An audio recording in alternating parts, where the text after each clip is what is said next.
Had he traversed dimensions? Shangguan Lingfeng let out a resigned sigh, grappling with this incredulous reality. His current predicament was perilous, as he found himself in an utterly unfamiliar realm, the world of Naruto. He gazed at the roadside sign, momentarily dumbfounded. The sign read, "A headland of Fire Konoha Village."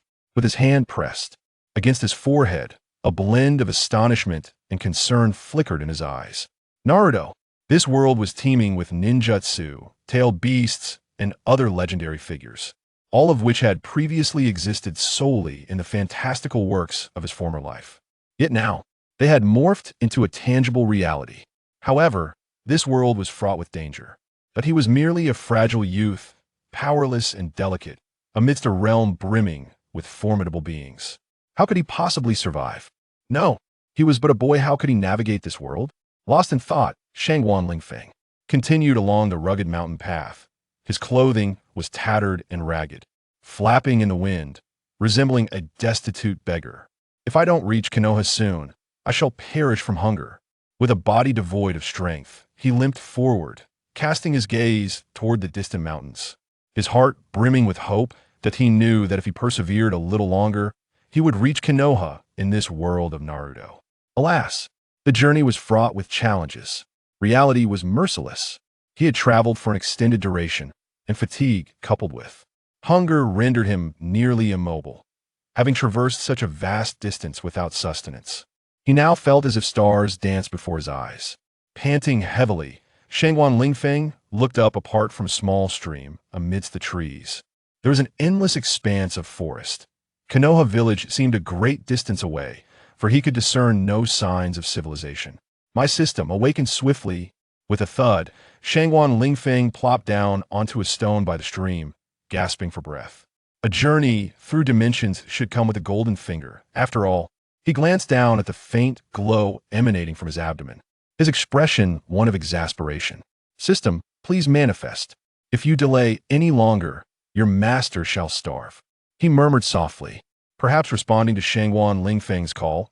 The faint glow on his stomach suddenly intensified as the radiance grew brighter. A cold, emotionless mechanical voice resonated in his mind, akin to an electronic synthesis. Lottery system loading complete. Shangguan Lingfeng was momentarily taken aback, instinctively widening his eyes. Please prepare to receive 10, 9, 8, 7, 6. His heartbeat synchronized with the cadence of the voice, filled with exhilaration. The golden finger had arrived. Ding, ding, ding. In that instant, Shangguan Lingfeng's thoughts nearly came to a standstill. What treasures would he draw? Lottery concluded. Suddenly, the voice echoed. Once more, and a beam of light erupted from his abdomen, flashing forth without warning. Congratulations, host. You have won the four-dimensional pocket of Doraemon in the lottery. You have obtained the ultimate grand prize, and the system's energy is depleted, leading to its demise. Beep, beep, beep. Shangguan Lingfeng. The system is gone? Well, it's whatever. Having the ultimate grand prize is what matters. The four-dimensional pocket of Doraemon. Shangguan Lingfeng exclaimed with exhilaration, incredulously muttering to himself. For it contained divine artifacts. He lowered his gaze to the faint glow emanating from his abdomen. Ha! With Doraemon's pocket, does this not render me invincible in the world of Naruto? Shangguan Lingfeng laughed heartily. It felt as if he had been gifted a pillow just when he was drowsy, and what a multi-functional massage pillow at that. Let me see what I can extract from Doraemon's pocket. With a chant of incantation, he eagerly pressed his palms together, whispering something under his breath. Suddenly, he opened one hand and plunged it into the four-dimensional pocket on his belly, nearly submerging half his arm within. Let me feel around. Why does it seem so empty? Shangguan Lingfeng furrowed his brow, exploring the edges of the four-dimensional pocket with his hand, cautiously brushing against the void. Abruptly, an extraordinary sensation coursed through his body, as if he had touched another dimension. In his puzzlement, he finally grasped something peculiar. The texture was soft, resembling. Why does it feel like a piece of cloth? Shangguan Lingfeng mused, perplexed, yet he exerted a slight force to pull it out. It was a vibrantly colored rectangular tablecloth. Is this the legendary gourmet tablecloth? Shangguan Lingfeng murmured in disbelief, his face alight with astonishment and excitement. His heart raced as images of the gourmet tablecloth flooded his mind, showcasing delectable dishes that made his mouth water. Simultaneously, he instantly comprehended the name and abilities of this item. Gourmet tablecloth. Its function is to conjure various foods from thin air. Simply name the food you desire, and the tablecloth will produce it. The food generated is real, completely free, and available infinitely. What a treasure! Free, infinite. These two words represent the terrifying power of rules that defy the conservation of energy. With this, he need not fear starvation in the wilderness. One tablecloth could sustain a nation. It was no mere dream. Whatever he wished to eat, he could have. He would let these knave ninjas experience the culinary delights of another world. Speaking of food, Shangguan Lingfeng felt a mouth-watering sensation, unable to resist licking his lips, as he had long been ravenous. Quickly scanning his surroundings, he spotted a relatively flat stone. Shangguan Lingfeng's face lit up with joy, his eyes sparkling with fervor, as if he were gazing upon an unparalleled beauty.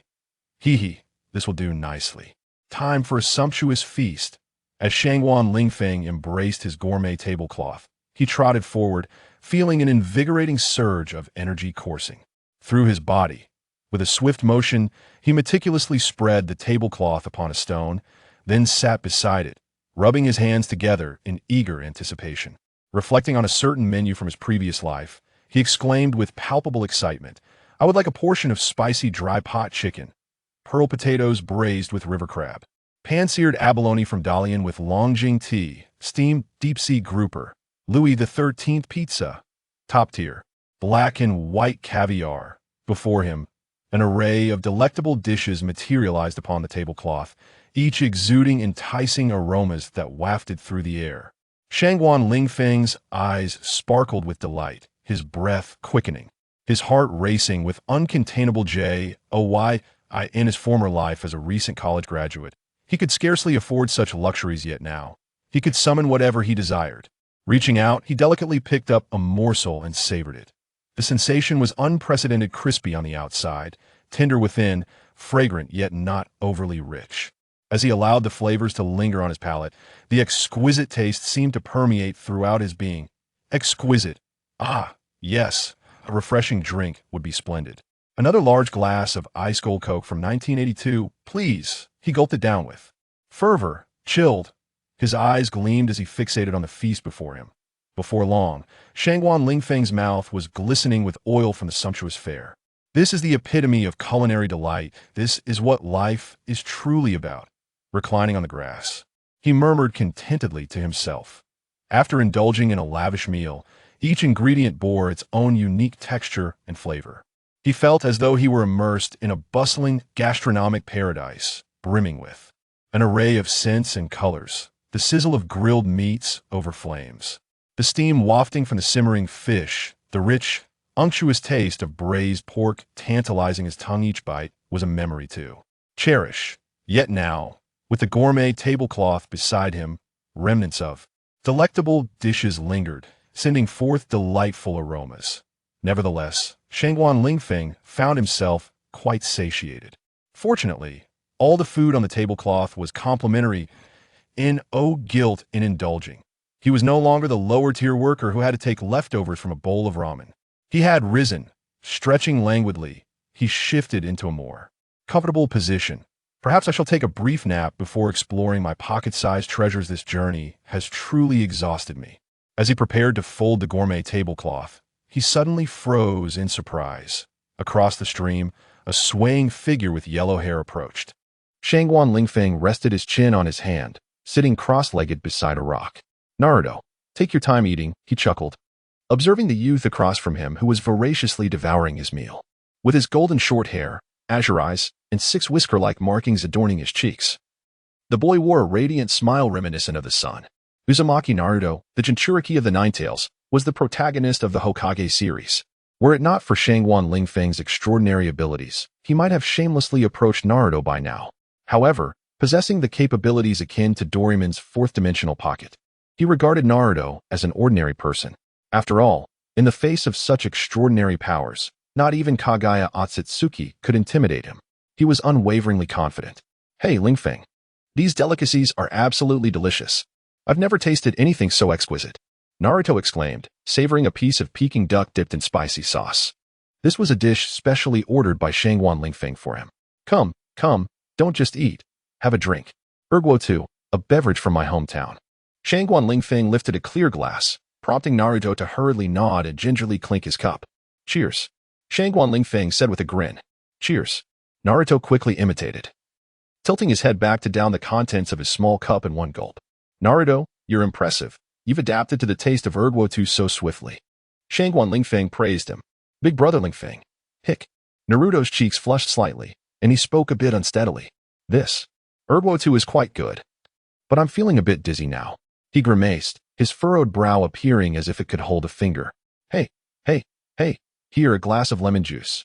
Shangguan Lingfeng called lightly, and with a flick of his hand, a large glass of lemon juice materialized on the table.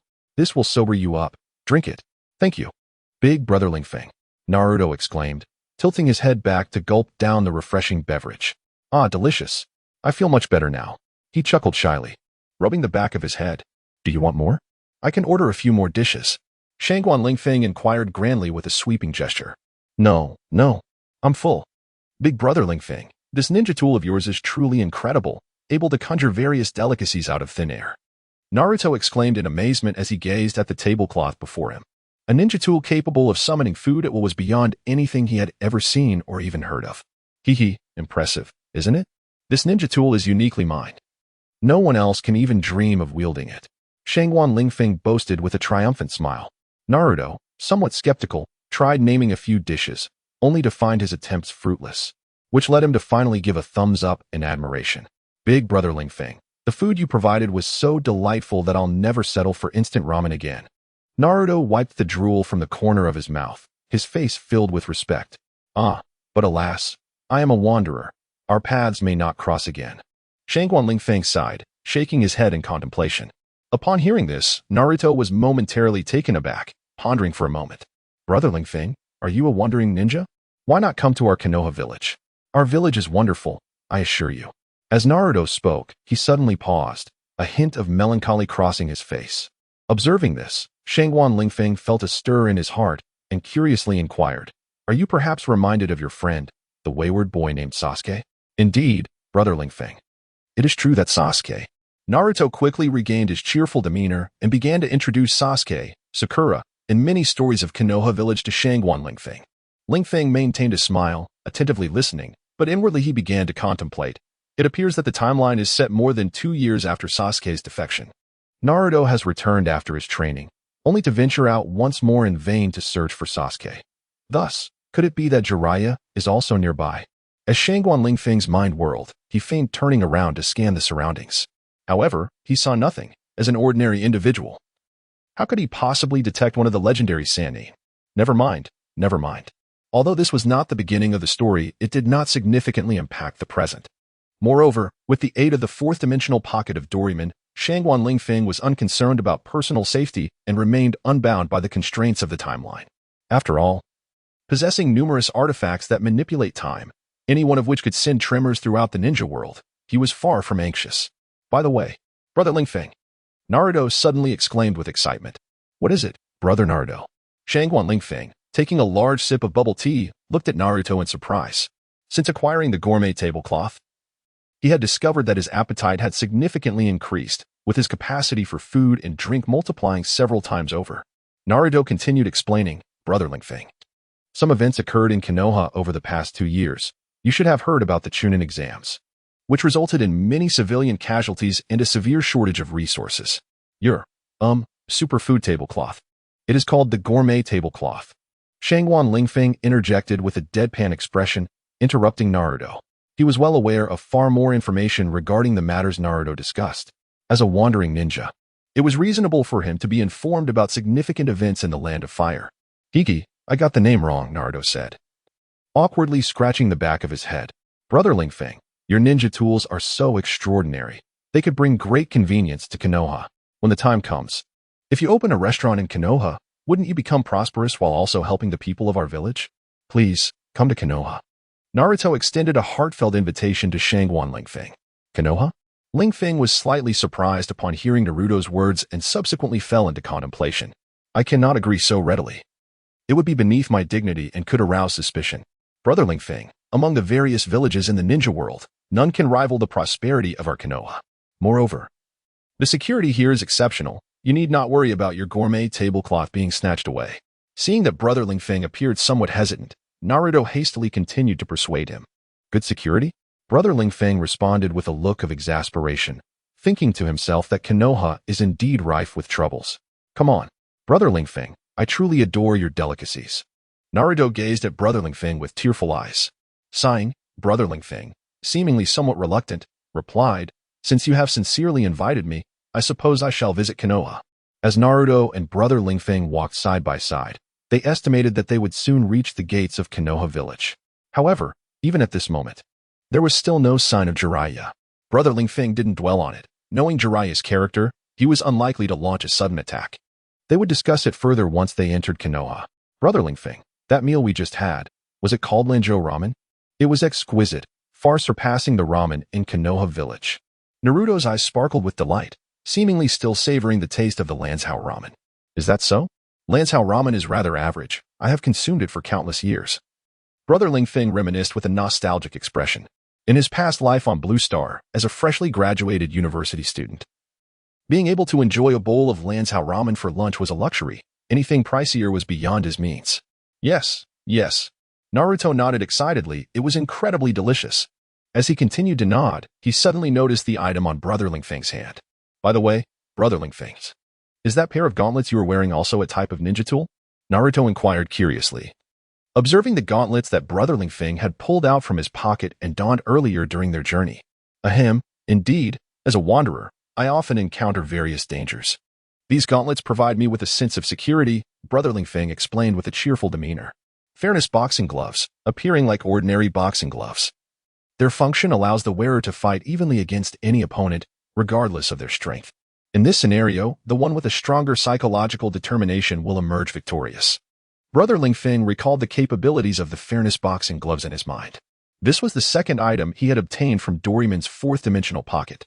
He had long silently wished for an item that could protect him, ultimately drawing forth these fairness boxing gloves, also known as the forced equalization gloves. They forcibly level the playing field between both parties. In the animation, Nobita donned these gloves and was able to fight evenly against anyone, ultimately achieving victory after consuming another item known as the Determination Concrete. I wonder when I will acquire the Determination Concrete, but with these fairness boxing gloves, I can hold my own against anyone, ensuring my safety and peace of mind, Brother Lingfeng mused, filled with confidence and ambition in this moment. Any shadow-level powerhouse. The legendary Sannin Jiraiya, come forth. Let me see if I cannot contend with you for 3 days and nights. With a powerful punch, I strike the legendary Senju Hashirama, and with a kick, I challenge Uchiha Madara. Even if the formidable Kaguya Ōtsutsuki were to appear, I would boldly confront her as well. Ultimately, it would merely result in a stalemate. Who truly fears whom? Such is the nature of my resolve. Ahaha. By the way, Naruto, you previously mentioned that you were training under one of the legendary Sannin, correct? With a light cough, Shangguan Lingfeng suddenly inquired of Naruto. Indeed, Brother Lingfeng. The perverted sage has been guiding my ninjutsu training. He is a wonderful person who allowed me to return to the village first. But I have no idea where he has wandered off to. It's a pity he couldn't savor your exquisite cuisine, Brother Lingfeng. Naruto replied with a cheerful grin. From Naruto's tone, it was evident that the bond between the two was exceptionally strong. Ha ha ha, that is quite all right. Upon our arrival in the village, I plan to open a culinary establishment where all the villagers can come to dine. Shangguan Lingfeng chuckled dismissively. Having spent several days in contact with the Nine-Tails Jinchuriki, it was likely that Jiraiya had been observing closely from the shadows. Hee, I reckon that lecherous old sage is struggling with his restraint. Surrounded by such an array of tantalizing delicacies, he can only watch and cannot partake. Meanwhile, in a secluded spot among the trees, the white-haired perverted sage Jiraiya gazed with a conflicted expression at Naruto and Shangguan Lingfeng. These two youngsters should hurry into the village. I am utterly craving food. After muttering to himself for a while, Jiraiya's demeanor turned slightly serious. That lad named Shangguan Lingfeng possesses an extraordinary ninja tool capable of conjuring food out of thin air. What is his background? No, I must first consult Tsunade about this. In a flash, Jiraiya disappeared from sight. At the entrance of Konoha, the gatekeepers, Tanzai and Kamizuki Izumi, spotted Naruto Uzumaki and Shangguan Lingfeng approaching. Naruto, you're back.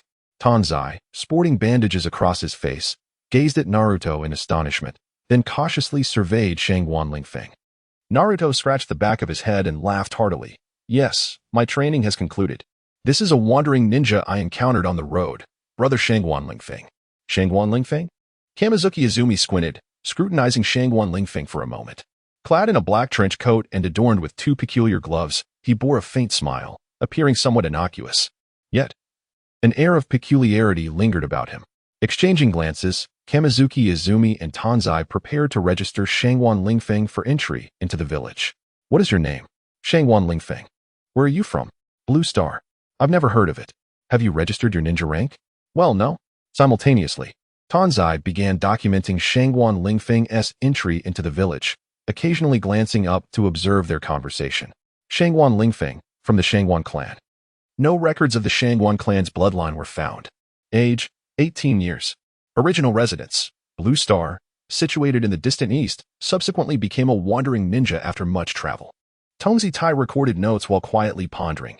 The Shangguan family, of which he had never heard, and what exactly is Blue Star, truly peculiar. Further investigation is warranted. Although Shangguan Lingfeng was unaware of the thoughts in Tongzi Tai's mind, he could discern their sentiments from their expressions. Go investigate. If you uncover anything about Blue Star and the Shangguan family, I shall personally consume the 10 tails, Shangguan Lingfeng declared with an air of optimism. Upon entering the village, Kamizuki Izanami casually posed a few questions to Shangguan Lingfeng before instructing Naruto. Please escort him to find suitable lodging, steering clear of any restricted areas.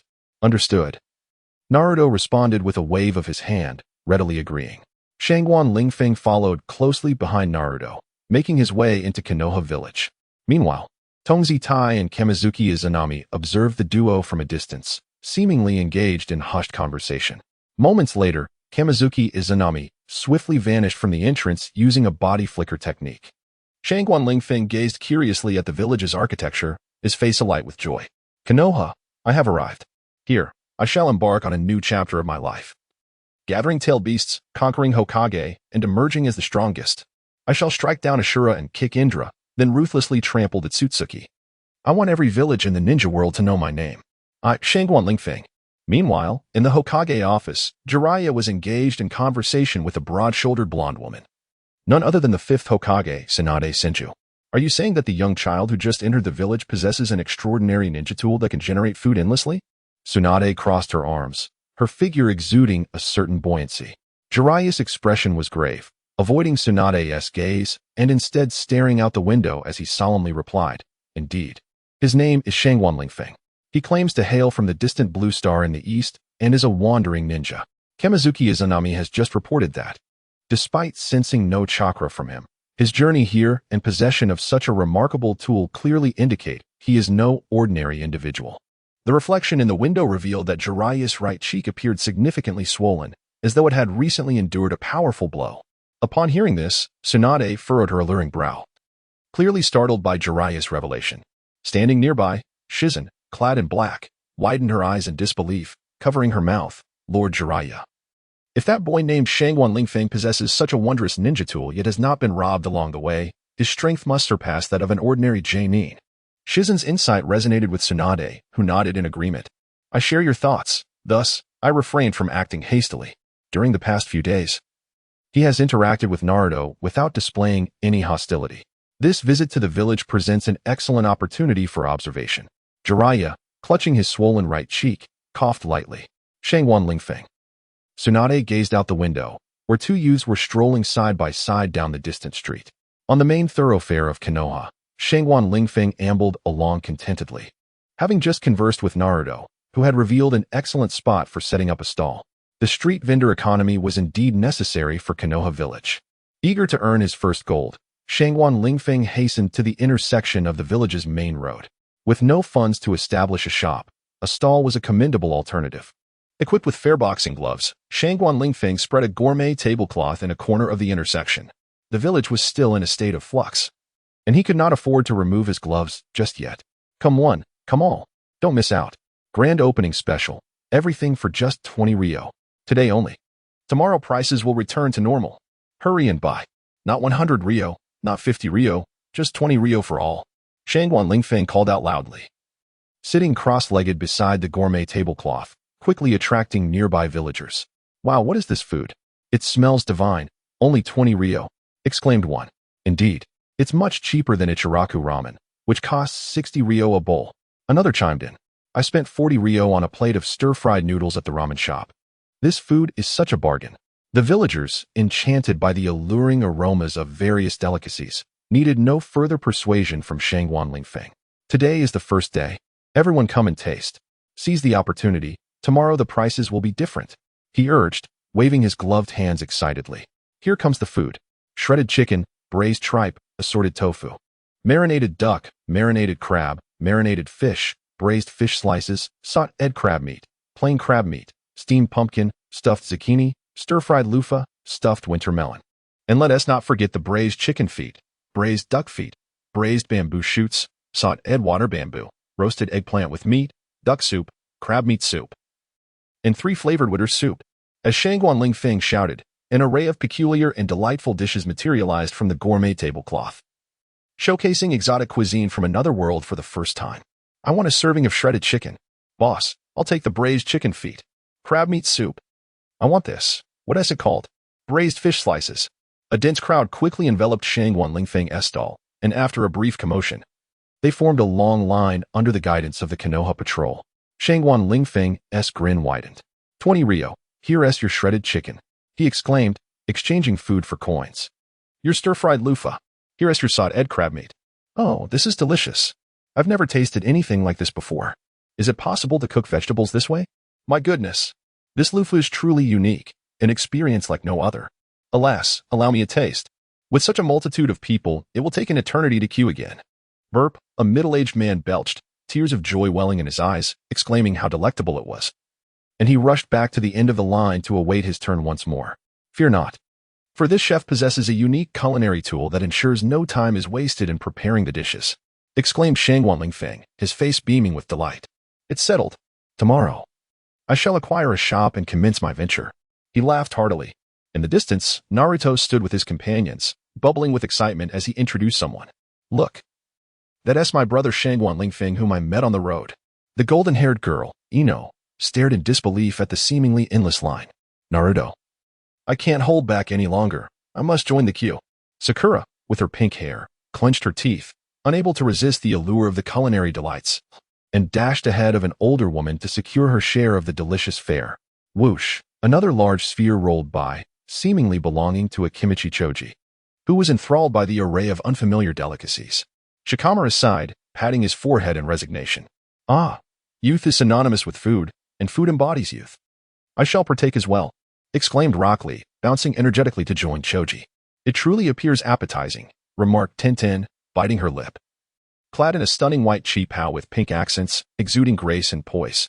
Yet, upon turning her head, she discovered that Shikamaru had already sneaked away to join the line. What? You all? She pouted, swiftly following suit. Soon, Niji Hyuga, Kiba Inuzuka, Shino Aburame, and even the typically shy Hinata Hyuga joined in the pursuit of culinary bliss.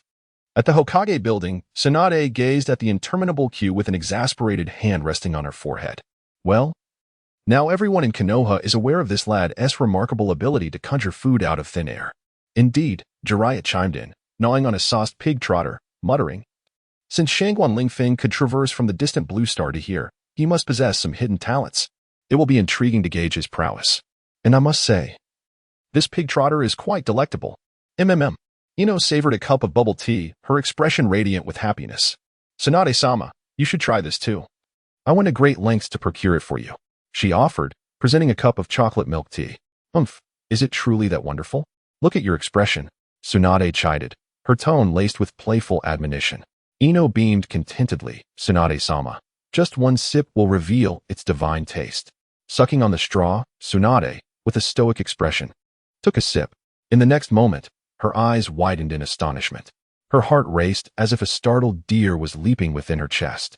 This milk tea is simply marvelous, Tsunade exclaimed, her voice brimming with admiration for the chocolate concoction. I had never heard of such peculiar foods before. Where, indeed? Did Shangguan Lingfeng acquire them? Tsunade turned around, sipping her chocolate milk tea while deep in thought. Shangguan Lingfeng is truly enigmatic. Jiraiya and Shizune, having overheard Tsunade's words, also fell into contemplation. Yet, at that moment, Tsunade spoke again. Shizune, go fetch me another cup of chocolate milk tea. Tsunade took her last sip, extending her pink tongue to delicately lick her lips, a look of sheer bliss on her face. Shizune, upon hearing this, couldn't help but stifle a laugh, remembering how Tsunade had scoffed at milk tea before drinking it. Nevertheless, Shizune nodded and swiftly exited the room. Before long, Shizune returned. Tsunade-sama. This one is called silk stocking milk tea. Give it a try. Shizune held out a plastic cup, her cheeks slightly flushed. Silk stocking milk tea. Tsunade's voice rose with excitement as she shot a fierce glare at Jiraiya, who was attempting to approach. That rascal dared to use such a name. With a huff, Tsunade snatched the silk stocking milk tea from Shizune. After a moment's hesitation, she tilted her head back and took a sip, her eyes widening in delight as she drank it all in one go, smacking her lips in satisfaction. Absolutely delectable. Silk stocking milk tea, a true culinary delight. She then turned her gaze to Shizune. Do you desire a taste of this milk tea as well? Huh? Shizune snapped back to reality, her face ablaze. I never said I wanted any. Then what was that about? Well, Hokage-sama, this silk stocking milk tea is indeed quite delicious. 10 minutes later, Shizune returned with 3 more cups of silk stocking milk tea. Hee, Shizune said, cradling a cup. Tsunade-sama, Shangguan Lingfeng said this milk tea is made with black tea, fresh milk, and sugar, not actually filtered through stockings, so you can drink it without worry. Humph, I knew it couldn't possibly be made with stockings. Tsunade reluctantly set down her cup. What? Not made with stockings? Jiraiya interjected, disappointment etched on his face as he savored the lingering taste of the silk stocking milk tea. His eyes glinting mischievously as he focused on Tsunade, as if trying to discern her secrets. Tsunade shot him a sidelong glance, a smirk playing on her lips. Get lost. With that, she delivered a powerful punch to Jiraiya, sending him flying out of the window like a deflated ball. Bang! Tsunade approached the window, looking down at Jiraiya. You old pervert. Are you so idle that you can only think about such nonsense? She taunted, observing him with disdain. Jiraiya, infuriated, struggled to his feet. You. But before he could finish, Tsunade interrupted him. Get far away. Another punch landed on Jiraiya, propelling him out of her sight. That old pervert. Silent did not heed Tsunade's fury. Instead, he carefully retrieved the bubble tea cup and placed it back on the counter. Tsunade chose to ignore Jiraiya, her mind swirling with curiosity. Bubble tea? It was a term she had never encountered before, utterly fascinating. Meanwhile, Silent hummed a soft tune, engrossed in his tasks. Yet his thoughts lingered on the bubble tea. How delightful it would be to savor Shangguan Lingfeng's bubble tea every day, he mused silently. On another front, Shangguan Lingfeng, having concluded his sales, was explaining to the still-waiting villagers, I apologize, but we have closed for the day. This was a limited sale, and we have sold out. For those who missed out, there will be special offers tomorrow, along with a wider array of cuisines, delicacies, cold drinks, and ice cream. As he folded the food enthusiast's tablecloth, he waved to Naruto and the 12 young ninjas nearby. His gaze lingered for a moment on Hinata, Sakura, Ino, and Tenten, a radiant smile gracing his face as he turned to depart. TSK, TSK, such beautiful girls indeed. Shangguan hummed a cheerful tune as he made his way to the Hokage building, contemplating the purchase of a residence, for he had earned quite a sum today. In the Hokage office, Silent entered and reported, Lady Tsunade, Shangguan Lingfeng has arrived. He wishes to purchase a house. Tsunade, slightly taken aback, held the now empty bubble tea cup, carefully pouring water inside, attempting to extract the last remnants of flavor. Silent observed her, suppressing laughter. After all, he had just been reprimanded for his own chuckle during a similar endeavor, resulting in Tsunade swiftly snatching the diluted tea from him. Well, he has arrived at the right moment. The tea is gone. Let him in. Tsunade set the cup aside. Yes. Silent responded promptly, rushing to the door. Creak. The door swung open, revealing a young man clad in a black trench coat. With short hair and a striking smile, it was Shangguan Lingfeng. Tsunade, seated in the Hokage's exclusive chair, narrowed her eyes at the newcomer. Indeed, the legendary Sannin, Tsunade Senju, was present. Shangguan first offered a polite smile to Silent before stepping forward to face Tsunade, deliberately emphasizing his words and fixating his gaze unabashedly on her chest. Silent swallowed nervously, concerned for Shangguan's boldness, Such brazen scrutiny of Lady Tsunade could provoke her wrath. True to his fears, Tsunade, already harboring a poor impression of Shangguan, found herself further incensed by his demeanor. The ability to concoct bubble tea clearly aligned him with the likes of Jiraiya. "Humph, you little lecher," Tsunade huffed. "Remove your gaze from me, or I shall ensure your demise is most unpleasant." "Ah, I apologize. I was momentarily lost in thought," Shangguan stammered. Shangguan Lingfeng cleared his throat gently and spoke tactfully. Tsunade, somewhat incensed, could hardly maintain her composure even in the Hokage's office. "Humph, you little brat. How dare you act so brazenly before me? I shall teach you a lesson." With a sudden leap, Tsunade clenched her fist and launched a resounding attack. Her formidable presence causing Shangguan Lingfeng to steal a few glances at her ample bosom. Such size. The force of Tsunade's punch whipped up a gust of wind, momentarily causing Shangguan Lingfeng's eyes to widen. Tsunade's physical attributes were undeniably impressive. As her fist approached, Shangguan Lingfeng seemed to anticipate his fate. Realizing that he could only hope for a stalemate. No matter how powerful the opponent, he felt he could hold his ground. Adorned with heavy boxing gloves, Shangguan Lingfeng unleashed a flurry of punches with astounding speed and strength, each strike reminiscent of a tempest, fierce and unrelenting. In awe, Shizun's eyes widened. It was astonishing. His prowess appeared to rival Tsunade's, yet something felt amiss with her today. Why did he sense an inexplicable resilience in her? His immense strength seemed ineffective against him. Tsunade was taken aback. Observing Shangguan Lingfeng's fighting style, it resembled nothing more than a series of clumsy punches devoid of chakra. Yet he managed to engage her in a fierce exchange. Am I simply out of sorts today, or is he genuinely this formidable? Tsunade was utterly perplexed by the turn of events. Take this punch. At that moment, Shangguan Lingfeng seized the initiative, delivering a powerful right hook aimed directly at Tsunade's face. Quick on her feet, Tsunade sidestepped the blow. However, Shangguan Lingfeng was relentless, following up with a left punch that struck her defenses with staggering force, propelling her backward involuntarily. Yet Tsunade swiftly regained her stance, fury etched across her features. "You wretched brat." With a resounding crash, their collision echoed like two titans clashing, causing the furniture around them to tremble, leaving Shizun questioning whether Tsunade had demolished the office. Tsunade flushed crimson, clutching her chest, while Shangguan Lingfeng stood proudly, a broad grin on his face, as if nothing had transpired. You insolent little rascal," Tsunade stammered, momentarily at a loss for words, her chest still reeling from the force of the earlier blow. With an air of nonchalance, Shangguan Lingfeng whistled, acknowledging the impact of his punch on her formidable chest, effectively absorbing much of the shock. Though he too bore the brunt of Tsunade's retaliation, the mystical power of his gloves mitigated most of the damage, leaving him to emit a few low groans before quickly returning to form. How could this be? This kid possesses extraordinary strength. Why does it feel as if we are evenly matched with each strike? Tsunade took a deep breath, gradually calming herself. Yet she was utterly astonished. This young man, appearing frail and weak, possessed such incredible strength. What on earth was happening? Tsunade pondered silently as she observed Shangguan Lingfeng for a moment longer before exclaiming and charging forward once more. Hey, Lady Tsunade. Lady Tsunade. Ino called out anxiously from the sidelines, eager to alert Tsunade but too timid to approach, resorting instead to shouting at the top of her lungs. Tsunade, however, paid no heed. Her fist came crashing down with even greater force than before. Bang! The impact shattered the floor beneath her, leaving Ino with a ringing in her ears, even experiencing a bout of tinnitus. No, it's impossible. Boy, are you practicing physical techniques? To what realm has your strength ascended? Tsunade gazed incredulously at Shangguan Lingfeng, this young lad who astonishingly possessed such formidable power. Her astonishment deepened, and her expression turned grave as she regarded him. Who on earth are you? Seeing Tsunade's astonishment, Shangguan Lingfeng couldn't help but burst into hearty laughter. What a delight!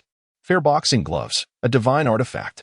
It allows a complete novice in ninjutsu and taijutsu to hold his ground against one of the legendary Sannin.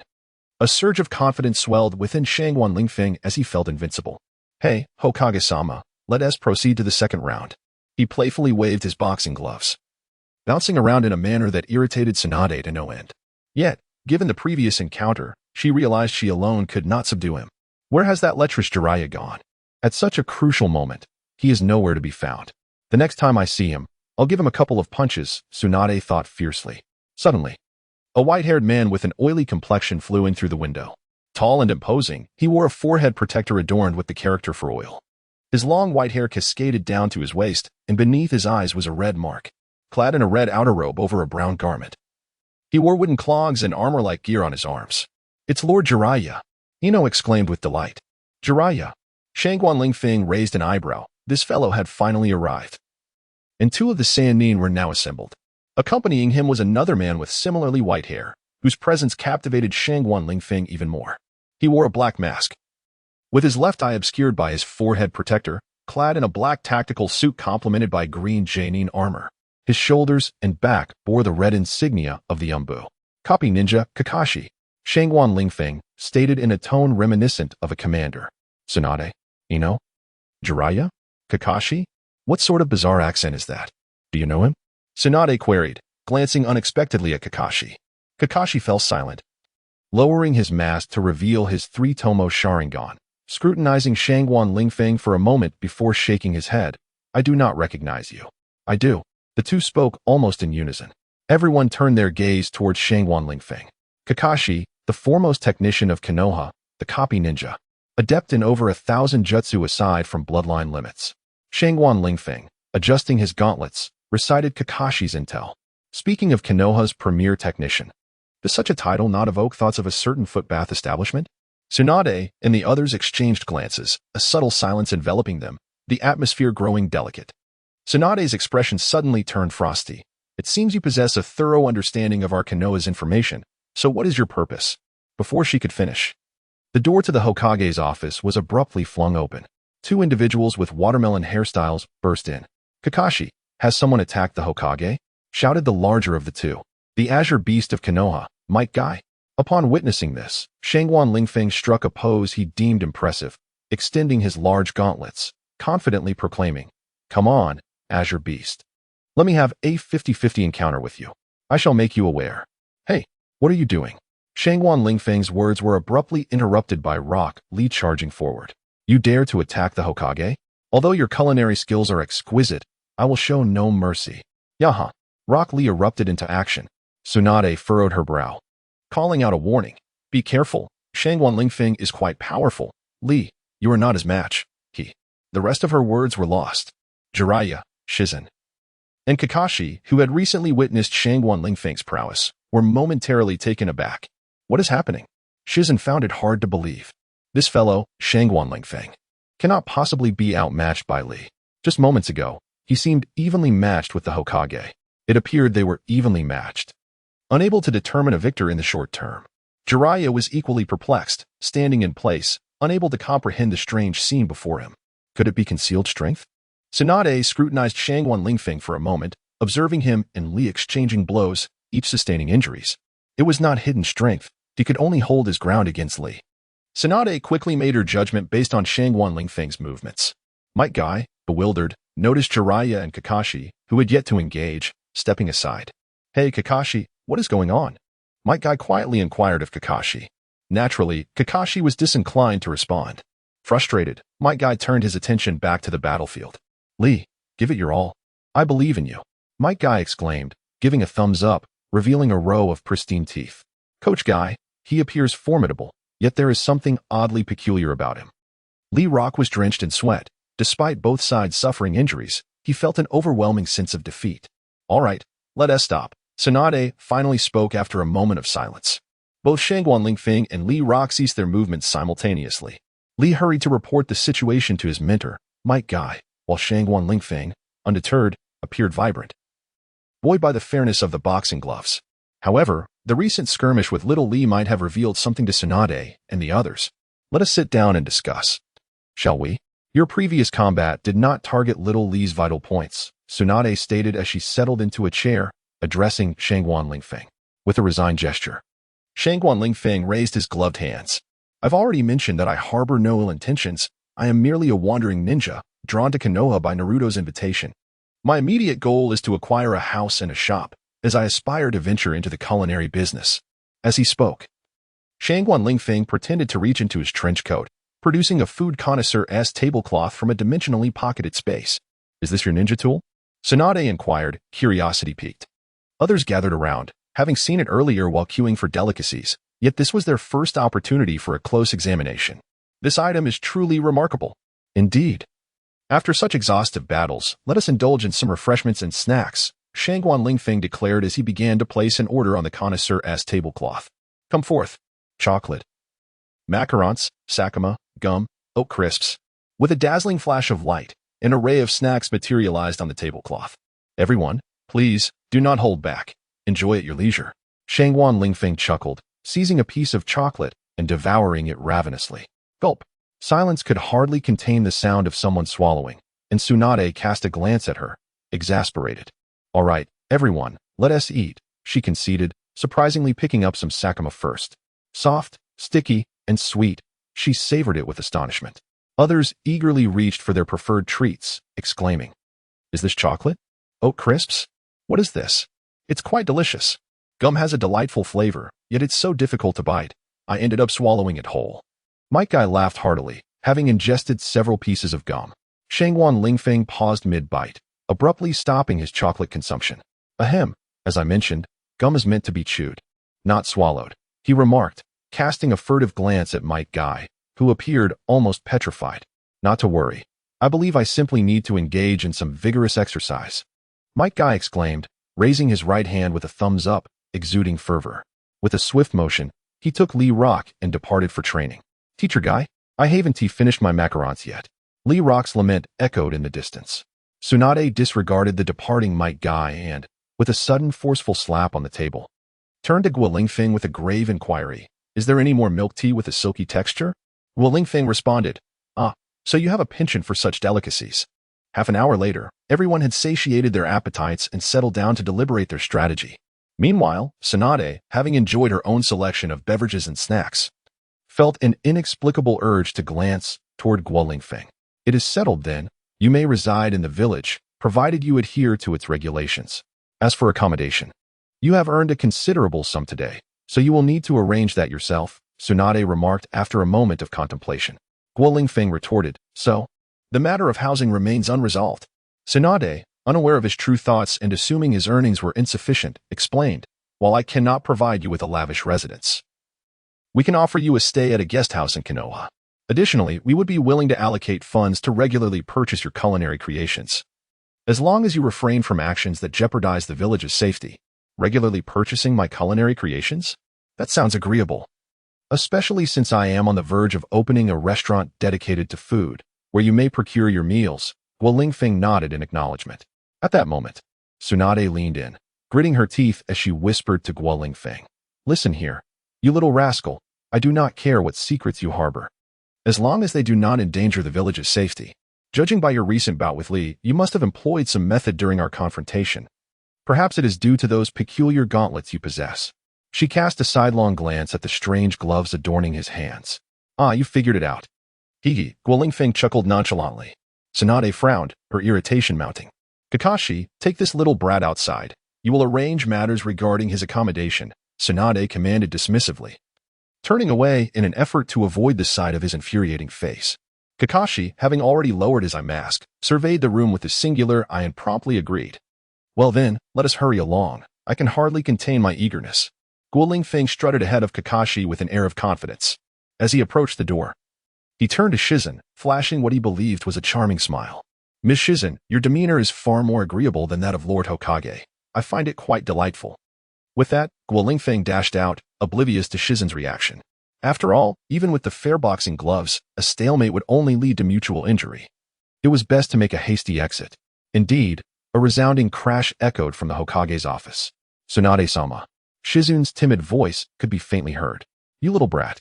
Tsunade resumed her rampage, dismantling her surroundings once more. An hour later, Shangguan Lingfeng and Kakashi walked side by side through a narrow alley. They had already visited several houses, and the sky was darkening.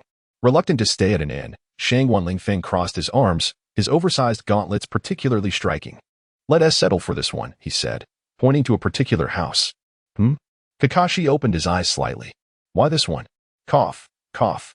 This house is right behind Tion's home, and it's south also quite close to Sakura and Ino's places. Just a few turns away. And you'll find Anada's house. I searched for a whole hour, and it's just perfect, Shangguan Lingfeng replied earnestly. Kakashi felt a vein throb on his forehead. sensing he had been played by this mischievous brat. "Fine, do as you wish," he responded, his expression returning to its usual indifference. He merely wished to complete the task assigned by Lord Hokage.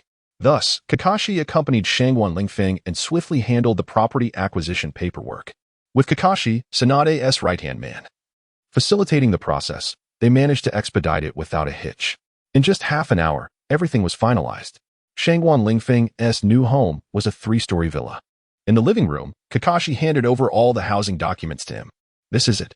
My task is complete," Kakashi said, tossing a stack of densely printed papers onto the table and turning to leave. However, at that moment, Shangguan Lingfeng called out to him. "Kakashi, wait a moment." Kakashi paused slightly, not turning back as he replied, "What is it?" "I've had more than enough delicious food today. I can't eat anymore." No. That's not it." Shangguan Lingfeng's tone was somewhat peculiar, piquing Kakashi's curiosity and prompting him to turn around. "Do you remember Uchiha Obito?" He grinned, revealing a set of pristine white teeth. Silence fell abruptly, enveloping the room. Shangguan Lingfeng maintained a relaxed smile. "You." Kakashi struggled to articulate a word, his pupils dilating in shock. "How do you know?" "Oh, well." Shangguan Lingfeng's smile grew even brighter. "In a certain sense, I might be considered all-knowing." His declaration sent waves of turmoil through Kakashi's mind. "All-knowing? I refuse to believe there exists such a person." Kakashi's voice was grave, incredulous that this seemingly harmless brat possessed such knowledge. "Kakashi," Shangguan Lingfeng continued to beam. "As a reward for accompanying me today, you can go see Obito. Perhaps he has the answers you seek." "Go see Obito?" "Humph, Obito is clearly—" "No, wait." A cold sweat broke out on Kakashi's forehead. "You mean to say, Obito is not dead?" "Indeed." As Shangguan Lingfeng removed his boxing gloves, he slowly extended his hand into his pocket, discreetly rummaging through his fourth-dimensional pouch. "You're quite clever to think of that so quickly." "Well done," he remarked. "However, I am more inclined to apprehend you, a dangerous individual." Kakashi's forehead pulsated with veins, revealing his growing irritation.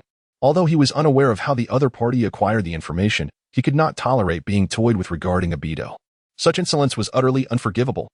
Kakashi had witnessed Obito's burial firsthand. He would not easily trust a stranger. It seemed that action was inevitable. Shangguan Lingfeng produced a gleaming small handgun from his pocket and explained, "In truth, I merely wish to inform you that Obito has strayed from the righteous path and hoped you might persuade him to reconsider." "I didn't anticipate your reaction would be so intense. It truly is a poignant bond. Now, you should rest well." The stun gun resembled a typical toy pistol, yet its capabilities were formidable. It was one of the 22nd century's inventions, classified as a small weapon that would render its target unconscious upon impact. "Wait for me a moment as I put on my boxing gloves. Otherwise, I might not actually hit you." Shangguan Lingfeng clumsily wedged the stun gun under his armpit while donning the glove on his right hand with his left. Kakashi could no longer endure the sight.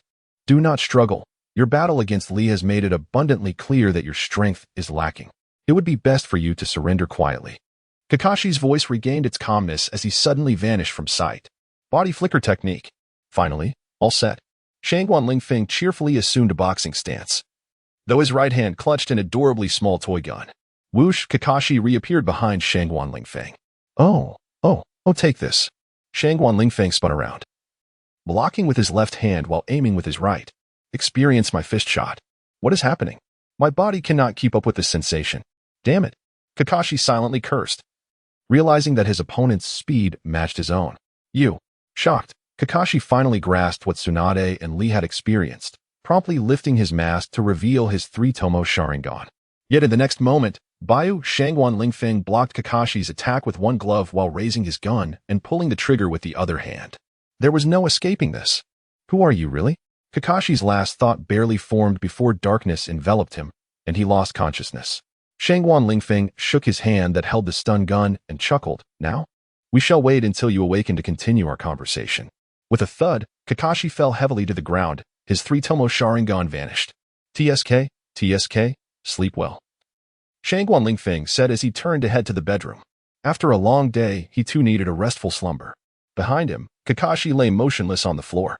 The following day, the morning sunlight streamed through the crevices of the window, casting a delicate golden hue upon one half of his face. Suddenly, his eyes snapped open, as if sensing an imminent danger. He bolted upright with astonishing speed, causing a dull thud to resonate from the floor. How did I end up here? Yesterday. Kakashi rubbed the back of his head, a piercing pain radiating from the area, nearly causing him to faint once more. Warily, he employed the body flicker technique, retreating to a corner while scanning his surroundings with a vigilant expression. It was Shangguan Lingfeng. He knocked me out with a toy gun? The realization struck him, his face a portrait of shock.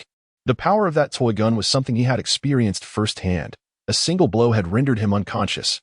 Yet, as alarming as that was, he had only lost consciousness. Had Shangguan Lingfeng delivered another strike, his life would likely have been forfeit. What on earth is going on? How can a mere toy gun possess such might? The more Kakashi pondered, the more his heart raced with disbelief. He had never encountered such peculiar ninja tools. Where am I? I must confront this individual for clarity. Recalling Shangguan Lingfeng's words about Abido from yesterday, Kakashi pondered how the other had come to possess information regarding Abido. What was the purpose of his arrival in Konoha? Could it be that Abido truly was not dead? Yet, what did he mean by straying from the path?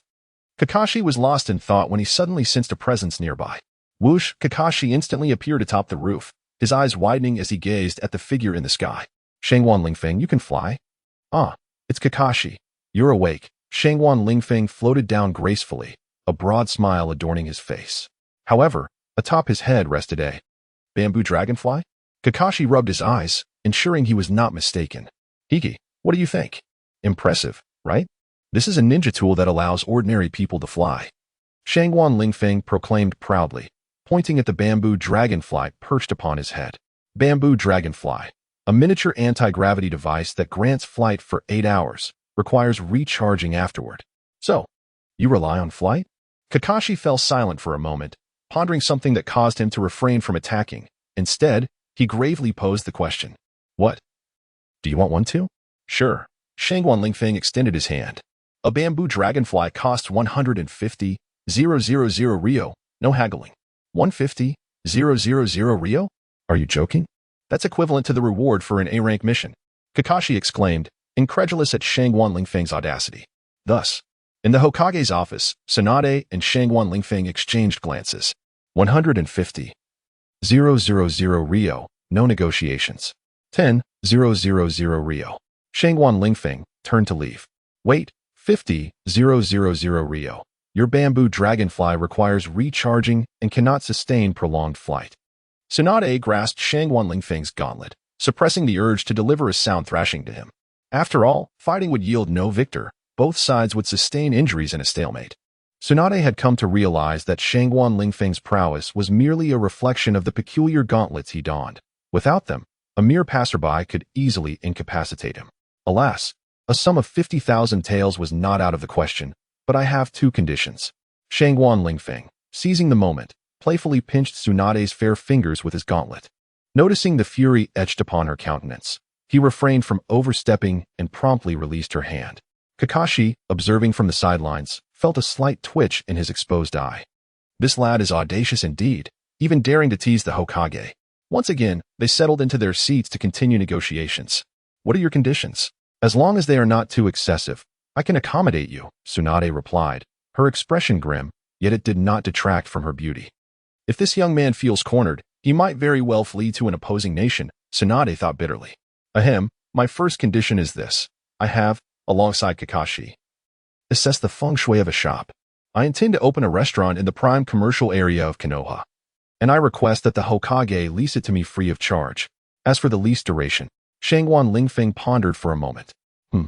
It need not be lengthy, just 99 years, perhaps. With a clenched jaw, Tsunade nearly crushed the table before her, her fists tightening as she struggled to maintain her composure. Agreed. But the bamboo copters shall only be supplied to Konoha and must not be sold to enemy nations, she stipulated, presenting her own demand. That poses no issue. Shangguan Lingfeng responded with a warm smile. Gifting is permissible, after all, as it does not constitute a sale. Moreover, the bamboo copters are hardly formidable tools. They merely enable flight and require recharging every 8 hours, lacking any offensive capabilities. On that note, he expressed gratitude to Kakashi. I must thank you, Lord Kakashi. Without your guidance, I would never have discovered such a promising business district, he remarked, giving a thumbs up, no, a gauntlet up, to Kakashi. After all, he had yet to remove the fair boxing gloves he wore. Kakashi felt a chill trickle down his spine, each droplet akin to a piercing needle against his skin. inadvertently glancing at the Hokage. Indeed, Tsunade's eyes narrowed, brimming with a murderous intent directed at Kakashi. He quickly averted his gaze. Very well. What is your second condition? Speak quickly and be gone from my office, Tsunade said, her expression taut. She sensed that prolonging the conversation with Shangguan Lingfeng might drive her to the brink of exasperation. The second condition was considerably simpler. Actually, I wish for. Shangguan Lingfeng began, his gaze lingering on Tsunade's exquisite visage and ample bosom, only to glance down at her tightly clenched fists. After a moment's reflection, he cleared his throat and shifted his gaze. I desire Shizen to accompany me on a shopping excursion. What? Me? Jingyin was momentarily stunned, her finger pointing at herself. Seemingly in disbelief, Shangguan Lingfeng's words struck her like a thunderbolt from above. The beautiful and serene girl had never anticipated that Shangguan Lingfeng would choose her. She gazed at him in astonishment, her large, dark eyes brimming with confusion and unease. To think that though Jingyin served as a subordinate to Tsunade, she embodied a gentility that surpassed even Tsunade's. With her pure and charming appearance, she possessed a low-key, quiet, and gentle demeanor. Shangguan Lingfeng had a preference for a more tender disposition, and furthermore, she was Sakura Sr. The words of Shangguan Lingfeng left Tsunade momentarily stunned. It appeared she had not anticipated such a demand from him, and her countenance darkened as she bellowed, "You insolent brat! Who do you think you are to propose such conditions? Be wary of my breaking your legs." Tsunade's voice was laced with fury. "You little rascal! Do not overstep your bounds by suggesting that Shizen." Tsunade abruptly halted. She noticed that Shizen's expression did not seem to reflect strong resistance. Rather, there was an undertone of delight. Observing Shizen's demeanor, Tsunade was taken aback, for Shangguan Lingfeng appeared to be a decade or so younger than Shizen, although his actual age might be slightly more advanced. Gazing at Shizen, who wore a bashful yet expectant look, Tsunade comprehended that a decision had already been reached. "Shizen, do you consent?" "Yes, Lady Tsunade, it is all right. For the sake of the village, I am willing to accept this request," Shizen murmured. Her face tinged with a faint blush. "Ahem, very well. In that case," Tsunade turned to glare at Shangguan Lingfeng. "You may proceed, but let me warn you. If you dare to mistreat Shizen or engage in any nefarious actions against her, I shall ensure you are utterly dismantled." Shangguan Lingfeng rose gracefully, his movements composed. Presenting himself to the crowd with arms outstretched, his smile remained humble and disarming. "Rest assured, Hokage-sama, I am but a modest gentleman." His words evoked memories of past unpleasant experiences for Tsunade, inciting a flicker of irritation within her. Nonetheless, her expression remained unchanged, perhaps even somewhat frigid. "Shangguan Lingfeng, you would do well to remember your promise." Tsunade's voice radiated an undeniable authority, yet Shangguan Lingfeng merely gazed at her with a smile. "I assure you." His words were clear and resolute, imbued with a palpable confidence. Upon witnessing this, Tsunade rose, her face devoid of expression, harboring not an ounce of faith in Shangguan Lingfeng's assurances. Kakashi leaned against the wall, observing their departing figures with a vacant stare. He did not harbor excessive concern. After all, they were still within the confines of Konohagakure. Creak. The door closed behind them. "Kakashi, it seems we have matters to discuss," Tsunade remarked softly, her tone carrying a hint of gravity. "Hokage-sama, are you referring to Shangguan Lingfeng?" Kakashi pondered for a moment in silence. Tsunade's expression shifted, regaining its seriousness. "Kakashi, today you reported something that has surprised me. You mentioned that this young Shangguan Lingfeng is aware of the events surrounding the Land of Earth?" Tsunade scrutinized Kakashi, her gaze sharpening with intensity.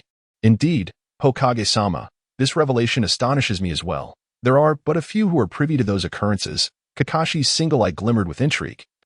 Evidently perplexed by the situation, has Shangguan Lingfeng exhibited any other unusual behaviors? Tsunade suddenly seemed to recall something. "None that I can discern. Everything appears quite normal." Kakashi reflected on Shangguan Lingfeng's demeanor within the confines of the residence. Tsunade, seated in the Hokage chair, pondered for a moment before shaking her head and advising, "Kakashi, I require you to intensify your surveillance on Shangguan Lingfeng. I suspect there is something amiss." "Yes, Lord Hokage, I shall personally oversee his monitoring," Kakashi promptly replied. He then recalled something and inquired, "Aside from myself, is there another group observing Shangguan Lingfeng? Is it that old coot Danzo?" A scoff escaped Tsunade's lips as she thought of Shangguan Lingfeng's myriad peculiar ninja tools, a smile of understanding gracing her features. If Danzo intervenes, he will undoubtedly come to rue the day. Meanwhile, Shangguan Lingfeng and Shizhen had concluded their shopping excursion and were preparing to return home. The two had wandered through the streets until the glow of lanterns illuminated the evening. Given that this was their inaugural date, he was not overly eager, opting instead for a gradual approach. They strolled side by side at a leisurely pace. Although Shizhen exuded vivacity, she displayed a hint of shyness, likely due to the novelty of her first outing with Shangguan Lingfeng. While he maintained a composed exterior, his heart brimmed with joy and contentment. This marked their initial interaction, and he relished the gradual journey into her heart. No, it was the sensation of penetrating the hearts of every young girl. Stealthily, he cast a glance at Shizhen. Her lively eyes shimmered beneath the streetlights, her smile as enchanting as ever. "See you later," Shangguan Lingfeng chuckled, waving his hand before turning to depart. The first date had been a resounding success, he mused, onward to the next. In the following days, Shangguan Lingfeng seized various opportunities and concocted numerous excuses to engage with Sakura, Ino, and Tenin. Yet, despite his tireless efforts, the results remained modest. Those young women maintained their distance, failing to embrace him as he had hoped. Nevertheless, Shangguan Lingfeng did not succumb to despondence.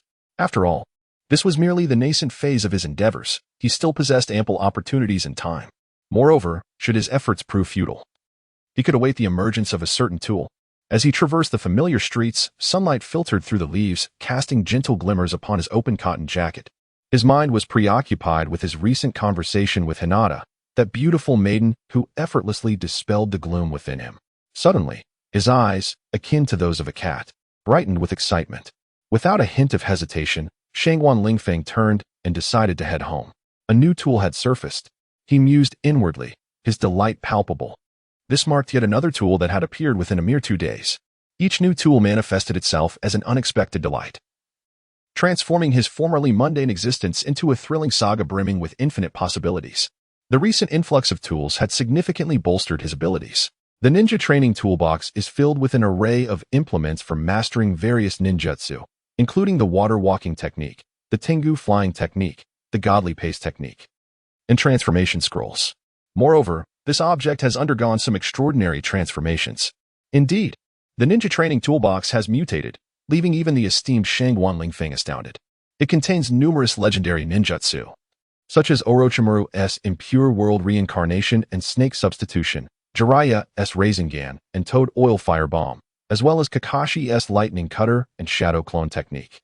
All these techniques from the animation can be found within this box, even including various ninjutsu from the Senju and Uchiha clans. Haha. Shangguan Lingfeng could not help but laugh aloud. With this ninja training toolbox, it is akin to possessing the might of a formidable ninja in the world of ninjas. There is no need to seek out others for tutelage. One can learn nearly all ninjutsu directly from the toolbox. It is powerful. So incredibly powerful. I adore it. Although Shangguan Lingfeng's progress is indeed swift, mastering the application of these ninjutsu requires considerable practice. The reason he was able to engage in a stalemate with Naruto during their previous sparring session was largely due to his unexpected tactics and the advantage of his tools. In a true life-or-death struggle, he would stand no chance against absolute strength, especially since the 9 tails within Naruto had not even made an appearance. Speaking of tailed beasts, Shangguan Lingfeng felt he should acquire a small creature of his own. Nevertheless, this rate of advancement is nothing short of astronomical. With such thoughts occupying his mind, Shangguan Lingfeng arrived at his doorstep. Bang! He slammed the door shut with force, also closing the windows and drawing the curtains, having noticed that someone was watching him. Although he usually paid little attention to such matters, the emergence of this new tool warranted discretion. He was fortunate to have noticed these watchers. Otherwise, in his previous habit of practicing at home, he might have inadvertently revealed some secrets. Of course, even if everything were to be exposed, it would not have significant repercussions. Yet, a certain air of mystery must be preserved. Shangguan Lingfeng chuckled. Since there are those who are watching, he would devise a way to uncover their identities. Based on his previous experiences, anyone seeking to gather intelligence on a target must inevitably come into contact with them. These watchers cannot remain vigilant indefinitely. They will surely have moments of laxity. Once a flaw is revealed, he would have a means to identify them. Indeed, they might even be eager to approach him. The thought of executing his plan made Shangguan Lingfeng feel a surge of anticipation. He chuckled. Now, it is truly a matter of taking one step at a time. Beneath a dark eave, a slightly pale-faced youth instructed a nearby ninja. You stay here and keep watch. I shall report to Lord Danzo. Sajui, hurry back. I have a nagging feeling that something is amiss with this person named Shangguan Lingfeng. Being alone here makes me somewhat uneasy. Beside him, a burly ninja with a hint of stubble on his face gazed at the receding figure of the young man, his eyes twitching involuntarily. Understood, Sajui replied indifferently. And with a swift motion, he vanished from sight. In a room, Shangguan Lingfeng sat cross-legged on the floor, silently offering a prayer. May the 3 pure ones and the 4 emperors bless me with the most extraordinary artifact. After a moment, he muttered to himself, that should suffice. I have shown my sincerity, so come to me. He reached into the 4th-dimensional pocket at his waist, rummaging around. Ah, it's square and quite solid, with a protrusion. What could this be? Without further hesitation, Shangguan Lingfeng grasped the protruding part and pulled it out with force. It was an enormous, pink door frame. Well, a divine artifact. Ha. His eyes sparkled with excitement. The door of portals. This is a door that can reach any place within a range of up to 10 light years. Usage. As long as one silently envisions a location, upon opening the door, the user can arrive at their desired destination. I'm taking off. It's the door of portals. Wherever I wish to go, I can simply open the door and arrive, defying the constraints of spatial distance, though it must not exceed 10 light years. However, in the grand narrative of Hokage, the farthest one could travel is merely to the moon. Compared to 10 light years, that is utterly insignificant. This is fantastic. Who could possibly stand in my way now? Shangguan Lingfeng gazed triumphantly at the pink door before him. I'm setting off right away. I can hardly wait. Where should I go? He pondered deeply. Eureka! With a snap of his fingers, Shangguan Lingfeng donned his boxing gloves and pushed open the door of portals. At Orochimaru's base. In one of the laboratories, a long-haired man was focused on concocting a potion, occasionally releasing eerie green bubbles from the glass bottles. Nearby, a massive glass jar contained a bizarre liquid that sometimes morphed into human faces and at other times flowed like a rushing stream into a smaller glass bottle. Hee. This bloodline limit is indeed fascinating, the long-haired man said, lifting his head to reveal a strikingly sinister and handsome visage, with pale skin and serpent-like golden vertical pupils. A chilling, serpentine aura subtly emanated from him. Though my ideal reincarnation vessel is Sasuke, I shall not squander your abilities, Mizuki. The man's eyes gleamed with desire as he fixated on the enormous glass jar, even extending his tongue to lick his lips. This strange appearance belonged to none other than Orochimaru, one of the legendary Sannin of Konoha, renowned alongside Tsunade and Jiraiya. Within the immense glass jar, a stream of water resembling a human visage suddenly dissipated, met with an eerie silence.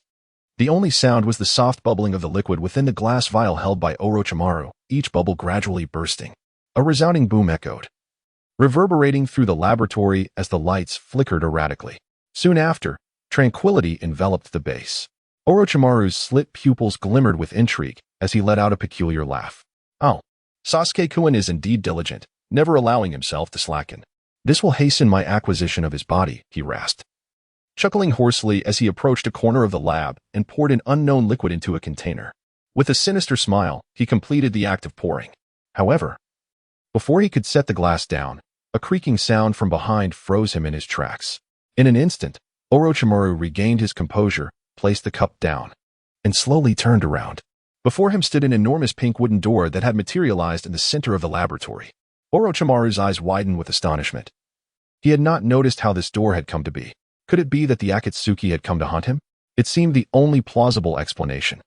Only a few leaders of the Akatsuki possess such elusive abilities. As Orochimaru furrowed his brow in contemplation, the silver handle of the pink door turned. Creak. The door swung open. A striking young man, clad in a black trench coat with short black hair, emerged from beyond the door.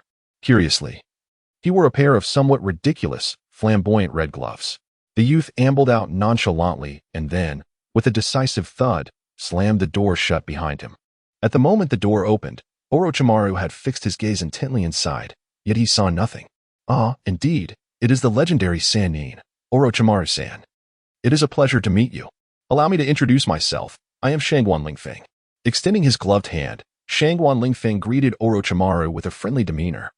Orochimaru fell silent, unfamiliar with this individual, and the attire did not suggest affiliation with the Akatsuki.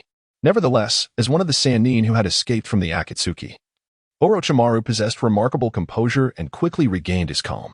Ah, so it is Lingfeng-kun. Pray tell, what brings you to my humble abode? A sinister smile crept upon Orochimaru's lips. He had sensed merely a middle-level chakra emanating from Shangguan Lingfeng, posing no threat. Yet, the flamboyant manner of his entrance stirred a hint of caution within Orochimaru. More than that, however, was his avarice for the pink wooden door behind Lingfeng. Lingfeng-kun, I find myself intrigued by the door you possess. Might you enlighten me about it?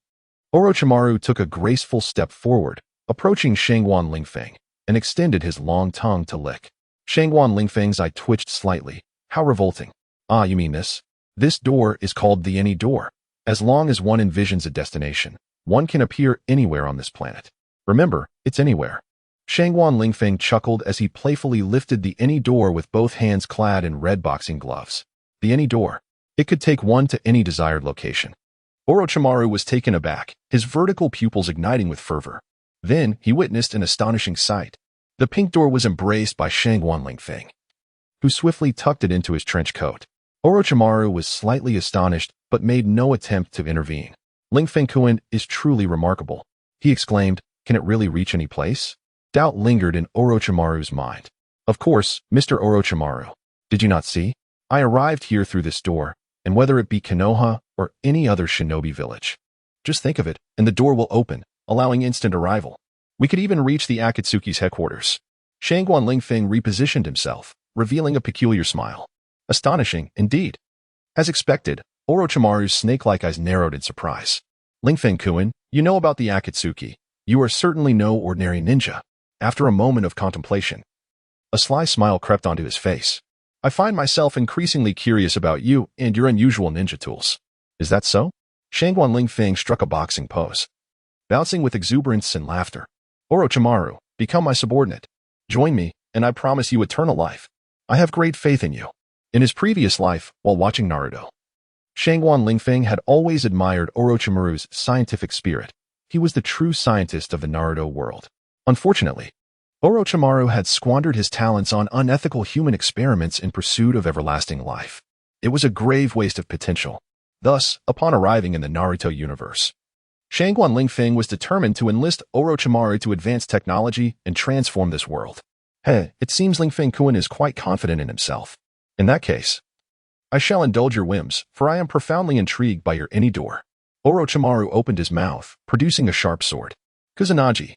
The blade glistened with a revolting mixture of saliva and viscous liquid, stretching grotesquely. Oh my goodness. Look at that, Orochimaru. It's utterly unsanitary to consume things so carelessly. It could easily lead to inflammation.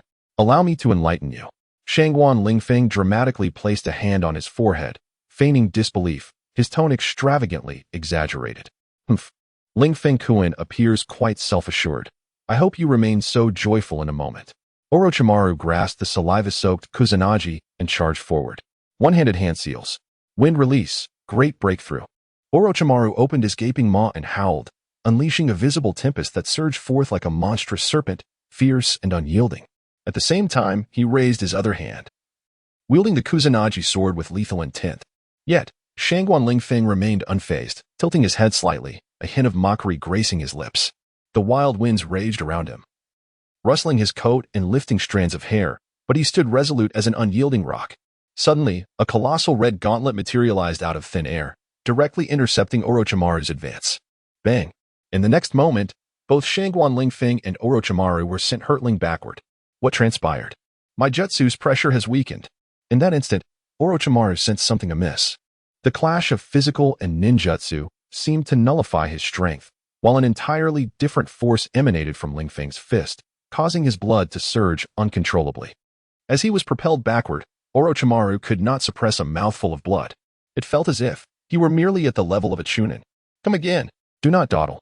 Shangguan Lingfeng taunted, bouncing around with reckless abandon, brandishing the red gauntlet, swaying as if engaged in a dance. Meanwhile, Orochimaru's expression grew increasingly frigid, akin to unyielding ice in the depths of winter, devoid of warmth. A cruel glimmer flickered in his eyes, reminiscent of a hunter fixated on its prey, mockery of death. A sacrilege against life. Lingfeng, you are indeed formidable. I eagerly anticipate the ensuing battle, Orochimaru remarked coldly, his voice resonating like a whisper from the abyss.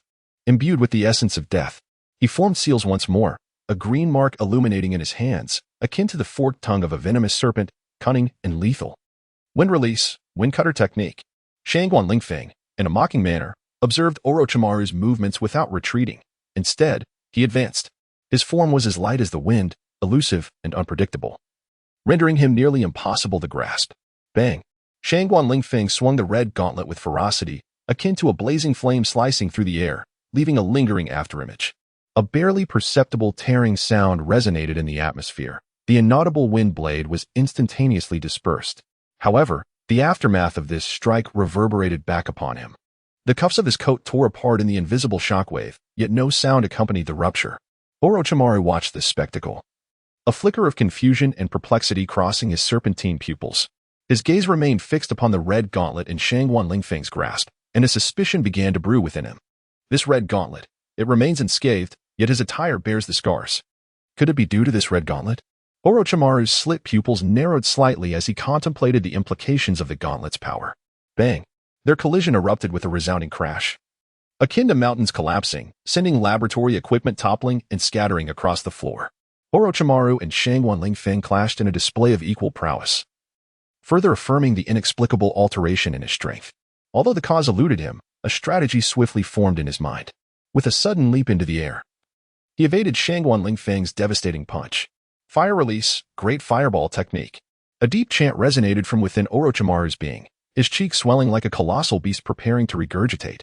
His fingers danced as they formed intricate seals, creating an enchanting spectacle. Illuminated by the flames, his figure appeared formidable, emanating an intense heat akin to standing before a blazing sun. In an instant, Orochimaru opened his gaping maw, resembling a miniature black hole. From his mouth erupted a massive fireball, expanding rapidly in midair, akin to a sun on the verge of eruption. The fireball's hue transitioned from a fierce, luminous orange to a searing deep red, as if it were consuming all light and vitality. The fireball roared through the air, hurtling towards Shangguan Lingfeng. Humph! I too possess such abilities.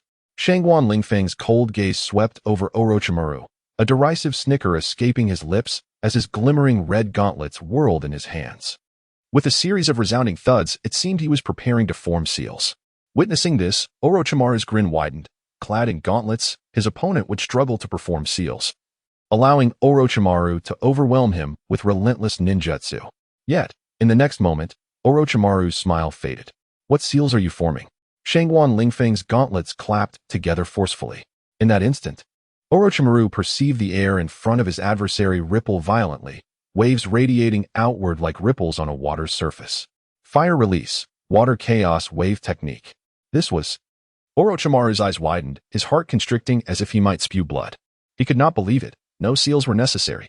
Shangguan Lingfeng sneered, clapping his hands once more, invoking a technique that summoned whatever he wished. The essence of ninjutsu training boxes was indeed formidable. Boom! The two techniques collided with tremendous force. Flames erupted, steam hissed, and laboratory equipment shattered, debris scattering across the floor. The explosive blaze reverberated, shaking Orochimaru's entire base thrice. This brat is unexpectedly troublesome.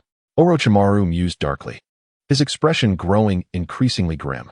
Meanwhile, in a tranquil chamber, a black-haired youth abruptly opened his eyes. Clad in a pure white kimono and deep blue trousers, his chest was exposed, revealing his muscular physique. The back of his kimono bore the small emblem of the Uchiha clan, while deep gray arm guards extended to his palms, and a purple rope belt adorned his waist. Uchiha Sasuke. What on earth is Orochimaru up to? Furrowing his brow, Uchiha Sasuke ceased his training and swiftly rose, making his way outside. Amid such a commotion, he felt compelled to investigate who could render Orochimaru in such a disheveled state. Meanwhile, Shangguan Lingfeng and Orochimaru were locked in an intense battle, neither able to gain the upper hand. Shangguan Lingfeng clutched his wounded arm, a fresh gash from Orochimaru's recent assault causing several drops of blood to trickle down. He realized that had he not reacted swiftly, the injury could have been considerably more severe. Orochimaru, licking the blood from the corner of his mouth, fixed his crimson gaze upon Shangguan Lingfeng and sneered. It seems I have underestimated you. You are capable of contending with me to this extent. Humph. I too have underestimated you. The title of Sannin is indeed well-deserved. Shangguan Lingfeng grinned broadly, laughing unabashedly. In the present moment, both combatants were clad in tattered garments, their faces bearing the marks of battle, with Orochimaru suffering no less than Shangguan Lingfeng. However, the latter's resilience was remarkable, recovering far too quickly for comfort. Blast! That truly hurts. Shangguan Lingfeng muttered to himself. It had been a miscalculation. During his earlier confrontation with Tsunade, it was evident that she had held back somewhat, merely testing the waters. Although they had donned protective boxing gloves, injuries were inevitable. Now, however, Orochimaru showed no concern for the destruction of his base. After all, he likely possessed numerous secret hideouts, far too many to fret over one insignificant location. Each strike aimed for vital points, with Orochimaru pursuing him relentlessly, undeterred by his own injuries. His determination to capture Shangguan Lingfeng was palpable, as the allure of the Door of Freedom proved overwhelmingly enticing. As this realization fueled his anger, Shangguan Lingfeng bellowed and charged at Orochimaru. His fists clenched and fury ignited. He arced through the air, landing a precise blow to Orochimaru's midsection. A thunderous crash reverberated through the forest, shaking the surrounding trees. Shangguan Lingfeng's attack was formidable, yet Orochimaru was far from defenseless. With a pained roar, he retaliated, his tail striking out and sending Shangguan Lingfeng flying. "Come on, let us hurt each other," Shangguan Lingfeng shouted as he swung his fist again, this time with even greater speed and force. Who's afraid of whom? The impact of Shangguan Lingfeng's fist struck Orochimaru's head, causing him to see stars. Just as their fierce exchange continued, a figure emerged from the shadows. His face etched with astonishment. Who was this person in the black trench coat? He's actually holding his ground against Orochimaru. Uchiha Sasuke thought incredulously. Fully aware of Orochimaru's strength as one of the Sannin, few in the ninja world could rival him. Yet here was an eccentric youth in red boxing gloves, matching Orochimaru blow for blow. Truly an astonishing sight. Uchiha Sasuke. As Shangguan Lingfeng caught sight of his opponent, he realized that the current Sasuke Uchiha was nothing more than a typical adolescent, likely to launch an attack under Orochimaru's provocation. His intuition proved correct, for Orochimaru had also noticed the newcomer. "Sasuke-kun, lend me your strength. This Lingfeng possesses unimaginable ninja tools. If we acquire them, we could swiftly reach Itachi Uchiha's side." Making your quest for vengeance a mere formality, Orochimaru exclaimed, suddenly retreating several meters, licking his lips with a sinister grin. Upon hearing this, Sasuke's face was painted with skepticism as he scanned his surroundings. "Hey, Sasuke Uchiha, do not be so obstinate," Shangguan Lingfeng remarked, his fists colliding with a resounding thud, accompanied by a soft chuckle. "You know how troublesome Orochimaru can be. Moreover, I am willing to stand by your side. Together, we shall surely prevail. Once we secure those ninja tools, you can easily approach Itachi, and your revenge plan will unfold seamlessly. Oh, by the way, I am now Naruto's elder brother," he added, flashing a self-assured smile. Sasuke Uchiha's gaze flickered, revealing his hesitation. Orochimaru, retreating with a cruel smile, taunted, "Oh, Sasuke-kun, you are now a rogue ninja. And I have never heard of a rogue returning to the village. Have you forgotten your family's vendetta?" At Orochimaru's words, a fierce glint ignited in Sasuke's eyes. Clenching his fists, his teeth ground together with a sharp crack. "I will handle Itachi myself," he declared coldly. Suddenly, he formed a series of hand seals with remarkable speed. Fire style, great fireball technique. With a powerful shout, a massive fireball coalesced in his mouth before being unleashed in a torrential blaze. In an instant, a wave of terrifying heat surged through the air. "Sasuke, you are indeed clever," Orochimaru remarked, a hint of admiration crossing his face. He had initially feared that this youth might be easily deceived, but it appeared he had misjudged the situation. True to form, Sasuke Uchiha and Orochimaru launched their assault together. After all, Sasuke was now a rogue ninja, and the notion of returning to Konoha was nothing more than a fanciful dream. Having spent years alongside Orochimaru, it was evident he could not trust a stranger who had suddenly appeared. Realizing he was at a strategic disadvantage, Shangguan Lingfeng felt a twinge of concern. Facing two adversaries simultaneously would likely lead to his downfall. "Very well, I shall take my leave for now and return shortly," Shangguan Lingfeng declared, producing a bamboo dragonfly to place upon his head. To the astonished gazes of Orochimaru and Sasuke, he ascended into the sky. "He can actually fly." Sasuke gritted his teeth in frustration, recalling Orochimaru's earlier words with determination. He was intent on not letting this stranger escape. Fire style. Wind style. Orochimaru swiftly formed hand seals with both hands, summoning a swirling tornado comprised of flames and fierce winds behind him. Suddenly, a vortex manifested in the sky. A colossal whirlwind that swept forward, stirring up dust and debris in its wake. Alas, it was too distant to strike Shangguan Lingfeng. Subsequently, the tornado continued its rampage. engulfing Orochimaru and everything surrounding him. However, it soon diminished in power, ultimately dissipating into the atmosphere. Undeterred, Orochimaru unleashed a barrage of ninjutsu, yet none proved effective. Lacking the ability to fly, he could only watch with a sly smile as Shangguan Lingfeng vanished into the sky, exclaiming, "Ha! Wait for me. I shall return." Wielding his crimson boxing gloves, Shangguan Lingfeng soared into the heights, disappearing from view. Observing his departure, Orochimaru released his clenched fist with a shadowy gaze, coldly remarking, "Sasuke, do you now comprehend my intentions regarding him?" Shangguan Lingfeng possesses several extraordinary ninja tools. Capturing him would allow us to utilize them. A mere Uchiha Itachi would pose no challenge. Humph. Uchiha Sasuke huffed heavily, turning to retrace his steps, declaring, "Regardless of the tools you speak of, I will personally eliminate Uchiha Itachi." Orochimaru, fixated on Sasuke's retreating figure, could not resist licking his lips with his elongated tongue, chuckling quietly, "Hee, this is becoming increasingly intriguing." Meanwhile, the bamboo copter could fly at a speed of 80 kilometers per hour for up to 8 hours before its battery depleted, necessitating a 12-hour recharge. Shangguan Lingfeng, however, required no such duration. He merely sought a distant mountaintop, where he activated a portal and returned home. "Oh dear, it seems I require a few more top-tier tools. Relying solely on the fair boxing gloves is insufficient." As he bathed, Shangguan Lingfeng pondered the inadequacy of his arsenal. The singular fair boxing glove was only effective in one-on-one confrontations and did not guarantee victory. Facing 2 or 3 opponents would leave him vulnerable. Reflecting on his recent encounter with Orochimaru, he recalled a saying from his past life: "Endure for a moment, and the storm shall pass. Retreat a step, and the ocean shall widen." Repeating this phrase brought him a measure of comfort, yet frustration soon followed. What nonsense! The more I think about it, the angrier I become. I must reclaim my dignity. With a 4-dimensional pocket at my disposal, I cannot continue to endure this humiliation. This visit to the world of Naruto cannot be in vain. As Shangguan Lingfeng scrubbed himself with soap, his anger intensified. What are the legendary 3 ninjas and Orochimaru compared to me? Just wait and see how I shall deal with you. Just then, he suddenly felt a peculiar sensation within his abdomen. The 4-dimensional pocket. Lowering his head, Shangguan Lingfeng gazed intently at his own bare belly. His heart surged with excitement as he focused on the gentle rise and fall of his abdomen, where a faint spiritual glow flickered into visibility once more. This ethereal light was a familiar sign to him, indicating that he could acquire another item from within. Another treasure awaits. Shangguan Lingfeng felt overwhelmed with joy, thinking to himself that this outing was not in vain after all. Something was stirring upon his return. "Come forth." With a grin stretching across his face, he silently chanted in his heart and reached out his hand to retrieve the object. What emerged was a seemingly ordinary glove. Upon grasping it, he quickly discerned its origin.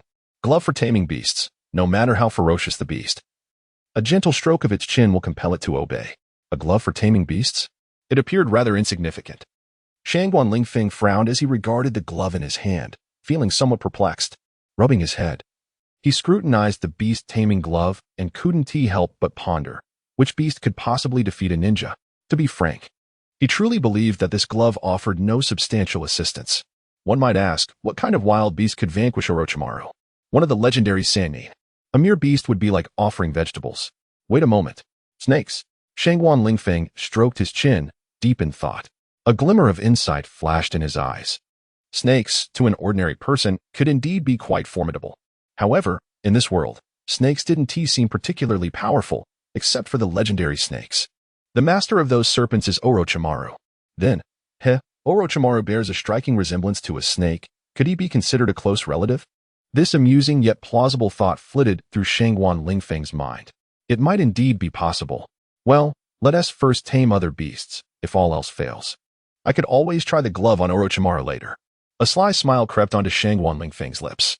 After all, with the safety net of the fair boxing gloves, he wouldn't be instantly defeated by a single blow.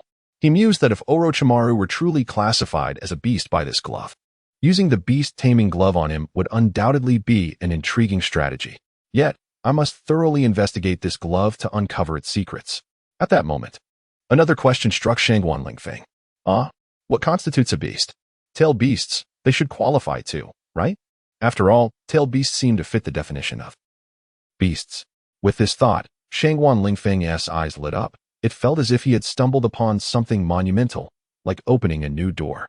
Tailed beasts are indeed beasts, and they can be quite ferocious, often leading to destruction. They qualify as formidable beasts, indeed. Shangguan Lingfeng deftly stowed away the beast-taming gloves into his dimensional pocket, muttering to himself, "Once I've rested and indulged in a sumptuous feast, I shall reclaim my honor." Humph. As he hummed a playful tune and prepared to unfurl his gourmet tablecloth for a delightful repast, his fingers unexpectedly brushed against a hard object. Cool and smooth. It seemed to be hollow. Bewildered, Shangguan Lingfeng withdrew his hand, suddenly struck by a realization the object bore a resemblance to a cylinder? What could it be? Initially taken aback, his eyes soon sparkled with excitement, a jubilant smile illuminating his face. Another tool. What could it be? His surprise transformed into elation as he swiftly retrieved the item, his gaze widening in sheer delight. Ha! What a marvel! It's an air cannon. Shangguan Lingfeng laughed heartily, clutching the peculiar small cylinder. Before his laughter could fade, he tightened his grip on the air cannon, anticipation gleaming in his eyes. Once he settled into the right mindset, he was determined to unleash this device upon those detestable foes, sending them soaring into the heavens. Orochimaru, just you wait. A grand surprise awaits you. Air cannon, a commonly used tool from Doraemon. It is cylindrical and hollow inside. When donned and activated, it releases an invisible air pressure attack upon enemies, boasting immense power. What are the three ninjas? Behold as I knock you down with a single blast. And Tsunade, that colossal cow. I shall certainly give her a taste of my cannon. With the air cannon affixed to his right hand, its cylindrical body appeared oddly peculiar, rendering his fingers almost invisible. Suddenly, an ingenious idea sparked in Shangguan Lingfeng's mind. Gazing at the air cannon, a brilliant thought flashed through his consciousness. And a smile blossomed upon his lips as he mused. What if I first donned the fair boxing gloves, then placed the air cannon on top? This way, I could protect my fists while ensuring a fair fight, all the while harnessing the air cannon as formidable power. His eyes gleamed brighter, as if the dawn of victory lay before him. This notion exhilarated him, fueling an impatient desire to put it into practice. The more he contemplated, the more his excitement surged. He hastily retrieved the fair boxing gloves and donned them alongside the air cannon. Hiss, hiss, hiss. Once the air cannon was fitted, it became nearly imperceptible beneath the gloves. Moreover, due to the material of the cannon, its body felt pleasantly cool, dispelling any sense of stuffiness. Shangguan Lingfeng flexed his fingers and discovered no hindrance whatsoever. "Aha! It truly fits," he exclaimed, revealing a mischievous grin, as if he had already marked Orochimaru and Uchiha Sasuke as his prey. "Orochimaru, and you too, Uchiha Sasuke, that pretentious youth, await your fate. For I shall make you weep and wail." And with that, he was off, without a moment's hesitation. Shangguan Lingfeng swiftly retrieved the door of choice from his fourth-dimensional pocket and placed it with a clatter in the room. With a few muffled sounds, he prepared to open the door in pursuit of vengeance against Orochimaru. Suddenly, a knock echoed through the space. "Is it Naruto?" "The door is unlocked. Come in." Shangguan Lingfeng retracted his hand, which was about to twist the doorknob, and turned to call out, "Oh, you all have come. Brother Lingfeng."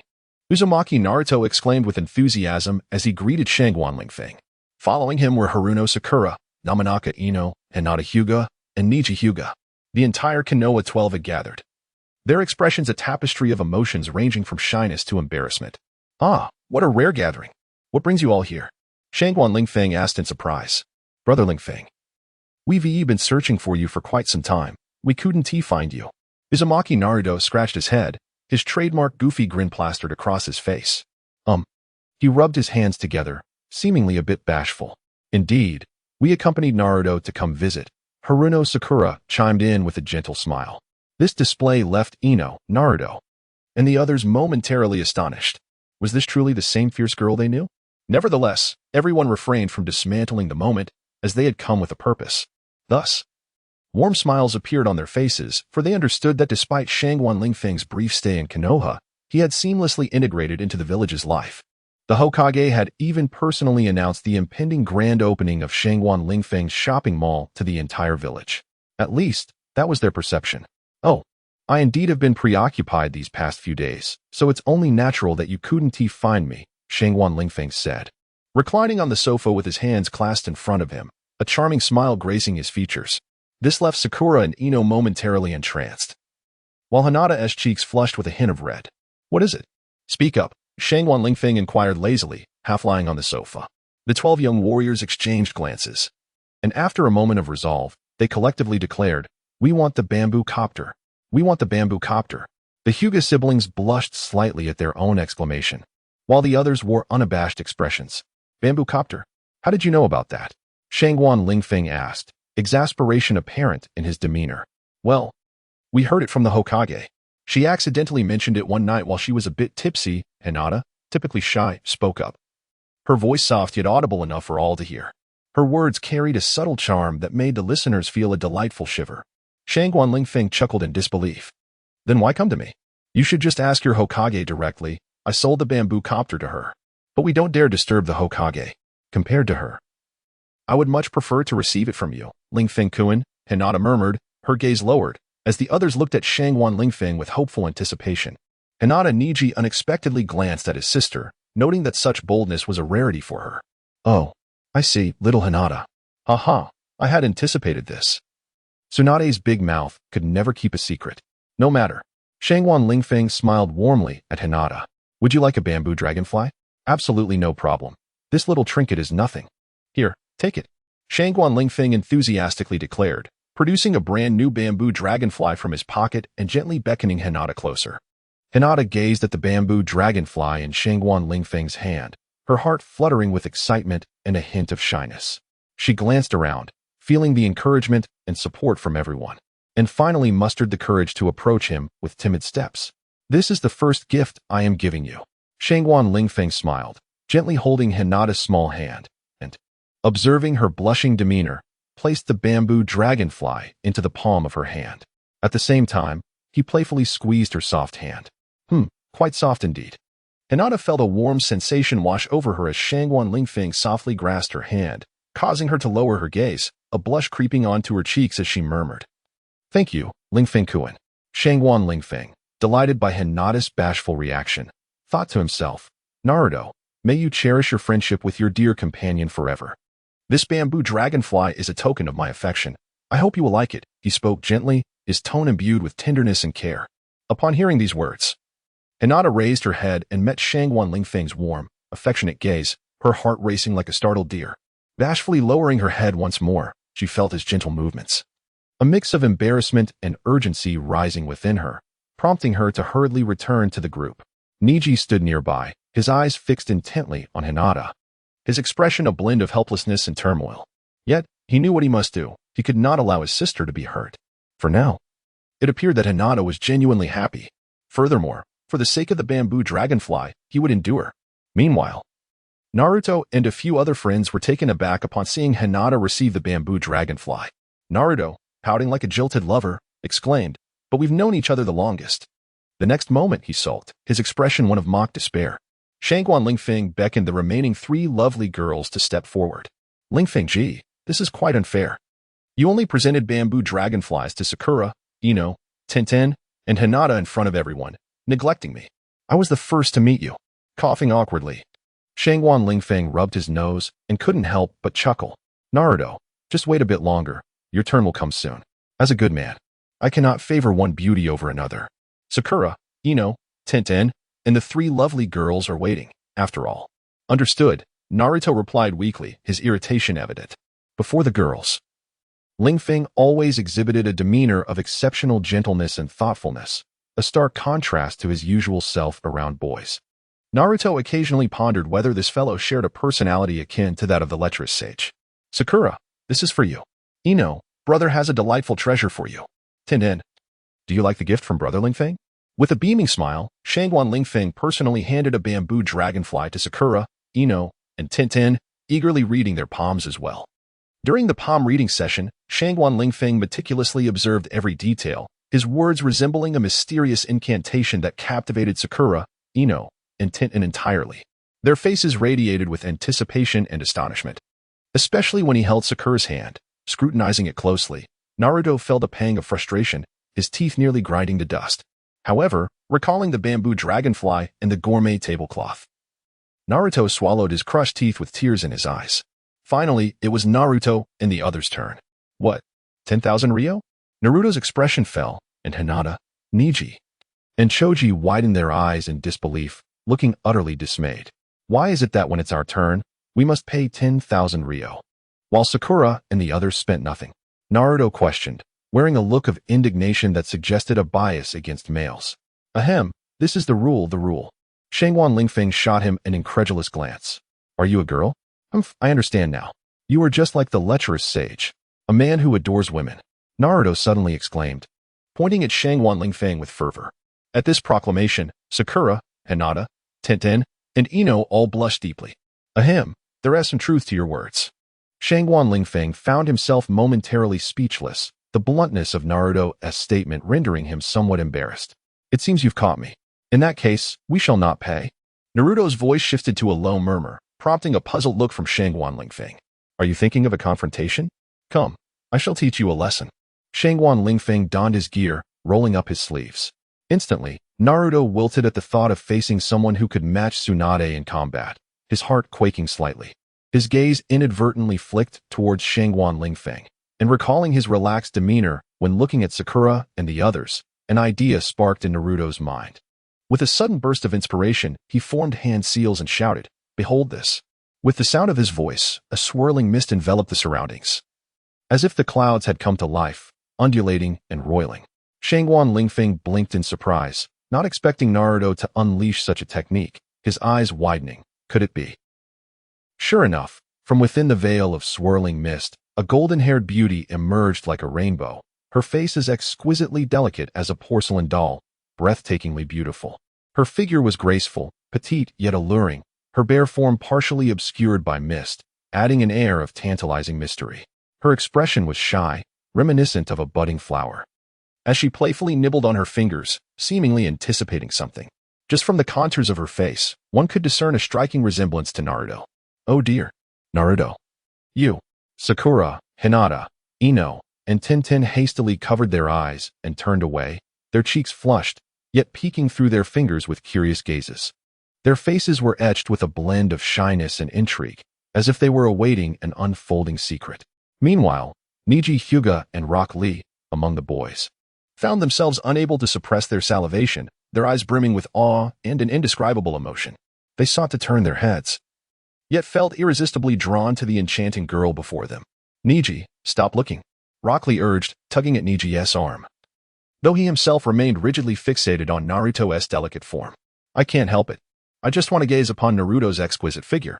His heart was a tumult of conflict and struggle, torn between admiration for the beautiful girl and an internal battle with his moral compass. Lee, quickly close your eyes. You cannot handle this. Neji gritted his teeth, reluctantly shifting his gaze from Naruto's chest. Well, Akimichi Choji's round face turned crimson, blood gushing from his nostrils as he toppled backward in a daze. Shangguan Lingfeng widened his eyes, swallowing hard, secretly marveling at the extraordinary nature of this jutsu. His gaze fell upon Naruto, who had transformed into a stunningly beautiful girl, captivating anyone who laid eyes upon her. Naruto's hair cascaded down to her waist, soft and flowing, her eyes sparkling like two clear lakes. Her skin was fair and delicate, like porcelain, with a subtle rosy hue. Moreover, she possessed an undeniable allure. Your jutsu is quite impressive. Indeed, this is my self-created technique, seduction jutsu. Naruto replied with a hint of playful shyness, a glimmer of pride crossing her face as she resolved to push further. Lingfeng, let me call a few more sisters over. Naruto made a kissing gesture, sending a playful red lip flying through the air. Multiple shadow clone jutsu. With a series of explosions and swirling smoke, nearly 20 identical young women, all resembling Naruto, approached Shangguan Lingfeng with flirtatious poses. Gulp. Shangguan Lingfeng swallowed hard, feeling as if he might lose himself. However, upon noticing one of the young Narutos brandishing a weapon, clarity struck him. What the hell? You dare to bring weapons? Come at me. Shangguan Lingfeng sensed a surge of malevolence. Instinctively, he tightened his grip on the air cannon in his right hand. The air cannon. A resounding explosion reverberated through the air. And under the astonished gazes of others, 20 clones of Naruto were violently struck as if by an invisible force. A visible wave of air erupted around them, creating a shock wave of devastation. In an instant, nearly all the Naruto shadow clones seemed to evaporate into thin air, leaving only the original Naruto, starry-eyed and powerless. Slumped against the wall, everyone stood in stunned silence, gazing at the cylindrical object in Shangguan Lingfeng's hand. What on earth was that? It was truly terrifying. Their hearts brimmed with astonishment and confusion, pondering the extent of such power and skill. In a mere moment, So many shadow clones had been obliterated. A heavy silence fell over the crowd, each person rendered mute. Brother Lingfeng, what kind of ninja tool is this? Tian mustered the courage to ask, her voice trembling. The air cannon, a new ninja tool I've developed. Its power is rather average, I suppose, Shangguan Lingfeng replied with a hint of playful mockery, as if downplaying the situation.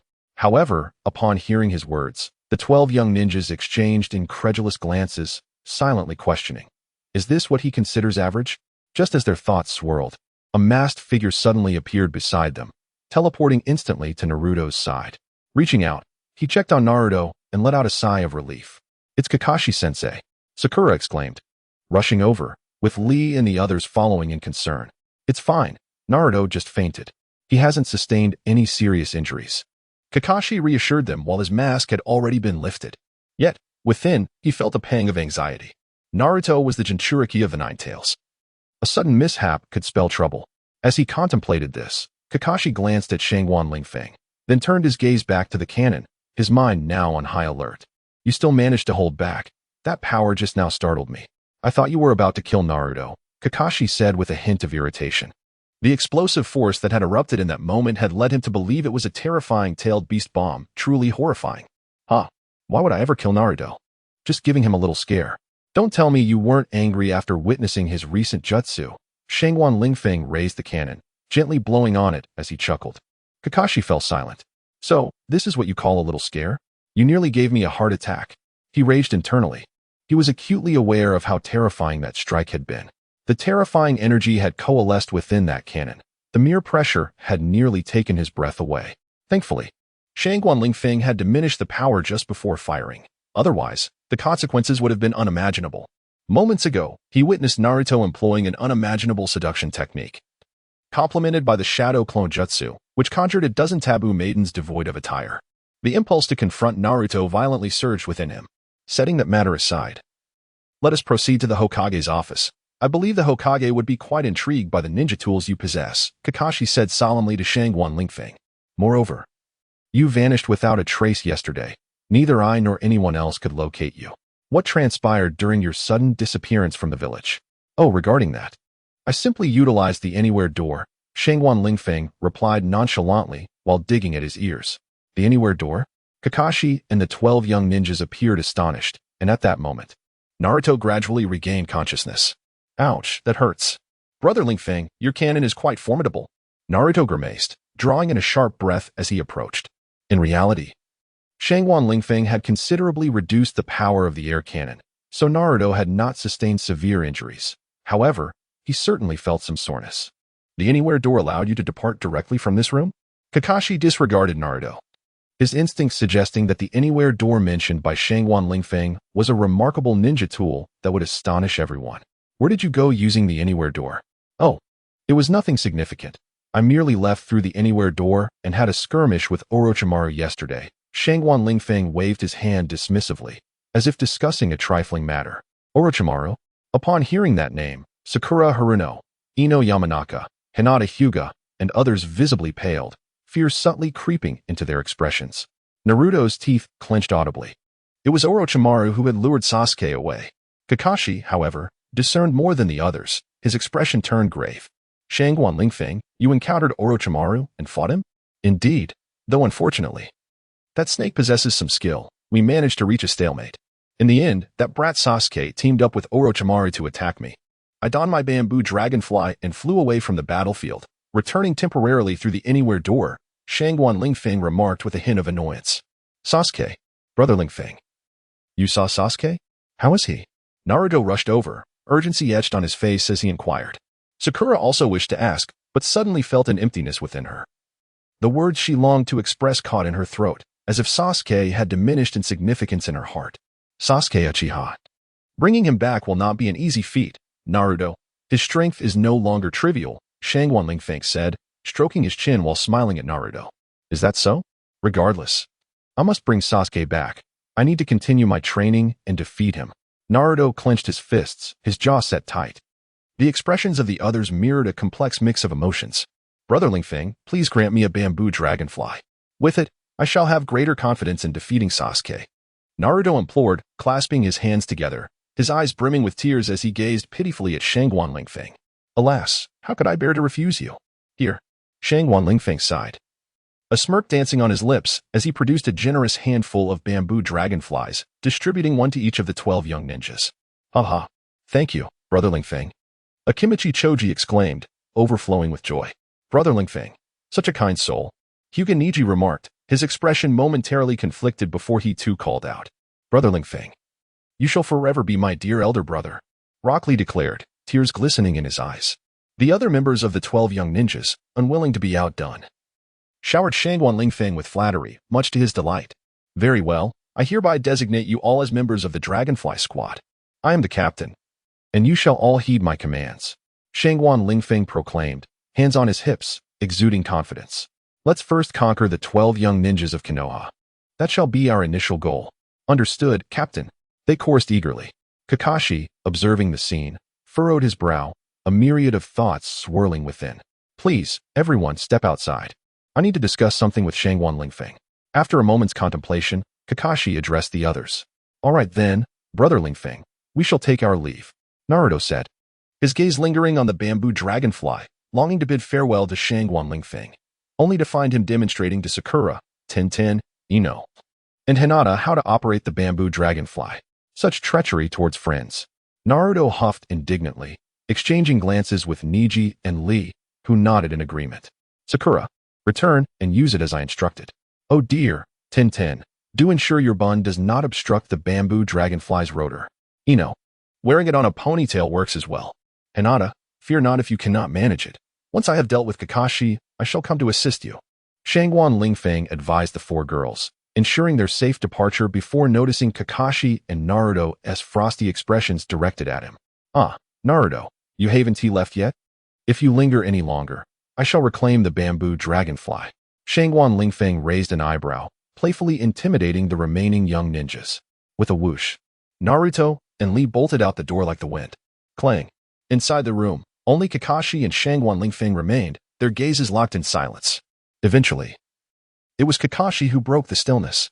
As he observed Shangguan Lingfeng preparing to indulge in a feast upon the couch, he quickly interjected, if you commence eating, it may never come to an end.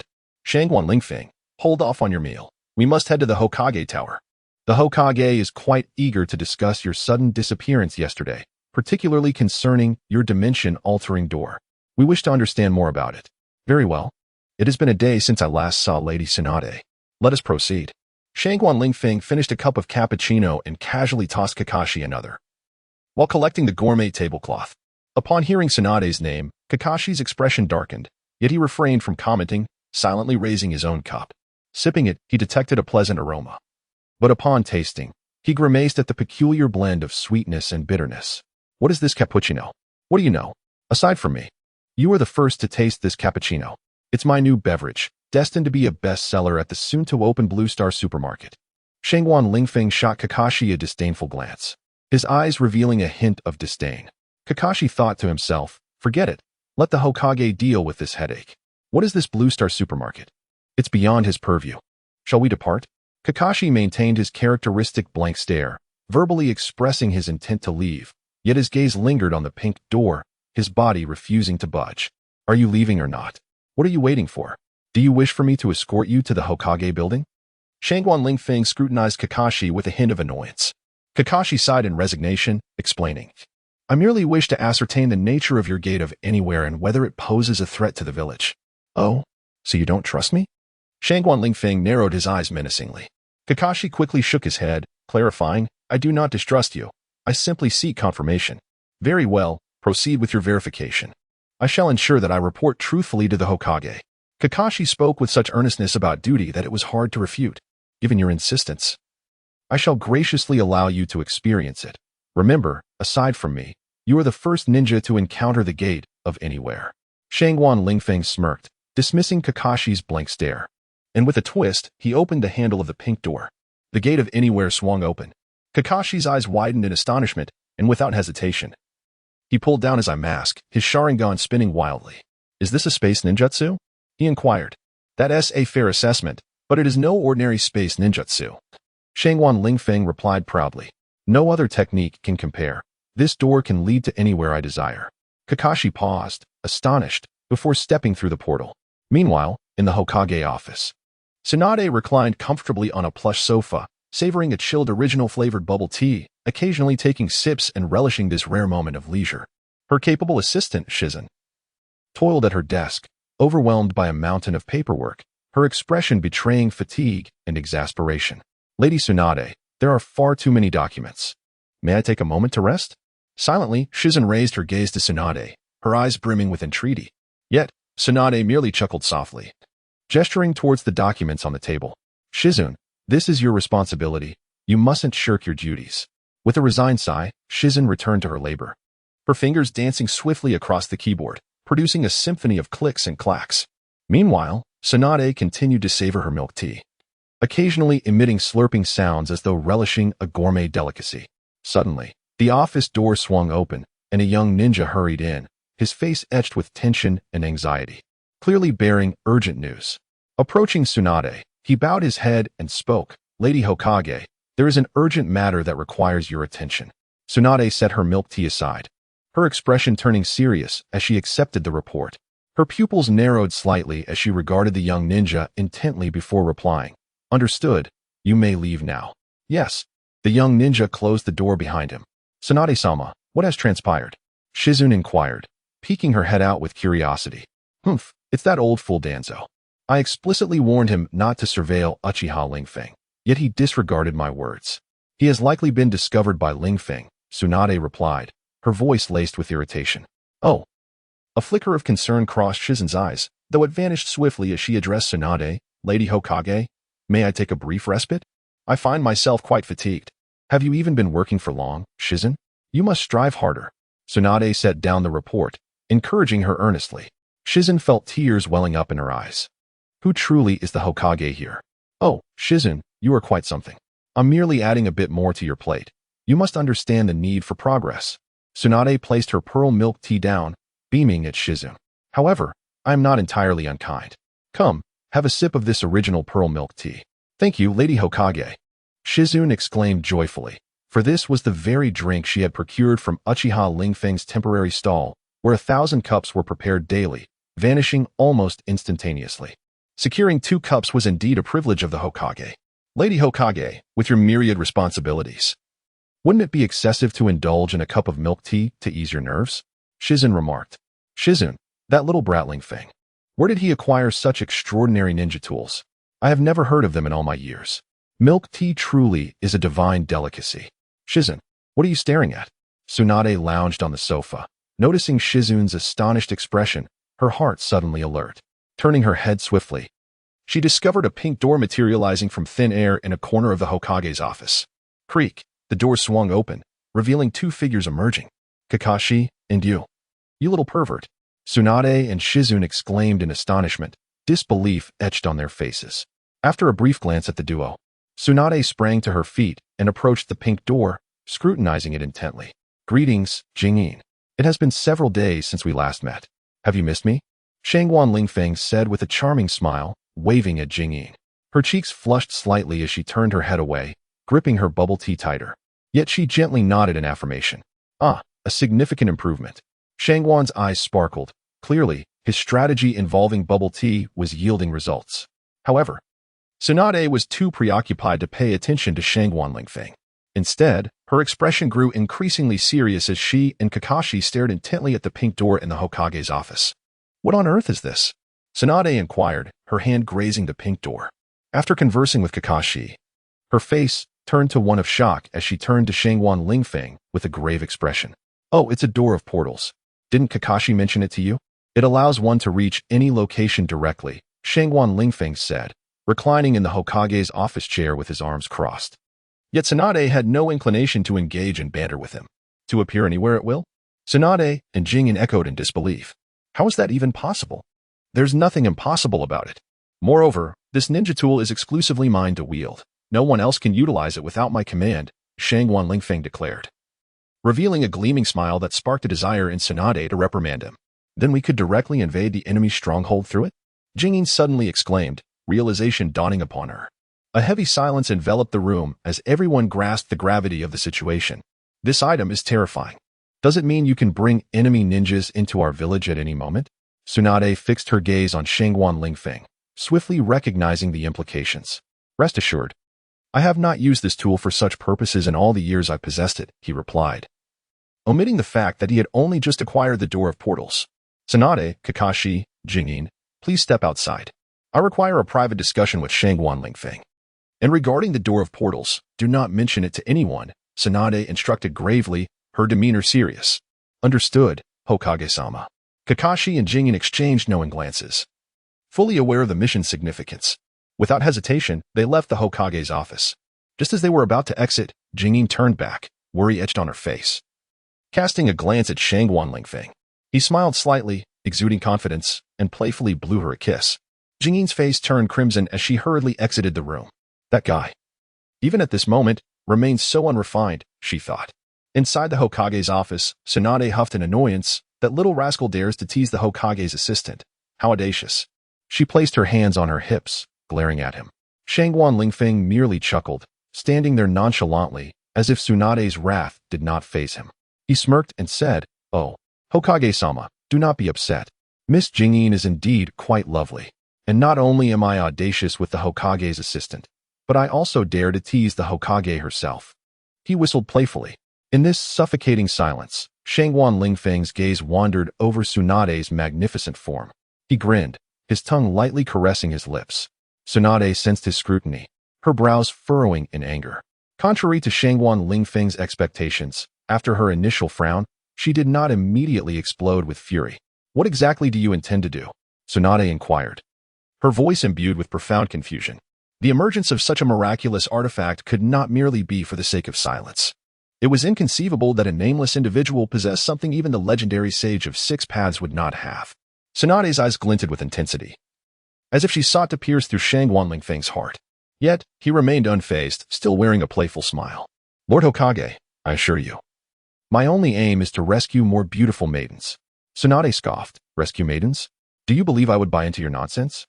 Shangguan Lingfeng blinked and, in a nonchalant tone, replied, "Actually, I seek to prevent the world from destruction and maintain peace. Much like you, Lord Hokage, who tirelessly strives for the tranquility of Konoha with a compassionate heart." Tsunade's gaze softened slightly, though she remained vigilant, fixating on Shangguan Lingfeng. "Who are you? Such a divine artifact ought not to be in your hands." "Well, I have no particularly grand ambitions," he continued. "The so-called shinobi world war seems to me nothing more than a child's game. The 5 great nations are merely 5 small villages engaged in petty quarrels. I act as I please, doing whatever comes to mind, though it may lead to actions that surprise you." Shangguan Lingfeng leisurely settled into the Hokage's chair, deftly unfurling a tablecloth meant for connoisseurs. He lightly tapped the wine list, seemingly casually ordering a glass of Lafite, while also ensuring Tsunade received a complimentary glass. His demeanor exuded elegance and composure, as if everything were well within his grasp. "I might even bring genuine peace to the entire shinobi world," he mused, his tone tinged with playful irony, yet betraying an undeniable sincerity. His eyes, deep and luminous, seemed to conceal an ocean of mysteries, eluding any attempt to fathom their depths. Tsunade regarded him, a whirlpool of complex emotions stirring within her. This man, radiating confidence and charm, appeared to harbor profound secrets. His presence was akin to a riddle, awaiting resolution. Yet, in this moment, she could only sit there, savoring the glass of Lafite he had generously offered, while observing him relish this unique moment in the Hokage's office. "What is the matter, little Tsunade? Are you contemplating the idea of seizing my marvelous shinobi tools to eliminate me?" Shangguan Lingfeng observed her with a knowing smile, as if he could read her thoughts. Tsunade paused in silence, glancing down at the wine in her hand, the delicate aroma wafting through the air. In truth, she had entertained such thoughts. However, she was aware that he possessed many more secrets and treasures unknown to them, such as this miraculous door to anywhere. She speculated that even if the villagers banded together, they would likely not stand a chance against him. She gently took a sip of red wine and, in a calm tone, remarked that her recent conversation with Kakashi had further solidified her conviction. Moreover, she distinctly felt the wondrous nature of the portal, as if it had opened a gateway to an unknown realm. Just a few days prior, a fierce battle had indeed erupted at one of Orochimaru's bases in the Sound Village, and fresh intelligence had just arrived. It seemed that Orochimaru had not gained any advantage over the young Shangguan Lingfeng. with the emergence of the portal. It was evident that the adversary must possess some hidden cards. Oh dear, Tsunade, you worry too much. Would I truly engage in such absurdity? I am not so deranged. The village has bestowed upon me so much warmth and care these days. How could I ever harm them? Shangguan Lingfeng explained with a smile, though it did little to assuage Tsunade's concerns. Her furrowed brow remained unrelaxed, as she sensed an undeniable danger emanating from this seemingly cheerful young man. The array of ninja tools he presented was alarmingly beyond the realm of reason, suggesting the potential for the creation of fearsome weapons that could annihilate the village at any moment. Ahem, if you remain uneasy, well, perhaps you could make a sacrifice. How about you accompany me on a date so we can discuss matters thoroughly? Shangguan Lingfeng said, casting a sidelong glance at Tsunade's exposed decolletage, feigning calmness. Tsunade's body trembled slightly. Initially expecting her to erupt in anger, Shangguan Lingfeng anticipated seizing the opportunity to gain some advantage. However, to his surprise, she pondered seriously for a moment.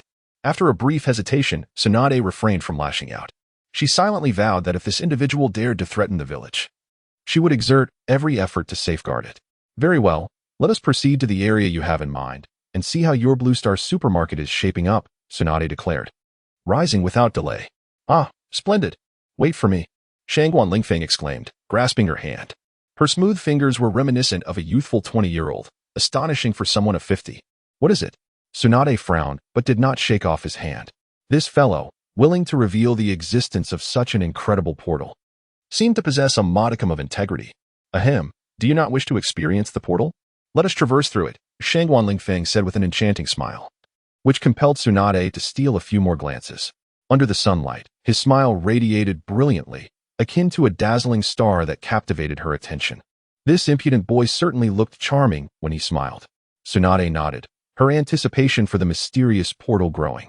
All right, I am eager to witness whether the portal is truly as magical as rumored. Shangguan Lingfeng retrieved the pink portal once more and wrapped his arm around Tsunade's waist. My, what a captivating waist you possess, he exclaimed, marveling at its softness and strength, a perfect combination. He couldn't help but press his fingers against it a couple of times, utterly enchanted by its allure. Tsunade shot him a fierce glare.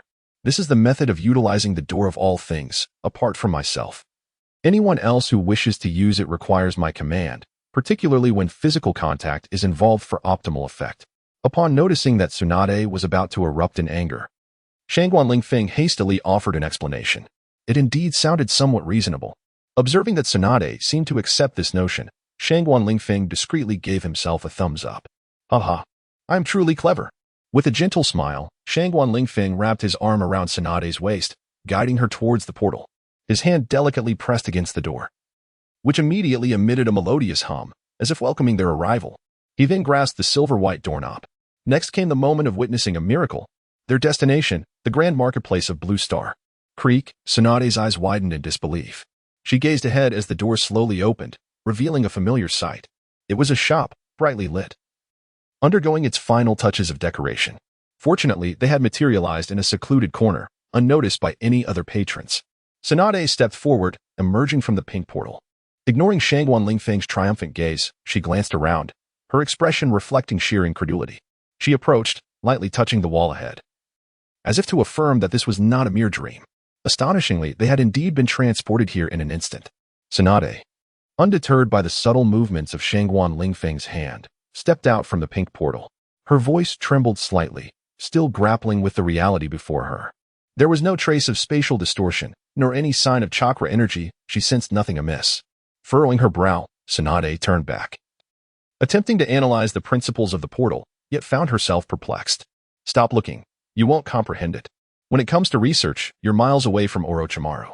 Once we finish here, I shall recruit him. Shangguan Lingfeng waved dismissively, moving towards the office set up for the marketplace's general manager, beckoning Tsunade to follow.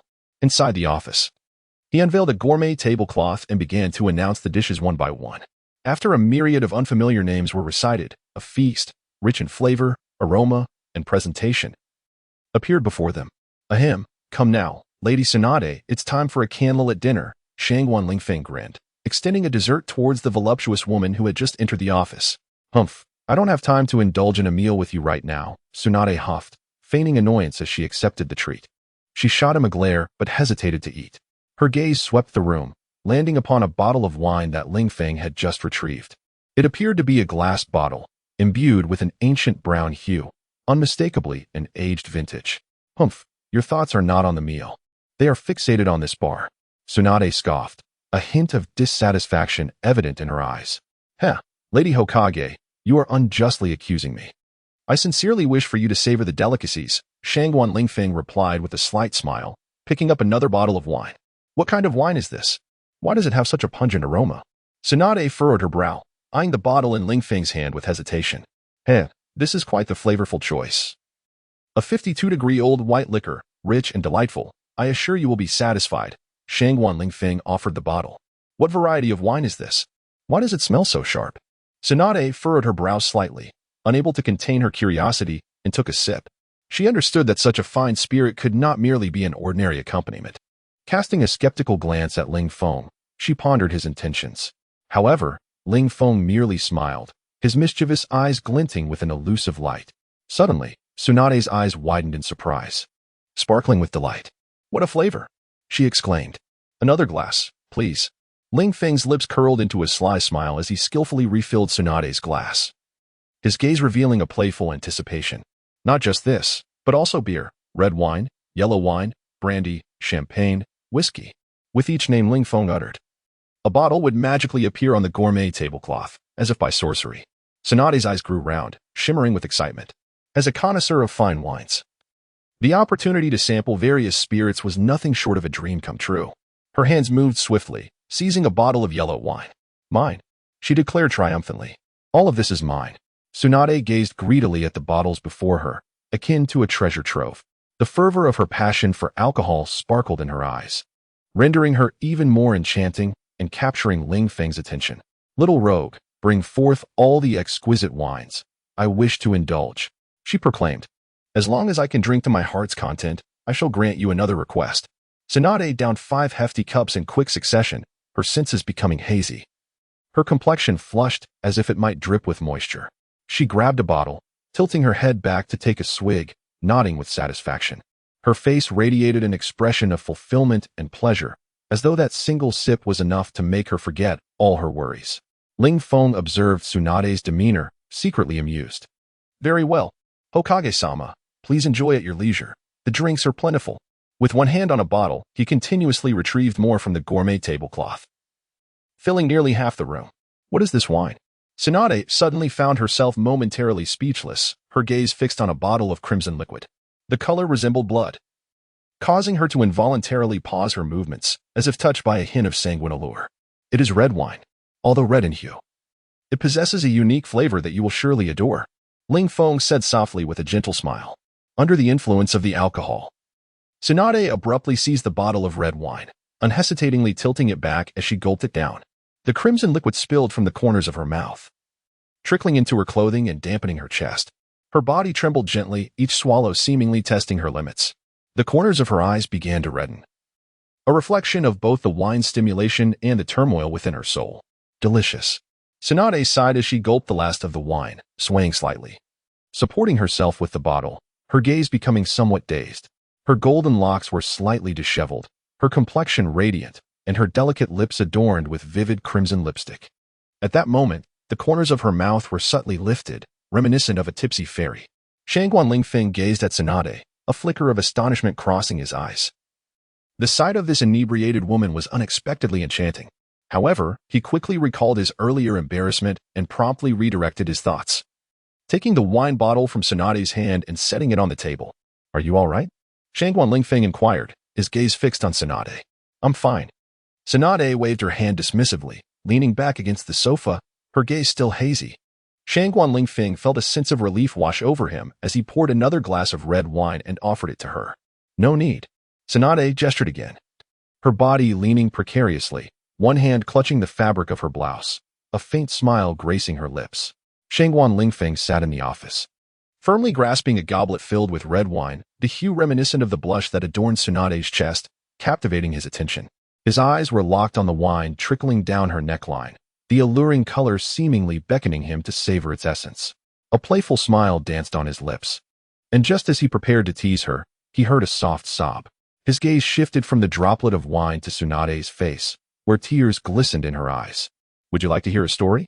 Tsunade murmured, her voice trembling slightly. "Of course, I have wine, and you have a story. It is indeed a perfect pairing." Shangguan Lingfeng set down his glass, furrowing his brow at this sudden emotional shift, feeling somewhat taken aback. After a brief pause, he observed Tsunade's vulnerable demeanor, an unusual sensation bubbling within him. He nodded silently, refraining from words, and gently lifted the goblet, savoring the rich red wine sip by sip. Tsunade remained quiet for a moment before commencing her tale.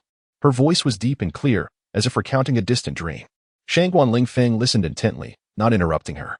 He watched her tear-streaked face, his heart swelling with pain and compassion. Ah, a tempestuous beauty shedding tears before him. This seemed like a fortuitous opportunity. Yet, considering she was one of the legendary Sannin, he suspected success would not come easily. Just then, Shangguan Lingfeng sensed a peculiar movement from his dimensional pocket. "Lord Hokage, may I fetch you a glass of water?" he offered, turning to retrieve a cup of cool water from the gourmet tablecloth, presenting it to Tsunade. He then listened quietly, his eyes reflecting understanding and sympathy. "Shall I sing you a song? It might lift your spirits," he proposed. Tsunade took a sip of the cool water, seemingly regaining her composure, acknowledging with a simple mm. A mysterious smile graced Shangguan Lingfeng's face as he reached into his trench coat pocket, producing an unusual microphone. The touching microphone, a remarkable artifact from the 22nd century, possesses the extraordinary ability to evoke profound emotions, rendering listeners in tears as they absorb the heartfelt words spoken through it. Shangguan Lingfeng, holding the touching microphone, spoke with deep emotion. "Once, a genuine love lay before me. Yet I failed to cherish it. Only upon its loss did I realize my regret. There is no greater agony in this world than this." He grasped Tsunade's hand and whispered softly. The intangible waves emanating from the microphone surged forth, and tears welled in the corners of Tsunade's eyes. Why? She pondered, unable to articulate the inexplicable feelings stirring within her.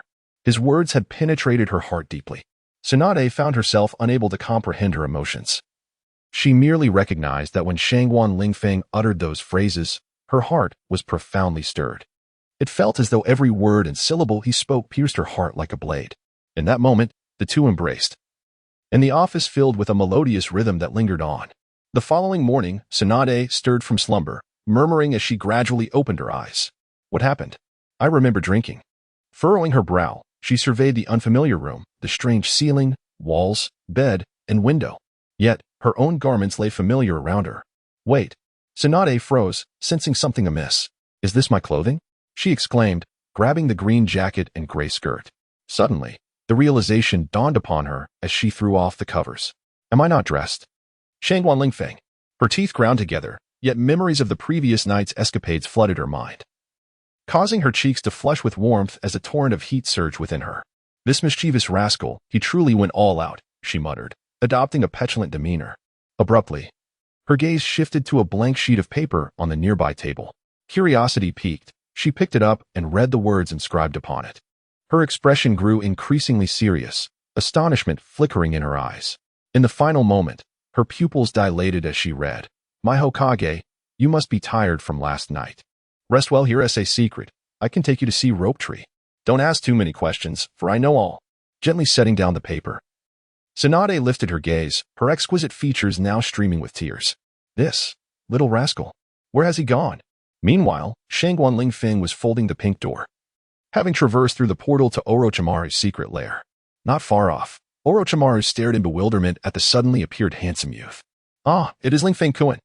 Orochimaru flicked out his elongated tongue, licking his lips, revealing a sinister smile. "Orochimaru, I failed to capture you last time, but this time, I come well prepared." Shangguan Lingfeng gently ran his fingers through his hair, exuding an effortless charm. "Oh, it seems Lingfeng is quite eager," Orochimaru remarked, his slitted pupils narrowing as he fixed his gaze on Shangguan Lingfeng, hissing with a cold sneer.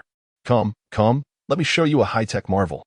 As he spoke, Shangguan Lingfeng donned his fair boxing gloves on his right hand and assembled the air cannon once more.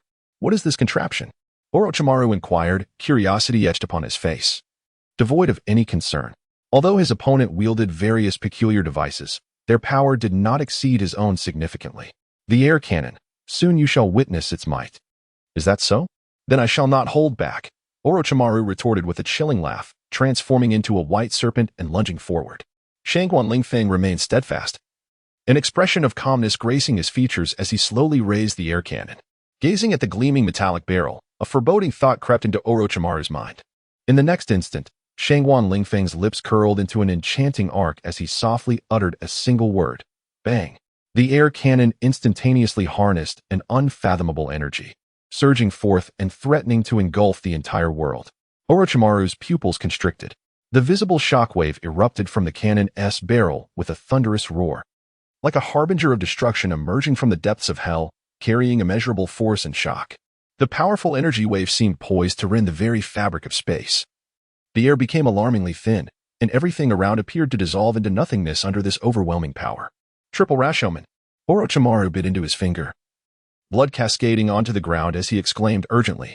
Though a hint of panic flickered within, he maintained his composure. He understood that should this attack connect, even he would struggle to withstand it. Without hesitation, he swiftly pierced his finger again, allowing a droplet of blood to fall as he began weaving seals in midair. His speed was breathtaking, fingers tracing intricate paths through the air. In that moment, the triple Rashomon materialized, standing like an impenetrable shield before him. The visible shockwave erupted with thunderous force, cleaving the sky like a bolt of lightning.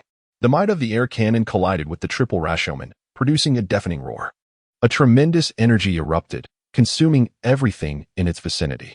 The surrounding space seemed to freeze at that moment, as if time itself had ceased to flow.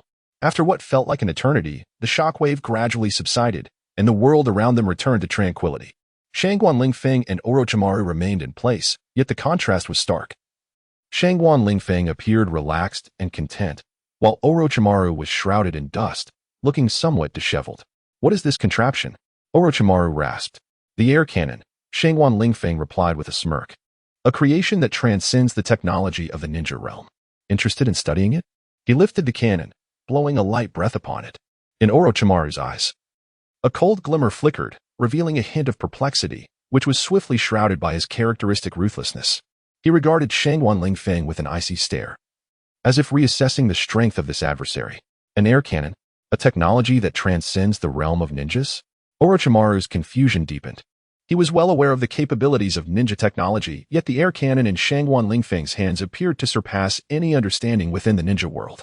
This left him in a state of disbelief. Observing Orochimaru's reaction, Shangguan Lingfeng could not suppress a smirk. He was acutely aware of the power of this air cannon and understood the thoughts swirling in Orochimaru's mind. As if sensing a shift, Orochimaru's heart tightened at the sight of Shangguan Lingfeng raising his hand once more.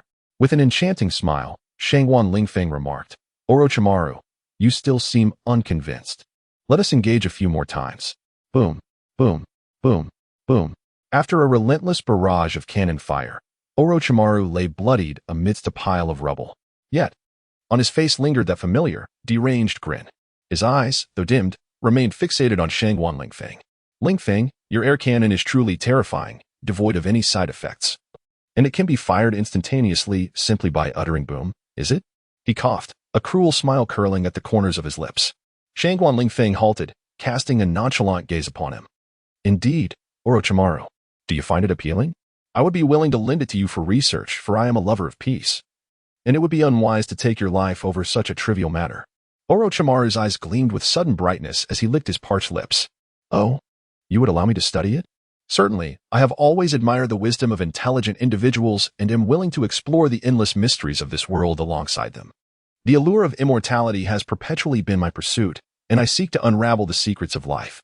Comrade Orochimaru, your ambitions align remarkably with mine, which is indeed delightful. Shangguan Lingfeng's words brimmed with fervor and anticipation, resonating deeply with Orochimaru. Ah, I did not expect that Lingfeng also harbors such grand aspirations. Our goals are entirely in sync. There was a flicker of surprise in Orochimaru's eyes, followed by an inexplicable brilliance. Excellent, Comrade Orochimaru. I implore you to join my team. It requires innovative talents such as yours. Whether it be the air cannon or the gauntlets I utilize, I entrust them to your research. For I greatly admire your body modification technology. Shangguan Lingfeng set aside the air cannon, signaling his sincerity. Orochimaru's eyes brightened. He was astonished that his body modification technology garnered Shangguan Lingfeng's attention. Rising from the rubble, bloodied yet resolute, he stood tall. Shangguan Lingfeng, unfazed, understood that if anyone could endure in the world of Naruto, it was undoubtedly Orochimaru. After all, a mere barrage of air cannons could not bring him to his end. One must truly engage to truly understand. Comrade Orochimaru, let us proceed to the base for further discussions, Shangguan Lingfeng said with a smile, his demeanor exuding a blend of elegance and warmth. As the serpentine skin of Orochimaru gradually faded, it was replaced by a brand new corporeal form. He advanced forward, exuding an aura of coldness and mystery. The two entered a grand hall within the base and took their seats opposite one another. Shangguan Lingfeng produced an exquisite tablecloth, placing it delicately between them. What is this? Orochimaru inquired, gazing at the tablecloth in confusion.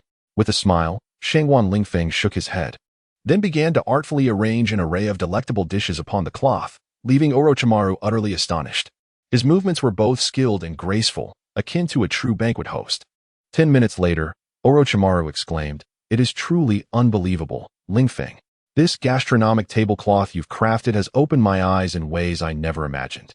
I have never encountered such a treasure in the entire ninja realm. Partnering with you has proven to be an exceptionally wise choice."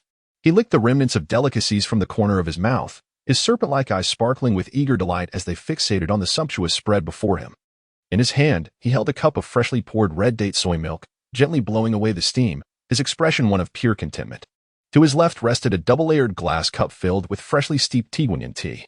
The fragrant aroma wafted through the air, intertwining with the rich scent of the soy milk, creating an enchanting atmosphere reminiscent of a culinary paradise. Orochimaru had previously declared that, for someone who pursued immortality, the so-called milk teas and coffees were mere junk food. However, today he found himself indulging in both beverages, evidently captivated by the delights offered by the gastronomic tablecloth. At that moment, he appeared entirely absorbed in this feast, oblivious to the world around him.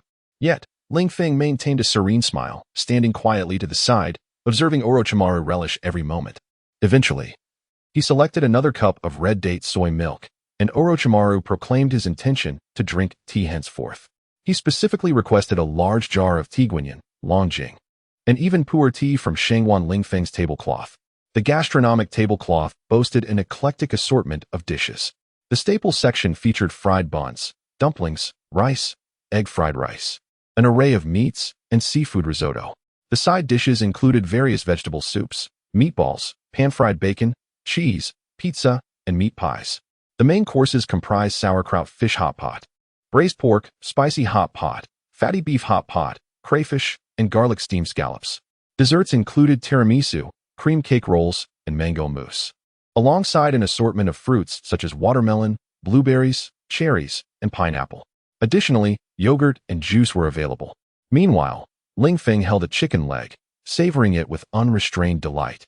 A stark contrast to the calm demeanor he had displayed upon first meeting Orochimaru. Orochimaru's gaze remained fixed upon Lingfeng in the gastronomic tablecloth. "Have you not yet had your fill?" Lingfeng inquired after finishing the chicken leg, finally lifting his gaze to Orochimaru. "Are you perhaps waiting for the final dish?" As for the young man Uchiha Sasuke, he too succumbed to the allure of exquisite cuisine. After a rigorous chastisement from Shangguan Lingfeng, Sasuke expressed his willingness to follow him, dedicating himself to arduous labor without complaint. Of course, under normal circumstances, it would not be so easy for Sasuke to yield. However, after Shangguan Lingfeng covertly employed a microphone, Sasuke was reduced to tears, bewildering even Orochimaru. Having indulged in a sumptuous feast, Orochimaru reclined on the sofa, his visage radiating satisfaction. His gaze was somewhat glazed, as if he were savoring the delightful banquet that had just transpired. His stomach was filled to capacity, surrounded by a collection of emptied wine bottles. Naturally, Shangguan Lingfeng made it clear that this indulgence came at a price. His request was straightforward. Orochimaru must remain on standby at all times, ready to prepare the finest human modifications and transplant surgeries. Orochimaru was a masterful physician and a highly esteemed scientist, his research encompassing a plethora of peculiar medical experiments, alongside human modification and transplant procedures. While there were analogous tools within the fourth-dimensional pocket, their retrieval was uncertain. Orochimaru's craftsmanship was among the best in the realm of Naruto, making him a reliable choice. "This is certainly feasible, Lingfeng-kun. As long as you prepare the necessary materials, I can perform the human modification surgery at any moment." Orochimaru hissed with a sinister smile, extending his lengthy tongue. "Additionally, I have a few mysterious pieces of intelligence to share with you." Shangguan Lingfeng chuckled enigmatically, leaving Orochimaru puzzled. In a dimly lit underground laboratory, Shangguan Lingfeng occupied the main seat, his countenance revealing an indescribable exhilaration. His eyes sparkled like stars, seemingly harboring an irresistible allure. Orochimaru stood silently before him, his expression perpetually cold. You know, the power of the Sharingan is capable of evolution. Shangguan Lingfeng's voice resonated softly, each word unlocking a hidden secret. Orochimaru's body stiffened slightly as he lifted his gaze to meet Shangguan Lingfeng's, his eyes glimmering with intrigue. The Sharingan evolves?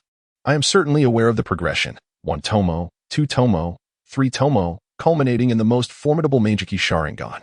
Sasuke stood nearby, listening impassively. The mention of the Meijiki striking a painful chord within him. Shangguan Lingfeng smiled, a grin deeper than the night itself. Indeed. The Sharingan can evolve into even more powerful forms. I know you have long coveted its strength, but now, beyond the Meijiki, lies another eye, one that will grant you even greater assistance. A glint of greed flashed in Orochimaru's eyes, though it was quickly veiled by his composure. Then please, share more details with me. Shangguan Lingfeng continued, beyond the Meijiki, there exists the Rinnegan, the eye of the leader of the Akatsuki. Upon hearing this, Orochimaru's pupils constricted slightly. He could hardly fathom the power of such an eye, one that could govern life and death. He once endeavored to seek such power, yet he faltered. Nearby, Uchiha Sasuke, upon hearing these words, was filled with astonishment. From Orochimaru, he had learned of the might of these eyes, a force capable of annihilating all. Thus, from Shangguan Lingfeng, both Orochimaru and Uchiha Sasuke became aware of the evolution of the Sharingan, the Rinnegan, and the tale of Uchiha Itachi. On a tranquil night, Shangguan Lingfeng resolved to reveal to Uchiha Sasuke the truth about his brother, Uchiha Itachi. This decision was fraught with difficulty, for Itachi's story was laden with anguish and sacrifice. Nevertheless, Shangguan Lingfeng understood that Sasuke had the right to know. Bathed in the moonlight, Shangguan Lingfeng and Sasuke sat atop the rooftops of Konoha village, enveloped in silence, save for the gentle rustle of the breeze through the treetops. Taking a deep breath, Shangguan Lingfeng began to narrate the heart-wrenching tale. Itachi was an exceptionally gifted boy, endowed with extraordinary talent and wisdom. However, his life was not devoid of hardship. In his youth, he bore the sorrow of losing loved ones, a pain unfathomable to most. Sasuke listened, entranced, tears shimmering in his eyes. Shangguan Lingfeng continued, Itachi fought against the most formidable foes to protect you and safeguard the village. His heart was beset by conflict and turmoil, yet he steadfastly upheld his beliefs. At this juncture, Shangguan Lingfeng's voice trembled. He paused momentarily before continuing. Itachi was willing to sacrifice everything for the peace of the village and his family. He bore an immense burden of guilt and sorrow, ultimately choosing to lay down his life. Upon hearing this, Sasuke could no longer contain his sorrow, tears cascading down his cheeks and falling onto the rooftop. He clenched his fists, his nails digging painfully into his palms, the pain serving as a stark reminder of this harsh reality. Itachi loves you, Sasuke. He desires for you to be a formidable warrior, but more importantly, he wishes for you to be a compassionate and responsible individual. Shangguan Lingfeng's words wafted over Sasuke like a gentle breeze. He had proclaimed numerous times that he wished for you to become a true warrior. Furthermore, based on the family's experiences, Uchiha Itachi once remarked, do not marry. Uchiha Sasuke? You heard correctly, it is all the fault of marriage. Without marriage, there would be no family. Without family, there would be no painful night of Uchiha Itachi's clan's demise. This is the profound truth deduced by Uchiha Itachi. Shangguan Lingfeng's expression turned grave. Marriage, family, the night of annihilation. Uchiha Sasuke came to an epiphany, murmuring softly, his gaze as profound as the ocean. Is this your fate, Itachi? His expression transformed into one of resolute determination, as if challenging that very destiny. He lifted his gaze to the heavens, as though searching for light amidst the darkness. In his pupils reflected a vast night sky, with twinkling stars illuminating the void, akin to sparks of hope. I shall not let you face solitude, Itachi, Uchiha Sasuke whispered, his tone imbued with unwavering resolve and determination. In a resolute tone, I shall not permit the tragic events of my family to recur. Shangguan Lingfeng raised his thumb in approval. During his prolonged stay at Orochimaru's base, Shangguan Lingfeng devoted several days to research alongside the enigmatic figure, only occasionally returning to Konoha to maintain appearances. He also took the time to offer consolation to Tsunade, expending considerable energy in the process. In the laboratory, with a decisive click, Shangguan Lingfeng opened the pink door and emerged from the portal. Lingfeng-kun, have you discovered anything remarkable this time? Orochimaru inquired with a sly grin. Haha, behold what I have. Shangguan Lingfeng presented his palm, revealing a mesmerizing three-tomo Sharingan. Sharingan? Orochimaru's face lit up with exhilaration, for this was an object of his fervent desire. Handing it over to Orochimaru, Shangguan Lingfeng elaborated. I accessed a hidden chamber where the Sharingan was stored, and to my surprise, Danzo had indeed preserved quite a collection, albeit sealed away. I managed to avoid causing a commotion, hence I returned to summon you. Oh ho! Orochimaru mused, slightly taken aback. Danzo is audacious indeed, daring to hoard such a number of Sharingan. I eagerly anticipate our next encounter. I wonder what his reaction will be upon seeing my Sharingan. Orochimaru chuckled darkly. Hee. I share your anticipation, Shangguan Lingfeng replied, stroking his chin thoughtfully. Let us reclaim what rightfully belongs to us. A sinister smile crept upon Orochimaru's lips, sending a chill down one's spine. Together, Shangguan Lingfeng and Orochimaru stepped into the portal, vanishing from sight, leaving only the echo of their ominous laughter lingering in the air. Upon their reappearance, they found themselves within a concealed chamber, accessible only through a specific entrance. Surveying the vast, enigmatic space, Shangguan Lingfeng remarked, "It appears that Danzo has indeed safeguarded a significant trove." He pointed towards a chest within the chamber. Lingfeng-kun, it seems you must hone your ninjutsu. Such a simple sealing technique has posed quite a challenge for you, Orochimaru stated, nodding in agreement. Approaching the chest, he performed a series of hand seals, effortlessly unlocking it. Inside lay pairs of blood-red eyes, each imbued with a profound, mysterious power. This is. Orochimaru's gaze turned sinister, the Sharingan. Indeed, Shangguan Lingfeng confirmed with a nod. Danzo has hoarded an impressive number of Sharingan. We must alleviate him of this burden. Orochimaru smirked, producing a vial from his robe and carefully placing one pair of Sharingan within it. This will suffice for our needs. Let us depart. When Danzo returns, he shall be in for a grand surprise. Shangguan Lingfeng opened the portal once more, and together with Orochimaru, they departed without a backward glance, leaving the chamber enveloped in a profound silence. Orochimaru lay quietly on the experimental bed, his eyes covered with white bandages, as if in a deep slumber. The laboratory was permeated with the scent of pharmaceuticals, occasionally punctuated by the beeping of medical instruments. Suddenly, the door creaked open, and a man clad in a white coat entered, his face adorned with a warm smile that exuded an inviting familiarity. He glanced at Orochimaru before approaching the bedside, gently patting his shoulder. Orochimaru, it is time. Your eyes have been replaced with the three-tomo Sharingan, the man whispered, his voice imbued with an ineffable excitement. Upon hearing this, Orochimaru slowly extended his hand, peeling away the layers of white cloth that shrouded his eyes. When he had fully unveiled them, he beheld not the familiar serpentine gaze, but rather deep, obsidian orbs adorned with three crimson tomo patterns. Gazing into the mirror, he marveled at his once blind eyes now gleaming with vitality.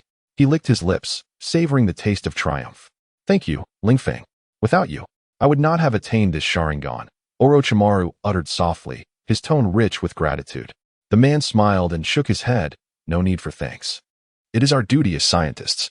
He extended his hand, and they exchanged a firm clasp, signifying that from this moment forth, Orochimaru could fully harness his newfound abilities. Orochimaru nodded, having finally acquired the power he had long coveted. This three-tomo Sharingan would become his new weapon in battle. He gazed at his reflection, feeling a profound sense of perfection enveloping him. Well, Orochimaru, it is time for me to undergo a minor procedure as well.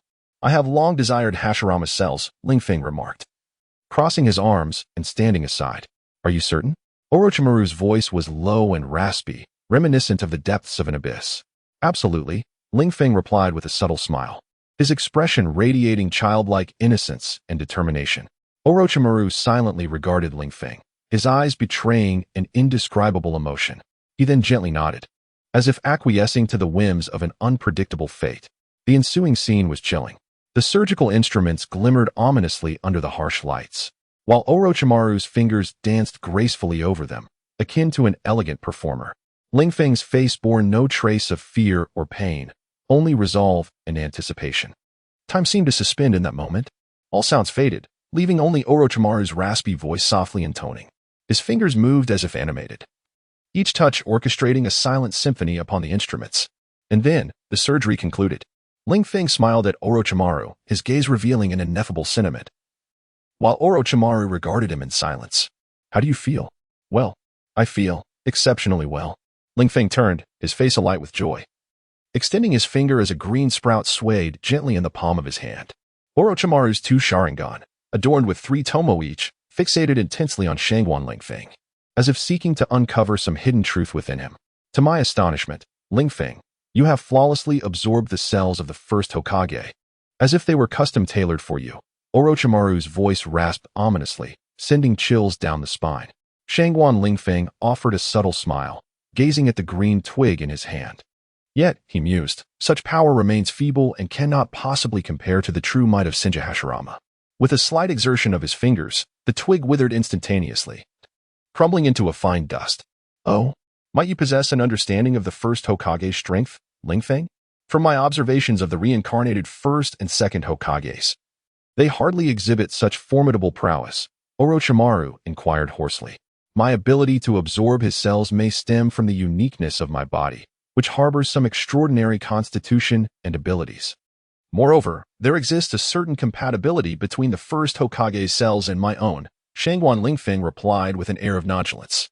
Orochimaru, upon hearing this, fell into contemplation, aware as a top-tier scientist of the implications of cellular compatibility. Of course, you shall come to know in due time, Shangguan Lingfeng remarked with an enigmatic smile. In the land of water, within the peculiar confines of a residence in Kirigakure, Mizukage Terumi Mei found herself indulging in a bath. Alas, how swiftly the years have flown by, and yet I remain solitary. Why must exceptional women endure such loneliness? Terumi Mei muttered softly, caressing her fair skin, lost in reverie. At that moment, her eyes widened in surprise. What is? She gasped as a pink door materialized in the center of the bathroom. Creak. The silver doorknob twisted, and the door swung open. A striking young man clad in a black trench coat emerged. Well, I've arrived just in time, Shangguan Lingfeng exclaimed, his eyes gleaming, fixated on the pristine sight before him. With emerald green eyes and cascading chestnut curls reminiscent of a pine tree, obscuring his right eye. His lips were a delicate shade of pink. Although much of his form was submerged in water, it was evident that his physique was voluptuous, and his skin radiant and fair. The fifth Mizukage Terumi Mei. Allow me to introduce myself. I am Shangguan Lingfeng, Miss Terumi Mei. I have come here to, he began, adopting a gentlemanly demeanor. Yet, before he could finish, he was interrupted by Terumi Mei's sharp exclamation. Her voice, though soft, reverberated throughout the hall. Swiftly, she raised her hand, forming a series of seals, and with a surge of turbulent energy, she proclaimed, water release, hidden mist technique. As her words faded, a powerful torrent erupted from her hand, instantly transforming into a dense fog that enveloped the entire hall. Shangguan Lingfeng, astonished, found himself amidst a thick, white mist. Sensing the atmosphere grow damp and frigid around him, he closed his eyes, relying on his keen intuition and acute hearing to sense the movements around him. Suddenly, he detected the faint sound of footsteps approaching. Instantly, he reacted, opening his eyes wide to behold the figure of Kaguya Ōtsutsuki standing before him. She was adorned in a blue strapless dress, cinched at the waist with a white belt, her nails polished a deep navy blue. She appeared to be an extraordinarily beautiful mature woman. Kaguya Ōtsutsuk's gaze was icy, her piercing eyes seemed to penetrate through Shangguan Lingfeng. Her posture was regal, reminiscent of a pristine ice sculpture, both beautiful and aloof, as she fixed her stare upon him and inquired, "Who are you? How did you arrive at Misty Village?" Her voice resonated like a clear mountain spring, crisp and chilling, evoking an inexplicable sense of coldness. Shangguan Lingfeng offered a gentle smile, his expression akin to the warmth of spring sunlight. He looked at Kaguya Ōtsutsuki, his bright eyes filled with calmness and confidence. "I am Shangguan Lingfeng. Here for a certain reason," he replied softly, his voice steady and deep. His gaze met Kaguya Ōtsutsuk's with unwavering composure, causing her brows to furrow in intrigue. Thoughts swirled in Kaguya Ōtsutsuk's mind as her fingers lightly tapped against the wall, producing a sharp sound. Her cutting gaze remained fixed on Shangguan Lingfeng, as if striving to see through him. Yet, he maintained his smile, his eyes resolute and unflinching. Humph, Kaguya Ōtsutsuki scoffed, leaning forward suddenly, her tone icy as she warned. "You had better come clean, or else." At this, a cruel smile graced her lips. Then, to her surprise, Shangguan Lingfeng produced a microphone. Stirring a sense of caution within her, he spoke into the microphone softly, his expression imbued with profound emotion. "You are the most beautiful woman from the Water Kingdom I have ever seen. Your eyes are like stars. Will you teach me the ninjutsu of the Water Kingdom? I wish to be with you. I have a gift for you." With Shangguan Lingfeng's audacious advance, the microphone worked its enchanting magic. Konoha Mei felt her eyes open wide, tears cascading down like a torrential flood, overwhelming her with emotion. How touching. It is truly unbelievable. I have finally found my love. Konoha Mei relaxed her fingers, which were poised to form a seal, as a deep feeling stirred within her. This person was her destiny. Konoha Mei was entranced. In the tranquil night, Shangguan Lingfeng gently embraced Konoha Mei's ample waist, their bodies entwined, appearing as the most exquisite sight within the room. Their breaths intermingled, harmonizing with the moonlight outside, as if narrating a timeless love story. Shangguan Lingfeng lowered his head, tenderly kissing Konoha Mei's forehead, his eyes brimming with warmth and affection. "My dear, let me tell you a fairy tale," he whispered. Konoha Mei nodded slightly, a radiant smile illuminating her face. Shangguan Lingfeng began to recount the beautiful love story, his voice melodious as heavenly music, enveloping Konoha Mei entirely in this enchanting world. Their heartbeats and breaths seemed to compose a magnificent symphony, resonating through the tranquility of the night. Shangguan Lingfeng's fingers delicately caressed Zhao Mei's skin, enveloping her in endless tenderness and a profound sense of security. With her eyes closed, Zhao Mei found herself immersed in the enchanting scenes of the fairy tale. She envisioned the beautiful princess and the handsome prince, who, after enduring countless trials, ultimately united under the guidance of love. Shangguan Lingfeng's voice echoed in the room as he recounted every detail of the fairy tale, allowing Zhao Mei to experience the beauty and power of love. Their bodies were tightly entwined, as if they were the only two souls in existence. In the end, Shangguan Lingfeng revealed the fairy tale's blissful conclusion, his voice imbued with blessings and anticipation. Zhao Mei felt a profound sense of love welling within her, filling her heart with happiness and gratitude. Observing the dreamy expression on Zhao Mei's face, Shangguan Lingfeng silently praised the efficacy of the microphone. It seems effective enough, yet alas, the microphone's limitations are substantial. If Zhao Mei were not burdened by years of solitude, it would be quite challenging to sway her solely with the microphone. I must acquire more powerful tools soon. A thought crossed Shangguan Lingfeng's mind, prompting him to ask, "Mei, have you not found Yu Gao since he defected from Misty Village?" "Indeed, ever since his escape. Despite issuing orders for his assassination, I have not dispatched anyone for relentless searches. As for the three-tailed Isabu, it has long vanished," Zhao Mei replied.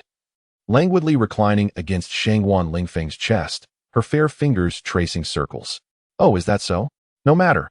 I happen to have a way to locate them," he said, gently grasping her fingers. "Is it the anywhere door you mentioned?" Zhao Mei inquired, her surprise evident. Having been touched by the microphone, her own demeanor had subtly shifted, though she remained unaware. "Terrifying. No, rather splendid," Shangguan Lingfeng mused inwardly. "Indeed, but that is a discussion for another time. Let us seize the moment." He gazed at Zhao Mei with a mischievous gleam, then lifted his hand to press gently against her head. "Humph, how annoying." Zhao Mei shot him a playful glance, feigning resistance as her body gradually slipped beneath the light cover. In the next moment, Shangguan Lingfeng's eyes widened, a jolt of electricity surging through his entire being.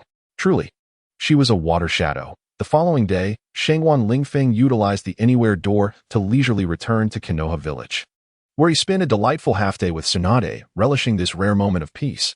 Their relationship, having deepened over time, was further enriched by Tsunade's understanding and tolerance, which brought him immense comfort.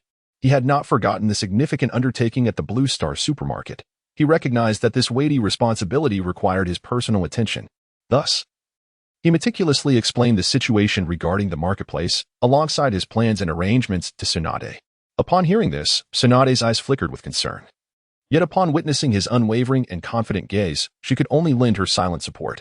Before departing from Konoha, Shangguan Lingfeng encountered Kakashi once more. The latter had been persistently inquiring about Obito, seemingly burdened with an abundance of questions and curiosities regarding this former friend. Shangguan Lingfeng observed the glimmer of anticipation in Kakashi's eyes, finding it somewhat amusing, yet he refrained from offering an extensive explanation. "Kakashi, some matters can only be grasped through experience. Everything I share with you now is merely a narrative. You must venture forth and evolve to genuinely comprehend Obito's spirit and resolve." Kakashi nodded in silence, his eyes shimmering with determination and tenacity. Shangguan Lingfeng smiled gently. In that moment, he seemed to witness the youthful Kakashi, the fearless and forward-driving boy of yore.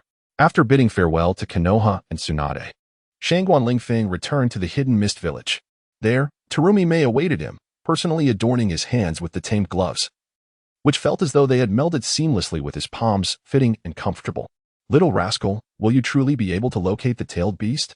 Terumi Mei nestled close to Shangguan Lingfeng, her fingers softly tracing his chest. "Of course, I am capable of anything," he chuckled, retrieving a pink door from his four-dimensional pocket. The door to anywhere, a portal that enabled instantaneous arrival at any location. Terumi Mei's eyes sparkled with wonder at this astonishing artifact, which was beyond her imagination. "Three Tails Isabu," Shangguan Lingfeng murmured as he caressed Terumi Mei's voluptuous waist. "The Three Tails, you say? Previously, I mobilized the village's resources to search for it, yet to no avail. This time, I shall accompany you to capture Isabu." Upon hearing Shangguan Lingfeng's words, Terumi Mei contemplated thoughtfully. "Very well, let us set forth at once." Shangguan Lingfeng smiled faintly, twisting the doorknob of the portal. Silently, he envisioned the location of Isabu's lair. With a creak, the door swung open, and Shangguan Lingfeng embraced Terumi Mei as they stepped through. A flash of light enveloped them, and they vanished, leaving behind a delicate fragrance. Before them lay a desolate beach, the air thick with the briny scent of the sea. Shangguan Lingfeng and Terumi Mei emerged from the portal, setting foot on this unfamiliar terrain. "Where are we?" Terumi Mei inquired, puzzled, while Shangguan Lingfeng remained silent, eyes closed, attuned to the information carried by the sea breeze. After a considerable pause, he opened his eyes, their depth suggesting an ability to see through all. "Let us proceed to search for the Three Tails," he declared with a calm confidence. Terumi Mei nodded slightly, aware that the journey ahead would be fraught with uncertainty and peril. They strolled along the beach, the temporal tunnel created by the portal trailing behind them. The sea breeze gently caressed them, causing their garments to flutter. In this moment, they resembled adventurous travelers, akin to seekers of lost treasures. "Lingfeng, if we find the Three Tails, how shall we capture it?" Terumi Mei suddenly asked. Shangguan Lingfeng halted his steps, turning to gaze at her, a glimmer of cunning flashing in his eyes. Have you forgotten my abilities? Provided all goes as expected, I should be able to control it with my taming gloves," he said with a smile. "Besides, you are here too, are you not?" Upon hearing Shangguan Lingfeng's words, a smile graced Zhumei Ming's face as well. Their pace gradually quickened. The sea breeze howled, and the waves surged tumultuously. Shangguan Lingfeng vaguely recalled some of the narrative from long ago. The Three Tails had originally been a beast of the Mist Village. In fact, years prior, Uchiha Madara had even implanted the Three Tails into Noirarin's body in an attempt to annihilate Konoha. After the plan's failure, the fourth Mizukage, Yagura Karatachi, became the host of the Three Tails. However, what he did not expect was that after his battle with Uchiha Itachi, the Three Tails had reverted entirely to a wild state. Even now, the Mist Village had yet to retrieve it, allowing it to roam free. Thus, upon silently invoking the Three Tails in his mind, Shangguan Lingfeng, alongside Zhumei Ming, arrived upon the water's surface through the portal. Standing side by side on the water, their gazes flitted about, searching for the traces of the Three Tails. Suddenly, the surface of the water began to churn, resembling a colossal wave, rolling and surging incessantly. Zhumei Ming's expression shifted slightly. She murmured, "It's coming." No sooner had her voice faded than a gigantic figure leapt from the depths, sending forth a powerful column of water. It was a fearsome-tailed beast, the Three Tails, leaping upon the surface, each landing causing violent ripples across the water. Its gaze was ferocious, teeth bared, exuding an overwhelming force.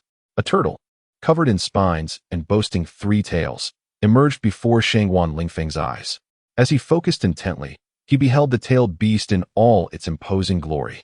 The turtle's massive form was adorned with spiny armor, as if proclaiming its majesty. Its 3 tails swayed in the air, seemingly taunting him. "This giant turtle is quite impressive," Shangguan Lingfeng remarked in awe. "The 3 tails has appeared. I will hold it off, and you seize the opportunity to act," Zhumei Ming declared, her tone growing serious. With swift hand seals, she propelled herself into the air like a streak of light. In midair, Zhumei Ming's hands moved rapidly, as if crafting a mysterious scroll. With each gesture, columns of water surged from the ground, forming torrents that ensnared the 3 tails within their grasp. The 3 tails emitted a thunderous roar, its massive tail thrashing in a desperate attempt to free itself from the bindings. Unfazed, Zhumei Ming continued her seals, summoning more columns of water that firmly trapped the 3 tails in the air. Seizing this opportunity, Shangguan Lingfeng swiftly retreated. He He understood that Zhu Meiming's intention was not to annihilate the Three Tails but to delay it, buying herself some time. A sense of gratitude welled up within him, mingled with a tinge of anxiety. He was acutely aware that the forthcoming actions would be even more perilous. Under Zhao Meiming's confinement, the Three Tails finally ceased its struggles, glaring at her with an intensity that seemed to ignite flames in its eyes. Suddenly, its mouth gaped open, unleashing a powerful gust of air that surged forth, imbued with a searing heat and a piercing shriek. Konoha may had anticipated this, swiftly evading to the side to dodge the oncoming torrent. However, the force did not strike her. Instead, it barreled directly towards the ground, instantly creating a vast chasm where it struck. Konoha may furrowed her brow. Realizing that delay was no longer an option, she clasped her hands together, murmuring an enigmatic incantation. In an instant, a circle of light appeared around her, as if to envelop her entirely. This was her ninjutsu, water curtain jutsu. Shangguan Lingfeng chuckled softly, cautiously donning his taming gloves, and then quietly approached the three-tailed beast. At that moment, the three-tailed Isufu and Konoha Mei were locked in a fierce battle, their full attention consumed by one another, oblivious to the diminutive ninja drawing near. He stealthily circled around to the beast's rear, striving to make no sound. Just as he was on the verge of success, Konoha Mei unleashed a formidable water-style ninjutsu, sending tremors through the entire arena. Seizing the opportunity, the three-tailed Isufu retaliated, sweeping its tail towards Konoha Mei. She adeptly dodged the attack, but the beast lost its balance and tumbled aside. Shangguan Lingfeng saw his chance and dashed forward, poised to tame the three-tailed creature. Yet, at that moment, the three-tailed Isufu suddenly pivoted, its crimson eyes locking onto Shangguan Lingfeng. A wave of silence washed over him. He recognized that he had been discovered. Accelerating once more, he sped towards the beast like a bolt of lightning. With a thunderous roar, Shangguan Lingfeng approached the three-tailed Isufu, his gloved hands flickering like two nimble swallows, swiftly grazing the creature's underbelly. An astonishing scene unfolded. The once ferocious three-tailed Isufu instantly fell silent, as if enchanted by a spell. It lay prostrate on the ocean's surface, its once iron-hard shell now resembling a soft shield, devoid of resistance. The three-tailed Isufu extended its long tongue, behaving as obediently as a puppy, responding to Shangguan Lingfeng's commands like a docile pet. At this moment, Shangguan Lingfeng's heartbeat steadied, his gaze brimming with confidence and pride. He knew he had successfully tamed this colossal marine beast. The exhilaration coursing through him was beyond words. The surrounding waters glimmered with golden hues under the sunlight, and countless small fish danced upon the surface, seemingly celebrating Shangguan Lingfeng's triumph. Gazing at the subdued three-tailed Isufu, Shangguan Lingfeng felt a profound sense of satisfaction and tranquility. He understood that this was the reward for his diligence and effort. Incredible!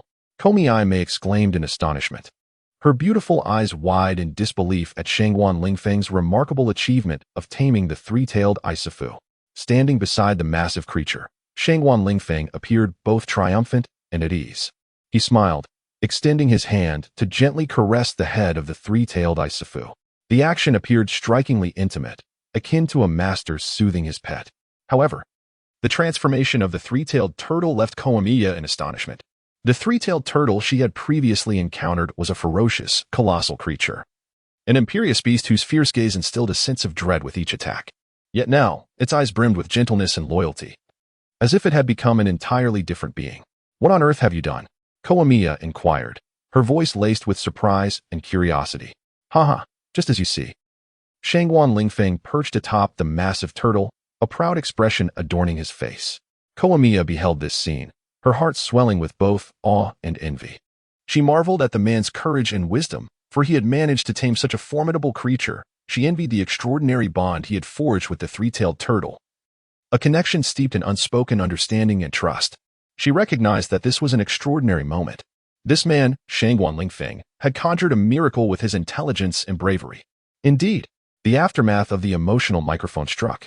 In that instant, Konoha was overwhelmed with admiration and reverence.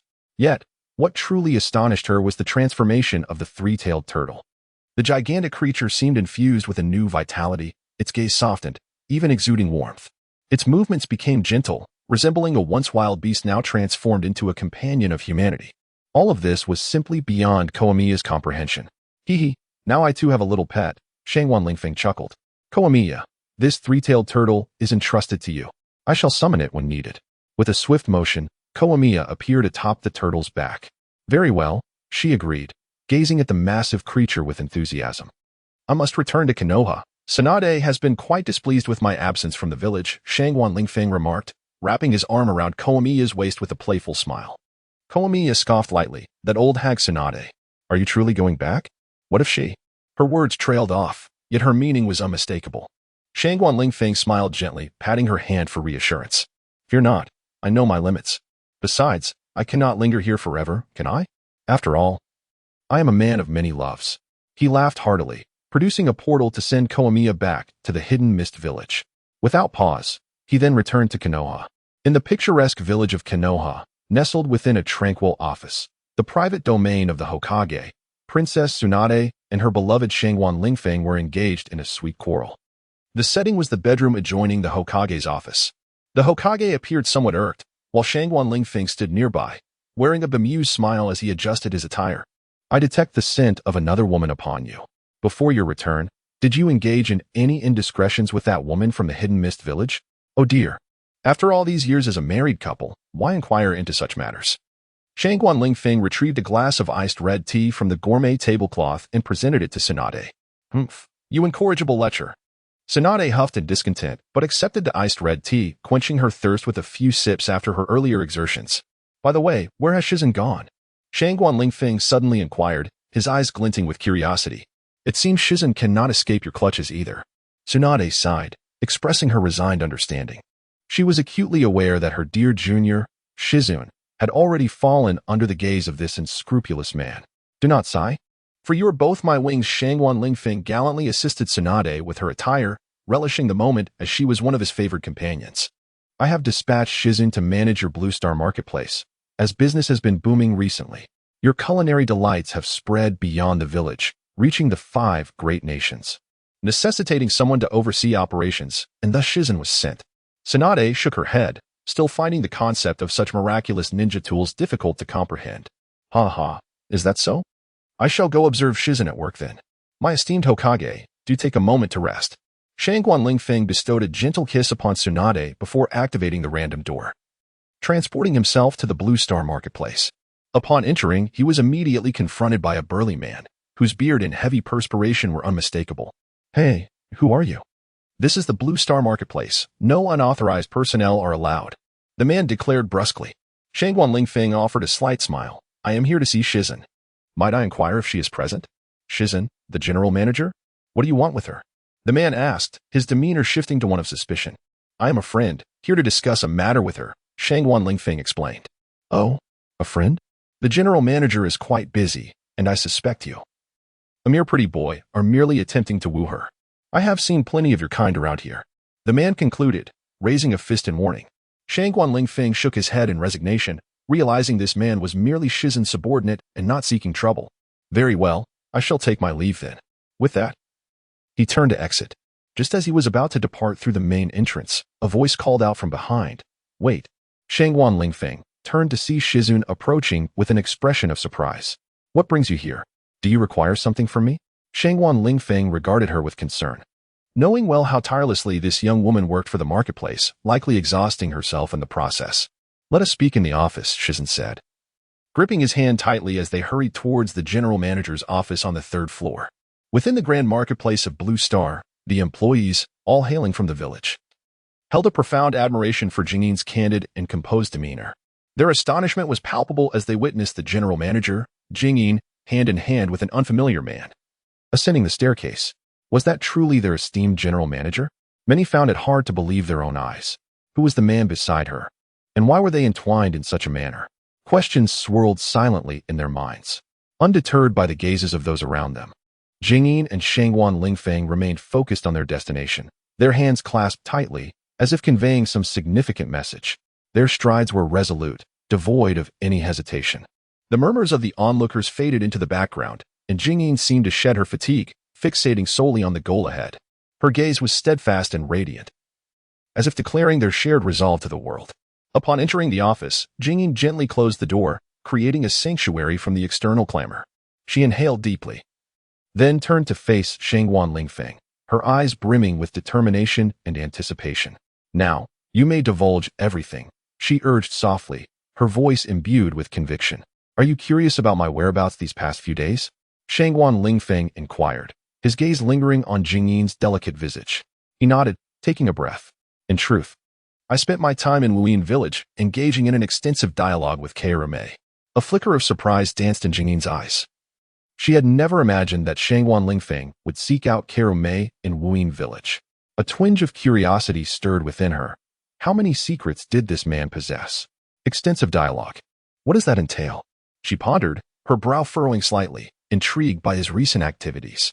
"Indeed, an extensive dialogue," Shangguan Lingfeng replied, a hint of amusement gracing his features as he seemed to revel in Jingyin's curiosity. "I needed to ascertain certain matters, and as the current Mizukage of Wuyin village, Terumi Mei holds profound insights into the village's history and intelligence." Jingyin refrained from interrupting, choosing instead to listen intently. "We engaged in a deep discussion at the village's periphery," he continued. She recounted the village's past tribulations and their aspirations for the future. He hesitated, meeting Jingyin's gaze, weighing whether to elaborate further. Yet, Jingyin's steady stare encouraged him to proceed. She revealed that Wuyin village once faced a grave crisis due to misjudgments from its leadership. Shangguan Lingfeng exhaled deeply, seemingly lost in recollection. It was a widespread conflict, during which countless ninjas sacrificed their lives, plunging the village into chaos. In that battle, Terumi Mei lost her family and friends. Jingyin remained silent, absorbing the poignant narrative that Shangguan Lingfeng unfurled. Following that conflict, Terumi Mei was chosen as the new Mizukage. She confided in me her relentless efforts to improve the circumstances of Mist Hidden Village, aspiring to render the village more stable and resilient. Shangguan Lingfeng paused, his gaze lingering on Jingyin, whose expression appeared intriguingly complex. And then, Jingyin inquired softly, "What else did she say?" Taking a deep breath, Shangguan Lingfeng met her eyes and began. "She revealed to me that she has always harbored a dream, to discover a means to truly revitalize Mist Hidden Village. This endeavor necessitates a formidable ally, someone who comprehends the village's past and its future. Is that person you?" Jingyin's eyes widened in sudden realization, as if enlightenment dawned upon her. Her gaze conveyed a mixture of incredulity and an undeniable sense of inevitability. Shangguan Lingfeng nodded, his look resolute and sincere. "Indeed. Not only does Mist Hidden Village require such a person, but so does Konoha, as stated by your esteemed Hokage." Fearing that Jingyin might doubt him, he hastened to mention Tsunade. Upon hearing this news, a contemplative expression graced Jingyin's face. She gently bit her lip, and then lifted her gaze to meet Shangguan Lingfeng's. "All right, I believe you. After all, you are associated with the Hokage." As she spoke, a glimmer of a tear seemed to escape from her eye. "Jingyin, do not weep. Allow me to serenade you," Shangguan Lingfeng said, gazing tenderly at her tear-streaked visage. He delicately wiped away her tears with a handkerchief, his tone gentle. After all, he was a man of great compassion. Arriving in the world of ninjas was meant to save these bewildered maidens, and, indeed, the more seasoned ones as well. During his time in this ninja realm, Shangguan Lingfeng had become accustomed to employing his wisdom and charm to assist the lost young women. And yes, even the mature ones. He understood that his presence was destined to bring salvation to them. At this moment, he retrieved the miraculous artifact from his fourth-dimensional pouch, the emotion microphone. It must be said, this item was remarkably effective. With heartfelt emotion, Shangguan Lingfeng began to sing. "Jingyin, listen to me. Thank you for warming all 4 seasons." His voice, initially a wail, transformed into a celestial melody through the enchantment of the microphone, enchanting all who heard. As Jingyin listened, warmth flooded her heart. She felt Shangguan Lingfeng's care and affection, and the pain within her began to mend, soothed by his song. She realized that amidst the turmoil and anguish of this ninja world, the presence of someone like Shangguan Lingfeng bestowed upon her hope and strength. Moved by his serenade, tears streamed down Jingyin's cheeks, but this time they were tears of emotion. Overwhelmed, she felt a surge of fervor, losing herself in the moment. She swiftly drew the curtains of the bed, and in a flurry, Shangguan Lingfeng hung a meeting-in-progress sign on the office door, locking it securely behind him. Shangguan Lingfeng's hands moved with the swiftness of lightning as he formed intricate seals, and a mysterious orb of light erupted from his fingertips, gently settling within the confines of the office. This was a soundproofing ninjutsu, its effect akin to an invisible dome that enveloped the 2 individuals, rendering all external sounds impervious to their sanctuary. He then lifted Jingyin effortlessly into his arms. Moments later, whispers began to permeate the office. "Jingyin." Just as Shangguan Lingfeng was about to speak, He was silenced by Jingyin's delicate finger pressed gently against his lips. Lingfeng, kiss me. In the bustling Blue Star supermarket, each department operated with meticulous precision. Hey, why hasn't General Manager Jingyin finished her meeting yet? Inquired the beverage department. I heard our big boss has arrived, replied the fruit department. Oh, that makes sense. The two leaders must be discussing significant matters in the office, remarked the deli department. Could they possibly be deliberating on a raise for us? Speculated the cold drink department. You must be dreaming, the others retorted. Meanwhile, in the general manager's office, two figures were huddled around an exquisite tablecloth adorned with gourmet delicacies. Jingyin's complexion was flushed, revealing an unnatural hue. Her hair was disheveled, as though she had just weathered a tempest. She wore Shangguan Lingfeng's black trench coat, the voluminous fabric swaying with her movements, exuding an air of nonchalance and freedom. In contrast, Shangguan Lingfeng appeared at ease, clad merely in a white tank top and patterned shorts. His tall frame showcased well-defined muscles, and his demeanor radiated a sense of control over the situation. The table was laden with an array of delectable dishes, roasted chicken, beef, and fish-flavored shredded pork, each exuding an alluring aroma. Shangguan Lingfeng deftly picked up a piece of beef with his chopsticks and placed it in Jingyin's bowl, smiling as he urged, Jingyin, do try this beef. It's truly delightful. Jingyin's eyes widened as she gazed at the beef in her bowl, then looked up at Shangguan Lingfeng, a faint smile gracing her lips. She grasped the chopsticks, lifted the beef, and took a bite. The tender, juicy texture prompted a gasp of delight from her. As they dined and conversed, Jingyin alternated between picking up morsels with her chopsticks and spooning soup, her movements somewhat awkward yet demonstrative of her earnest effort. Shangguan Lingfeng savored the fare leisurely, occasionally serving her more dishes and soup. Suddenly, Jingyin's body stiffened, and her complexion deepened in shade. She covered her mouth with her hand, her body trembling slightly. Shangguan Lingfeng promptly set down his chopsticks, concern etched on his face. Jingyin, what is the matter? It's not you, it's... Jingyin shot him a piercing glare, her beautiful eyes brimming with embarrassment and indignation.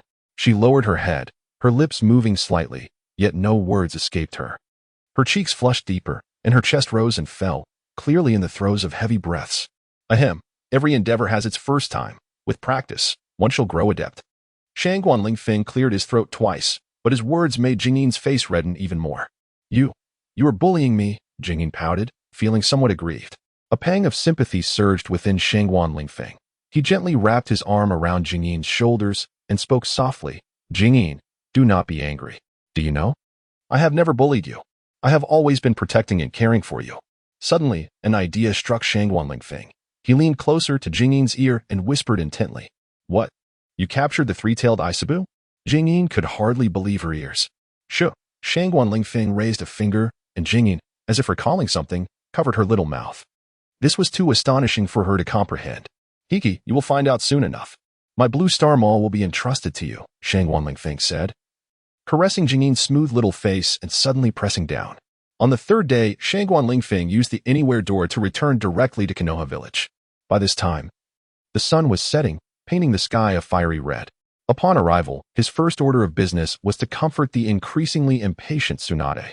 Afterward, he deepened his bonds with Sakura, Ino, and Tenten just a little more. Of course, Shangguan Lingfeng had not yet utilized the emotion microphone. He was still enjoying the innocent exchanges with these young girls. That was until he could no longer tolerate Kakashi's incessant pestering. All right, Kakashi. I will take you to find Obito, so you will stop bothering me while I pursue beautiful girls, Shangguan Lingfeng said, sitting on the couch and looking exasperatedly at the now entering Kakashi. Kakashi's expression was somewhat stiff as he stared at Shangguan Lingfeng, momentarily at a loss for words. Chasing beautiful girls is your own business. After all, Lord Hokage has not issued any prohibitive orders regarding this. Your personal matters do not concern me. Kakashi remarked with a deadpan expression. Shangguan Lingfeng shot him a glance and retorted, Then why do you come to bother me every day? I am not your girlfriend. Could you please give me some space? Kakashi was taken aback, then forced a wry smile. Sorry, I am already accustomed to it. However, you did promise to take me to find Obito, and I hope you can keep your word, Kakashi stated earnestly. Fine, considering the strong bond you two share. I will take you once. Shangguan Lingfeng yawned and directly retrieved the anywhere door. Kakashi stood before the pink door, taking a deep breath, filled with gratitude for Shangguan Lingfeng's assistance. Thank you, Shangguan Lingfeng, Kakashi said quietly.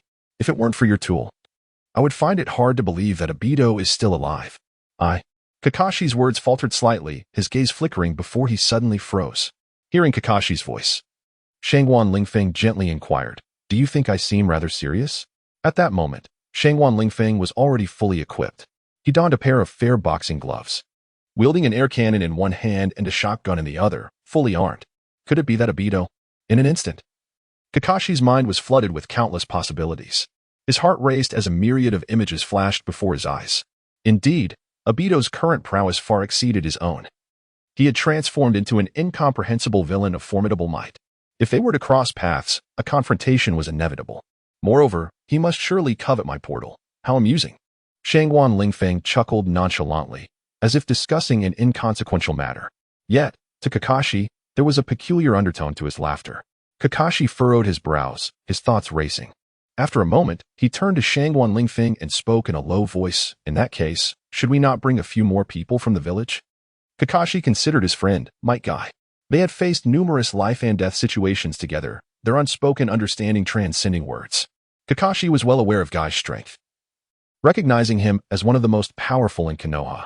No need, Shangguan Lingfeng replied, having discerned Kakashi's intentions. He smiled gently.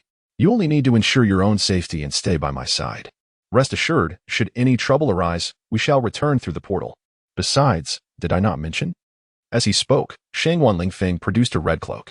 Defensive cloak. This red fabric allows one to evade attacks by merely waving it, redirecting the assault. In certain instances, it can even reflect the attack back. It can be worn on the back for use. Shangguan Lingfeng donned the cloak, exuding an air of a skilled practitioner. "My tools are rather special. They extend beyond this," he said with a mysterious smile. Upon hearing this, Kakashi glanced at the new ninja tool behind Shangguan Lingfeng and nodded slightly, grasping his meaning. Although he harbored doubts, he chose to place his trust in the moment, for the truth awaiting him was too compelling to ignore. After all, he remained skeptical about Obito's survival until he could witness it with his own eyes. Shangguan Lingfeng's expression shifted slightly, revealing an indescribable emotion as he gazed at Kakashi and said, "Perhaps, when you meet him, you will find it even more difficult to believe." Kakashi furrowed his brow at Shangguan Lingfeng's words, feeling a sense of confusion. He scrutinized Shangguan Lingfeng's face, seeking clues in his expression. However, Shangguan Lingfeng quickly prepared the portal, gesturing for Kakashi to come forth. In that instant, their figures vanished before the portal, leaving behind only the faint ripples in the air. As the scene shifted, Kakashi and Shangguan Lingfeng found themselves in an entirely new location. It was a rather modest room, sparsely furnished. A figure clad in a red, cloud-patterned black robe, wearing a swirling mask, revealed a single Sharingan eye, gazing at them in sheer astonishment. Uchiha Obito. Upon the moment Kakashi laid eyes on the figure before him, he instantly comprehended that this was Obito. Even though the individual was masked, obscuring his visage, Kakashi's heart silently exclaimed, despite the eerie mask, he could still recognize his former comrade at a glance. Meanwhile, Shangguan Lingfeng, adorned in various gear, stood by with keen interest. Equipped with formidable fair boxing gloves and a protective cloak, rendering him unafraid of the traitorous Uchiha Obito. Time seemed to halt at that instant. Their gazes locked, silently affirming each other's identities. The seemingly simple room grew tense due to the presence of the man in the swirling mask. "Hello, Obito," Shangguan Lingfeng waved his gloved hand. Kakashi's mind surged with memories, recalling the myriad encounters filled with challenges and perilous moments he had shared with Obito. Now, they found themselves reunited under such extraordinary circumstances. "Is it truly you, Obito?" Kakashi shattered the silence, his voice laden with uncertainty. The revelation that his former friend had become a member of the infamous Akatsuki organization was evident from the red cloud-embroidered black cloak he donned. The masked man disregarded Kakashi's inquiry, instead directing his gaze toward the inexplicably materializing pink door within the room, his eyes brimming with disbelief. "Hatake Kakashi." The masked man chuckled lowly. "You have arrived here. I am the Shura of the ninja world, Uchiha Madara." He rose, one eye coldly fixating on Kakashi. Kakashi remained silent. Could it be that Obito had remained unchanged over the years, his mind now clouded? How could he mistake himself for Uchiha Madara? The sound of applause interrupted their exchange, and both Uchiha Obito and Kakashi turned in astonishment to find Shangguan Lingfeng applauding, a playful smile gracing his face. "Quite impressive. Although you don't resemble Uchiha Madara much. Uchiha Obito, I commend your performance." After his applause, Shangguan Lingfeng gave a thumbs up. At the very least, your current appearance and tone are quite intimidating. No wonder you managed to deceive Nagato and Conan for so long, ha ha ha ha. As he spoke, he couldn't help but burst into hearty laughter. The fact that Nagato and his group had been duped by such a faux Uchiha Madara for so many years was utterly absurd. What? You know Nagato? Uchiha Obito was taken aback, his innermost thoughts churning tumultuously, his astonished expression seemingly frozen on his face. His identity had been exposed in that moment. Yet others were unlikely to suspect him immediately. At worst, he could leave and continue deceiving Nagato and Conan to gather tailed beasts. However, the identity of Nagato should have remained a secret in the current world. Did he truly think I would be as foolish as that group? Believing the leader of the Akatsuki was Yahiko, Shangguan Lingfeng casually tapped his ear with his gauntlet, his tone dripping with disdain and contempt. The eyes of Uchiha Obito shimmered with an enigmatic allure, his heart brimming with confusion and unease. Who, exactly, was this Shangguan Lingfeng? How could he possess such profound knowledge of Nagato's identity? Their conversation, at this moment, left Hatake Kakashi utterly perplexed, unable to decipher the significance of their exchange. Yet sensing that it was no trivial matter, Obito felt his heartbeat quicken, his thoughts spiraling into disarray. No matter how you came by this knowledge, you shall remain here, along with that peculiar pink wooden door, which has piqued my interest as well, Obito declared vehemently, his exposed eye beginning to whirl, swiftly transforming into the kaleidoscopic Sharingan. It's the kaleidoscopic Sharingan. Kakashi gasped, yanking down his eye mask, his three-tomo Sharingan widening in astonishment. Pupils constricting as if witnessing the most unfathomable phenomenon. His body tensed, instinctively adopting a defensive stance, his nerves taut like the strings of a finely tuned instrument, ready to snap at any moment. Yet, to his astonishment, Obito disregarded him entirely, charging directly at Shangguan Lingfeng. Those fearsome kaleidoscopic Sharingan glowed like swirling black turbines.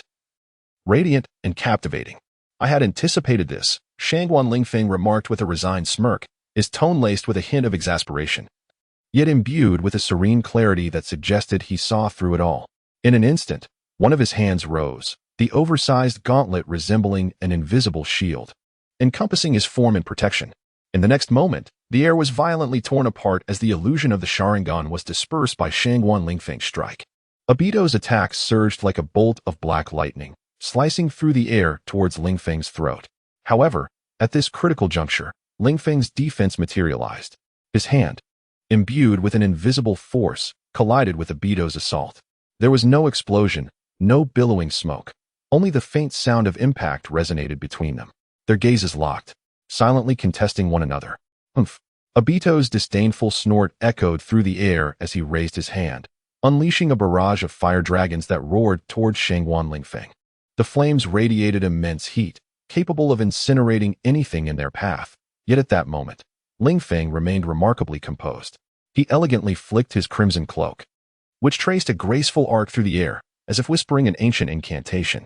In that fleeting instant, the searing fireballs appeared to be guided by an invisible force, their trajectory shifting abruptly, passing perilously close to Lingfeng without a single one making contact. They soared along the outer curve of his cloak, as if repelled by an unseen barrier, leaving him unscathed. A glimmer of mockery sparkled in Lingfeng's eyes, as if ridiculing Obito's impotence. With a gentle clasp of his hands in the void, the fireballs, akin to playthings manipulated by clay, altered their course, reversing back towards Uchiha Obito, before erupting in a violent explosion. The explosion illuminated the entire hall, and the searing shockwave distorted the air around it. Once the dust settled, Uchiha Obito stood in place.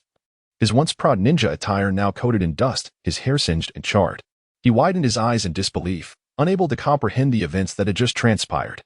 How could he have evaded my jutsu? Uchiha Obito gazed uncertainly at the figure ahead, completely taken aback by the opponent's ability to dodge his attack. Yet, the speed at which he formed hand seals only increased, revealing no intention of surrender. Countless jutsu erupted forth, manifesting as brilliant beams of light that streaked through the air like meteors, directed straight at Shangguan Lingfeng. At that moment, Shangguan Lingfeng sensed a profound peril. He could only narrow his eyes and focus intently ahead. His hands moved swiftly to form seals, releasing waves of chakra energy that continually countered Obito's assault. Each clash of jutsu resonated throughout the space, as if threatening to rend the very fabric of the universe. Shangguan Lingfeng's figure flickered amidst the radiance, akin to a shooting star in the night sky, captivating all who beheld it. Obito's attacks grew increasingly ferocious, seemingly intent on annihilating Shangguan Lingfeng. However, Lingfeng moved with the grace of a cunning fox, effortlessly evading Obito's onslaught. His form darted swiftly, each turn emanating a powerful chakra wave, as if to showcase his formidable prowess to the world. Conversely, Obito grew increasingly apprehensive. He had never encountered such a tenacious adversary. This fierce battle had endured for an extended duration, yet neither side exhibited signs of yielding. Shangguan Lingfeng understood that persistence could lead to victory, while Uchiha Obito was determined not to let this opportunity slip away, intent on eradicating Lingfeng entirely. As time progressed, the conflict intensified, their figures weaving through the brilliance. As if performing a resplendent dance, their jutsu continuously collided, creating breathtaking and awe-inspiring visuals. In the next moment, Shangguan Lingfeng suddenly surged forward, delivering a powerful blow that shattered Obito's fire release technique. His form resembled that of a cheetah, striking with incredible speed, his gauntlet slicing through the crimson flames like a glint of cold light. The air was instantly torn apart, emitting a sharp sound. Despite the might of Obito's fire jutsu, it crumbled in an instant before Lingfeng's arrow-like assault. The fiery shards scattered through the air, resembling a blooming flower of the afterlife, beautiful yet ruthless. Lingfeng moved with the wind, his gauntlet dismantling the formidable fire technique. Fiery fragments erupted into the atmosphere, evoking a scene reminiscent of the aftermath of a volcanic eruption, tragic and somber. Obito's figure tumbled through the air, appearing somewhat disheveled from the recent assault. How could this be? You managed to strike directly at my Kamui. The kaleidoscope of his Sharingan was filled with an incomprehensible astonishment. The opponent's speed was evidently not swift, and his chakra reserves were relatively modest. Yet, he managed to thwart all of his ninjutsu, even reflecting some back. Shangguan Lingfeng flashed a mischievous grin, revealing his pearly white teeth to Uchiha Obito. This smile, however, appeared exceedingly loathsome in Obito's eyes. TSK, the Manjiki Sharingan is hardly impressive. Damn it. Uchiha Obito's figure swiftly maneuvered, attempting to escape Shangguan Lingfeng's relentless assault. Yet, Shangguan Lingfeng's speed was even greater. He closely pursued Obito, occasionally leaving behind an afterimage. Curse be it. Obito's gaze turned frigid as he once more swung the kunai in his hand, launching a rapid attack towards Shangguan Lingfeng. Lingfeng's form darted about, steadfastly trailing behind Obito, leaving traces of afterimages in his wake. Obito continued to move through the air, seemingly without aim, merely following Shangguan Lingfeng's steps. Yet, Lingfeng's speed outpaced him. He grasped the kunai tightly, leaving Obito with fleeting images of himself. Each seemingly mundane strike of Lingfeng's gauntlet left distinct chakra imprints upon Obito's body. Shadow Clone Technique. In a moment of swift movement, Shangguan Lingfeng instinctively employed the Shadow Clone Technique, transforming into multiple phantoms to engage Obito in a continuous aerial battle. Bang! A thunderous roar from Shangguan Lingfeng reverberated through the air, the powerful shockwave erupting like a tempest, emanating from him and swiftly radiating outward. Obito's heart raced as he distinctly perceived the energy resonating through the air, akin to a stone cast into a tranquil lake, creating ripples upon ripples. Before him, that force appeared as an invisible wall, fracturing instantaneously, its edges adorned with Lingfeng's resplendent ropes. The air cannon, a technique mastered by controlling the flow of air, culminated in a formidable blast of compressed air directed at the enemy with astonishing speed. This method, while not directly injurious, could deliver immense impact, toppling adversaries. Kamui, Obito thought grimly. Yet, Shangguan Lingfeng charged forth, donning boxing gloves, and with a single punch, he sent the half-vanished Uchiha Obito crashing into the wall. The resounding impact echoed in Obito's ears, akin to a heavy hammer striking his heart. His body weakened, slumping against the wall as he struggled to remain upright. Lingfeng's punch had driven half of Obito's form into the wall. A searing pain coursed through his body, making Obito feel as though his internal organs had been displaced. He laboriously swallowed a mouthful of saliva, a flicker of fear flashing in his eyes. Shangguan Lingfeng, a foe he had never deemed significant, had indeed inflicted grave wounds upon him. The surrounding scene seemed to freeze at that moment, the air thick with the scent of dust and ruin. Uchiha Obito's gaze fell upon Shangguan Lingfeng, a flicker of complex emotions crossing his eyes. He could not comprehend why this person, whom he had always underestimated, possessed such formidable strength. Shangguan Lingfeng slowly approached, looking down at the crumpled Obito on the ground. His eyes conveyed a sense of cold indifference and arrogance, as if he were observing a prey that had lost all will to fight. He raised his hand, brushing off the dust on his gloves, and said softly, "Do you understand now?" Uchiha Obito clenched his teeth, his complexion pale. He gazed at Shangguan Lingfeng, a glimmer of stubbornness in his eyes. He knew he had lost this battle, yet he was not willing to accept defeat. There were still too many unresolved questions and mysteries that demanded answers. He could not concede so easily. With that thought, a determination sparked in Obito's eyes. He lifted his head, fixing his gaze on Shangguan Lingfeng, and coldly declared, "This battle is not over." He formed hand seals, intending to summon the members of the Akatsuki organization. Shangguan Lingfeng let out a cold laugh and remarked, "Here's a little gift I've prepared for you. You can enjoy it now." As his words fell, Obito felt as though his left hand had been struck by something, a sudden numbness flooding his arm. He looked down to see a prop resembling a toy gun, emitting faint wisps of smoke. He had, of course, never encountered a stun gun before. Before he could fully react, a wave of drowsiness overtook him, his eyelids growing heavier. With a thud, Uchiha Obito collapsed to the ground. Kakashi Hatake, who had been lurking nearby, stared blankly at the two, realizing that after the recent battle, he was no longer a match for Uchiha Obito. "What should we do?" Kakashi asked, moving closer to Shangguan Lingfeng, his voice tinged with helplessness, like a ship lost in a vast ocean, desperately seeking a guiding light. "What to do?" Shangguan Lingfeng tilted his head, a teasing smile gracing his lips. "Of course, we should bring your good friend back to the village, allowing him to continue absorbing the essence of Konoha and become a beacon of justice. However, if you cannot keep an eye on him and he escapes, that is not my concern." Kakashi felt a sense of exasperation. Given the abilities Obito had just displayed, there was no one in Konoha capable of restraining him. Like a wild beast, he could break free at any moment and wreak havoc once more. It would be better to leave him here. Ha ha ha, actually, we could. Shangguan Lingfeng suddenly stopped, his eyes widening in surprise. Kakashi observed the change in Shangguan Lingfeng's demeanor, astonished to see this usually calm and composed individual exhibit such a reaction. He noticed a twitch at the corner of Shangguan Lingfeng's mouth, followed by a few light coughs, as if something had lodged in his throat. "What is wrong with you?" Kakashi Hatake could not suppress his curiosity and inquired. Shangguan Lingfeng did not respond immediately. He remained silent for a moment before slowly raising his head to gaze into the distant sky. His eyes shimmered with profound contemplation, as if he were in search of some elusive answer. "You should return to the village. I will use the door of all to send you back," Shangguan Lingfeng said in a subdued tone, his gaze revealing an ineffable emotion. Although Kakashi was perplexed, the unspoken understanding forged over the years led him to realize that it was best to quietly comply with Shangguan Lingfeng's wishes at that moment. He nodded and turned to walk toward the crimson door. As he watched Kakashi's silhouette fade away, Shangguan Lingfeng fell silent once more. He fixed his gaze intently on the door of all, revealing a peculiar smile. Creak, the door of all swung open and then closed. Kakashi had departed. In the room, only Shangguan Lingfeng and the unconscious Obito Uchiha remained. That feeling had returned, an inexplicable sensation. Shangguan Lingfeng's expression was animated. He sensed that the item appearing this time was anything but ordinary. Contemplating this, he removed his gauntlets and extended his hand into the fourth-dimensional pocket. His fingers explored the pocket, feeling a smooth surface, as if something was about to emerge. His heartbeat quickened, brimming with anticipation for this unknown artifact. Suddenly, his hand encountered a cold, hard object. He grasped it tightly, as if fearing it might escape. It resembled a book. "Come forth, my precious," Shangguan Lingfeng commanded in a low voice, pulling at the void with both hands, causing a mysterious object to materialize within his grasp. "This is..." Shangguan Lingfeng's expression shifted to astonishment, gazing incredulously at the item in his hands. "Ha ha ha, the demon passport. This is it.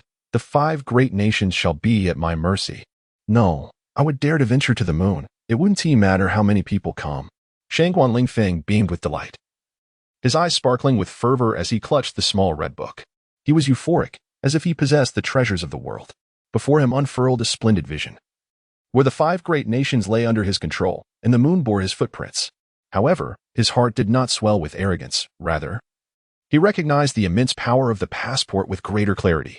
He understood that this was the opportunity he had long awaited. Demon Passport, a red passport booklet inscribed with Passport of Satan, a highly restricted item of the 22nd century, capable of completely controlling the thoughts and logic of everyone except the user.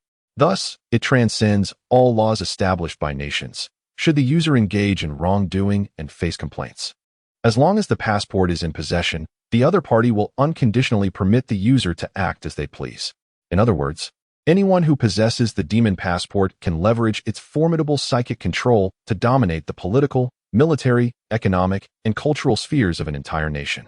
This power can significantly or entirely curtail the freedoms of speech, assembly, association, belief, and the press for those under its influence, consolidating all governmental authority into a single entity. Unlike typical forms of dictatorship, there will be no dissent against the wielder of the demon passport until they relinquish its use, as all are ensnared by its control. Thus, it is hardly surprising that future societies would prohibit such an object. Although it cannot traverse space or time, in many respects, it is an utterly unsolvable artifact. As Shangguan Lingfeng gazed at the demon passport in his hand, an evil laugh escaped him. Ha! Well, it's time to go. With this, who cares about Uchiha Obito? Let him play in the mud. Arriving at the Akatsuki organization's base, he felt compelled to make the most of his visit. He secured the Crimson Demon passport with a cord around his neck, tucking it into his coat so that only a hint of its red hue was visible. After retracting the portal, Shangguan Lingfeng sauntered out of Obito's chamber with an air of confidence. After all, what difference was there between the Akatsuki's base and his own backyard? Chuckling to himself, he boldly entered the land of rain, Amigakure. It seemed that Uchiha Obito had exercised some caution, choosing not to situate his quarters within the Akatsuki stronghold. I thought I could walk right into the Akatsuki. Oh well, it won't take too long, he mused, stepping through the illuminated doorway. The village was engulfed in a torrential downpour. Shangguan Lingfeng stepped upon the water's surface, his reflection shimmering beneath. Miraculously, not a drop of rain touched him, thanks to the protective cloak draped over his back. Ah, a country forever shrouded in rain. How quaint, with no sunny days, he observed, raising his gaze to survey the entirety of Amigakure.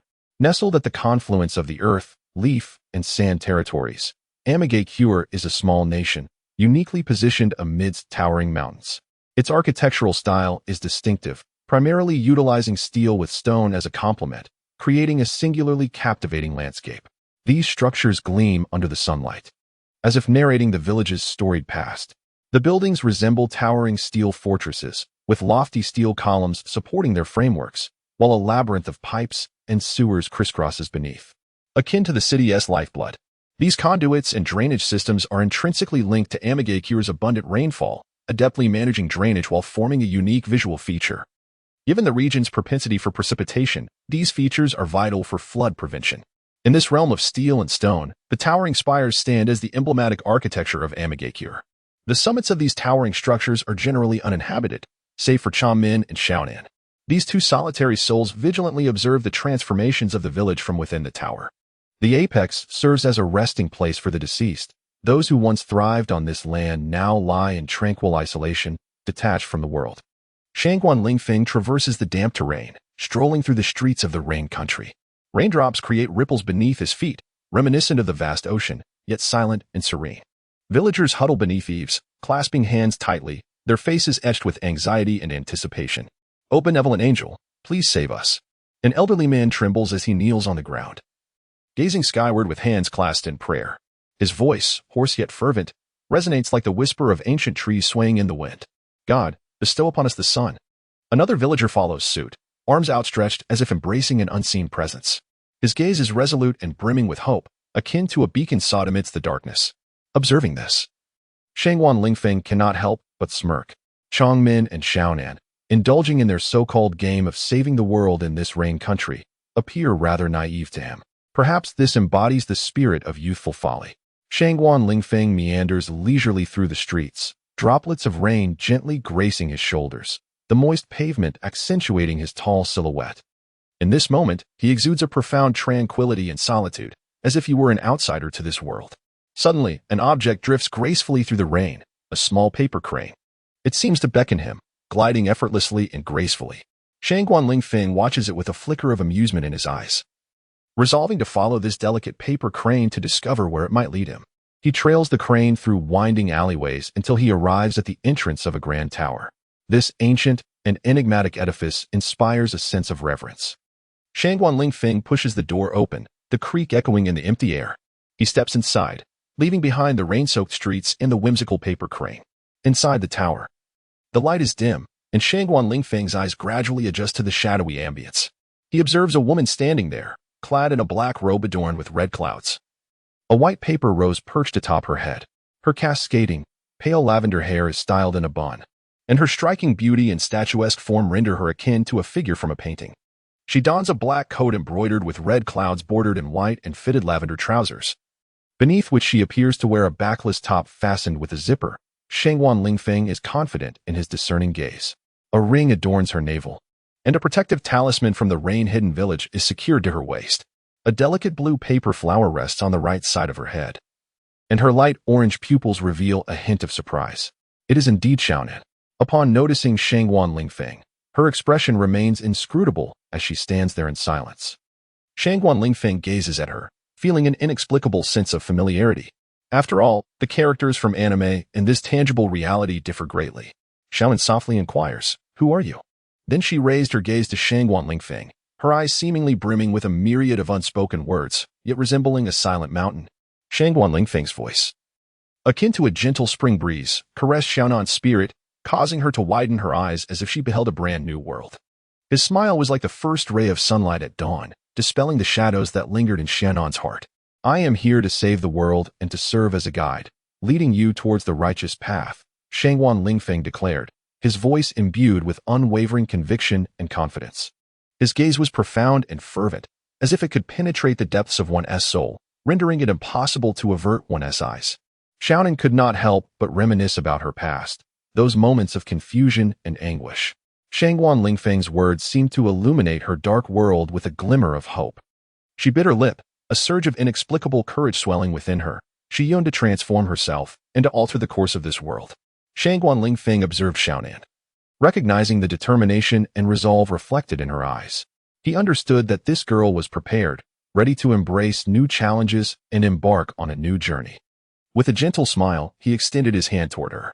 In his heart, he thought, "I have faith in you." Shangguan Lingfeng grasped Xiaonan's delicate hand, its warmth contrasting sharply with her coolness. "You're a bit chilly," he mused, recalling how her touch mirrored the softness of her hand. "What are you doing?"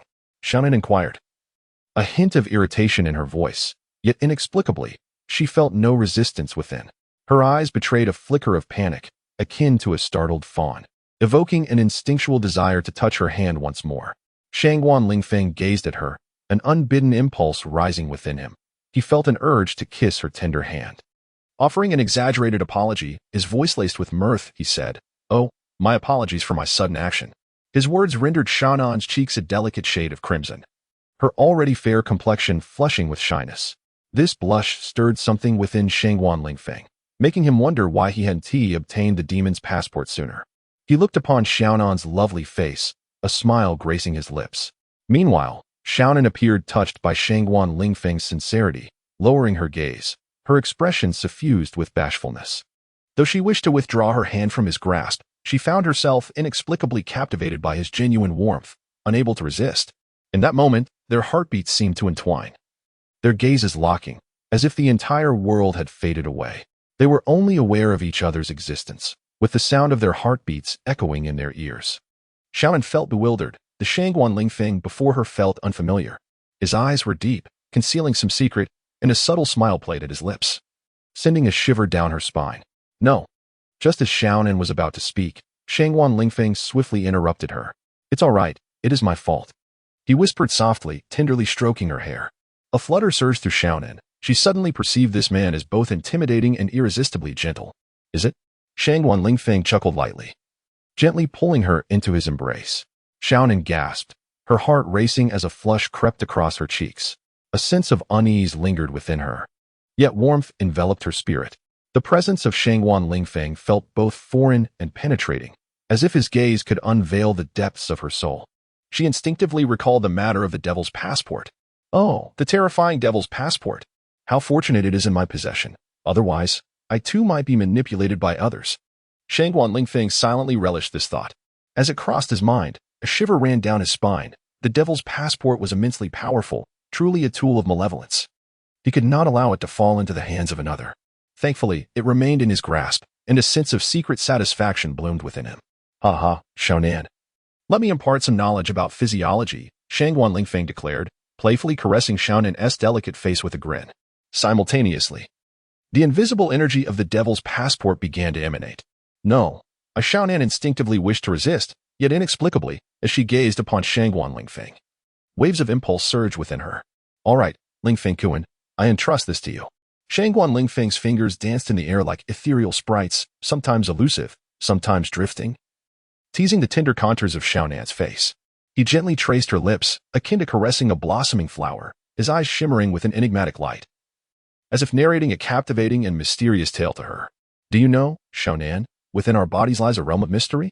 The secrets concealed within us can evoke curiosity or shyness, yet they are essential knowledge we must grasp as we grow. His voice flowed like a gentle stream, instilling a sense of comfort and relaxation within Xiaonan. His fingers glided softly over her cheeks, invoking an inexplicable warmth within her heart. Locking eyes with Xiaonan, he spoke tenderly. For instance, do you know what changes occur in girls during those particular days each month? Xiaonan's cheeks flushed slightly as she lowered her gaze, hesitating to respond. I don't know. Shangguan Lingfeng chuckled softly, taking her hand and placing it over his heart. In truth, during those days, we boys also experience changes. Our emotions may become restless, and our bodies more sensitive. As she listened to Shangguan Lingfeng's explanation, Xiaonan's cheeks grew ever redder, her heartbeat quickening. She yearned to interrupt him, yet found his words resonating deeply, knowledge she felt compelled to understand. His fingers glided gently along her arm, sending tingles coursing through her. He continued, moreover, do you know why we fall in love? It is due to a substance within us known as love hormones, which engender special feelings for someone. Xiaonan's heart raced even more fervently, her face ablaze as if engulfed in flames. She wished to push Shangguan Lingfeng away, yet her body felt as though it were paralyzed, unable to move. We are not suited to remain here. Let us venture to a mysterious place. Shangguan Lingfeng retrieved a portal and led Xiaonan through it. Moments later, a young man with a nose ring and tousled yellow hair entered the grand door. Where is Xiaonan? Pain furrowed his brow, casting a puzzled glance around the tower. His gaze wandered throughout the tower, as if searching for something elusive. However, his eyes betrayed an indescribable emotion, a profound sense of worry. Yet, Xiaonan now seemed to have vanished without a trace, leaving Pain's brow even more furrowed. What on earth is happening? He began to scour the tower for clues, inspecting every corner, every crevice. His eyes roamed over the places Xiaonan might have traversed, desperately seeking a hint. Yet, aside from a few disordered footprints, he discovered nothing. Pain's heart began to sink. He understood that if Xiaonan had indeed encountered misfortune, this tower was the primary scene of the incident. However, it appeared that this scene had been meticulously cleaned, leaving no valuable clues behind. There was a complete absence of chakra traces. Pain's Rinnegan began to flicker inexplicably. Time passed, though its measure was uncertain. In a mysterious realm, within an extraordinarily lavish chamber, Shangguan Lingfeng tightly embraced Xiaonan's delicate form upon the bed, his large, powerful hands enveloping her completely, as though cherishing a precious treasure. His gaze was profound and fervent, fixed upon Xiaonan as if seeking to merge her essence with his soul. Xiaonan, meanwhile, lay bare, akin to a fragile little bird, securely held in his arms, meticulously cared for. Her skin was as pale as jade, delicate as silk, resembling porcelain under the moonlight, evoking an irresistible desire to touch. A hint of confusion flickered in her eyes as she looked at a blood-red mark on the man's chest beside her, softly inquiring, Lingfeng, what is this? Shangguan Lingfeng lowered his gaze to the crimson mark she pointed at, recognizing it as a demon's passport. A complex smile graced his lips, intertwining cruelty with a touch of tenderness. He gently caressed Xiaonan's hair, his voice deep and resonant. This is my past, my transgressions. His grip tightened slightly, drawing Xiaonan closer. His eyes were deep and fervent, as if he wished to completely consume her. He softly declared, Xiaonan, remember, no matter what transpired in the past, I will always love you, always protect you. In that opulent chamber, the figures of Shangguan Lingfeng and Xiaonan intertwined, their heartbeats and breaths merging into a sublime melody. The blood-red demon passport stood as a silent witness, quietly observing it all. A faint glimmer of bloodlight. Xiaonan returned, and so did Shangguan Lingfeng. Indeed. He accompanied Xiaonan back to the base of the Akatsuki organization. Within this tranquil sanctuary, Pain stood in stunned disbelief, gazing at Xiaonan nestled in the embrace of a stranger, as if struck by lightning. He could hardly believe his eyes, an inexplicable sense of unease flooding his heart. Xiaonan, what is the meaning of this? Who is he? Pain inquired, his tone somewhat rigid, his gaze fixed intently upon the unfamiliar man. Observing Shangguan Lingfeng's charming smile, Pain posed a curious question. Xiaonan hesitated momentarily.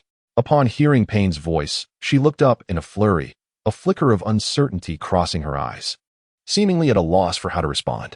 At that moment, the stranger raised his head, a cheerful grin illuminating his face as he introduced himself to Pain. Hello. My name is Shangguan Lingfeng. It's a pleasure to meet you, or rather, it should be your first time seeing me. I haven't seen you until now. Shangguan Lingfeng beamed, Nagato.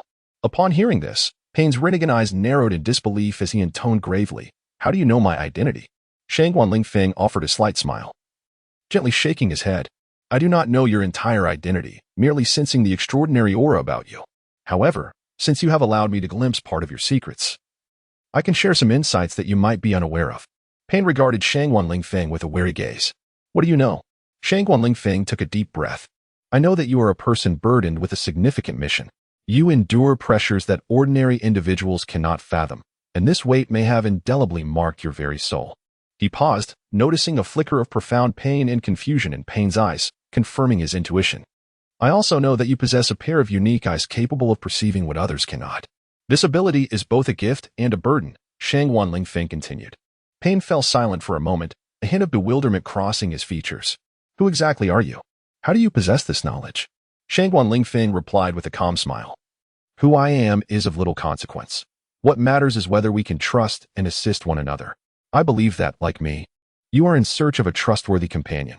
He paused again, determination flickering in his eyes. I am willing to be that partner for you. The glow of the demon passport grew increasingly enigmatic. Meanwhile, Nagato, who was remotely controlling Pain from an unknown location, bore a face full of astonishment, yet inexplicably felt a profound trust towards this individual. A sense arose within him that this person could aid him in saving the world and protecting its peace. Thus, Pain regarded Shangguan Lingfeng, complex emotions swirling within his gaze. He understood the necessity of companionship, a trustworthy ally, and as he looked at Shangguan Lingfeng, an inexplicable sense of trust blossomed in his heart. He understood that this stranger he met for the first time might be the companion he had been searching for all along. Whether it was Pain, Yahiko, or Nagato, the ideal he held in his heart had never wavered. Thus, under the control of the demon passport, Pain and Conan brought Shangguan Lingfeng to Nagato's hideout, a dimly lit basement. The room was permeated with a thick scent of smoke, as if it had not been ventilated for a long time. Nagato appeared gaunt, his disheveled red hair swaying as he moved, and in his eyes were the distinctive circles of the Rinnegan. Ah, Nagato, is this the legendary Rinnegan? Shangguan Lingfeng greeted him, lamenting that these eyes did not belong to him. Nagato's complexion was pallid, his gaze filled with anguish and helplessness. He gripped his own hair tightly, his body trembling involuntarily. A low, guttural roar escaped his throat, as if he were enduring immense suffering. Suddenly, his body convulsed violently. His eyes widened, a trickle of blood seeping from the corner of his mouth. He covered his eyes with both hands, moaning in agony. What's wrong? Conan exclaimed. Nagato, what is happening? My eyes, Pain replied. The power of the Rinnegan is gradually consuming my life. Shangguan Lingfeng paused for a moment in silence, then said, I can help you break the control of the Rinnegan. Nagato lifted his head, a glimmer of hope flickering in his eyes. Gritting his teeth, he whispered, Really? Indeed. Shangguan Lingfeng affirmed with a nod, determination shining in his gaze, but not at this moment. We must await the right opportunity. Correct, if I act now. I lack the necessary means, Shangguan Lingfeng thought with a secretive smile. All right, I trust you. Nagato fell silent for a moment, uncertainty lingering in his eyes. Yet he ultimately chose to place his trust in him. Shangguan Lingfeng smiled subtly, his gaze revealing a hint of cunning. He leaned closer to Nagato. His tone laced with mystery, continue to collect the tailed beasts. I too require these little companions. Nagato furrowed his brow. You intend to gather all 9 tailed beasts? His voice carried a blend of astonishment and doubt. Shangguan Lingfeng chuckled softly, offering no answer, merely shaking his head lightly. His eyes radiated deep expectation and resolve, akin to a child eagerly awaiting a cherished toy. Nagato observed him, an unsettling feeling rising within. He wished to inquire further, but Shangguan Lingfeng had already turned away. At that moment, a vortex suddenly materialized in the air beside them. Like a distorted space, a black hole-like current swirled rapidly, exuding a formidable pull. It was an entity that transcended the storm, Uchiha Obito, traversing through time and space. Ha ha ha, Obito, you finally arrived. I've been chatting with Nagato and Conan for quite a while. And you just woke up. Shangguan Lingfeng flashed a bright smile, startling Uchiha Obito to the point where his eyes nearly bulged from their sockets. Had his true identity been exposed? Nagato and Konan displayed no signs of surprise, clearly indicating their prior awareness of their true identities. How infuriating. Obito Uchiha thought bitterly. Upon seeing Shangguan Lingfeng, a wave of confusion surged within him. He gazed at the individual before him, as if attempting to penetrate the depths of his soul, yearning to comprehend the unfolding circumstances. How could this be? How did you end up alongside Nagato and Konan? Obito could not restrain himself from inquiring, his voice trembling slightly. Shangguan Lingfeng smiled at him and gradually approached, extending a hand to pat Obito's shoulder. This gesture took Obito by surprise. He was uncertain of the man's intentions. Yet, Shangguan Lingfeng appeared relaxed, responding with a reassuring smile. Do not be anxious. We are comrades now, and it is perfectly natural for us to be together. Obito's heart remained engulfed in doubt as he grappled with the bewildering situation. He longed to uncover the truth but feared the implications it might entail. He dreaded the weight of reality that he might be unable to bear. Observing his demeanor, Shangguan Lingfeng understood the turmoil within him. He offered solace. Obito, you can withstand this. We are alike, both in pursuit of the truth. We must aid one another to unveil it. With an air of mystery, Shangguan Lingfeng leaned closer. Speaking of the Uchiha Madara affair, Obito, trust that we are united in this quest for truth. I recognize the difficulty, yet you must persevere. For only together can we reveal the reality. His voice resonated with comfort and encouragement. Obito Uchiha looked at him in astonishment, moved by his courage and resolve. His heart was a tempest of chaos and anguish, but he recognized that surrender was not an option. He needed to uncover the truth, no matter how brutal it might be. Shangguan Lingfeng regarded him, his eyes shimmering with determination. Obito, you need me. We require each other. Only we can discover the truth. He whispered. Obito sensed an inexplicable sense of reassurance. What is happening? I find Shangguan Lingfeng's words to hold profound wisdom. His faith in Shangguan Lingfeng deepened. Indeed. I need him. Obito's gaze grew resolute. He lifted his head to meet Shangguan Lingfeng's eyes, solemnly declaring, Shangguan, thank you.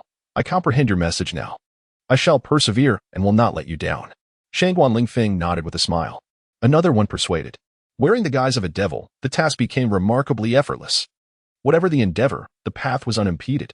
From that point onward, matters simplified. Within the Akatsuki organization, aside from Nagato, Konan, and Obito, no one else was aware of Shangguan Lingfeng's presence. Shangguan Lingfeng had also prepared a peculiar mask and, with urgency, Nagato announced his inclusion amongst the Akatsuki members. This individual is our new member, Doraemon. Henceforth, he shall be our teammate, Nagato declared from the elevated platform of the base, his expression devoid of emotion. Below, the members exhibited a variety of reactions. The dry persimmon Kisame cast a glance at Uchiha Itachi, remaining silent. However, Deidara, with a smirk, softly remarked, what a curious sight. Wearing a blue cat mask is indeed rather peculiar. The others shared similar sentiments, but, out of respect for Pain, chose to refrain from comment. Yet, in the next moment, Pain's words astonished everyone. Doraemon has already captured the Three Tails Aisabu. This is the reason for his addition to the Akatsuki. The rest of you must expedite your progress. After speaking, Pain vanished in a flash. The crowd, taken aback, turned their gazes toward the so-called Doraemon. Haha, everyone must keep up the good work. I shall continue my pursuit of the tailed beasts, declared Shangguan Lingfeng, waving his hand with a hearty laugh as he departed. In the Hidden Leaf Village, Tion's ninja tool shop nestled in a quaint alley, harmonizing with the village's bustle and tranquility. After the last customer departed, she let out a soft sigh, her bright eyes revealing a hint of helplessness. Business is becoming increasingly difficult, she murmured to herself, as if confiding in the village that had silently accompanied her. Ever since Shangguan Lingfeng's Blue Star supermarket opened, the foot traffic to her shop plummeted dramatically. In less than a month, her store had become nearly deserted. The once lively atmosphere had vanished. The meticulously crafted ninja tools, once regarded as treasures by the villagers, now seemed overshadowed within the expansive offerings of the Blue Star supermarket. The villagers who once clamored for her goods now preferred to browse the supermarket's alluring array of products. Gazing at the dazzling merchandise, Tion felt a tumult of emotions. She had attempted to adapt, lowering prices, enhancing service, and even introducing various promotional activities within her shop. Yet, her once loyal customers appeared to have drifted away, captivated by the supermarket's grandeur and its seemingly all-encompassing selection. Faced with this reality, Tion felt unprecedented pressure. She had once believed her ninja tool shop was an indispensable part of the village, a source of support for the young ninjas on their journey. However, reality ruthlessly shattered her dreams. Yet, Tian did not surrender. She understood that the village needed her tools, her services. She began to reevaluate her shop.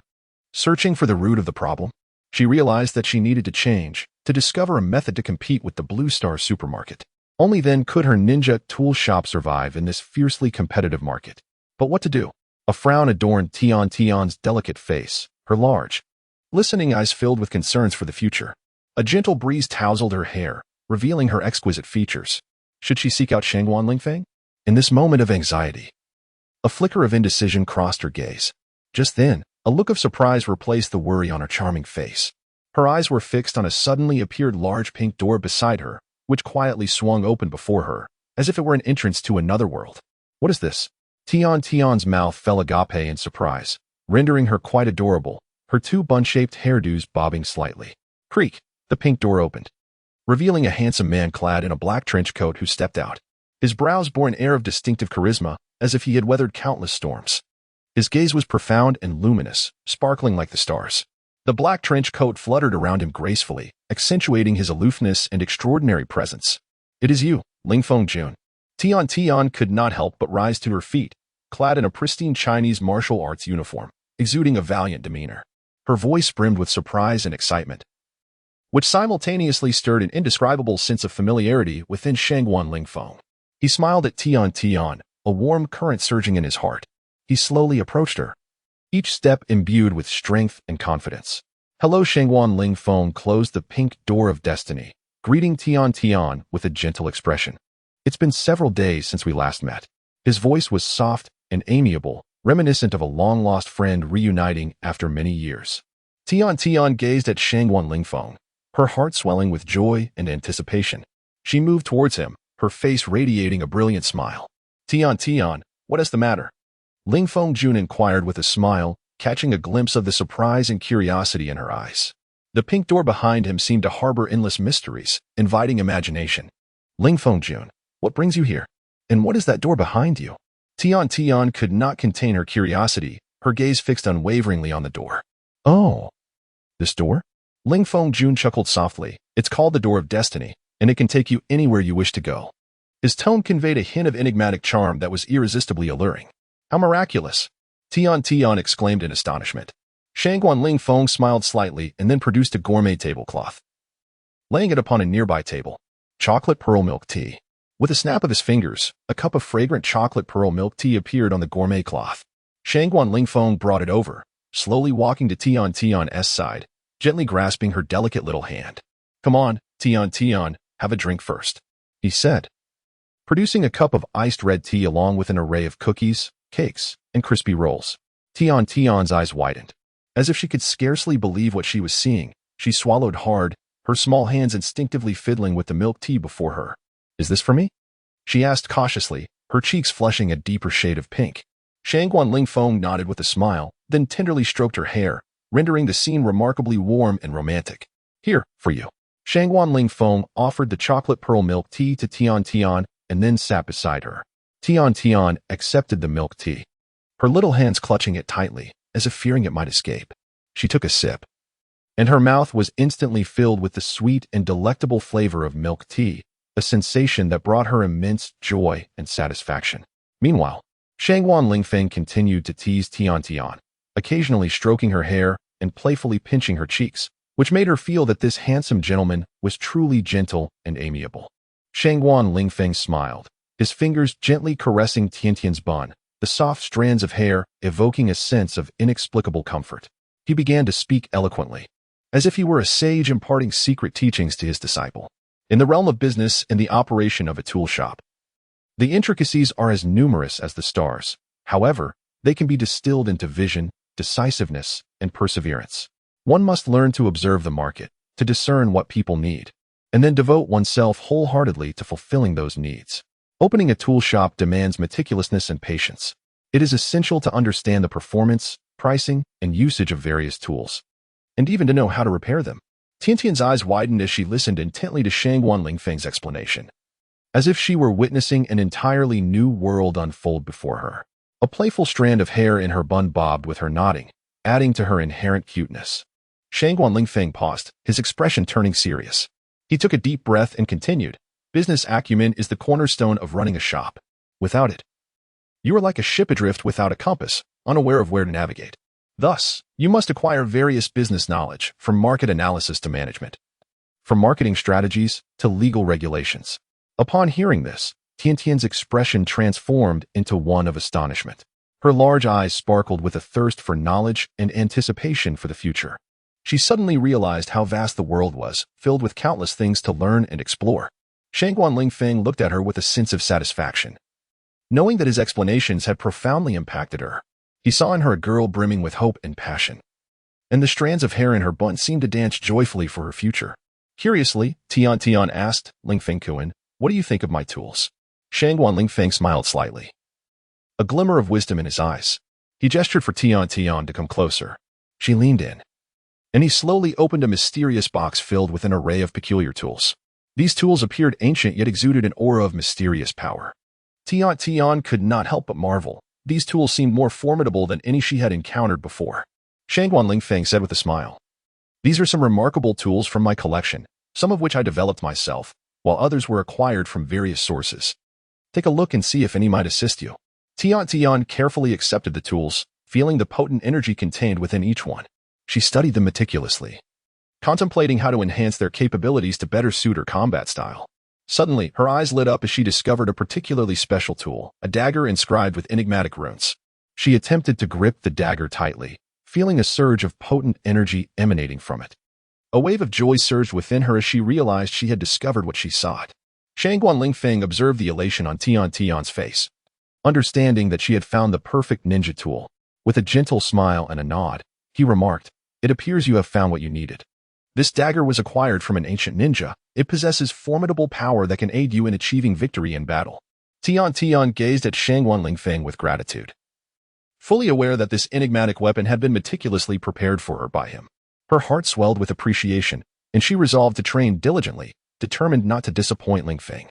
"Hey, Tian, I have several treasures I wish to show you. Come." Shangguan Lingfeng chuckled as he closed the door of the ninja tool shop with a decisive motion. "What treasures, Lingfeng?" Tian's youthful face brimmed with curiosity and anticipation. "Ah, a grand treasure," Shangguan Lingfeng mused, pulling her hand gently as they ventured into the room. As Tian was drawn into the room by Shangguan Lingfeng, her heart raced. Though still young, she understood many things. She realized that this treasure might very well signify a special sentiment from Lingfeng. The thought sent a flush to her cheeks, and her heart fluttered in confusion. Noticing the rosy hue on Tian's face, Shangguan Lingfeng couldn't help but chuckle inwardly, aware that she had discerned his intentions. He decided to drop the pretense and revealed his treasure. Before her lay an exquisite box, wrapped in fine satin and adorned with intricate patterns, exuding an air of artistry. Shangguan Lingfeng carefully opened the box, revealing a ring inside. Friendship ring. Anyone illuminated by the ring's light will instantly become your good friend, if of the opposite gender. There is a substantial chance it will invoke feelings of affection. A green gemstone. Tian exclaimed, her eyes sparkling with wonder. Yet, in the next moment, she froze slightly, captivated by the sight before her. "What is this?" she murmured, as the ring suddenly radiated a dazzling luminescence. The brilliance was so intense that she had to squint. She felt an inexplicable force drawing her in, her body instinctively gravitating towards the ring. Tian, what's the matter?" Shangguan Lingfeng inquired, noticing her unusual behavior. Tian remained silent, her gaze fixated on the ring, as if entranced by some mystical power. Observing this, Shangguan Lingfeng felt a surge of anxiety, sensing an ominous premonition but uncertain of what to do. Tian leaned closer, her body almost pressed against Shangguan Lingfeng's. Their eyes met, creating an atmosphere steeped in intimacy. In the stillness of the night, the rhythm of their heartbeats resonated in the air. "I feel an odd sensation," Tian whispered, her voice laced with a dreamy quality. Shangguan Lingfeng did not respond. His gaze too became hazy.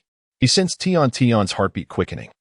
Their bodies so close that they seemed on the verge of merging into one. On this enigmatic night, the tale between them unfolds quietly. Tian's words seemed to stir something deep within Shangguan Lingfeng, causing his heart to race. He gazed intently at Tian, as if seeking to devour her very soul.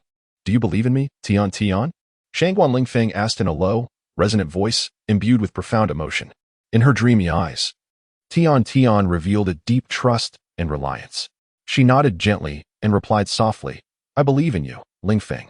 Shangguan Lingfeng smiled faintly, enveloping Tian's delicate form in his embrace, and they both fell onto the bed that had been meticulously prepared, their bodies entwining.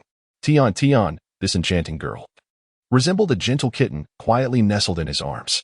Their forms pressed closely together, basking in each other's warmth and breath. As Shangguan Lingfeng reclined, Tian followed suit, surrendering to the inviting embrace of the bed, which awaited them like their love, ready to welcome their arrival. The mattress was so soft it was intoxicating, their bodies sinking into it, enveloped by an overwhelming sense of affection. Tian closed her eyes, savoring Shangguan Lingfeng's breath, reminiscent of the warm and fresh sunlight of morning. She wished to remain in this moment forever, delighting in his love and tenderness.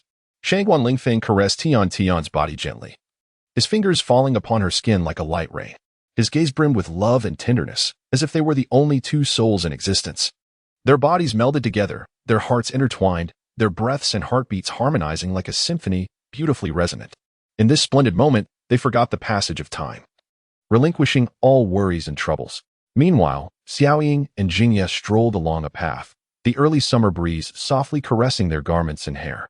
Sunlight filtered through the leaves, illuminating their faces. Indeed, where has Tian gone? Xiaoying pondered, a hint of concern creasing her brow. Xiaoying, shall we search for Tian? Jingye suggested, her warm smile conveying a message of caring. Yes, let us do that. Tian's shop has been struggling lately, and I worry about her well-being, Xiaoying replied earnestly. With light steps, they made their way toward Tian's shop.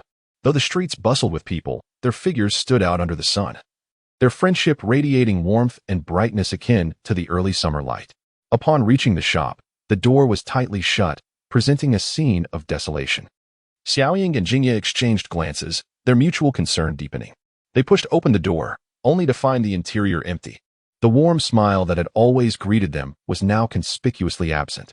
Tian, are you there? Xiaoying called softly, yet no response met her ears. After a prolonged silence, Sakura furrowed her brow and exchanged a glance with Ino, her heart heavy with unease. Where could Tintin have vanished to? Ino surveyed the surroundings, her gaze drifting over familiar objects, a torrent of emotions surging within her. They had shared laughter and countless joyful moments together. Yet now, Tintin had inexplicably disappeared for several days, an occurrence unprecedented in their experience. The two resolved to search for Tintin separately. Sakura ventured to her usual haunts while Ino inquired with those nearby. Tintin, where on earth have you gone? As they embarked on their quest, memories of the times spent with Tintin flooded back. That fiery, passionate girl, her smile radiating warmth akin to the summer sun. Their friendship flowed like a meandering brook, clear and profound. Finally, as dusk settled, they found Tintin. Adorned in a pink cheongsam, she appeared revitalized, as if reborn. Sakura, Ino, you've come. Tintin exclaimed with a radiant smile, her joy evident. Tintin, we haven't seen you for days. We were a bit worried, Sakura replied, a trace of concern flickering in her eyes. Ino nodded in agreement, asking, where have you been these past few days? Tintin hesitated, a blush creeping onto her cheeks, embarrassed to admit that she had been spending time with Shangguan Lingfeng. Ever since that day when she experienced those peculiar sensations, it was as if she had tasted the sweetest of candies and yearned for more. She clung to Shangguan Lingfeng, even causing the ninja tool shop to close its doors. Their bond had deepened, their feelings growing ever stronger. Tintin reflected internally, realizing she had truly found someone to rely upon. And the presence of Sakura and Ino only solidified her conviction. Tintin, is something the matter? Sakura noticed a peculiar expression on Tintin's face and asked with concern. And no, it's nothing, Tintin replied, shaking her head gently as she returned to the moment. Tintin, if something is troubling you, you can share it with us, Ino added, her tone laced with care. As Tintin gazed into the concerned eyes of her friends, warmth enveloped her heart. She understood that their concern was genuine, that they were willing to help shoulder her burdens. With resolve, she bit her lip and decided to confide in them. Thus, Tintin began to recount her recent experiences, detailing how she had met, gotten to know, and fallen in love with Shangguan Lingfeng. Though initially shy, she found herself opening up as she spoke. Sakura and Ino listened intently, occasionally gasping in surprise. Tintin, is this really true? Sakura asked, her eyes wide with astonishment. Why yes, it is, Tintin replied, lowering her gaze, a blush returning to her cheeks. And what are your plans moving forward? Ino inquired. I wish to be with him, but I worry it might disrupt his life." Tintin confessed, her feelings conflicted. Sakura and Ino exchanged glances, feeling happiness for Tintin, yet a sense of discomfort lingered within them. Sakura and Ino were lost in their thoughts, unaware of how they had left the shop of Tian Tian. As they made their way back, Ino walked quietly along the riverbank, the golden hues of the setting sun casting a radiant path upon the water's surface. A hint of disappointment graced her features, as if she were enveloped in a moment of melancholic longing. Just then, a gentle male voice broke the tranquility. "What troubles you, Ino? Were you thinking of me?" Lingfeng inquired with a smile, his eyes glimmering with anticipation. Ino cast a nervous glance at Lingfeng, her voice betraying an undeniable surprise. "Lingfeng, you." Before she could finish her thought, he interrupted her with a soft chuckle, approaching her side and gazing at the river. "I know what occupies your mind, Ino. You are pondering our future, am I correct?" His words were imbued with tenderness, akin to a gentle breeze caressing the water's surface. Ino did not respond, her gaze fixed on the river, as if seeking answers within its depths. Lingfeng lightly patted her shoulder. "Ino, I understand your concerns, but you must trust me. Our future is within our grasp. No matter the challenges that lie ahead, I will face them alongside you." His voice resonated with unwavering resolve and warmth, offering Ino a measure of solace. She looked up at him, her eyes shimmering with unshed tears. "Lingfeng, I hope we can continue this journey together." Lingfeng smiled reassuringly at her. "Indeed, Ino, we shall persevere together." Under the golden glow of the sunset, they embraced tightly by the river, as if time itself had come to a standstill. Their shadows stretched long across the water, gradually fading into the warm light of dusk. "Ing Feng, are you truly certain about this?" Ino's voice carried a note of resignation as she regarded him, her bright eyes reflecting a tapestry of complex emotions. Shangguan Lingfeng gazed intently at her, his heart drawn by an invisible force, compelling him to draw closer. He wrapped his arms around her waist, feeling her soft body tremble slightly within his embrace. Captivated by her tear-brimmed, beautiful eyes, his heart fluttered. "Ino, Shangguan Lingfeng's voice was husky, pausing as he searched for the right words. "I wish to be with you." A spark of surprise flickered in Ino's eyes, but she quickly reined in her emotions. Gently, she extricated herself from his hold, turning away from him. "Are you certain?" Her tone betrayed a barely perceptible hope, but Tian. Shangguan Lingfeng silently regarded her, his heart racing. He took a deep breath, then resolutely declared, "I am certain. Do not worry, apart from Tian. You have many sisters." He noticed Ino's body shudder slightly before she slowly turned back to face him. A smile graced her face, and the emotions conveyed within that smile warmed Shangguan Lingfeng's heart. Once more, he found himself entranced by love. This was neither his first encounter with love nor would it be his last. On a tranquil night, Shangguan Lingfeng held Jingya's slender waist as they reveled in each other's company and warmth. Jingya nestled in Shangguan Lingfeng's embrace, listening to him narrate a delightful fairy tale, as if she were transported to a fantastical realm. Clearing his throat, Shangguan Lingfeng began the tale, saying, "Once upon a time, in a beautiful kingdom, the people lived in harmony and abundance. This kingdom was home to a magical forest, inhabited by wondrous creatures." Jingye closed her eyes, envisioning this enchanting forest, and asked Shangguan Lingfeng, "What marvelous beings dwell within that forest?" With a smile, Shangguan Lingfeng continued, "In the forest lived a clever fox named Red Fox. It was exceedingly astute, always aiding those who had lost their way. One day, an evil sorcerer arrived in the kingdom, intent on seizing the forest's magical powers." Jingye, feeling anxious, inquired, "What happened next? Did the sorcerer succeed?" Gently patting Jingye's small hand, Shangguan Lingfeng reassured her, "Do not worry. Let me tell you the story at my own pace." Just as the sorcerer prepared to cast his spell to claim the forest's magic, Red Fox appeared. It cunningly outwitted the sorcerer and led the creatures of the forest to defeat him together. Jingye clapped her hands in delight, exclaiming, "Wonderful! Red Fox is so clever." Shangguan Lingfeng smiled and continued, "Following this event, Red Fox became a hero in the kingdom. It continued to assist those in need and safeguarded the magical forest. From that day forth, the people of the kingdom lived in happiness and health." Jingye remarked with admiration, "What a beautiful story. Red Fox is truly remarkable." Shangguan Lingfeng gently tightened his embrace around Jingye, saying, "Indeed, Red Fox used its intelligence to protect the forest and the kingdom. Just like us. We too can use our strength to safeguard those we love and the beautiful things in life." Suddenly recalling that they had been away for several days, he added, "Little Sakura must be worried. A flicker of concern crossed Jingye's face, her furrowed brow revealing her inner turmoil. How could she explain this to Sakura? Sakura had always regarded her as a best friend, yet she had concealed her departure with Shangguan Lingfeng. The conflict within Jingye was like a tangled thread. On one hand, she felt uneasy about Shangguan Lingfeng's plans, aware that they could lead to danger, while on the other, she yearned for Sakura's understanding and hoped they could remain friends. What should we do? Shangguan Lingfeng inquired gently from beside her, his gaze filled with a hint of mischief and anticipation. He understood Jingye's concerns, yet he harbored his own schemes. Jingye cast him a sidelong glance, sensing the cunning and strategy in his eyes, which only intensified her unease. She knew Shangguan Lingfeng was not a simple character. His ambition and cleverness could usher in even greater peril. Jingye furrowed her brow, deep in thought. She realized she must make a decision and could no longer afford to hesitate. Seeing the cunning glint in Shangguan Lingfeng's eyes, she couldn't help but feel angered. Humph. You must have had that thought for quite a while. You clearly wish to include Sakura in your harem. Haha, you've seen through me, Shangguan Lingfeng laughed heartily, exuding a sense of masculine bravado. In truth, I quite admire Sakura as well. Please remind her that I shall return tomorrow. Return? Where to? Ino asked, puzzled. Naturally. Back to Sakura's home, Shangguan Lingfeng replied with a playful smile. Once I have arranged things with Sakura, I will take you all on a grand tour around the world. Are you going to tell Sakura directly? Ino exclaimed, pointing to herself in surprise. Does that mean I need not go? Indeed. You are also a girl and a close friend. It would be difficult for you to express it. Shangguan Lingfeng chuckled. Moreover, I can sense a hint of competition between you two. Inform her that I shall seek her out tomorrow. Fine.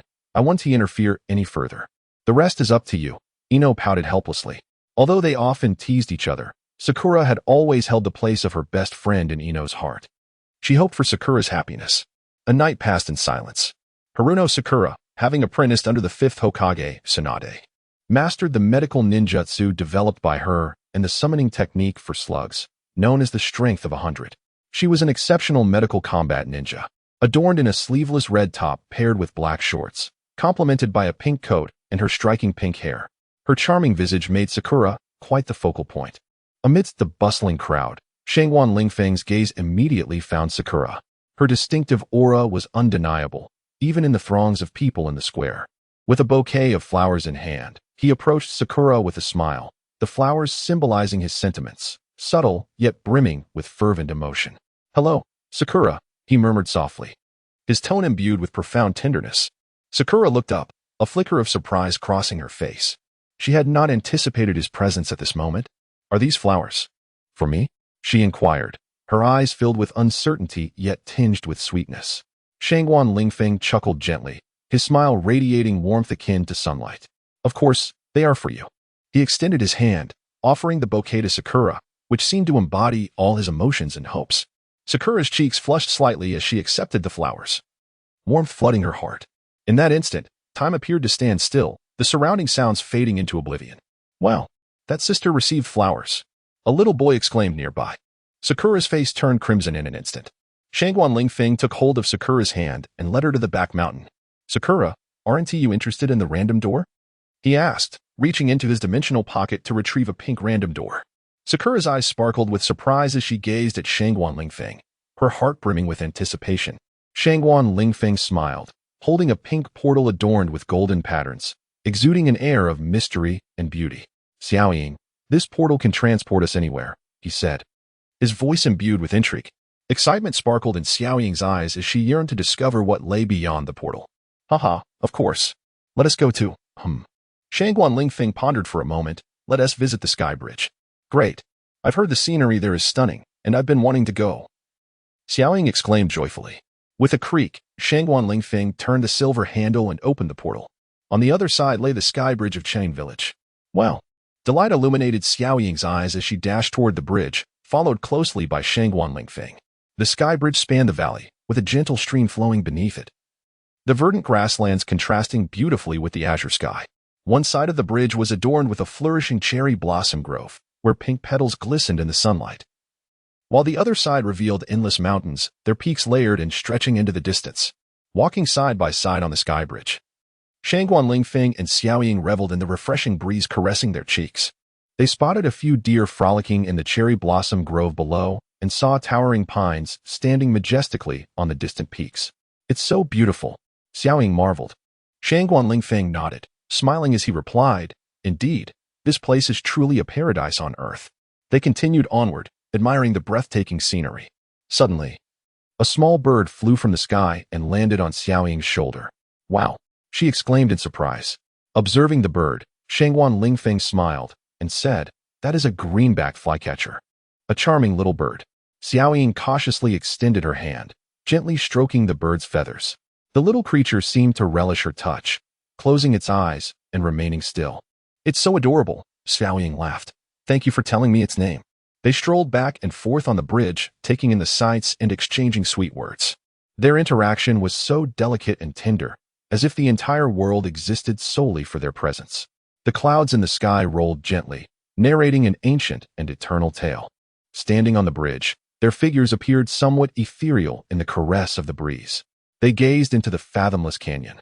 Its landscape so exquisite it resembled a natural ink painting. Surrounding the canyon were numerous trees swaying gently in the wind, producing a rustling sound akin to nature's symphony. The lush foliage created a cool shade, breathing life into the desolate surroundings. Side by side on the sky bridge, Shangguan Lingfeng and Xiaoying moved in perfect harmony, as if following a rhythm. Their eyes met, each gaze filled with profound affection. In this barren expanse, they discovered each other's presence, akin to finding a solitary flower blooming in an arid landscape. Their conversation was imbued with tenderness and sweetness, as they spoke of their dreams and the life that lay ahead. Their words were suffused with anticipation for the future and deep affection for one another. Each phrase flowed like petals caught in a gentle breeze, light and beautiful. Suddenly, a tent was unfurled by Shangguan Lingfeng. "Xiaoying," he said, noticing the perspiration on her brow. "You must be exhausted. Come here. I have prepared a feast just for you." He affectionately patted her shoulder. With deft hands, he laid out a splendid crimson tablecloth on the ground, adorned with intricate golden patterns of delectable delicacies that instantly whetted the appetite. As he arranged exquisite dishes upon the cloth, Xiaoying was enveloped by the enticing aromas. Her eyes widened in surprise as she looked at Shangguan Lingfeng. "Is all this for me?" "It looks absolutely lavish." He nodded with a smile and, in a playful manner, revealed a transparent plastic jar from his backpack filled with colorful bottles of Rio sparkling wine. "And this is specially for you. Do give it a taste." Xiaoying accepted a bottle, and the vibrant hues lifted her spirits. As she twisted off the cap, a sweet effervescence wafted into the air. She took a sip, the chilled liquid gliding down her throat, leaving a bouquet of fruity fragrances in its wake. "Wow, this is delightful." Her smile radiated warmth and brightness, akin to the sun in spring. As she savored the meticulously prepared dishes, each bite blossomed on her tongue like a flower, her expression of contentment filling Shangguan Lingfeng with joy. He sat on the tablecloth, his gaze tender and focused upon her, as if the world around them faded into a soft blur. Together, they relished the culinary delights and sipped the Rio sparkling wine, its sweet taste reminiscent of a gentle summer breeze, intoxicating them both. Their glasses clinked, and the allure of the feast was matched only by their laughter that echoed within the room. As Xiaoying gradually succumbed to a pleasant inebriation, a rosy hue adorned her cheeks, her eyes shimmering with a blend of enchantment and joy. She leaned gently into Shangguan Lingfeng's embrace, her silken hair cascading over his shoulder, her breath soft and warm, as if whispering his name. Shangguan Lingfeng wrapped his arms around Xiaoying, his gaze filled with indulgence and fulfillment. He admired her, captivated by the intoxicating blush on her cheeks and the way her hair shimmered like silver in the moonlight, filling his heart with a tender warmth. In that moment, their world was serene and beautiful, just the two of them, surrounded by sumptuous food, fine wine, and the shared laughter and glances that spoke volumes. In each other's embrace, their hearts found solace, and their love was elevated beneath the enchanting night sky. It was a splendid evening, one that belonged to Xiaoying and Shangguan Lingfeng. "Lingfeng, what secrets lie within your gaze?" Xiaoying inquired softly, her arms encircling his neck, her heartbeat seemingly narrating her anticipation. Their breaths intertwined, a mysterious understanding lingered in the air. As Shangguan Lingfeng gazed upon Sakura, her enchanting eyes seemed to conceal an abyss of profound affection. His heart was irresistibly drawn to her gaze, as if ensnared by an invisible magnetic force. "My secret is far too immense for you to grasp," he whispered softly into her ear, a warm breath escaping his lips. "In time, you shall come to understand, Sakura." "Lord Lingfeng." Sakura raised her hand, her voice barely above a whisper, as though she were caught in a dream. Shangguan Lingfeng furrowed his brow slightly, feeling the warmth of her body and the rhythmic thump of her heartbeat echoing in his ears. Her cheek brushed against his, and he caught a whiff of her delicate fragrance. This night stretched on interminably. 3 days later, Shangguan Lingfeng opened the portal as promised, escorting Sakura back to the Hidden Leaf Village. He was acutely aware that this journey had been immensely beneficial for her, imparting valuable lessons along the way. The Hidden Leaf Village was vibrant with life, having distanced itself from the ravages of war, yet its inhabitants remained vigilant and industrious. Upon her return, Sakura was warmly welcomed by Ino and the others, who surrounded her with inquiries regarding her experiences and discoveries over the past 3 days. Sakura smiled as she engaged with her friends, realizing that the bond of friendship between them had deepened through this shared ordeal. Moreover, with Shangguan Lingfeng's assistance, she had gained clarity concerning her aspirations and path. Meanwhile, Shangguan Lingfeng had traversed through the portal to a mysterious locale, Mayaboka Mountain. This enchanted realm, imbued with fantastical elements, was alive with soaring cranes, babbling brooks, and breathtaking mountain vistas. He strode confidently across this magical terrain. Where are those toads? Shangguan Lingfeng, clad in combat gear and adorned with a cloak, scanned his surroundings with a quizzical expression. Have they fled? This is a place renowned alongside the Dragon Cave and the Wetbone Forest, so logically, those toads should not have gone far. Contemplating this, he produced a large trumpet he had purchased from Tiantian. Toad Maru, Shizaku, Shima, Toad Bunta, Toad Ken, Toad Hiroshi, Toad Chu, Iron Wall Toad, Toad Tora, Worldly Toad, Gourd Toad, Great Toad of Rock Residence, Mount Toad, Toad Kyuka, Toad Liaison, Toad Yoshi, Toad Ryu, Toad Chikura, Toad Guru.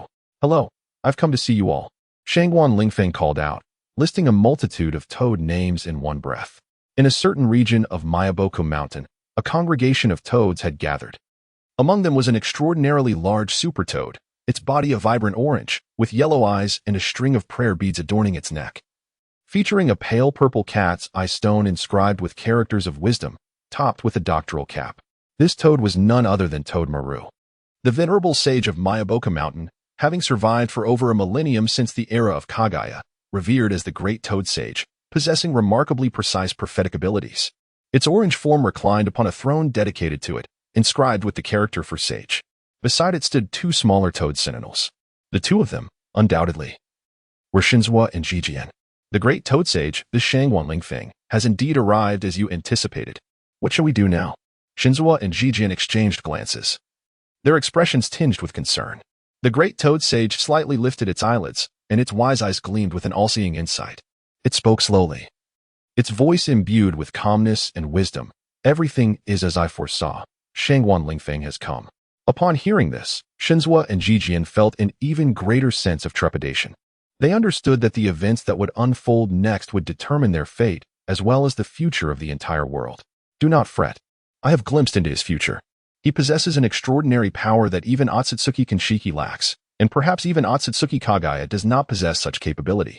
The Great Toad Sage's tone remained unchanged, still as serene as ever. What? Shinzua and Jijian were momentarily stunned. The Great Toad Sage, Shangguan Lingfeng, actually. This is beyond belief. Indeed, while I am unaware of the miraculous abilities Shangguan Lingfeng possesses, whether they be ninjutsu or senjutsu, his future follows an unpredictable trajectory that transcends both time and space. A glimmer of brilliance flashed in the Great Toad Sage's eyes. Shinzua and Jijian were instantly taken aback. Just then, a pink door appeared out of thin air before the Great Toad Sage. Creak, Shangguan Lingfeng leisurely stepped through the door, his face adorned with a gentle smile, a demeanor that seemed untouched by the passage of time. He resembled a sprite that had traversed from another realm, rendering him indescribably unique. This, Shinzua and Jijian swallowed hard, their astonishment beyond articulation. They gulped, their shock surging like tumultuous waves. You are Shangguan Lingfeng? Shinzua and Jijian finally regained their voices. The Great Toad Sage, however, remained composed, as if already aware, its toad-like visage calmly fixed on Shangguan Lingfeng. Hello, Great Toad Sage. Shangguan Lingfeng waved cheerfully, not retracting the door in his hand. Approaching the Great Toad Sage, he glanced with mild surprise at the small toad beside Shinzua and Jijian, and couldn't he help but chuckle. These 2 little fellows, though appearing harmless, possess formidable capabilities. Shinzua and Jijian were captivated by Shangguan Lingfeng's smile. yet a hint of unease lurked within them. Shangguan Lingfeng, welcome to this place known as Mayaboka Mountain. The great toad sage finally spoke, its voice deep and authoritative, yet accompanied by a warm smile that evoked a sense of familiarity. Shangguan Lingfeng nodded, responding with a smile. Thank you, sage. I am delighted to be here. With this, a slight smirk graced his lips, for he had heard that the great toad sage held absolute authority in Mayaboka Mountain. I have come here to learn about the sage mode, said Shangguan Lingfeng, stroking his chin thoughtfully. The great toad sage smiled gently, gazing at the young man before him, as if he were seeing a reflection of his own youthful self. In his own youth, he had been filled with curiosity and desire for the world. Much like Shangguan Lingfeng. As Shangguan Lingfeng pondered his next course of action, he was acutely aware of his purpose for being there, to master the sage mode and become stronger. The great toad sage regarded Shangguan Lingfeng with admiration for his talent and courage, recognizing that, given sufficient time and opportunity, this young man would undoubtedly evolve into a true sage. Deep Zhua and Ji Jian, upon hearing this, exchanged looks of astonishment tinged with concern. Instinctively turning their gaze toward the great toad sage, a bead of cold sweat trickling down their foreheads. The great toad sage lifted his heavy eyelids, his eyes shimmering with an ineffable brilliance, as if he were peering through the fabric of time and space to gaze into Shangguan Lingfeng's future. After a moment of silence, he spoke slowly. Shangguan Lingfeng, I can entrust the sage mode to you. Your talent and potential astound me. However, your future is destined to be far more magnificent and extraordinary than what the sage mode can encompass. I foresee that you will carve out a path uniquely your own. A journey brimming with infinite possibilities. His voice echoed through the cavern, with each word seemingly narrating an ancient and profound tale. Shangguan Lingfeng listened in quiet determination, his eyes shimmering with resolve. He understood that his future was unpredictable, yet he was eager to explore and pursue the boundless unknown. At that moment, the great toad sage's voice resonated once more. Your journey has only just begun, Shangguan Lingfeng. The road ahead is long, and you will continually grow and surpass yourself along this path. Your achievements will leave the world in awe. This proclamation astonished Shangguan Lingfeng. Truly, he thought, this legendary toad had lived since the era of Kaguya Ōtsutsuki. With a bemused smile, he remarked, the great toad sage may appear weathered, but his gaze sparkles like the stars, seemingly capable of seeing through all. The great toad sage listened quietly to Shangguan Lingfeng's words before responding with a hint of acknowledgement. You indeed possess knowledge of the Ōtsutsuki clan. Deep Zhua and Ji Jian were taken aback by this statement. They had assumed Shangguan Lingfeng was merely speculating, but it now became evident that he was aware of matters beyond their comprehension. The great toad sage, however, remained composed, as though he had anticipated this revelation. Shangguan Lingfeng smiled slightly and said, I do know a few things about the Ōtsutsuki clan. Nevertheless, that is not of paramount importance.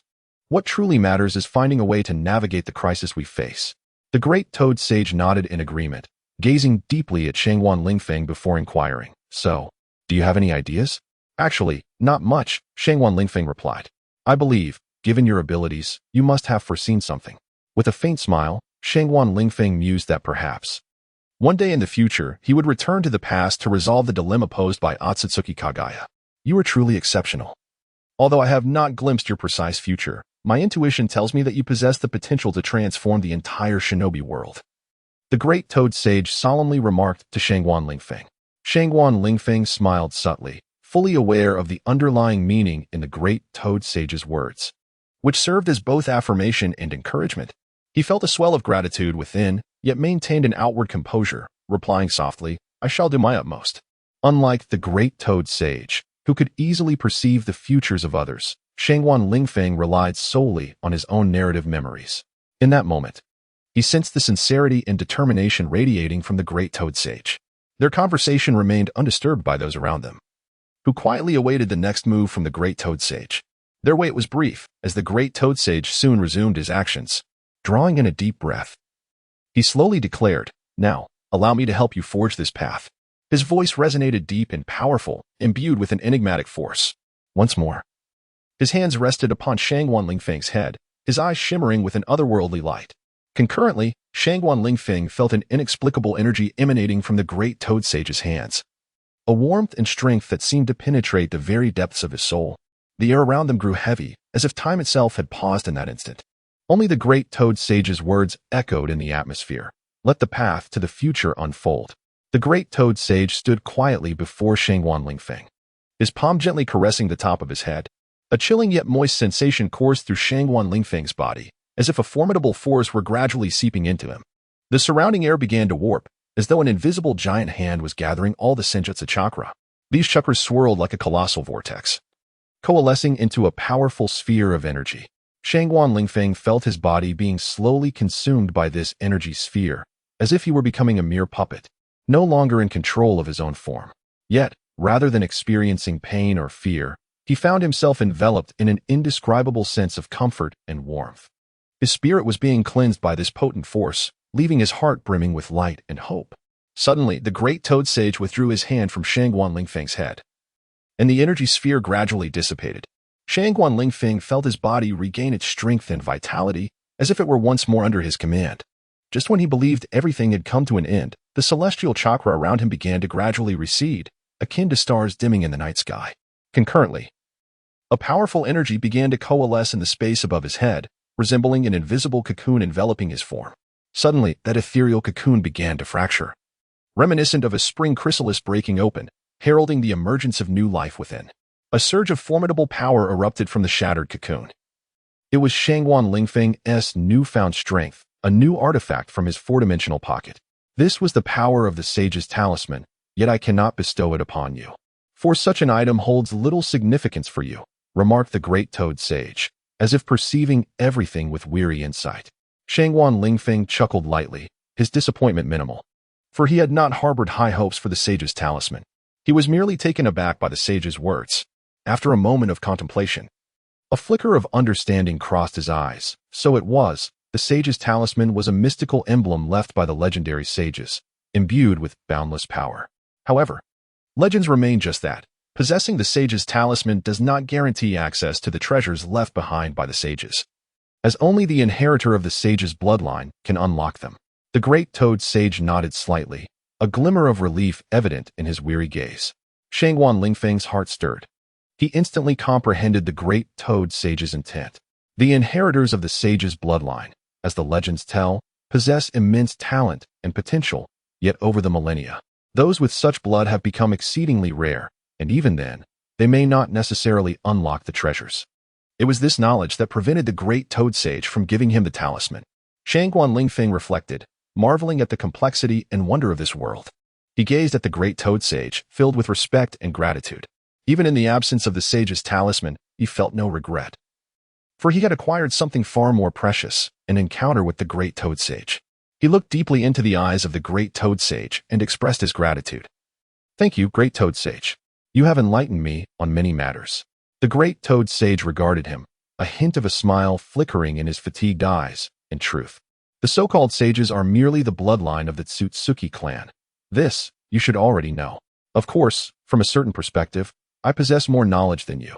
For although you share an era with Kaguya Ōtsutsuki, there are many secrets you remain unaware of. Shangguan Lingfeng smiled mysteriously. Very well, my Bokuzen holds nothing further you require. The great toad sage, instead of displaying anger, gently closed his eyes and spoke quietly to Shangguan Lingfeng. In that case, I shall return another day to explore. Shangguan Lingfeng nodded, retrieving a pink transportation door. Farewell, he said, opening the door to bid goodbye to the great toad sage and the other toads of my Bokuzen. He could no longer contain his eagerness to revisit the newly acquired artifact. If I am not mistaken, this artifact is likely the most formidable among all four-dimensional tools. The world before Shangguan Lingfeng transformed in an instant as he returned from Yamu Mountain to the village. His heart brimmed with anticipation and exhilaration. Could it be that treasured item? Shangguan Lingfeng murmured to himself, cautiously extending his hand. His fingers delicately probed the four-dimensional pocket, akin to exploring an uncharted realm. The pocket resembled a profound black hole, imbued with endless mystery and allure. His hand hovered at the pocket's edge, hesitating whether to delve deeper. His heart was filled with eagerness, mingled with a touch of trepidation. At last, he resolved to act, swiftly plunging his hand into the pocket. His heartbeat quickened, as if anticipating a momentous discovery. His fingers rummaged through the depths of the pocket, his expression tense and focused. When his hand brushed against a solid object, his heart raced. Could it be that coveted treasure? He was engulfed in a whirlwind of excitement and tension. Clutching the item tightly, an indescribable thrill surged within him. Haha. Indeed, it was true. Laughing heartily, Shangguan Lingfeng gazed with uncontainable excitement at the time machine in his grasp. The flying carpet-style time machine, known in Japanese as, is the first and most widely used model, famously employed by Doraemon for traversing time and space. Shangguan Lingfeng marveled at the time machine in his hands. It was the very tool he had longed for. Having once witnessed Doraemon's adventures through time on television, he now finally possessed his own time machine. This particular model was a flying carpet type, its surface smooth and gleaming, exuding an air of mystery. Below lay a slightly larger carpet, adorned with a red seat. And in front of it was the control panel. Was this the dashboard? Shangguan Lingfeng placed the time machine on the ground, stepping onto it to examine it closely. Above the dashboard, 3 pointers were visible. The pointer resembling Doraemon, as described in the animation, was for adjusting time. The second pointer, illustrated with a dorayaki, was used to regulate space, determining the destination. The third pointer served as the brake. If not engaged before descent, the time machine would continue its journey indefinitely. Oh, I see. It truly resembles the one in the animation. Shangguan Lingfeng stroked his chin thoughtfully. How remarkable. It is indeed Doraemon as time machine. It was somewhat regrettable not to acquire the tulip-style time machine of Dorami, as that model is the latest version. After all, the tulip-style time machine is a luxurious time-travel device, designed in the likeness of a tulip flower.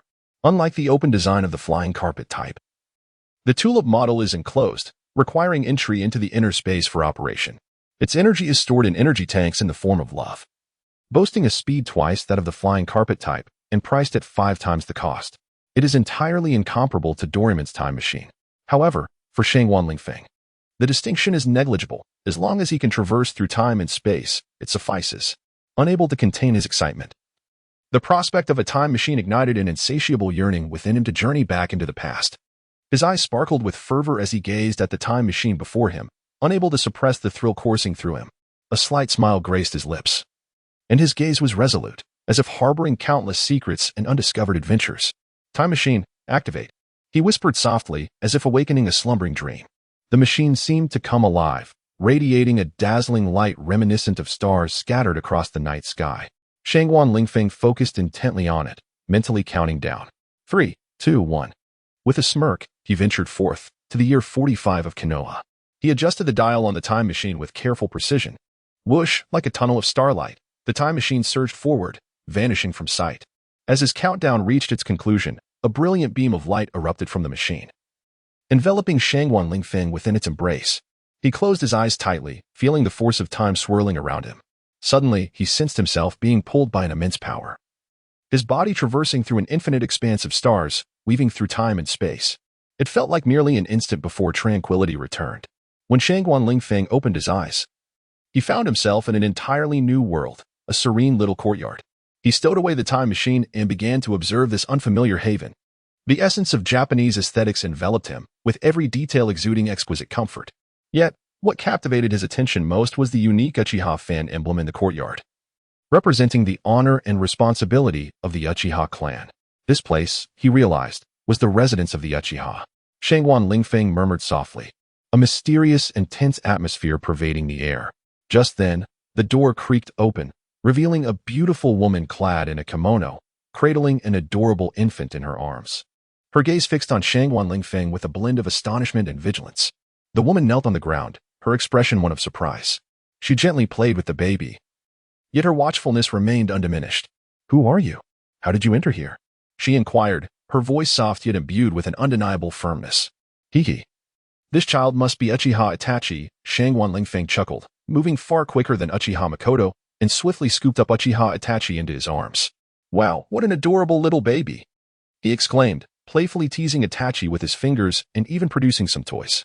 "No, don't harm Itachi," Uchiha Makoto cried out in panic, wanting to shout and form hand seals, yet fearing the consequences of a possible lethal response. "Haha, Mrs. Makoto, there is no need to panic. Such a delightful child is not someone I would ever wish to harm." Displayed a gentle smile, yet it did little to assuage the unease of Uchiha Makoto. "What is your purpose?" Uchiha Makoto inquired after a moment's hesitation. "Well, I simply came to see this little baby," Shangguan Lingfeng replied with an amused click of his tongue, delighting Uchiha Itachi. "However, upon seeing you, Mrs. Makoto, I found myself reconsidering my intentions." Shangguan Lingfeng's gaze suddenly shifted, fixating on the exposed whiteness at Uchiha Makoto's chest. You. Uchiha Makoto gasped, her voice laced with indignation. Do not act recklessly. This is the Uchiha compound. Are you not afraid of the Uchiha clan's retribution? Retribution? Shangguan Lingfeng smiled slightly, releasing a hint of the Three Tails aura, rendering Uchiha Makoto momentarily paralyzed with fear. Is that the aura of a tailed beast? Uchiha Makoto froze in terror. If what Shangguan Lingfeng claimed was true, he could very well be the fabled Jinchuriki, a force far beyond her capacity to contend with. Satisfied with his intimidating presence, Shangguan Lingfeng's gaze softened slightly as he continued. Mrs. Makoto, you wouldn't wish for Itachi to come to harm, would you? Itachi. Uchiha Makoto's eyes shut in anguish. Precisely, Mrs. Makoto, Shangguan Lingfeng replied, smiling. He gently placed baby Uchiha Itachi in the stroller, where he slowly closed his eyes and began to breathe evenly, presumably asleep. Sleep well, Itachi. A subtle smile graced Shangguan Lingfeng's lips, his deep-set eyes shimmering with an enigmatic glow, difficult to decipher. His mouth curved into a mysterious arc, and then his gaze shifted, akin to ice meeting fire, suddenly landing on Uchiha Makoto. His movements were as graceful and agile as a leopard as he approached her. His eyes conveyed an indescribable intent, a gaze filled with possessiveness, resembling a famished wolf poised to pounce on its prey. Shangguan Lingfeng raised his hand, his long fingers gently caressing Uchiha Makoto's neck and then her face. His gestures were tender yet exuded confidence, much like an artist meticulously sculpting his masterpiece. You. Uchiha Makoto was taken aback by his sudden advance, her complexion paling. Fear and confusion clouded her eyes, her voice trembling with anxiety. She recoiled, attempting to evade Shangguan Lingfeng's touch, yet found herself ensnared and unable to move. What do you intend to do? She asked again, her voice tinged with despair.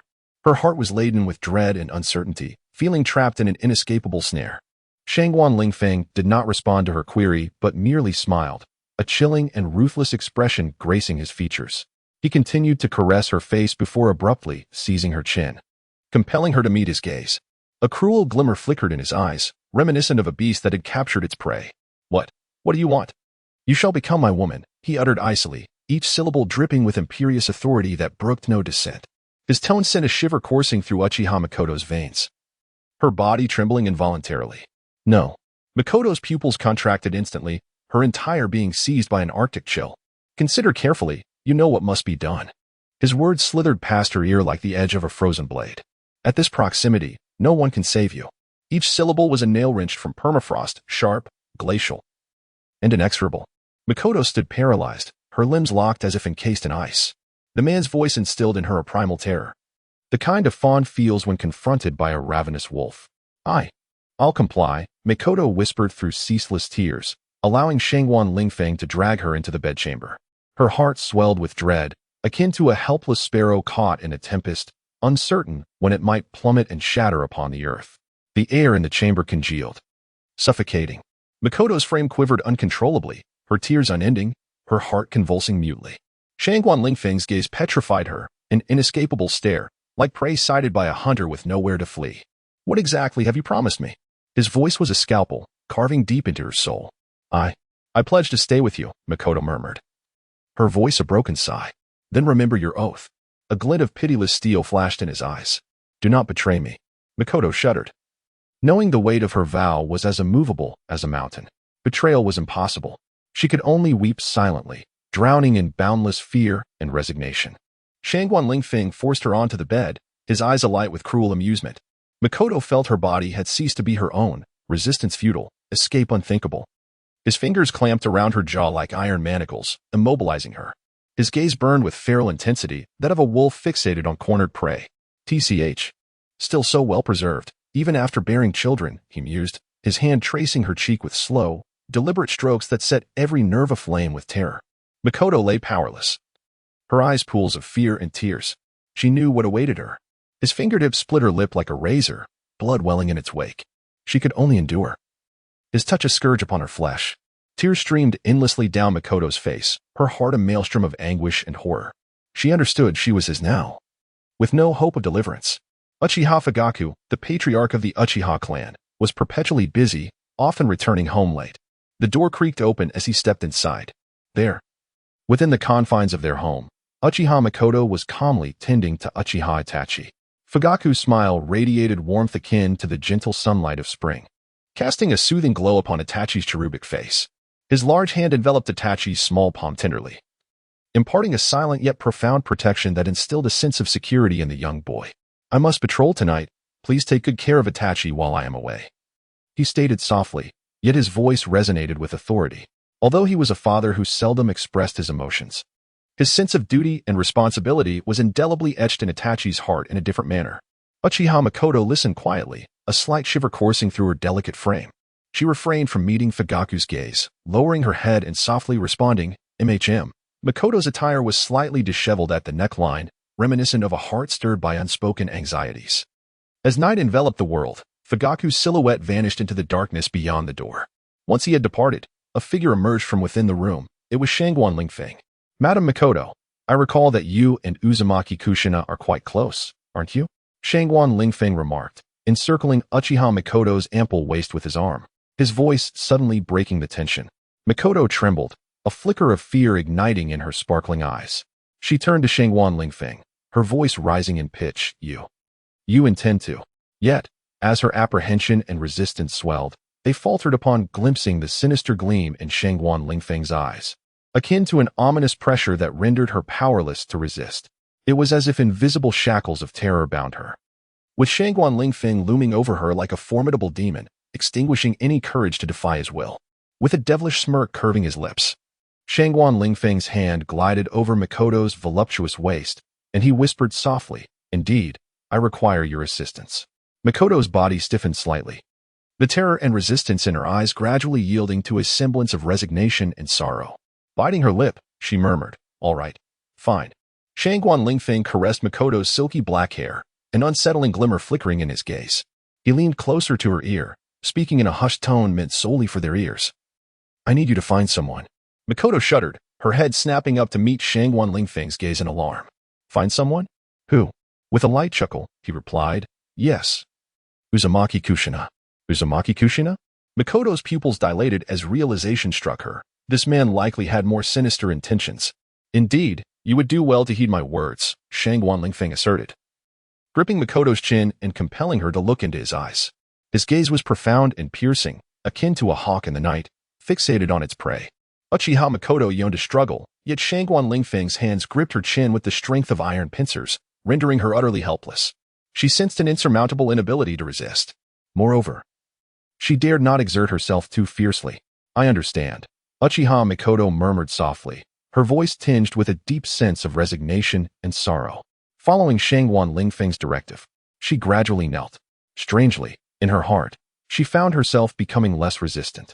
This sensation filled her with a mix of terror and an odd anticipation.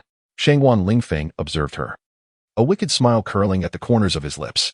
He relished the sight of Uchiha Makoto's feeble defiance, which brought him an inexplicable sense of satisfaction and pleasure. The following day, on a sun-drenched afternoon, Uchiha Makoto meticulously adorned herself and devised a pretext to invite Uzumaki Kushina to her home. A subtle tension flickered in her eyes, while her hands clutched tightly together, as if to suppress her inner turmoil.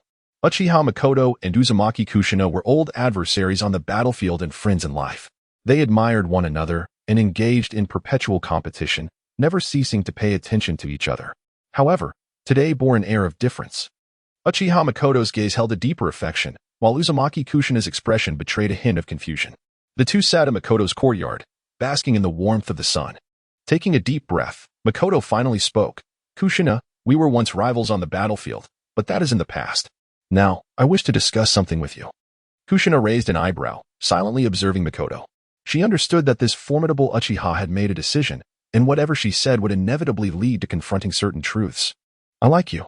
Makoto's voice was soft yet resolute, her eyes shimmering with emotions that Kushina could not decipher. Meanwhile, her heart raced with anxiety, for this was a task entrusted to her by Shangguan Lingfeng. It must be accomplished or else. Kushina was taken aback. She had not anticipated Makoto's confession. Lowering her gaze, she pondered how to respond. "I once believed our rivalry and battles stemmed from mutual respect and admiration.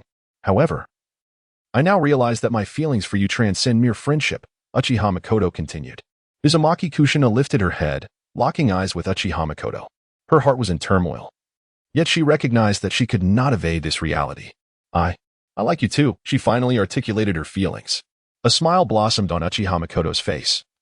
For she knew that from this moment onward, the dynamics of their relationship would undergo subtle changes, alterations that would undoubtedly influence their futures. Moreover, all these transformations were likely orchestrated by Shangguan Lingfeng. Uzumaki Kushina and Uchiha Makoto sat together, quietly conversing. They had once fought side by side, strolled through the streets, and attended school together. However, within the body of Kushina Uzumaki, the Nine-Tails suddenly spoke up. Hee, you little brat. I can sense the presence of the Three Tails. This time, your village is in for quite a show. Not only she, but even Kushina Uzumaki noticed it. This is bad. Makoto, the rest the sin of a tailed beast. What is going on? You stay here and take care of Itachi. I'll go investigate. With that, Kushina rushed into the room. Her heart was tense and heavy, as if weighed down by a thick leaden cloud, making it difficult for her to breathe. Behind her, Makoto Uchiha held Itachi, her face displaying a complex expression. She placed Itachi gently on the bed, clasping his small hand and softly resting it on his forehead. Her eyes were filled with love, yet tinged with an indescribable worry. As Kushina burst into the room, her eyes instantly turned sharp and fierce. But in the next moment, she froze. In the room lay only a man clad in a black trench coat, unconscious on the floor. What is going on? Why is there a stranger in Makoto's home? Kushina stared at the man with curiosity. After a moment of hesitation, she cautiously approached. Upon reaching the man's side, he suddenly opened his eyes, revealing a strange red gleam within them. Our first meeting, greetings, Kushina Uzumaki, he said with a smirk. You. Kushina was taken aback, and before she could form any seals, she felt a sudden lightness envelop her. Simultaneously, the Nine-Tails within her also experienced a sense of drowsiness. Damn! What kind of terrifying existence has that fool of the Three Tails provoked? With that, the Nine-Tails fainted. The man wrapped his arm around Kushina's slender waist and smiled slightly. TSK, truly a member of the Uzumaki clan, whether it's Nagato or Konan, they all possess fiery red hair. How convenient to avoid the hassle of dying. Who are you? Kushina felt utterly drained of strength, yet her eyes widened in defiance. Hee, Kushina. Take a moment to sense whether the Nine-Tails can still be controlled within you. Instinctively, Kushina sought the presence of the Nine-Tails, only to be horrified that no matter how she called, there was no response from the beast within. What do you intend to do? A sense of dread settled in her heart. Leaning closer to Kushina's ear, the man whispered softly. Kushina's pupils constricted, her face flushed with anger as she exclaimed, You dare? Why wouldn't I dare? He replied with a calm smile. You. Uzumaki Kushina was about to speak, yet she felt an indescribable palpitation. Shangguan Lingfeng smirked, the demonic aura emanating subtly from his being, resembling a true devil. He suddenly embraced the delicate figure of Uzumaki Kushina, and amidst her startled exclamations, he made his way towards the bedroom. Who are you, truly? Kushina's face turned pale.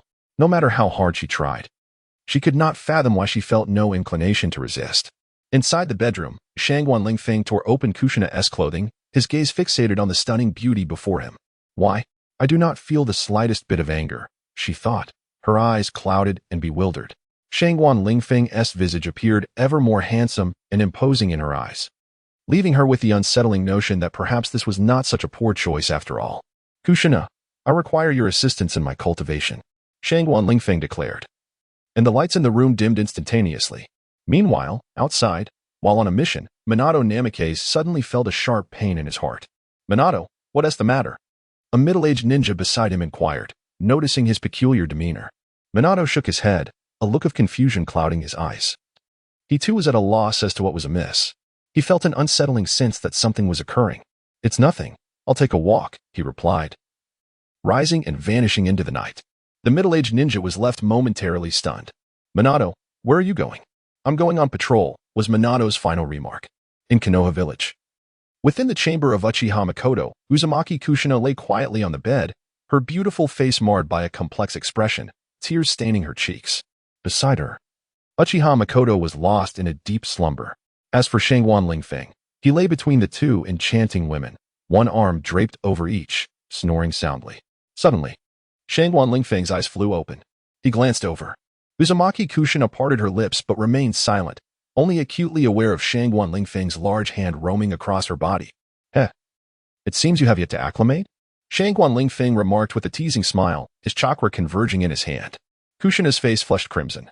yet she found herself unable to resist. Moments later, she felt a surge of warmth rising from her abdomen, filling her with a sense of euphoria. Simultaneously, an indescribable sensation of comfort welled up from within, amplifying her strength immensely. In that moment, Uzumaki Kushina felt as if she had transformed into someone entirely different. Ah!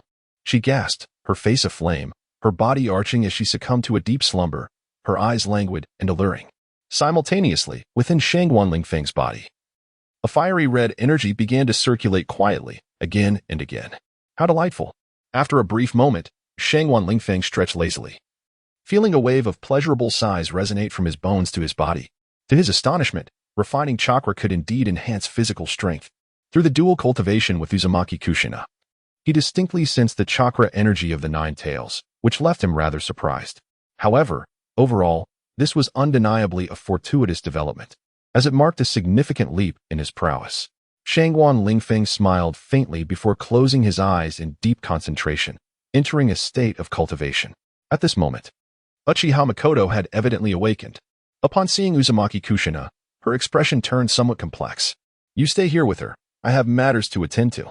I shall return shortly," Shangguan Lingfeng stated before donning his fair boxing gloves and securing his protective cloak, ensuring that his air cannon and stun gun were at the ready. While he checked his demon passport, he then opened a portal and departed from the location. Meanwhile, in a secret underground chamber, an aged man was engaged in conversation with a peculiar black and white creature that bore no resemblance to any human.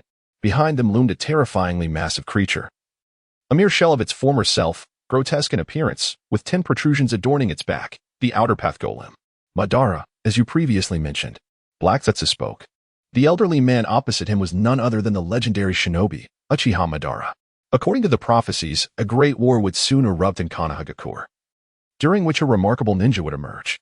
Uchiha Madara spoke slowly, a glint of cold murderous intent flickering in his murky eyes. Who could that person be? Black Zetsu and White Zetsu exchanged knowing glances, each speculating silently. "It is I.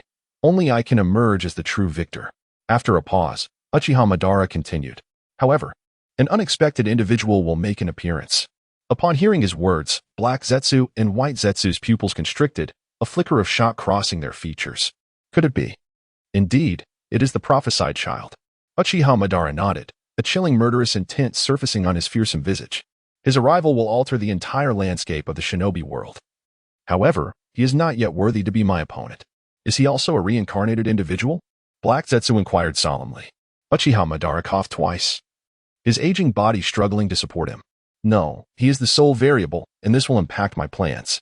After a moment's pause, Uchiha Madara drew a deep breath, his tone ominous. "Yet, at the final juncture, I shall accompany him on his last journey." Black Zetsu and White Zetsu exchanged astonished glances. Uchiha Madara did not elaborate further, appearing somewhat fatigued. Just then, a pink wooden door materialized out of thin air within the cave. Creaking open, under the watchful gaze of Uchiha Madara and Black Zetsu, the pink door swung wide. "What is this?" Haiketsu exclaimed in surprise. However, Uchiha Madara merely squinted his eyes, his spiral-patterned Rinnegan fixated on the pink wooden door. "Hello." Uchiha Madara at that moment, a casual and warm voice echoed within the cave. Shangguan Lingfeng, clad in full gear, appeared in the cavern. "Outer path, golem." Shangguan Lingfeng gazed behind Uchiha Madara, a look of astonishment crossing his face. "Who are you, and how do you know about this place?" Uchiha Madara's pupils constricted as he spoke in a low voice. "Me? I am merely a passerby," Shangguan Lingfeng replied with a smile. "Passerby? How did you get in here?" Uchiha Madara furrowed his brows, his tone grave. "I simply walked in." Shangguan Lingfeng nonchalantly pointed at the random door, as if discussing something trivial. Uchiha Madara's anger surged, his lips curling in a derisive smile. "What an impudent young man. In all my years, I have never encountered someone as audacious as you. Oh, let me tell you. Uchiha Madara, you better listen closely. My name is Shangguan Lingfeng, and for the time to come, I shall be your nightmare," Shangguan Lingfeng said with a faint smile. "Is that so? Then I look forward to witnessing it." Uchiha Madara grinned menacingly, his Rinnegan flashing violently. In the next instant, a shockwave erupted. Visible ripples and immense force surged toward Shangguan Lingfeng. Unfazed by the sudden attack, he remained calm, advancing rather than retreating. In a mere moment, his figure flickered and vanished from sight. Teleportation. Uchiha Madara was momentarily taken aback, his expression transforming into one of disbelief. In his perception, Shangguan Lingfeng had already distanced himself by at least 5 meters, yet he had not discerned how he had departed. This speed transcended his comprehension. No, something feels amiss.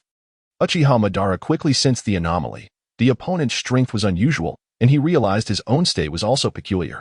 What on earth was happening? His countenance darkened further. Then, in the next moment, Shangguan Lingfeng reappeared, howling as he tightly gripped his boxing gloves, launching himself toward Uchiha Madara with a resounding thud. "Ah, you little brat. I will kill you." Uchiha Madara roared in fury. Shinra Tensei. A terrifying force erupted from Uchiha Madara's Rinnegan, instantly shaking the entire cave. Shangguan Lingfeng was hurled like a kite severed from its string, crashing into the cave wall and creating a massive crater, debris cascading down. Cough, cough, cough. Struggling to rise, Shangguan Lingfeng wiped the blood from the corner of his mouth. He did not falter. Instead, he straightened his chest and glared at Uchiha Madara with unwavering determination in his eyes. "You are quite formidable." Uchiha Madara gazed at Shangguan Lingfeng, a flicker of admiration crossing his eyes, yet he declared, "You are still not my match. Let us put that to the test." Shangguan Lingfeng bellowed, charging once more at Uchiha Madara. His figure left behind a series of phantoms in the air, akin to multiple doppelgangers. Shinra Tensei. Uchiha Madara unleashed the formidable power of his Rinnegan, sending Shangguan Lingfeng hurtling away. However, this time, Shangguan Lingfeng was prepared. He adjusted his position mid-air and landed gracefully on the ground, banishing the heavens. He proclaimed, his form flickering as he appeared behind Uchiha Madara. A powerful punch struck toward Madara's nape. "Good reflexes," Madara remarked, not even bothering to turn around as he waved a hand backward, unleashing a powerful gust that sent Shangguan Lingfeng flying once again. Yet, undeterred, Shangguan Lingfeng rose from the ground and charged at Madara once more. His fists hammered down like iron, each strike imbued with fierce winds and destructive force. Though Uchiha Madara was formidable, he could not disregard Shangguan Lingfeng's relentless assault. He was compelled to divert his attention to fend off the attacks, gradually diminishing his initial advantage. Clad in fair boxing gloves and a protective cloak, Shangguan Lingfeng engaged in a fierce battle with Uchiha Madara within the subterranean cavern, exchanging blows with neither yielding. Madara's Rinnegan radiated immense power, his eyes aglow with divine light. Nevertheless, Shangguan Lingfeng's remarkable equipment repeatedly thwarted Madara's assaults. Suddenly, the cloak shimmered with light, transforming into a streak of brilliance that intercepted Madara's attack. "What?" Madara gritted his teeth in disbelief. The boxing gloves, adorned with mysterious gems, shone brilliantly, seemingly replenishing Shangguan Lingfeng's energy. "Impressive cloak. It can withstand my Rinnegan." Madara scoffed coldly, vanishing and reappearing behind Shangguan Lingfeng. A powerful kick sliced through the air, targeting Shangguan Lingfeng's back. Yet, Shangguan Lingfeng sensed the danger. Turning just in time to evade the blow, he retaliated with a punch aimed at Madara's chest, the force of which roared like thunder, sending shockwaves through the air. Madara stood his ground, hands forming seals as the divine light within his Rinnegan coalesced into a massive, invisible piercing projectile. He shouted, "Prepare to meet your end." The spike tore through the void, hurtling toward Shangguan Lingfeng. Unfazed, Shangguan Lingfeng swung his cloak, a mysterious force deflecting the projectile. Another punch landed squarely on Madara's jaw, sending a pair of large yellow teeth flying. "What is this? How can it withstand my jutsu?" Madara pondered, filled with disbelief and ire. The two combatants clashed again, their fierce struggle causing the very cavern to tremble. Debris flew as shockwaves roiled around them. In this battle, both Shangguan Lingfeng and Uchiha Madara showcased their prowess to the fullest. Despite sustaining injuries, neither showed any sign of retreat. Shangguan Lingfeng's fair boxing gloves and protective cloak played a pivotal role, repeatedly neutralizing Madara's formidable attacks. They were evenly matched, each demonstrating remarkable prowess. The outcome of this battle hinged on the final struggle. Shangguan Lingfeng chose not to employ the powers of the demon passport for the raw, visceral nature of this confrontation exhilarated him. Uchiha Madara grew increasingly impatient. His body was aging, and the strain of utilizing the Rinnegan weighed heavily upon him. Observing Shangguan Lingfeng's vigorous demeanor, he bellowed, "Kaguya, you must join the fray." Lurking beside Uchiha Madara was a shadowy figure, his loyal aide, Kaguya. As Madara's trusted confidant, Kaguya had faithfully executed his commands. Upon hearing Madara's call, Kaguya promptly revealed himself, clad in a striking black and white appearance. With a chilling cry, His eyes glinted with a ruthless light.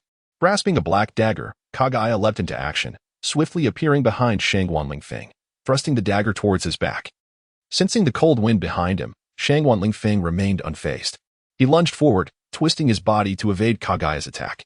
With a resounding clash, Kaguya's dagger grazed Shangguan Lingfeng's clothing, embedding itself into the wall. Seizing the opportunity, Shangguan Lingfeng retaliated with a powerful kick, sending Kaguya hurtling away. With a thunderous crash, Kaguya's form collided with the ground, carving a gaping trench several meters long. Coughing, he stood, astonishment flickering in his eyes. He had not anticipated that his assault would be evaded. Lord Madara. This young man is quite formidable, Kaguya remarked, a hint of embarrassment in his tone. We must devise a new strategy. Witnessing this scene, Uchiha Madara's fury intensified.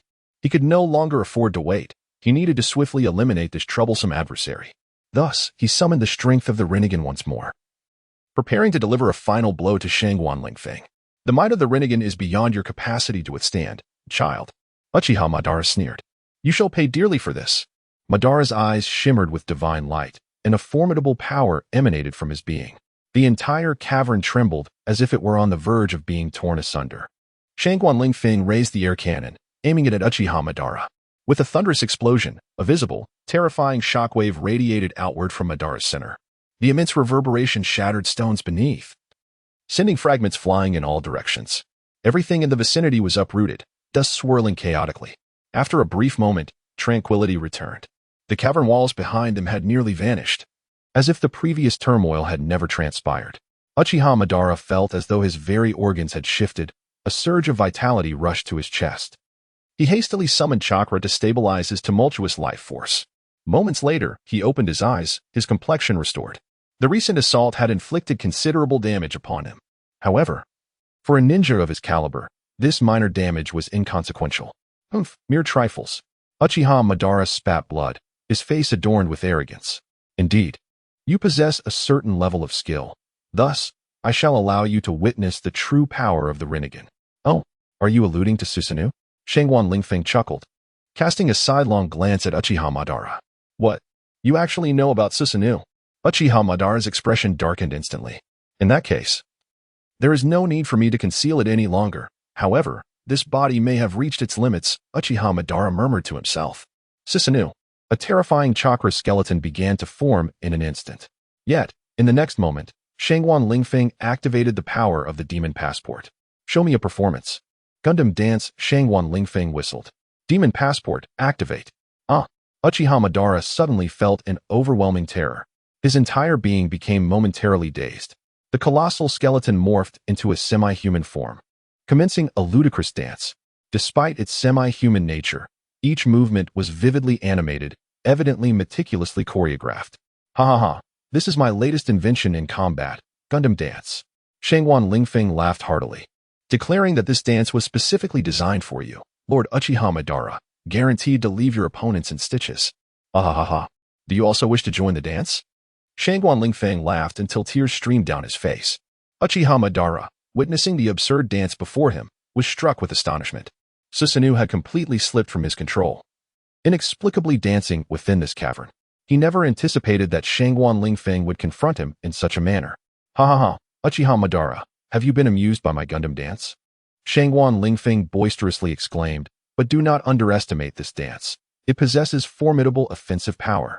Upon finishing his statement, the Gundam dance began to gather energy, preparing to unleash an attack. Uchiha Madara felt the surge of energy, his astonishment deepening. He had not expected this dance to harbor such tremendous offensive capability. His opponent had seized control of his Susanoo. No, Uchiha Madara cried out, but it was already too late. The Gundam dance unleashed an energy attack, propelling Uchiha Madara away in an instant. Bang! Uchiha Madara's body crashed heavily against the wall, blood gushing forth. He felt his body nearing its breaking point. Yet his heart brimmed with resentment and fury. Who exactly are you? Uchiha Madara glared at Shangguan Lingfeng. Me? You need not know, Shangguan Lingfeng replied with a smile. You only need to understand that you are about to meet your demise. I will not die. I wish to live, to witness your suffering, to see you beneath my feet. Uchiha Madara roared, struggling to rise. He glared at Shangguan Lingfeng, his eyes filled with murderous intent. Utterly pathetic. With a cold smile, Shangguan Lingfeng arched his lips in disdain. What a notion of the shinobi realm's Azura. Even I, merely a practitioner of ninjutsu for 2.5 years, could easily surpass it. Meanwhile, Uchiha Madara was already panting heavily, on the verge of collapse. Upon hearing Shangguan Lingfeng's words, he spat out several mouthfuls of blood in fury. He sensed his body faltering, yet his heart brimmed with resentment and rage. Damn it! Uchiha Madara managed to exclaim with great difficulty. Shangguan Lingfeng approached him. A wicked grin plastered across his face. You must die. Uchiha Madara roared. Is that so? Alas, you are already a dying man. Shangguan Lingfeng stood before him, his chakra spiraling out of control. Shuriken, peony technique. Shangguan Lingfeng executed the ninjutsu directly. No, Uchiha Madara exclaimed, but it was too late. The shuriken, peony technique struck him, sending him flying. Uchiha Madara coughed blood as he fell to the ground, his body growing increasingly rigid. No, how could this be? I shall rule this world. I cannot die here. As his voice faded, Uchiha Madara's consciousness dissipated completely. Uchiha Madara, do you really think you can conquer the world? Such delusions are laughable. Shangguan Lingfeng sneered at him. It was absurd that this fool dared to dream of world domination.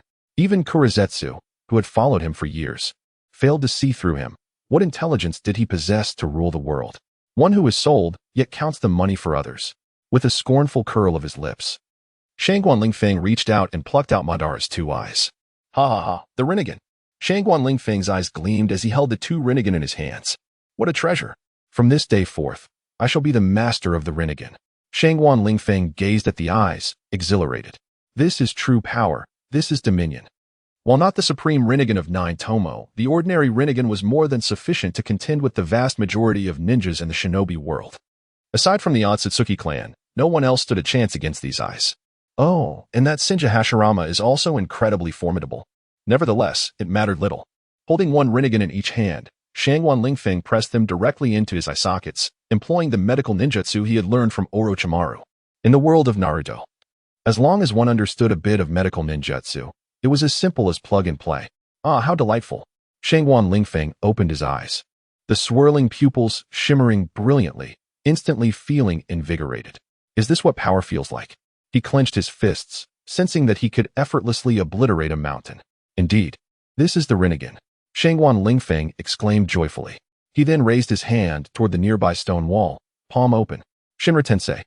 A thunderous roar erupted as invisible forces emanated from his palms, akin to the divine hand of a celestial being, striking fiercely against the stone wall. The immense barrier shattered, exploding into countless fragments. This was merely the initial manifestation of the Rinnegan's power. Once I become more adept, its might will ascend to even greater heights. Shangguan Lingfeng smiled subtly, brimming with confidence about his future. Fortunately, he had preemptively undergone a body modification procedure by Orochimaru, allowing him to wield the Rinnegan effortlessly in his current form. Approaching the wall, he caressed the chaotic scatter of stones. The power is indeed formidable, Shangguan Lingfeng remarked, his tone infused with joy and wonder, gazing at the wall as if it were a masterpiece of art. He gradually raised his hand, gently sweeping it across the stone surface as if caressing a precious treasure. His fingers glided over the wall, the sensation reminiscent of touching a cold, hard metal. Closing his eyes, he softly intoned a mysterious incantation, Shinra Tensei. As the words left his lips, the air around him thickened, charged with an overwhelming force. A minuscule crack appeared on the wall, expanding like a spider's web, growing larger and deeper. Suddenly, a thunderous explosion resounded as the wall detonated. The entire cave trembled.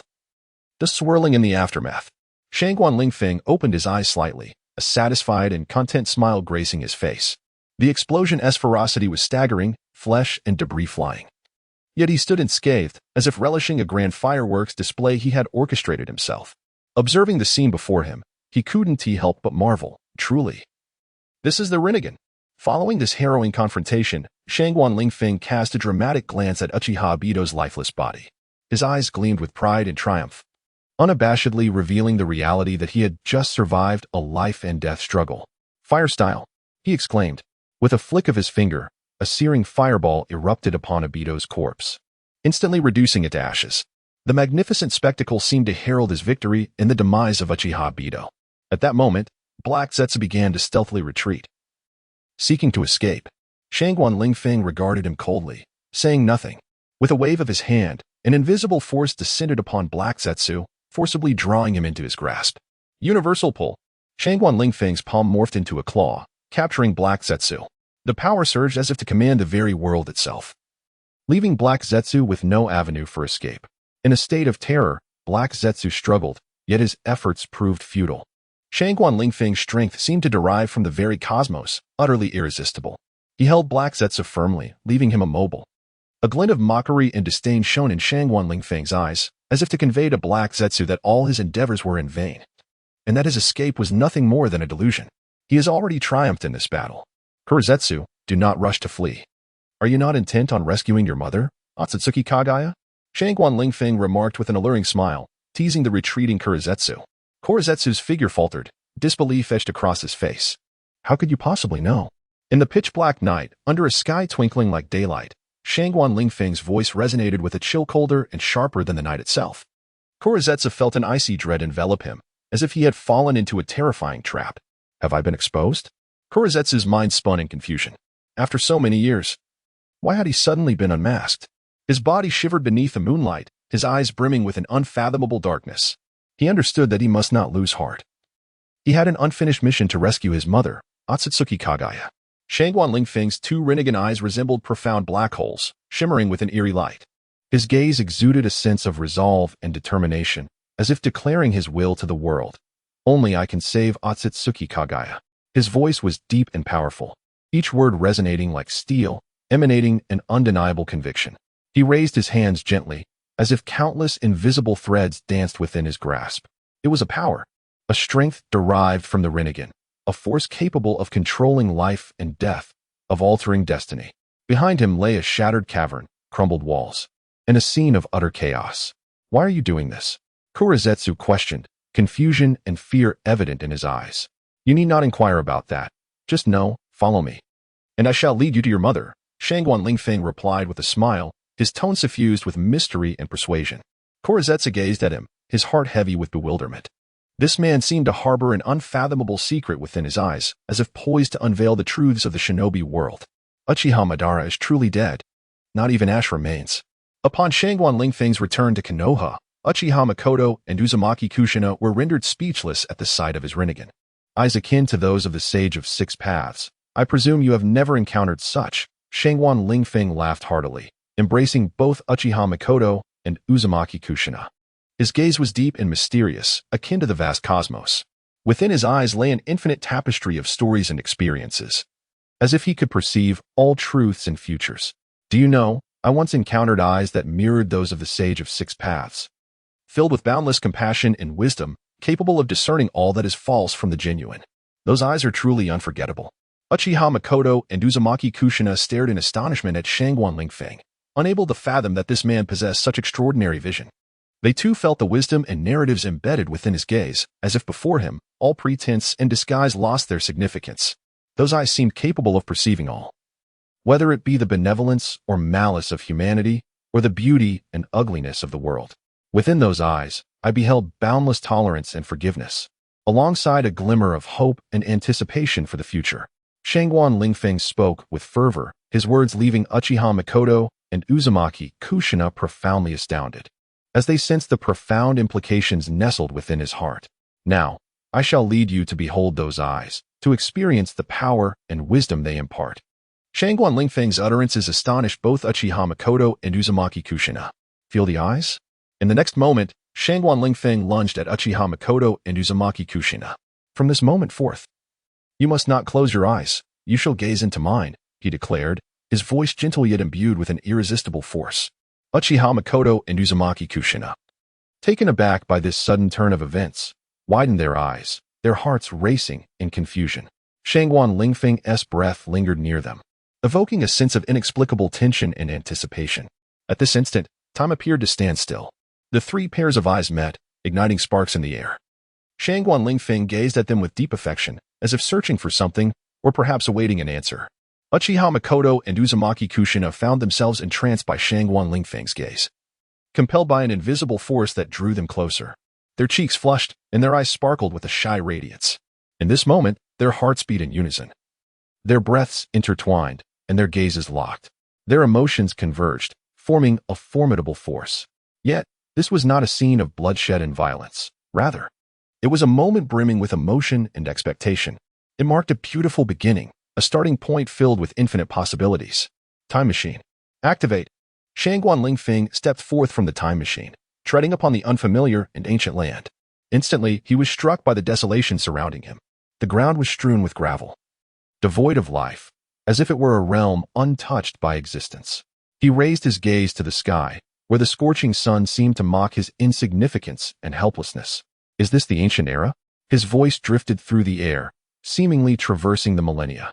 Scanning his surroundings, he endeavored to conjure an image of Kaguya Ōtsutsuki in his mind. She was a formidable being from another world, possessing astonishing power and wisdom. After all, strictly speaking, Kaguya Ōtsutsuki could be considered an extraterrestrial. Like Shangguan Lingfeng, she too was a visitor from another realm. Yet, where could she be now? Shangguan Lingfeng halted, his brow furrowed. After a moment of contemplation, he retrieved his precious anywhere door from within his garments, a smile gracing his lips. The anywhere door. This enigmatic portal could transport him to any destination of his choosing. The whereabouts of Kaguya Ōtsutsuki were about to be unveiled.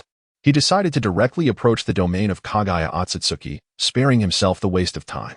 He murmured softly, an expression of ease adorning his face. As his words faded, a portal gradually unfurled before him. The door, adorned in a vibrant pink hue, seemed to whisper the secrets of countless worlds. Now, it would lead him, Shangguan Lingfeng, deep into the heart of antiquity, to confront the woman who altered the fabric of existence. Taking a deep breath, Shangguan Lingfeng stepped into the portal. Behind him, the unfamiliar landscape began to blur. Yet his gaze remained resolutely fixed ahead. Creaking open, the portal released Shangguan Lingfeng into his surroundings. Still nothing? The night was profound, resembling a richly painted canvas. Standing upon the tranquil land, he allowed the evening breeze to gently caress his face. His eyes, deep and penetrating, seemed capable of piercing through the darkness to glimpse the unknown ahead. Time appeared to freeze in that moment, with only the soft wind whispering past his ears. A frown creased Shangguan Lingfeng's brow as an inexplicable sensation surged within him, as if something was quietly approaching. Suddenly, he halted, tilting his head towards the sky. Moments later, a flicker of astonishment danced in his eyes. What was that? His voice carried a hint of surprise and confusion.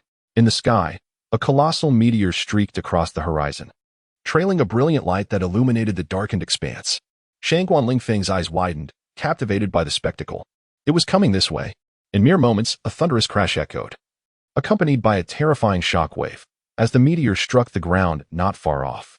A formidable energy erupted from the impact site, reverberating through the surroundings. Shangguan Lingfeng could sense a destructive force, an overwhelming power that was irresistible. He extended his hand, and the repulsive force of his rinnegan dispelled the thick smoke. Through the haze, he beheld a scene that quickened his heartbeat. The site of the meteor's descent had transformed into a vast crater, its edges charred and exuding the acrid scent of burning. Molten stones dripped from the rim of the pit. Two figures emerged from the shadows.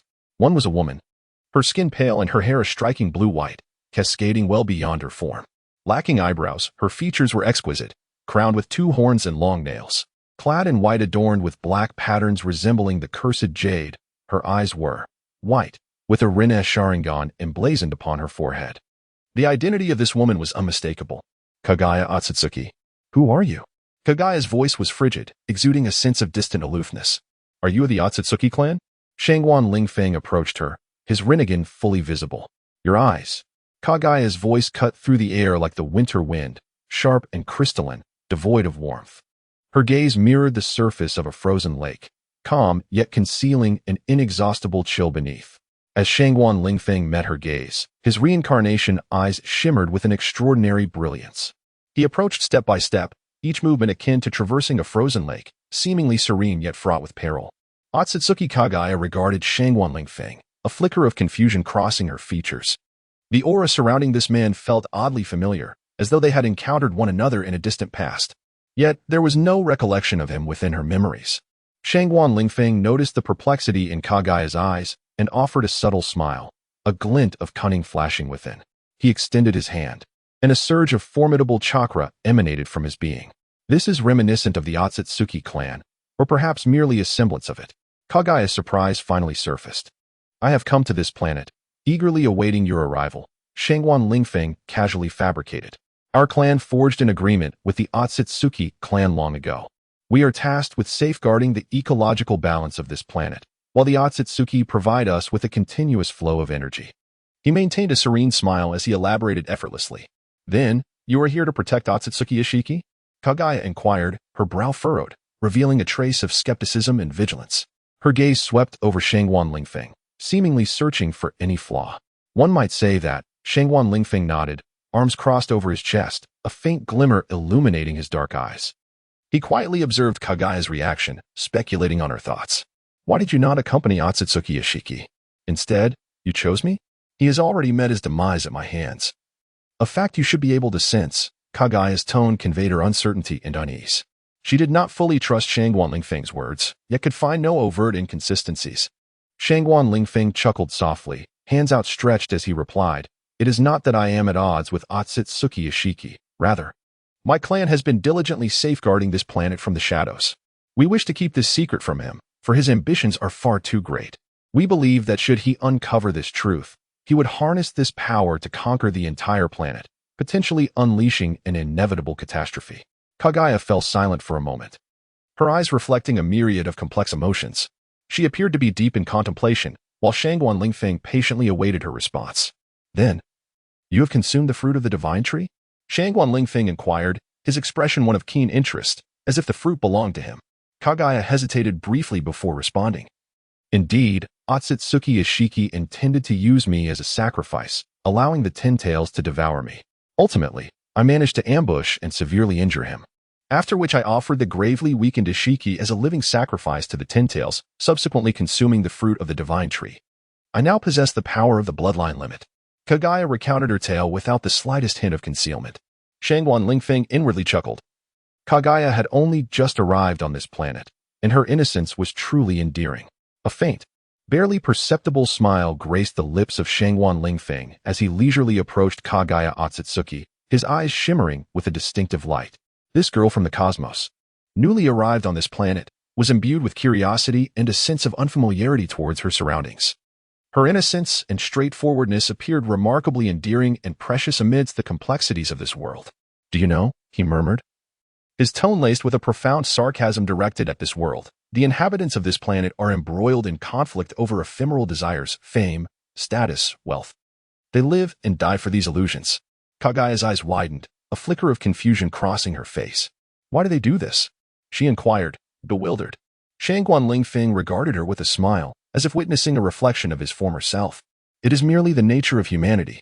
They chase after the intangible, neglecting the most authentic and precious aspects of life. Kaguya fell silent for a moment, a resolute glimmer igniting in her eyes. Standing alone beneath the moonlight, her silhouette appeared both solitary and steadfast. She gazed skyward, determination radiating from her being, her fists clenched tightly. I understand. I will do everything in my power to save them, she declared with unwavering conviction, her voice resonating through the night, infused with strength and resolve. How pure. Shangguan Lingfeng mused internally, finding great fondness for the untainted Kaguya before him. Yet, he pondered, how could such an admirable disposition transform into the terrifying entity known in later generations, one capable of indiscriminate slaughter? Perhaps it is best that she remains unchanged. Well, you possess such noble aspirations, and I harbor no objections. If that is the case, follow me, he said with a gentle smile, leading the perplexed Kaguya forward. In this ancient era of the shinobi world, which resembled a time yet to be civilized, known as the Age of Emperors, the landscape was devoid of ninjas and chakra. It was an age of primitive weaponry, with only two nations, a powerful kingdom and a weaker one. The strong nation was called the Land of Flames, ruled by an emperor of formidable military prowess, commanding countless warriors and resources, establishing it as the world's hegemon. In contrast, the weaker nation was the Land of Snow, governed by a young prince whose wisdom guided the state, yet he could not alter its frailness and impotence. Fortunately, despite the disparities, they had not yet reached a point where the Land of Snow faced annihilation. Tensions simmered between the two nations, and conflicts were frequent. In this backward era, a war might only involve 100 or so combatants. Today, Shangguan Lingfeng brought Kaguya to a plane where the two nations clashed. Their arrival drew the attention of the onlookers, some perplexed, some wary, while others brimmed with anticipation. Shangguan Lingfeng surveyed the battlefield, observing the weary soldiers and the ravaged homes. The ground soaked in blood. Kaguya Ōtsutsuki silently observed from the side, her gaze filled with compassion and fury. She understood that only through peaceful means could this predicament be resolved. As time progressed, the acrid smoke of war gradually enveloped the battlefield. Soldiers brandished their weapons, charging towards the enemy lines, leading the charge with valor as they carved a bloody path through the ranks of their foes. War is merciless, yet it also serves as a crucible that ignites courage within the hearts of men. Kaguya Ōtsutsuki stood beside Shangguan Lingfeng, her sight piercing through the vast distance. Resting upon the humanity embroiled in conflict, she witnessed them, like ants in a frenzy, battling across the plains, and saw the despair and madness etched upon their faces, which stirred profound sorrow within her. Why? Why must there be war? She murmured, her voice laced with endless anguish and bewilderment.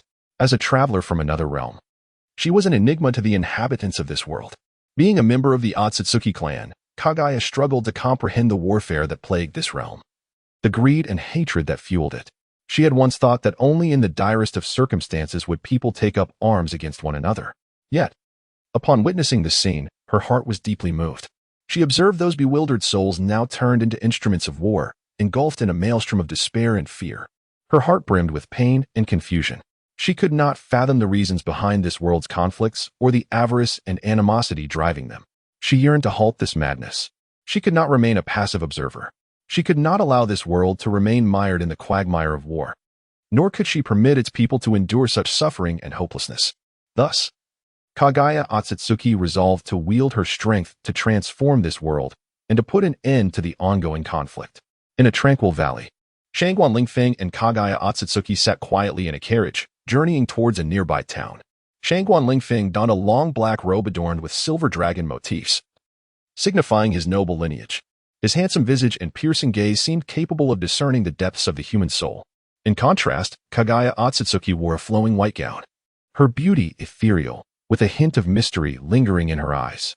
They sat in contemplative silence as the scenery outside the carriage whirled past them. A weighty atmosphere enveloped them, for they were acutely aware that their mission to the town would not be an easy endeavor. At last, they arrived at the entrance of the town. The towering gates stood resolute, and the sturdy walls seemed to have withstood the test of countless ages. As Shangguan Lingfeng and Kaguya Ōtsutsuki led their carriage into the town, they beheld the orderly arrangement of houses lining the streets, accompanied by the incessant calls of vendors. The air was thick with the vibrancy of life. This is remarkably reminiscent of ancient times, Shangguan Lingfeng thought to himself, observing the surroundings with a hint of disdain.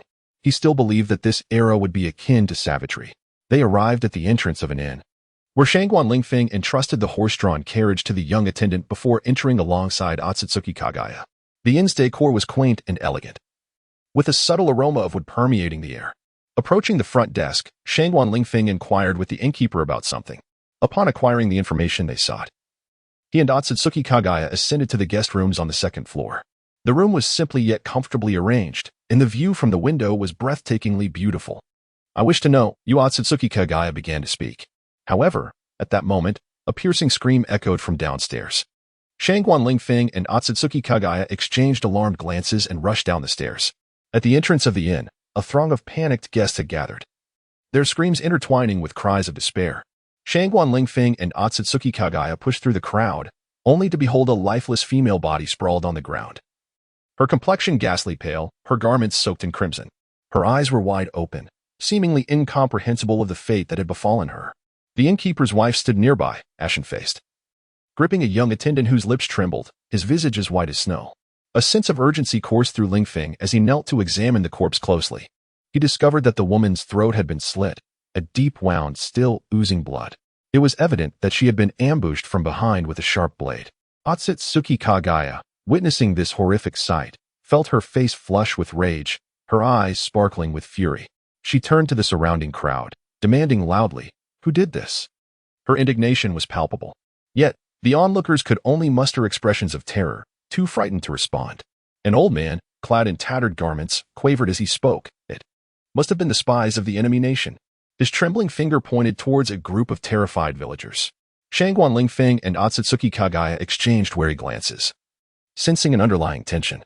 Approaching the villagers, they noticed the fear and unease etched on every face. Shangguan Lingfeng reassured them, "Good people, do not panic. We are here to assist you in uncovering the truth." He turned to the old man, gently asking, "Elder, could you please elaborate on what transpired?" The old man stuttered. "Last night, we discovered that the village granary had been raided. That was our food supply for the year. We searched the entire village and ultimately found this at the village entrance." He handed Lingfeng a worn cloth bag, exuding a faint scent of rice. As Shangguan Lingfeng scrutinized the bag, he suddenly noticed an unfamiliar totem embroidered on it. A realization struck him. He had seen this totem during the prior conflict between the factions. Ōtsutsuki Kaguya's piercing gaze swept over the crowd as she inquired, "What is this?" Shangguan Lingfeng shook his head, responding, "This is a mark of the enemy nation.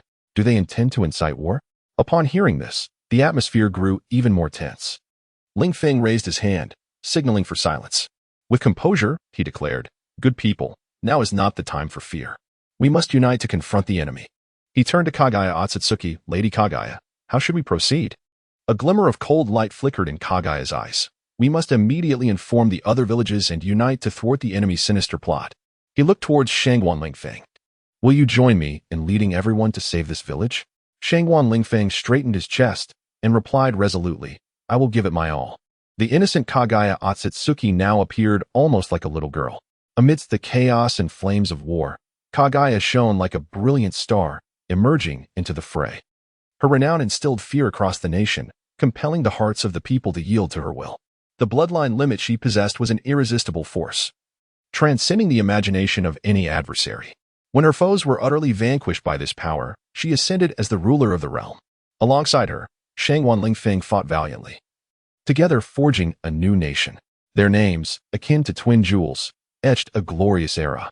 The land of Dahuang, a name imbued with wildness and might, reflected the essence of its founder, filled with strength and majesty. Within this nation, every individual recognized that their destinies were altered by Kaguya Ōtsutsuki and Shangguan Lingfeng. As night fell, Kaguya gazed upon the land, her heart brimming with pride and fulfillment. She knew it was the fruit of her blood and sweat. Shangguan Lingfeng remained ever vigilant by her side, accompanying her through every arduous moment. Although the establishment of this nation was fraught with bloodshed and violence, Kaguya and Shangguan Lingfeng steadfastly believed that only through the crucible of iron and blood could true brilliance be forged. What they created was not merely a nation, but a belief, a spirit of strength. Under their reign, Dahuang gradually blossomed into prosperity. The standard of living for the people continually improved, and the nation's power grew ever more formidable. Former adversaries were now subjects of Dahuang, captivated by the wisdom and courage of Kaguya and Shangguan Lingfeng, willingly serving them. In the royal palace's rear courtyard, Kaguya Ōtsutsuki and Shangguan Lingfeng walked side by side, an indescribable tension permeating the air. These two formidable ninjas engaged in a silent contest of strength and will. Kaguya, bearing the bloodline of the Ōtsutsuki clan, wielded mysterious and potent ninjutsu.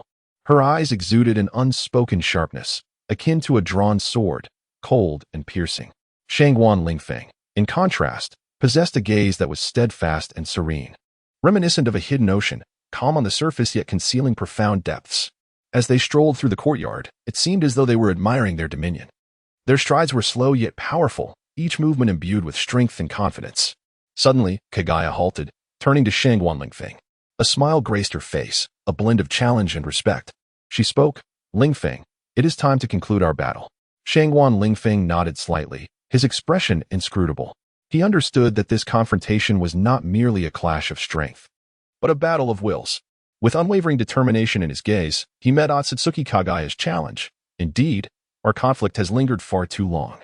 As the words left his lips, the atmosphere grew taut with tension. An extraordinary duel was about to unfold in the desolate courtyard of the palace. Amidst the tempest, Shangguan Lingfeng and Ōtsutsuki Kaguya stood atop the precipice, their eyes locked, resembling stars colliding and igniting a fierce spark. Ōtsutsuki Kaguya, possessing unparalleled beauty, wore a grave expression, akin to frost flowers in winter, patiently awaiting the sun's thaw. The battle had raged for several days, their figures casting elongated shadows on the cliff. Ninjutsu surged chaotically, energy roiling as the mountainside transformed into a boiling sea. Shangguan Lingfeng, like a whirlwind, pushed himself to the limits with every impact. In contrast, Ōtsutsuki Kaguya resembled a tranquil ocean, her surface undisturbed yet concealing boundless energy. Although she had yet to fully develop many ninjutsu techniques, the power of the god tree's fruit was beginning to manifest. Each attack felt like a probing of the other's boundaries. The residual waves of their techniques skimmed across the surface of the cliff like flocks of birds gliding over a lake, leaving ripples in their wake. Shangguan Lingfeng soared through the air, tracing a graceful arc, a long tail of flame trailing behind him. In an instant, he transformed into a meteor, hurtling towards Ōtsutsuki Kaguya. She stood like a giant bracing for the storm, calm and resolute. With swift movements, she formed hand seals, reciting incantations as the air around her crystallized into ice. A colossal ice wall rose before her, majestic as mountains. Shangguan Lingfeng's assault collided with the ice wall, akin to a meteor striking the earth. A deafening roar erupted. The sound of cracking echoed as rocks splintered and gusts of air surged. Their powers converged, clashed, and ignited. The ice wall shattered under the force of their jutsu, fragments scattering like stars across the sky, dissipating into the ether. Shangguan Lingfeng was rebounded. Landing on a distant part of the cliff, he struggled to rise, wiping the blood from his lips. He realized that this battle was far from over. I refuse to believe that without using any tools, I cannot prevail against the current Ōtsutsuki Kaguya, Shangguan Lingfeng mused. The Ōtsutsuki Kaguya of now was not yet the formidable progenitor of chakra that history would later remember. She had yet to unlock many of her ninjutsu capabilities. He still held a significant advantage. He formed hand seals once more, gathering chakra in his palms before thrusting it forward. A powerful wave of energy sliced through the air, hurtling towards Ōtsutsuki Kaguya. Unfazed by the impending attack, Ōtsutsuki Kaguya swiftly formed seals again, unleashing a massive chakra sphere from her hands, which collided with Shangguan Lingfeng's onslaught. Another violent clash ensued. The two forces converged in midair, erupting in a brilliant explosion. The entire cliff was illuminated, the floor scorched by the intensity of their battle. The silhouettes of the two figures flicker in the radiant light, their powers vying against one another, consuming each other in an eternal struggle. Another day dawns. In an expansive arena, Shangguan Lingfeng stands at the center, hands forming intricate seals, exuding an aura like a tempest. He is preparing to unleash a formidable ninjutsu. His secret weapon, Thousand Birds Flow. His opponent, Kaguya Ōtsutsuki, stands at a distance, observing him with an icy gaze. Shangguan Lingfeng takes a deep breath, thrusting his hands skyward. Instantly, the air around him seems to be siphoned away, creating a powerful current. The force of Thousand Birds Flow spreads across the ground, lifting the surrounding dust into a colossal storm. Yet, at the heart of this tempest, Kaguya remains unmoved. She stands there quietly, seemingly admiring Shangguan Lingfeng's display. Within her heart, an inexplicable sense of reliance on his ninjutsu begins to blossom. At this moment, Shangguan Lingfeng approaches Kaguya Ōtsutsuki. Once more, he forms seals with his hands, releasing a surge of potent energy from within. As he murmurs the incantation of the ninjutsu, he channels this energy into Kaguya's being. She feels a warm current coursing through her body. Her eyes begin to glow crimson, and an azure chakra envelopes her. This is her ultimate ninjutsu, Amaterasu. The two immense forces collide in the air, resonating with a thunderous roar. The storm spirals around them, creating a vast vortex. Shangguan Lingfeng and Kaguya Ōtsutsuki weave through the tempest, their forms resembling phantoms, obscured from clear sight. Ultimately, Shangguan Lingfeng's power prevails, successfully subduing Kaguya. Her body tumbles through the air before landing on the ground. Breathless, Shangguan Lingfeng stands still, gazing at the fallen Kaguya, his heart brimming with elation. In the realm of ninjutsu, he has triumphed. Yet, he is taken aback. Kaguya Ōtsutsuki weeps. Shangguan Lingfeng finds himself at a loss, his heart swirling in confusion. He never envisioned that Kaguya, a woman renowned for her composure and strength, would shed tears. Her tears glimmer like two radiant stars cascading through the night. Crystalline droplets flowing down her cheeks, her once resolute and determined eyes now reflecting vulnerability and despair. Shangguan Lingfeng yearns to approach her, to offer comfort, to assure her that all will be well. He wishes to envelop the wounded woman in his warmth. However, he remains rooted in place, watching her cry. Gazing into her once luminous eyes now clouded with sorrow and helplessness. A ripple of emotion stirs within him, and he quietly moves closer, gently placing a hand on her shoulder. On this frigid winter night, the two stand alone by the riverbank, the distance between them seemingly diminishing. Kaguya Ōtsutsuki's tears shimmer under the moonlight, while an ocean of tenderness surges within Shangguan Lingfeng's heart. He extended his hand, gently caressing Kaguya's long hair. In that moment, their heartbeats seemed to synchronize, resonating softly together. "Do not cry, Kaguya," Shangguan Lingfeng murmured. "Be strong. We still have a future." Kaguya Ōtsutsuki inhaled deeply, striving to hold back her tears, and nodded in agreement. She understood that Shangguan Lingfeng spoke the truth, yet the anguish within her was ineffable. Drawing a deep breath, she endeavored to calm her emotions. "Thank you, Lingfeng." Kaguya Ōtsutsuki softly replied, "I will be strong." Shangguan Lingfeng gazed at her with a smile, his heart brimming with confidence. He knew Kaguya was a resilient woman, capable of overcoming this adversity. They stood silently by the river, the moonlight cascading upon them, and the tranquility of that moment seemed to foreshadow a promising future. "Let us return," Shangguan Lingfeng finally said. "Tomorrow will be a new day." Kaguya Ōtsutsuki nodded once more, taking Shangguan Lingfeng's hand, and together they ventured towards the horizon. Their footsteps, though somewhat heavy, were imbued with determination and hope. In a serene pastoral setting, Shangguan Lingfeng held Kaguya Ōtsutsuki's hand as they strolled across the verdant grass. Sunlight poured down, casting their shadows that danced in the gentle breeze, resembling a warm and harmonious tableau. "Kaguya, this is fire release. Do you see those leaves over there?" Shangguan Lingfeng pointed towards a cluster of leaves, his eyes ablaze with passion. Kaguya Ōtsutsuki smiled at him, her eyes sparkling with curiosity. She nodded, attentively observing his movements.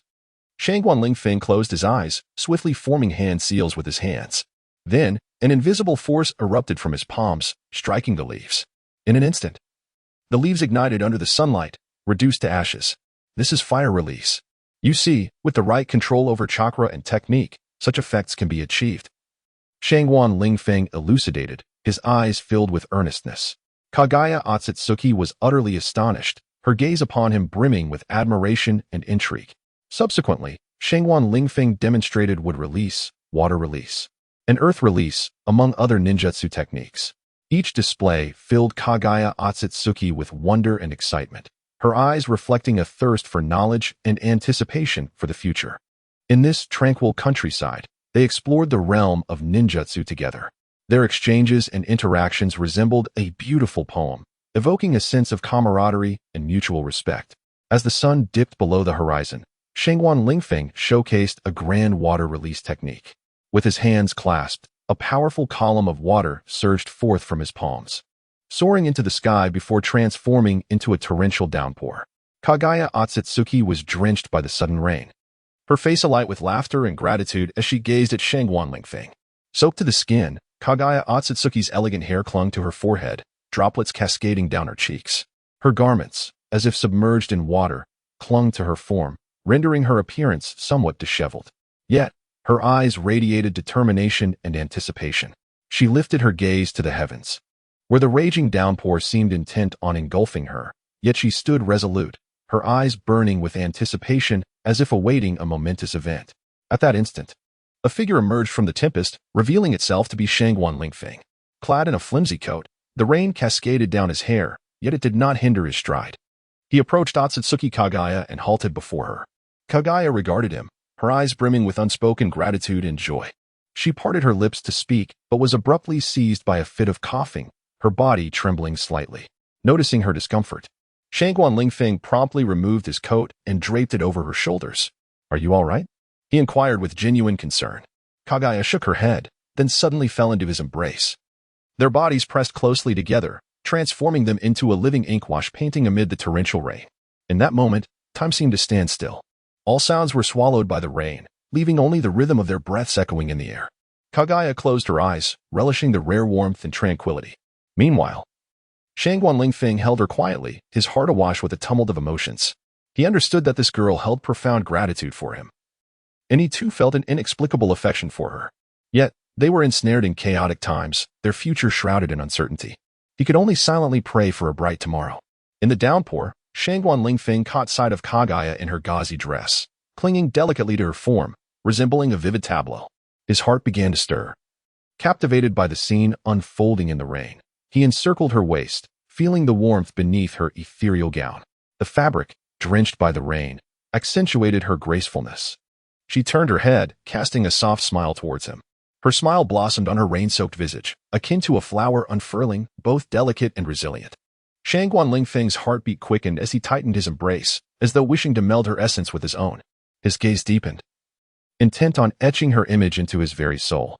On this stormy night, Shangguan Lingfeng and Ōtsutsuki Kaguya remained entwined, their heartbeats resonating like a symphony's melody, rising and falling in harmony. Their breaths intertwined, wafting through the air like mist. In this tempestuous realm, they nestled against each other, guardians of one another's hearts. Their silhouettes danced beneath the moonlight, akin to two performers on a stage. Their love flourished amidst the deluge, like blossoms awakening to the rain. Shangguan Lingfeng held Kaguya's waist firmly, their heartbeats synchronizing, breaths mingling. On this stormy night, their love deepened, becoming more profound and genuine. In the downpour, the love between Shangguan Lingfeng and Ōtsutsuki Kaguya resembled a breathtaking painting, both beautiful and poignant. Their love was like flowers thriving in a tempest, strong yet delicate. It mirrored dancers beneath the moonlight, romantic yet authentic. On this stormy night, their love transcended into a deeper, more sincere bond. Their love resembles a melody amidst a torrential downpour, both fervent and enchanting. It is akin to flowers illuminated by moonlight, dazzling and exquisite. Kaguya Ōtsutsuki, a maiden reminiscent of a celestial being, found herself enveloped in the embrace of Shangguan Lingfeng, a profound sense of fulfillment swelling within her heart. The night was gentle, the stars twinkling brightly as the two nestled beneath the moonlight, the world seemingly reduced to just the two of them. Kaguya's long hair danced softly in the breeze, each strand whispering her tale. In her eyes shone a deep affection, a heartfelt gaze directed at Shangguan Lingfeng. His own gaze mirrored the intensity. Kaguya's beauty leaving an indelible mark upon his soul. His arms held her tightly, a comforting strength that bestowed upon Kaguya an unprecedented sense of security. In that moment, she was no longer Kaguya Ōtsutsuki, but rather Shangguan Lingfeng's beloved, an ordinary yet profoundly happy woman. Her heartbeat resonated in the tranquil night, a testament to her deep love for him. She longed to express this affection, to convey her feelings to him. Yet, in this pivotal moment, hesitation gripped her, a profound shyness stifling her words. However, her gaze spoke volumes, conveying all her emotions. Those crystalline eyes brimmed with a deep love and boundless gratitude for Shangguan Lingfeng. Her look resembled the most beautiful love poem, articulating her innermost thoughts. Shangguan Lingfeng's eyes, too, were filled with tenderness as he regarded Kaguya, as though he beheld his entire world. His heart overflowed with love and reverence for her. He understood that this girl was the most significant person in his life, and he would willingly sacrifice everything for her. Their gazes met, and time seemed to suspend. In that fleeting moment, they became the happiest souls on earth. Their hearts intertwined, an inescapable bond of profound love binding them together. At last, Kaguya could no longer contain her emotions. She leaned in gently, her soft lips pressing delicately against Shangguan Lingfeng's cheek. Her lips, as tender as petals, bestowed a kiss as fresh and sweet as morning dew. Kaguya, your lips are so sweet, Shangguan Lingfeng felt. Kaguya Ōtsutsuki, her hair flowing like an ethereal spirit in the night, had lips so luscious, akin to a ripe cherry. Shangguan Lingfeng held her curvaceous waist tightly, noting how she appeared like a young girl, yet felt like a mature woman. It's time to rest, he whispered into her ear. Kaguya's voice was almost inaudible, like a whisper of a breeze. Soon, they arrived in the palace's chamber, alone together. Earth-style? Shangguan Lingfeng gestured, enveloping the entire room in a shroud of hazy light. This is the feeling I sought. Shangguan Lingfeng closed his eyes, attuning himself to the warmth and heartbeat of Ōtsutsuki Kaguya.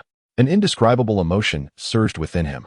He could hear the symphony of his own breath intertwining with Kaguya's soft gasps, creating a melodious harmony.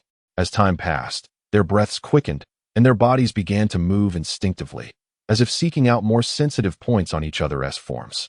Shangguan Lingfeng's large hand glided gently over Kaguya's waist, while she reciprocated by caressing his back with her delicate hands. In this intoxicating moment, a powerful impulse surged within Shangguan Lingfeng, causing his breath to quicken and his heart to race. Kaguya began to emit soft moans, her body momentarily stiffening as if awaiting something. Suddenly, she let out a sultry gasp, her form trembling. Shangguan Lingfeng felt their bodies pressed closely together, as if they had become one entity. He sensed the passion and desire coursing through Kaguya, akin to an unstoppable torrent. In this mesmerizing instant, Shangguan Lingfeng and Ōtsutsuki Kaguya intertwined, their breaths and heartbeats resonating in the stillness of the night. Their bodies moved in a rhythm of their own, each contact igniting the flames deep within, propelling them towards peaks of exquisite pleasure. A proclamation swept across the great wilderness empire. The empire would unveil the techniques for chakra cultivation and a myriad of ninjutsu. Sovereign Shangguan Lingfeng and the moon goddess Ōtsutsuki Kaguya would impart these mystical arts to all citizens, regardless of gender. Chakra, a mysterious energy, serves as the foundation for ninjutsu and bridges the individual with the enigmatic forces of the cosmos. In the Empire, the methods of chakra cultivation and the various wondrous ninjutsu had long been regarded as the highest state secrets, accessible only to nobles and elites. However, this secret would now be publicly disclosed, granting all citizens the opportunity to learn and master the art of chakra cultivation and numerous ninjutsu techniques. This news spread like wildfire throughout the great wilderness empire, igniting widespread attention and fervent discussion. People eagerly anticipated acquiring this mysterious energy to gain greater strength. Sovereign Shangguan Lingfeng and the moon goddess Ōtsutsuki Kaguya would personally teach these extraordinary ninjutsu in the imperial palace, adding unparalleled authority and credibility to the announcement. Shangguan Lingfeng, the sagacious and mighty ruler of the great wilderness empire, had maintained prosperity and stability through his wisdom and strength. Meanwhile, the legendary moon goddess Kaguya, possessing unique ninjutsu and chakra skills, would undoubtedly bring additional brilliance to this transmission of knowledge. Men and women alike flocked to the grand hall of the imperial capital, eager to witness the magnificent ceremony of impartation. They were filled with curiosity and longing for the unknown realms of chakra and ninjutsu, hoping to enhance their abilities through this opportunity and contribute more significantly to the prosperity of the empire. On the eve of the ceremony, Shangguan Lingfeng and Kaguya appeared at the stargazing platform of the capital, beneath the vast expanse of the starry sky. They whispered the secrets of chakra and the power of ninjutsu. Their voices echoed through the night, akin to celestial melodies, evoking profound awe and emotion. The following morning, the ceremony commenced in the grand hall. Shangguan Lingfeng and Kaguya took their places at opposite ends of the elevated platform, while the assembled citizens sat attentively below. The ceremony began in a solemn and sacred manner, with the two masters meticulously explaining the methods of chakra condensation and the various techniques of ninjutsu cultivation. Their explanations were insightful and accessible, capturing the attention of all. The participants listened intently, occasionally jotting down important notes. The atmosphere within the hall was charged with a spirit of learning, as everyone immersed themselves in the enchanting world of ninjutsu. As time passed, the students gradually mastered the art of chakra condensation and began to experiment with various ninjutsu techniques. Although the initial results were modest, each individual demonstrated noticeable progress. Among them were exceptionally gifted students whose performances drew the attention of Shangguan Lingfeng and Kaguya. Particularly, some young men and women exhibited an extraordinary aptitude, mastering numerous ninjutsu techniques at an impressive pace, garnering the admiration of their peers. Not only did they showcase remarkable control over chakra, but they also effortlessly wielded a variety of techniques. This delighted Shangguan Lingfeng, for it meant that the great wilderness empire had at least laid the groundwork for some fundamental combat prowess. The impartation ceremony lasted for a month, during which Shangguan Lingfeng and Kaguya generously shared their knowledge and experiences with the students. The learners, in turn, devoted themselves to their studies, making rapid advancements. By the conclusion of the ceremony, everyone had reaped substantial rewards. They had not only grasped the methods of chakra condensation and various ninjutsu techniques, but had also absorbed the wisdom and insights of the two masters. These lessons would profoundly impact their future lives and careers.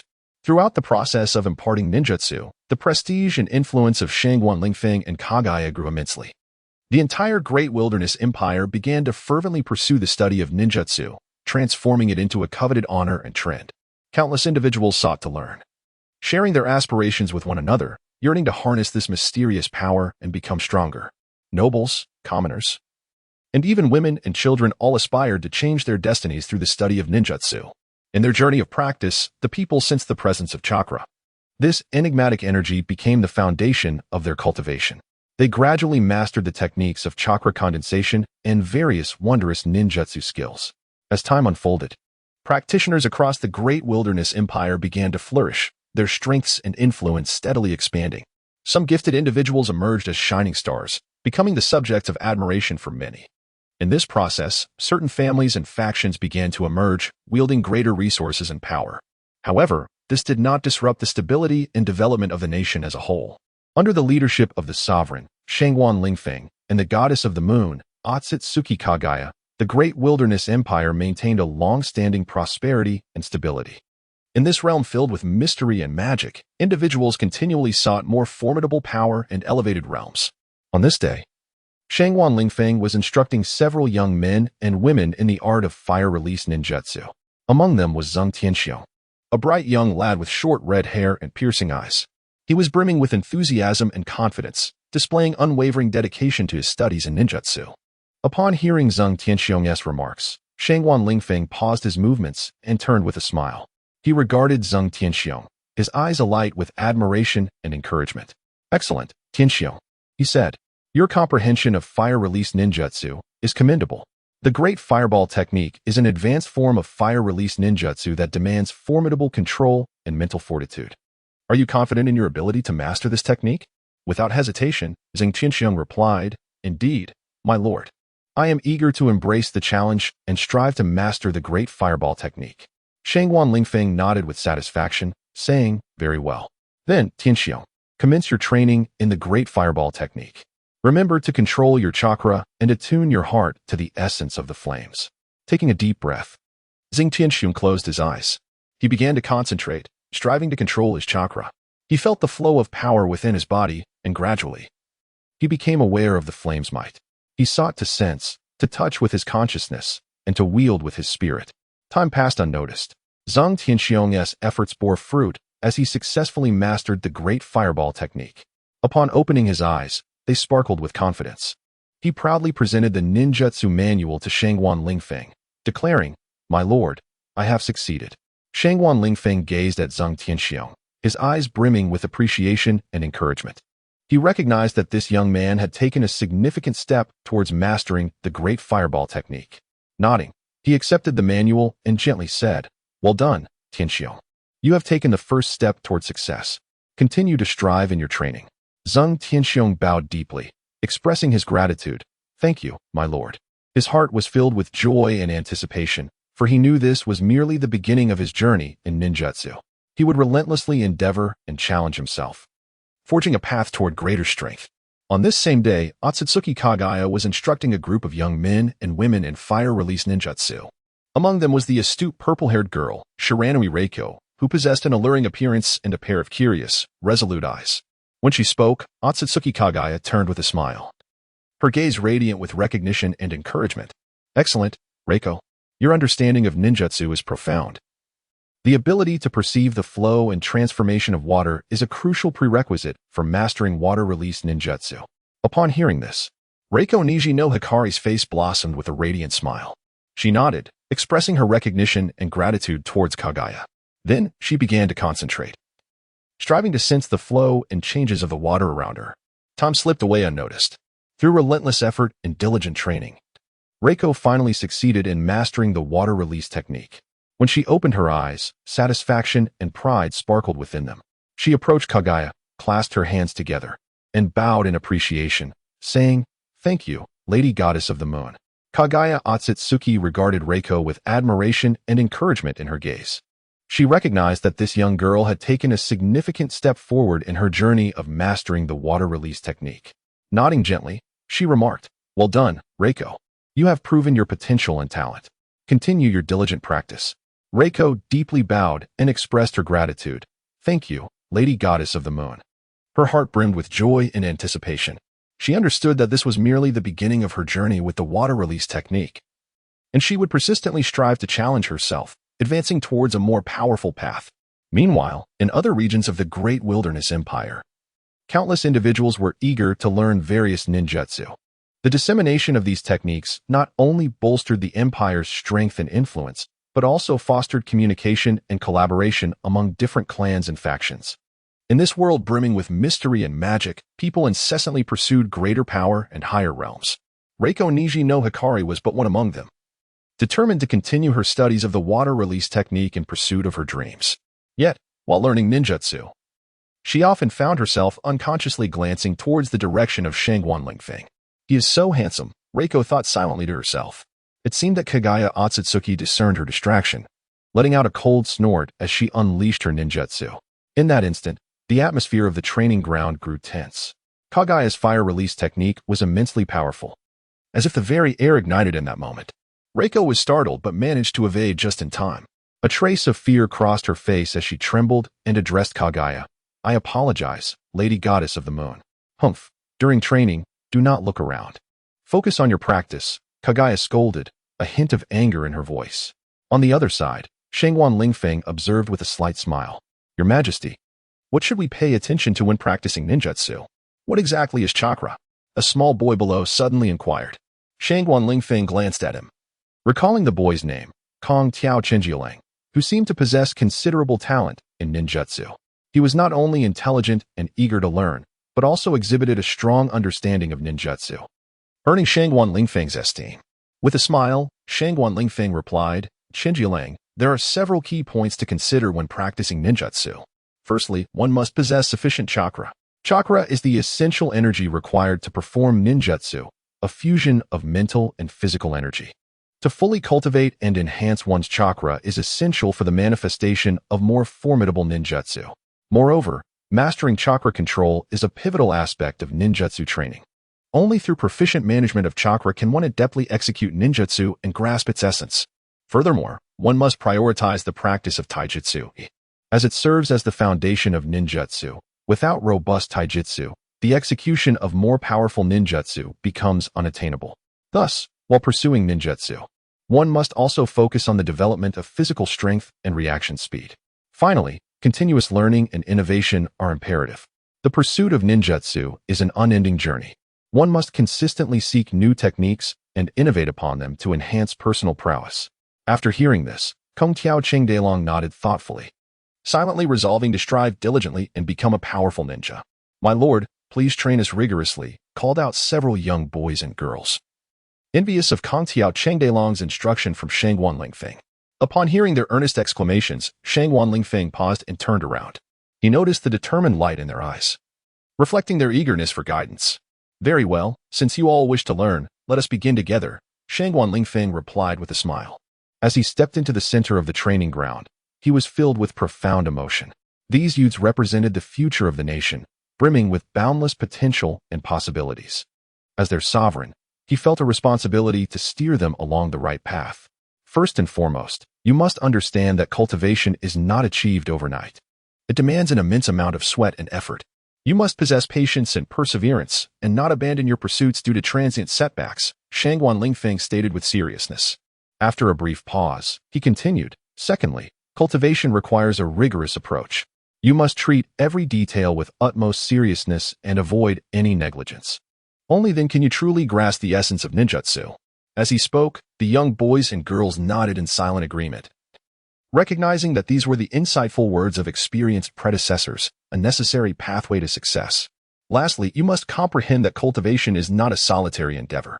You should learn to unite and collaborate, assisting one another. Only in this way can the strength of the team be fully realized, Shangguan Lingfeng emphasized. His words enveloped the youths in warmth, as they understood that many like Shangguan Lingfeng were watching over them and caring for their growth in this nation. They also recognized their responsibilities and missions to strive for the future of their country. From that moment onward, these young boys and girls embarked on a rigorous path of cultivation. They engaged in extensive training and study daily, continuously exploring and comprehending the mysteries of ninjutsu.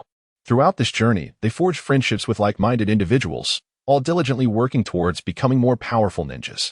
Afterward, Shangguan Lingfeng occasionally returned to his original time and space.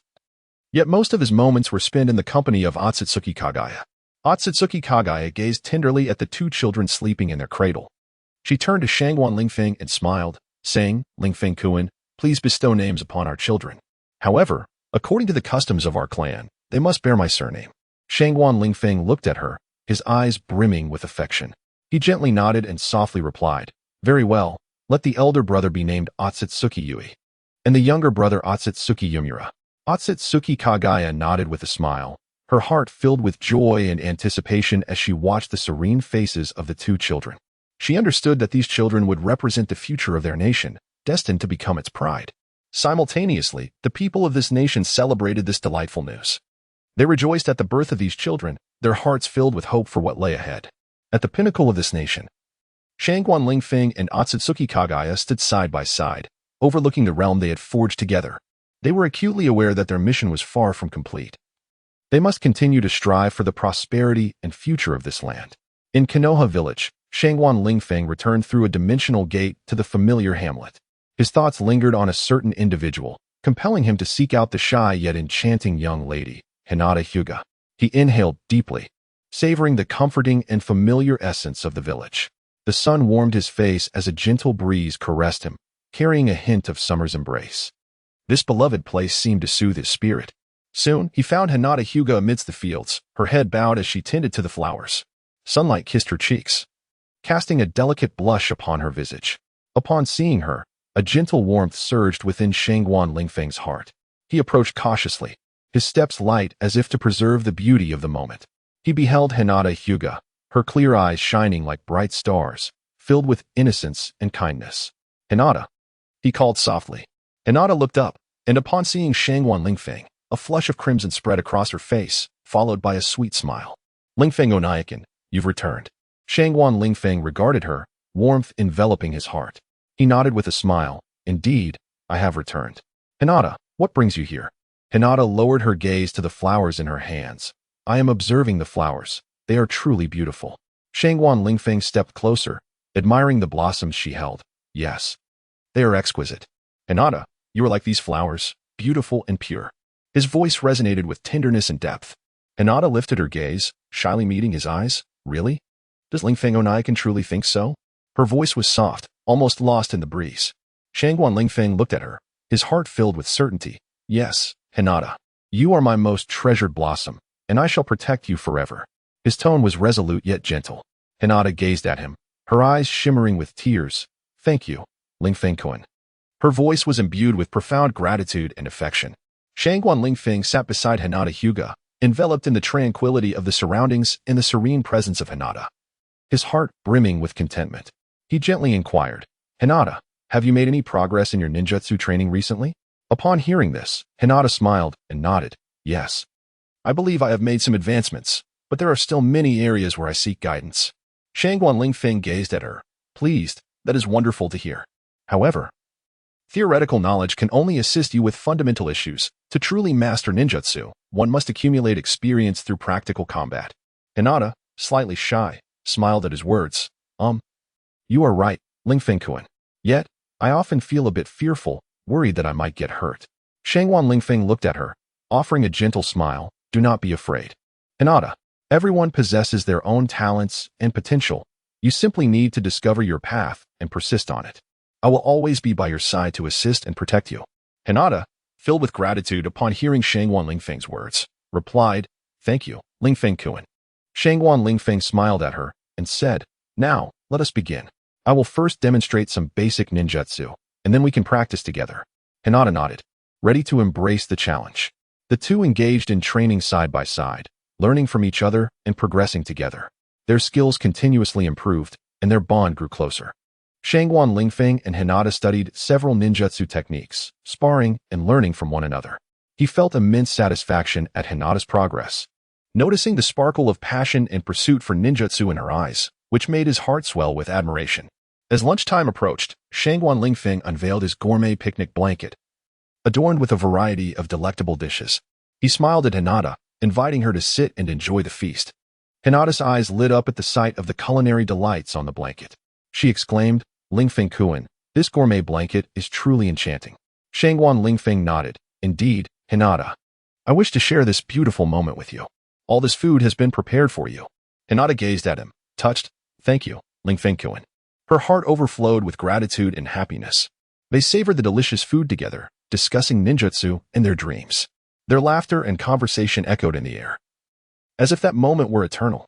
After lunch, they resumed their ninjutsu studies, deepening their bond and solidifying their trust and reliance on one another.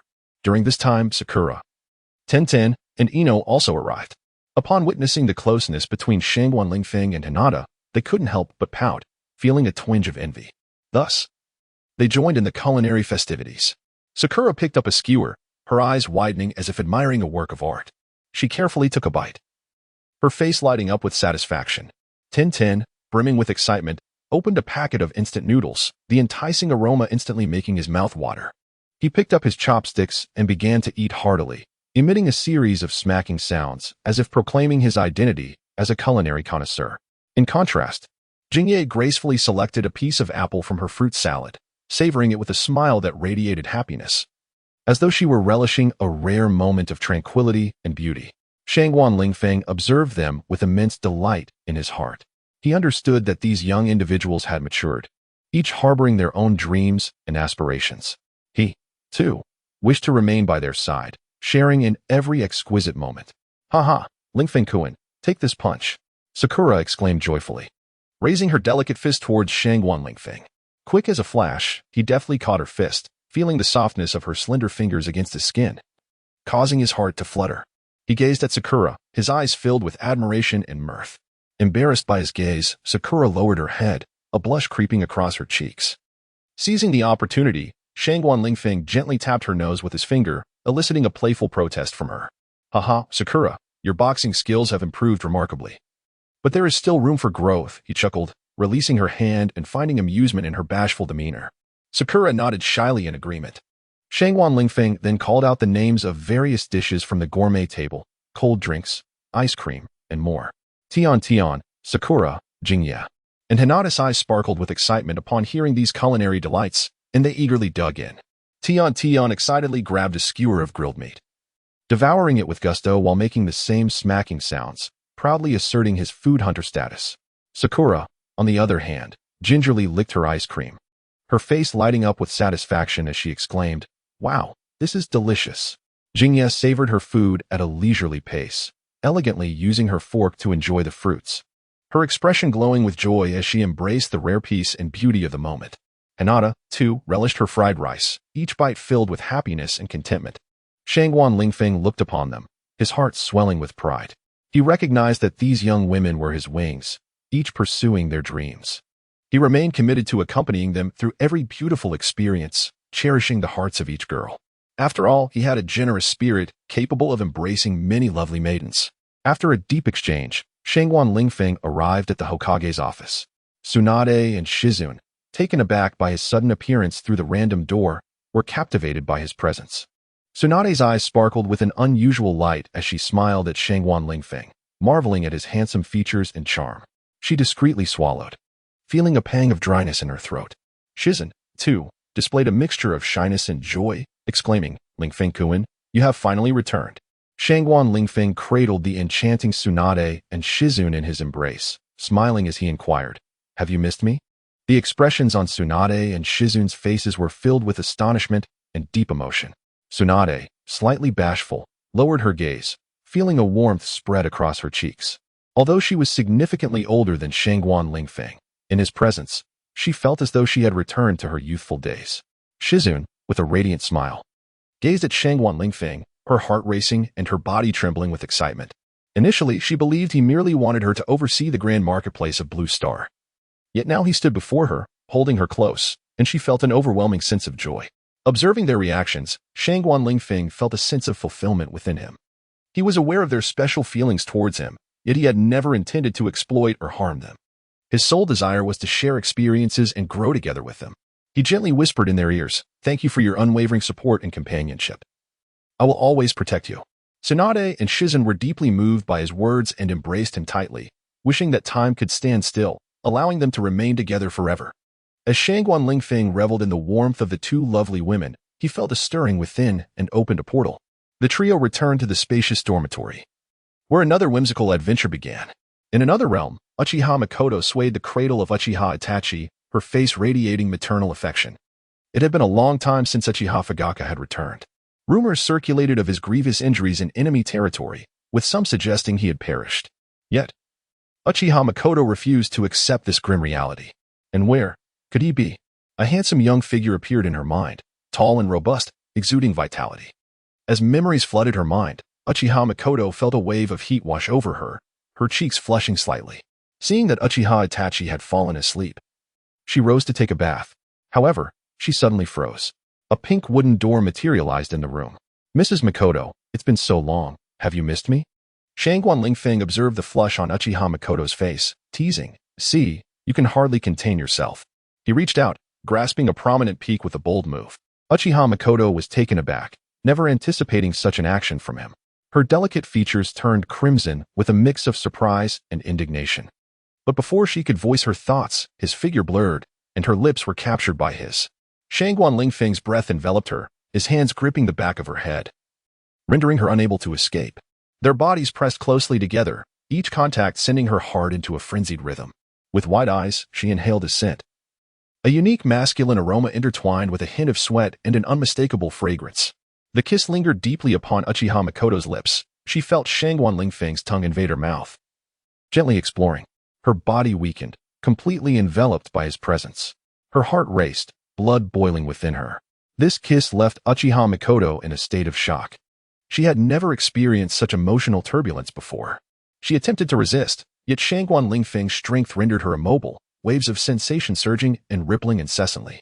Anger and confusion filled her heart, yet she recognized that this kiss bestowed upon her an unprecedented feeling. Ultimately, Shangguan Lingfeng released Uchiha Makoto. Observing her wide-eyed expression as he smiled and remarked, "I suppose you are still savoring the last time." With that, disregarding her embarrassment, he scooped her up and carried her towards the dormitory. Uchiha Itachi lay peacefully asleep. Within the dormitory, a prolonged rhythm began to resonate. Recently, Uzumaki Kushina had been feeling somewhat off.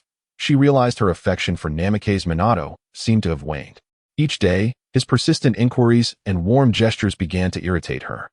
She felt the need for space and time to reflect upon her emotions. However, Namake's Minato's enthusiasm remained undiminished. Every time he saw her, he wore a sunlit smile, eagerly inviting her to enjoy ramen, watch a movie, or take a stroll. Yet, these invitations were consistently met with various rejections from Uzumaki Kushina. "Kushina, let us go have ramen today." Namake's Minato approached her once more, his face alight with hope. "No, I don't want to go," Uzumaki Kushina replied, raising her gaze to meet his with indifference. Her tone struck Namake's Minato as peculiar, yet he persisted. "Why? Are you unwell?" "No, I just don't want to go." Uzumaki Kushina sighed, gently shaking her head.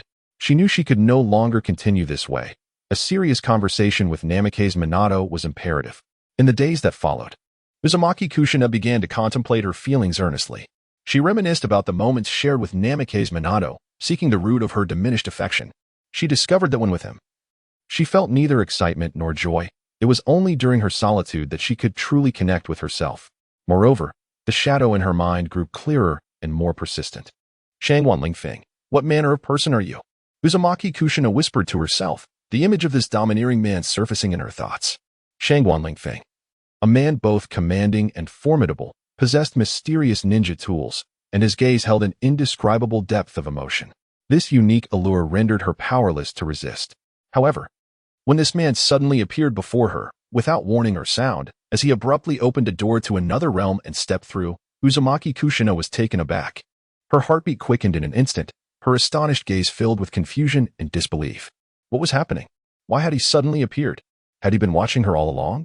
A flurry of questions raced through her mind. Shangguan Lingfeng observed the shock on Uzumaki Kushina's face, a hint of amusement flickering in his eyes. He was aware that his abrupt entrance would astonish her, yet he also understood the necessity of his actions. He gazed deeply into her eyes, then slowly approached her. "What are you doing here?" Uzumaki Kushina finally regained her composure, regarding Shangguan Lingfeng with a measure of wariness. "I have always been here," he replied nonchalantly, an indescribable emotion glimmering in his eyes. "I know you have been troubled lately. I am aware that you need me." Upon hearing these words, a surge of emotion welled up within Uzumaki Kushina. Did she truly need him? She was uncertain, yet she recognized that this man had been by her side, silently safeguarding her all along. "What do you want?" she inquired after a moment of silence. "Because you need me. I have come," Shangguan Lingfeng replied with a mischievous smile, grasping her chin firmly. Uzumaki Kushina, feeling a mix of embarrassment and anger, attempted to turn away, but he held her tightly. His gaze radiated determination and passion, as if he would find and protect her no matter where she was. This unwavering resolve and selfless devotion stirred a complex array of feelings within Uzumaki Kushina. "Let go of me," she protested, striving to escape his embrace, yet his grip was as unyielding as iron. "Kushina, you need me." Shangguan Lingfeng's voice was deep and powerful, his eyes shimmering with an indescribable emotion. Held in his arms, Uzumaki Kushina experienced a sensation unlike any she had felt before. This man, with his sudden appearance, left her in a state of confusion, yet she could not deny the sense of security he instilled within her. Shangguan Lingfeng lifted her effortlessly, his gaze resolute and fervent. "I will protect you, no matter what happens," he declared, disregarding Uzumaki Kushina's mixed signals, as he carried her towards the bedroom. Meanwhile, Namake's Minato had successfully completed his mission that day. As he prepared to return to the ninja academy, he recalled Uzumaki Kushina's recent unusual demeanor, prompting him to visit her home. Upon arriving at her doorstep, he gently knocked on the door. Moments later, it swung open, revealing Uzumaki Kushina before him. Kushina, have you been troubled by something lately? Namake's Minato asked with genuine concern. Uzumaki Kushina hesitated momentarily, then shook her head. It's nothing, I'm fine. Noting the furrowed brow on her face, Namake's Minato detected her deception. He resolved to delve deeper, hoping to uncover the cause of her distress. Kushina, we are friends.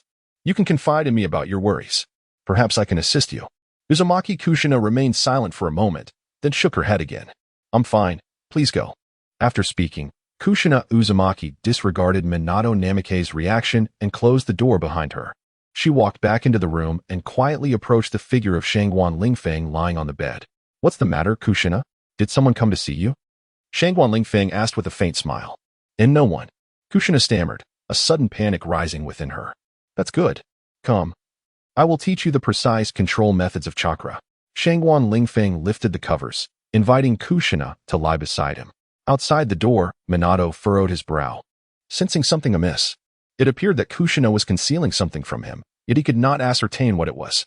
As he pondered, his communicator vibrated, delivering a report from the Umbu. Minato's eyes sharpened, and with a swift motion, he utilized the Flying Thunder God technique to return to the Hokage building. The Umbu had information regarding Kushina. Once he arrived, Minato felt a surge of urgency and immediately activated his communicator.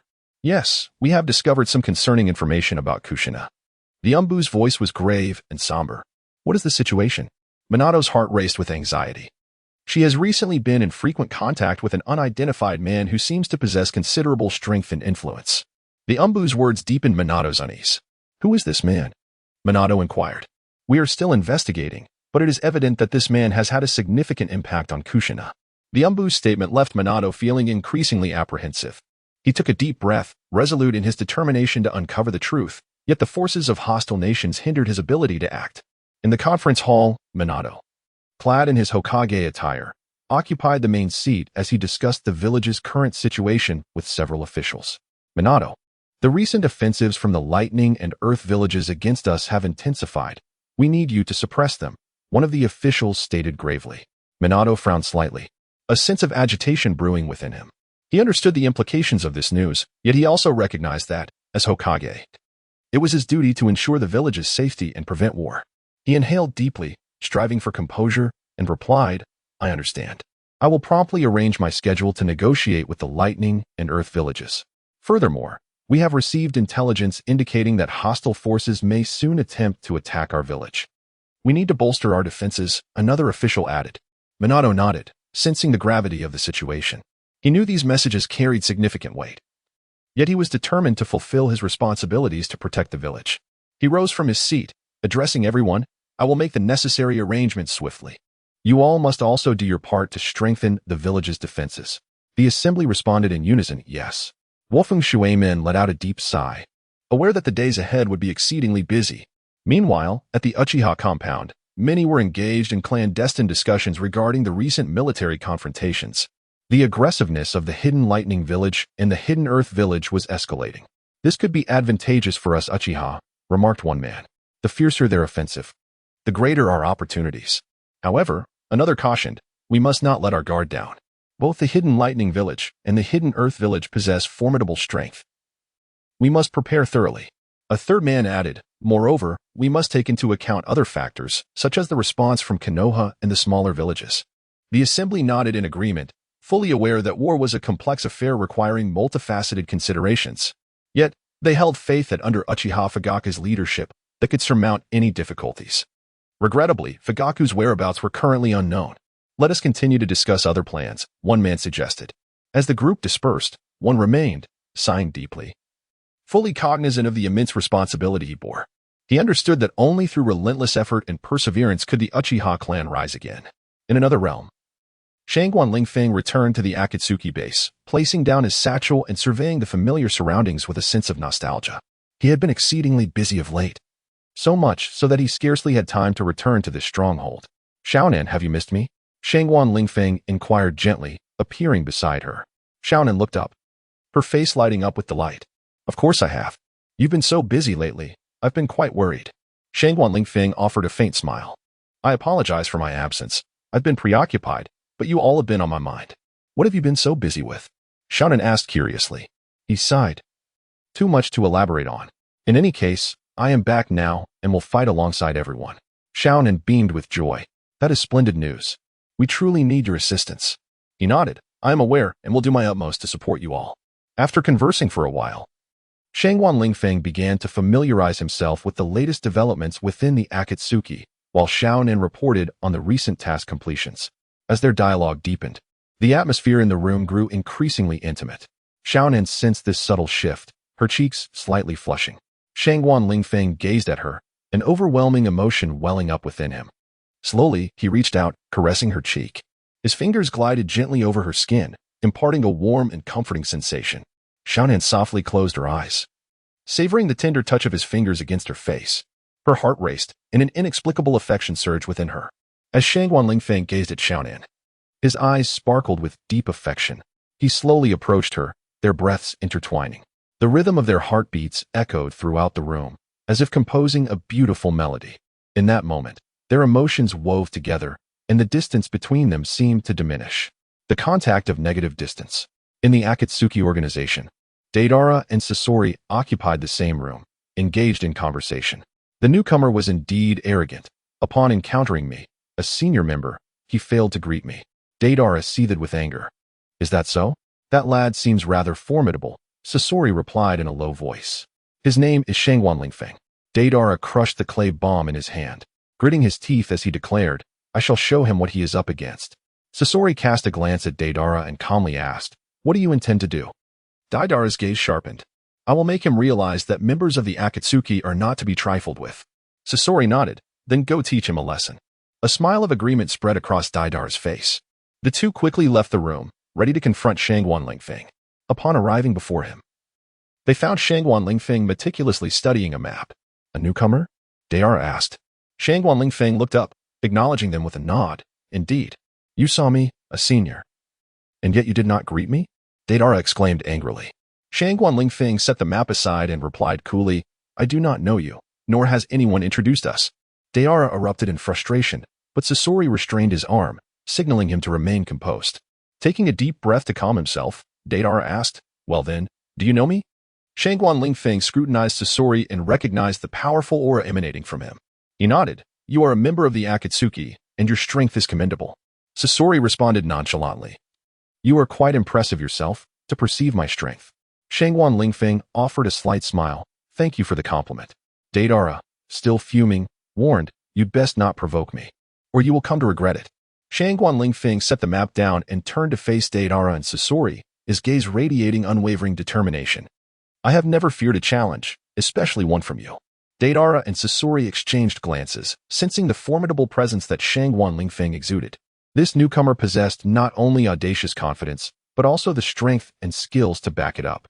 Shangguan Lingfeng's aura was as stable and resolute as a mountain, while his eyes were sharp as daggers, seemingly capable of piercing through all illusions and truths. Deidara and Sasori instinctively took a step back, their hearts filled with caution. This newcomer was no ordinary adversary.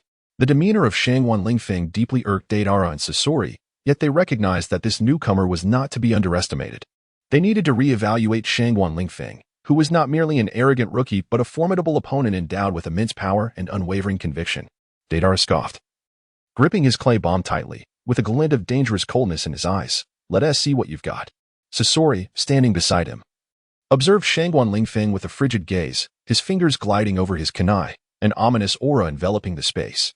As Shangguan Lingfeng sensed the formidable presence emanating from the two, he did not falter. Instead, a haughty smile crept across his face. Bring it on. In an instant, his chakra erupted, exuding a powerful aura akin to a ferocious tiger descending from the mountains, sending shivers down their spines. Deidara and Sasori exchanged glances, aware that Shangguan Lingfeng was no ordinary adversary.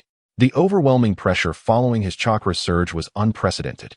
Yet they understood that this confrontation was unavoidable and they needed to give their all. The battle was about to commence. With Shangguan Lingfeng gathering chakra in his palm to counter Deidara's clay bomb, which he raised high, ready to unleash an assault. Meanwhile, Sasori remained composed. attentively observing the unfolding situation, knowing he only needed to intervene at a pivotal moment. Finally, the clash began. Deidara's clay bomb lunged toward Shangguan Lingfeng like a ferocious beast. Unfazed, Shangguan Lingfeng concentrated his chakra into a formidable energy sphere. He leaped upward and struck the energy sphere down toward the clay bomb. The two forces collided midair, releasing an astonishing wave of energy. The air within the room turned scorching, making it difficult to breathe. Deidara and Sasori watched anxiously, understanding that this duel would determine Shangguan Lingfeng's fate. In the instant of the energy clash, Shangguan Lingfeng's chakra reached its zenith. A powerful energy wall encircled him, shielding the energy fluctuations from escaping. At that moment, a resolute light shone in his eyes, as if everything lay within his grasp. Ultimately, Shangguan Lingfeng's energy sphere shattered Deidara's clay bomb. The explosion forced both Deidara and Sasori to take a step back, astonished by the prowess of this newcomer. Simultaneously, they pondered in bewilderment why his chakra was so potent and his combat intuition so acute. Had it not been for prior knowledge, no one could have withstood his assault. Shangguan Lingfeng smirked, glancing at Deidara and Sasori. Who wants to go first? Arrogant! Deidara bellowed, charging once more at Shangguan Lingfeng. Meanwhile, Sasori swung his kunai, attempting to inflict damage upon him. At that moment, Shangguan Lingfeng's eyes sharpened. He leapt into the air, seamlessly shifting his form. At last, his body fell to the ground, his palms gathering chakra. The chakra sphere in his hand swelled continuously. Rasengan, with Shangguan Lingfeng's furious shout. The Rasengan transformed into a streak of black lightning, hurtling towards Deidara. The speed of the Rasengan was astonishing, carving a graceful arc through the air as it aimed for Deidara's chest. The surrounding air shifted in response to the trajectory of the Rasengan, and the objects nearby were influenced by its chakra, altering in kind. Upon seeing the Rasengan approach, Deidara cried out in terror, "This is bad." Yet, it was too late. The Rasengan struck Deidara. In an instant, Deidara's body was propelled away, following the spiral path of the Rasengan, ultimately crashing violently to the ground. He felt as though every bone in his body had shattered, leaving him in a state of utter disrepair. Summoning his last bit of strength, he glanced at Shangguan Lingfeng with a mixture of disbelief and resentment. "You wretched brat, who exactly are you? How could you possess such terrifying power? A person like you should not wield such dreadful strength." Shangguan Lingfeng smirked disdainfully, turning his gaze towards Scorpion. Compared to Deidara, Scorpion was the one with greater prowess. If Scorpion possessed countless explosive tags, the outcome would remain uncertain. "You insolent brat, I will not let you off," Deidara roared, struggling to rise and prepare to charge at Shangguan Lingfeng. However, as soon as he managed to stand halfway, he collapsed heavily to the ground. This time, he was thoroughly defeated. "Just you wait. I will make you pay for your actions." Deidara uttered these empty threats, but Shangguan Lingfeng didn't even grant him a glance. This utterly feeble contender was not worthy of prompting him to use any of his gadgets. At that moment, Scorpion spoke up. "Shangguan Lingfeng, you should know our purpose. Here. You are either defeated or you defeat others. There is no third option." Shangguan Lingfeng looked at Scorpion, his pupils narrowing slightly. This cold man spoke little, yet each word dripped with menace. He replied calmly, "I understand. However, I have my principles. I will not provoke others, nor will I allow others to provoke me at will." A glint of cold light flashed in Scorpion's eyes, yet the corners of his mouth curled upwards slightly, seemingly appreciating Shangguan Lingfeng's composure and confidence. "Very well. Are you prepared?" Shangguan Lingfeng did not respond. Instead, he unfurled the map in his hand and placed it on the table. His gaze was steadfast and calm, as if to declare, "I am ready." Deidara and Scorpion exchanged glances, realizing that Shangguan Lingfeng had indeed prepared himself. They understood that this newcomer was far from an easy adversary. The great battle was on the verge of erupting. However, Shangguan Lingfeng suddenly shifted his expression, as if sensing something. "I can't be bothered with you," he declared, activating the demon passport and, disregarding Scorpion and Deidara's reactions, directly caused them to faint. "What brings you to call for me, Ōtsutsuki?" he mused with a smirk. Shangguan Lingfeng chuckled softly as he activated the portal. Before him lay an opulent office adorned with a photograph of Mei Ming on the wall, and the desk cluttered with documents. Seated at the desk, Mei Ming, without lifting her gaze, remarked, "Shangguan Lingfeng, you've arrived." Approaching the desk, Shangguan Lingfeng smiled and replied, "Indeed. The beauty summoned me, and here I am." Mei Ming looked up, a hint of surprise in her eyes. "It seems you haven't visited in quite some time. Have you forgotten me?" Shangguan Lingfeng nodded. "Ming Ming, How could I ever forget you? I've simply been rather occupied lately. Mei Ming offered a faint smile. Do you truly expect me to believe your empty words? With a sly grin, Shangguan Lingfeng suddenly appeared behind Mei Ming, wrapping his arms around her curvaceous waist, his breath whispering against her ear. A shiver coursed through Mei Ming as a potent warmth enveloped her, eliciting a tingling sensation. She yearned to resist. Yet Shangguan Lingfeng's strength rendered her immobile. His deep voice caressed her ear. Ming Ming, do you realize? I've been thinking of you all this time. A rush of warmth surged within her, and she felt her cheeks flush. Angrily, she exclaimed, Shangguan Lingfeng, release me. Do you find this lack of respect amusing? Relinquishing his hold, Shangguan Lingfeng gently patted her shoulder and instantly opened a portal. A whirlwind of complex emotions enveloped them. She understood that he had missed her, just as she had yearned for him. Yet, they each bore their own missions and responsibilities, unable to live as ordinary individuals. Observing the expression on Mei Ming's face, Shangguan Lingfeng discerned her thoughts. He softly intoned, Ming Ming, I know we cannot be together, but I will always protect you. Do you trust me? Looking into Shangguan Lingfeng's eyes, Mei Ming saw sincerity and resolve. A warmth blossomed in her heart, and with a slight tremor of her brows, she whispered, I believe in you, Lingfeng. After such a lengthy separation, she added, Now, let me see how you have changed. Are there still aspects of ninjutsu that you're unfamiliar with? I shall teach you how to control the tailed beasts. As Shangguan Lingfeng spoke gently, he led Mei Ming into the bedroom. He meticulously examined her form, noting her transformations while imparting new techniques and insights. A comforting aura enveloped Mei Ming, a manifestation of Shangguan Lingfeng's power. Immersed in this warmth, she felt his care and guidance. She recognized that this man genuinely wished for her to grow stronger. In the days that followed, Shangguan Lingfeng and Mei Ming trained together, delving into the mysteries of ninjutsu. They supported one another, progressing side by side. One evening, beneath a breathtaking starry sky, they sat atop the roof, gazing at the celestial canvas. I will always stand by you, Shangguan Lingfeng promised. Mei Ming looked at him with gratitude. Thank you, Shangguan Lingfeng. He smiled gently as they clasped hands tightly, cherishing the beauty of the moment. Zhun Main understood that this moment was precious and worthy of cherishing. If only it could last forever, but alas, war would not permit such tranquility. A sudden thought crossed her mind, prompting a soft sigh. Fear not. For peace means little to me, proclaimed Shangguan Lingfeng with unwavering confidence.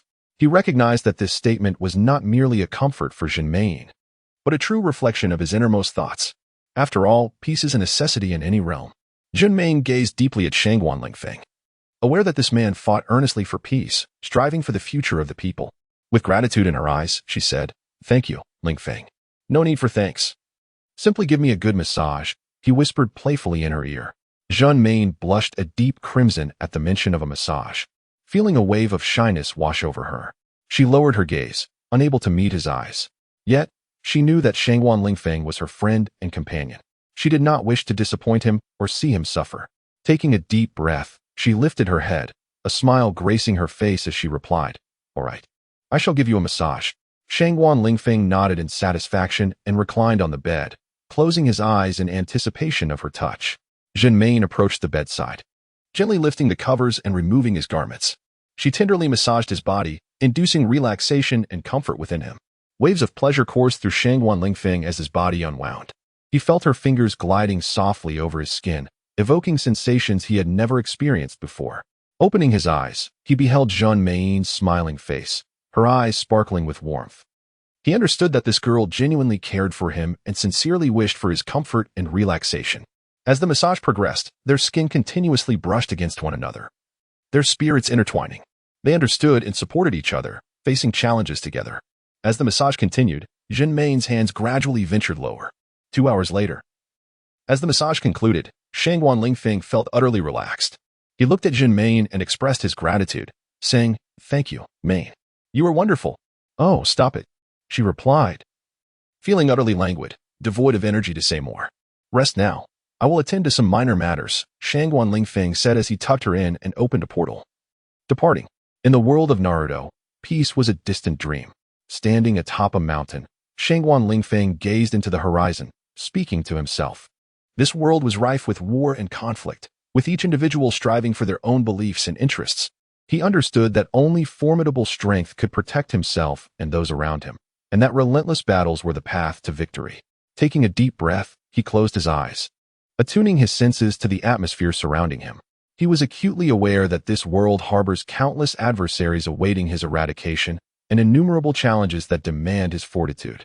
In the distant sky, a ray of sunlight pierced through the clouds, illuminating the entire realm. Shangguan Lingfeng lifted his gaze towards this beam of light, his heart brimming with hope and confidence. He understood that within this world lie endless brightness and hope, waiting for him to uncover and create. In the village of Sandy Hidden, Tamari, a beautiful and resilient woman, after completing her day's toil, finally found a moment of respite. She seated herself in her chamber, enveloped in a cocoon of serene tranquility. Her eyes, though slightly weary, retained a steadfast and luminous quality. Indeed, there are endless tasks each day. It is utterly exhausting. She sighed, her shoulders quivering slightly as if to release the burdens of the day. At that moment, Tamari was suddenly taken aback by a voice that caressed her ears, a deep, magnetic tone, reminiscent of a whisper carried by the wind. "Hello, Tamari. It is a pleasure to meet you. My name is Shangguan Lingfeng." Tamari's eyes widened in astonishment as a handsome man materialized in her room, clad in dark attire. His eyes sparkled with wisdom. His smile bore an enigmatic quality, as if concealing untold secrets. How did you enter?" Tamari inquired, her voice tinged with apprehension. "Through a portal," Shangguan Lingfeng replied with a smile. "You see, I have been searching for you. I believe you require the care of a man." His tone was gentle. Yet in the tranquility of the night, it resonated with clarity. Tamari felt a surge of indignation at his words. Her eyes flared with intensity as she retorted. "What did you say?" Her fists trembled slightly, clearly poised to unleash her ninja techniques. However, Shangguan Lingfeng did not afford her that opportunity. He deftly sidestepped her attack and, with a sudden exertion of force, sent a shadow crashing to the ground. Thud! The figure fell, producing a muted thump. Upon recognizing the face of the fallen, Tamari's expression shifted to one of horror. "Gaara!" she exclaimed, rushing to his side. With utmost care, she propped Gaara up and noticed his eyes tightly shut. His complexion pale, causing her heart to constrict. Placing her hand upon his chest, she felt the faint thrum of his heartbeat and exhaled in relief. Thankfully, he had merely fainted. Yet, an even more terrifying thought struck her. The sealed-tailed beast, one tail, lay within Gaara's body. Should Gaara perish, that beast would re-emerge, plunging the village into chaos once more. Cold sweat instantly drenched her back, and her heartbeat quickened. Lifting her gaze, she regarded Shangguan Lingfeng, a man she found profoundly unsettling. "Tamari, you wouldn't want anything to happen to Gaara, would you?" Shangguan Lingfeng spoke softly, his demeanor as calm as still water. A faint smile gracing his lips as if he were merely discussing the weather of the day. However, within his words, Shoju felt an ineffable sense of oppression, as though a malevolent force were encroaching upon her. She bit her lower lip tightly, striving to suppress the fear and unease that churned within her. She understood that this man possessed immense strength and authority. If he were displeased, Gaara might face dire consequences. Yet, she also recognized that no amount of pleading or resistance would prove beneficial. Shangguan Lingfeng seemed to perceive the turmoil within Shoju, gently shaking his head as he spoke. "Shoju, there is no need for fear. I merely wish to converse with you, harboring no ill intent. Gaara is my friend, and I desire his safety. This is a shared aspiration." Upon hearing these words, Shoju's trepidation lessened somewhat. Yet a friend? Shoju had never known Gaara to have such a companion. And what kind of friend would render another unconscious and leave them on the ground? Even the tailed beast, she understood that Shangguan Lingfeng's words were fraught with discrepancies. But now was not the time for inquiries. Nevertheless, she was acutely aware that this negotiation might be fraught with difficulties and challenges. Shangguan Lingfeng continued, "Shoju, I must say, your attire is truly exquisite. The color combination and the intricate embroidery are simply breathtaking. I dare wager this is the work of our village's legendary tailor." He gazed at Shoju with deep admiration, then approached her with a smile, gently caressing her cheek. His bright eyes were filled with appreciation and affection. In that moment, Shoju's body stiffened, as though his gaze had transfixed her, rendering her immobile. She bit her lip in determination, inhaled deeply, and silently nodded. Her shimmering eyes reflected steadfastness and courage, as if reassuring herself, no matter what, she must face this with strength. Just then, Shangguan Lingfeng's actions grew even more excessive. His hand, sharp as a sword, plunged directly into Shoju's embrace, as if challenging a formidable adversary. His gaze was icy, lips curling into a sinister smile that sent chills down her spine. "Do not forget your brother." His voice pierced Shoju's ears like a dagger. He pointed to Gaara, who lay unconscious on the ground, declaring, He has sacrificed greatly for you. Shoju's body trembled. Her face contorted in pain as she closed her eyes. The sense of despair and helplessness was akin to a sharp blade, slicing through her heart. Tears, crystalline and sorrowful, slipped from the corners of her eyes, revealing the profound sadness and anguish within her. Meanwhile, Shangguan Lingfeng stood like a victor upon a grand podium, reveling in his triumph. His threats and insults toward Shoju were like a fire, igniting the softest recesses of her heart. This scene was, without doubt, a monumental blow to Shoju. She had once believed she could protect her family and friends, yet now, she found herself powerless to safeguard her brother. Shangguan Lingfeng's actions only deepened her pain and fury. She realized that this man was no longer an ordinary foe, but rather a ruthless assassin. Indeed, not only you and Yero are the children of the fourth Kazekage, but also Kankuro, whom I almost forgot. Shangguan Lingfeng patted his head, feigning forgetfulness, as a terrifying aura suddenly erupted from him. No, please don't, Temari cried, tears streaming down her face. As long as you don't harm my brother, I will agree to anything. Temari ceased to resist Shangguan Lingfeng's excessive actions. Allowing his large hand to roam freely over her body, her eyes filled with pleading desperation. This is truly delectable, he remarked, his fingers sinking deeply into Temari's tender flesh, causing her tears to flow even more profusely. You know, it seems that over the years, both Yero and Kankuro have grown considerably. As he spoke, his slick hand moved toward the zipper at her back. Your brother, Kankuro, has matured into a true man. With a swift motion, Shangguan Lingfeng tore open her garment, revealing her snow-white skin. However, that lad Yero remains as reclusive as ever. Suddenly pausing his actions, he added, but perhaps that is for the best. The more reclusive he is, the more it indicates something amiss within him. Temari's tears had ceased, and she appeared docile, like a submissive maiden. Very well, Shangguan Lingfeng declared, rising to his feet. I have exercised sufficient patience for you. Rest assured, Yero is not in any mortal danger. His calm voice resonated through the stillness of the night, his silhouette appearing tall and enigmatic beneath the moonlight. He lifted Temari, this beautiful and resilient girl, into his arms, her figure seeming so small against him. Her clothes had been torn, exposing her fair back, the translucent skin glistening under the moon's glow. Temari tightly shut her eyes, a solitary tear escaping down her cheek. That tear shimmered softly in the moonlight, resembling a pearl falling into darkness.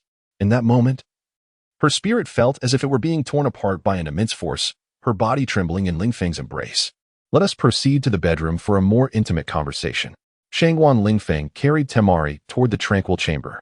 The moonlight streamed through the window, casting a silvery sheen across the bed. Gently, he laid Temari down and seated himself beside her, his gaze profound and fervent. Their breaths intertwined in the still air, as if they were performing a sorrowful yet intense symphony. The bedroom, bathed in moonlight, was steeped in mystery and danger. And the exchange between Lingfeng and Temari was only just beginning. Every movement and every word exchanged was imbued with emotional collision and inner turmoil. Temari, I know you harbor unspoken grievances. Speak your mind. Shangguan Lingfeng's voice was low and tender, his gaze fixed intently upon her. A fresh tear slipped from the corner of Temari's eye, her shoulders trembling as she struggled to find her voice. In this atmosphere thick with tension, their dialogue and emotional exchange had only just commenced. Shangguan Lingfeng had completely seized control of Sunagakure. For one who possesses the demon passport, this is hardly worth mentioning. In the square of Sunagakure, the winds howled as Shangguan Lingfeng stood upon the platform, his black robe billowing in the sandstorm, his gaze sharp and imbued with a fierce murderous intent. Below him, a throng of people knelt in submission, their heads bowed, unable to meet his piercing stare. Temari, standing amongst them, clenched her fists, her beautiful eyes flickering with a mix of anger and sorrow. She understood that Sunagakure was doomed. Though she remained oblivious to the methods employed by Shangguan Lingfeng, she knew that the village's vital forces had all succumbed to his command. Among them were formidable figures such as Gaara, Kankuro, and Chiyo, even the likes of Iroha. This reality was unbearable for her. Upon the expansive dais, Shangguan Lingfeng, cloaked in black, stood resolute against the wind. His gaze was like a beacon, his demeanor regal, reminiscent of a general commanding legions. He called out to all the ninjas and civilians of Sunagakure, his voice resonating in the wind, reverberating within the souls of each listener. Temari, the beautiful young kunoichi, felt her cheeks flush with shame and indignation as she stood among the crowd. The moonlight rendered her visage pale. She covered her face, her eyes betraying a blend of embarrassment and helplessness. The madness of that night played in her mind like an unending film. She could vividly recall Shangguan Lingfeng's profound gaze and the indelible mark he had left upon her. It was a disgrace, a shame so profound it threatened her very existence. Her self-esteem and beliefs had been ruthlessly trampled by Shangguan Lingfeng that fateful night. Temari had always been a proud girl, her eyes radiating determination and defiance. Yet before Shangguan Lingfeng, she felt akin to a fawn ensnared by a hunter, utterly powerless against his will. Each struggle only deepened her bonds of oppression. Her heart wept. Her soul trembled, yet she found herself unable to escape his grasp. Beneath the silver moonlight, Temari sat alone at a dilapidated wooden table. The green tea before her now cold. Her thoughts drifted back to the minutiae of the previous night, revealing the depths of her anguish and despair. She felt as though she had plunged into an abyss with no hope of return. Shame, anger, and helplessness coiled around her heart like a venomous serpent, suffocating her. Suddenly, Temari rose with a flash of resolve in her eyes. She could no longer endure this state. She must seek a way out, a means to rescue herself.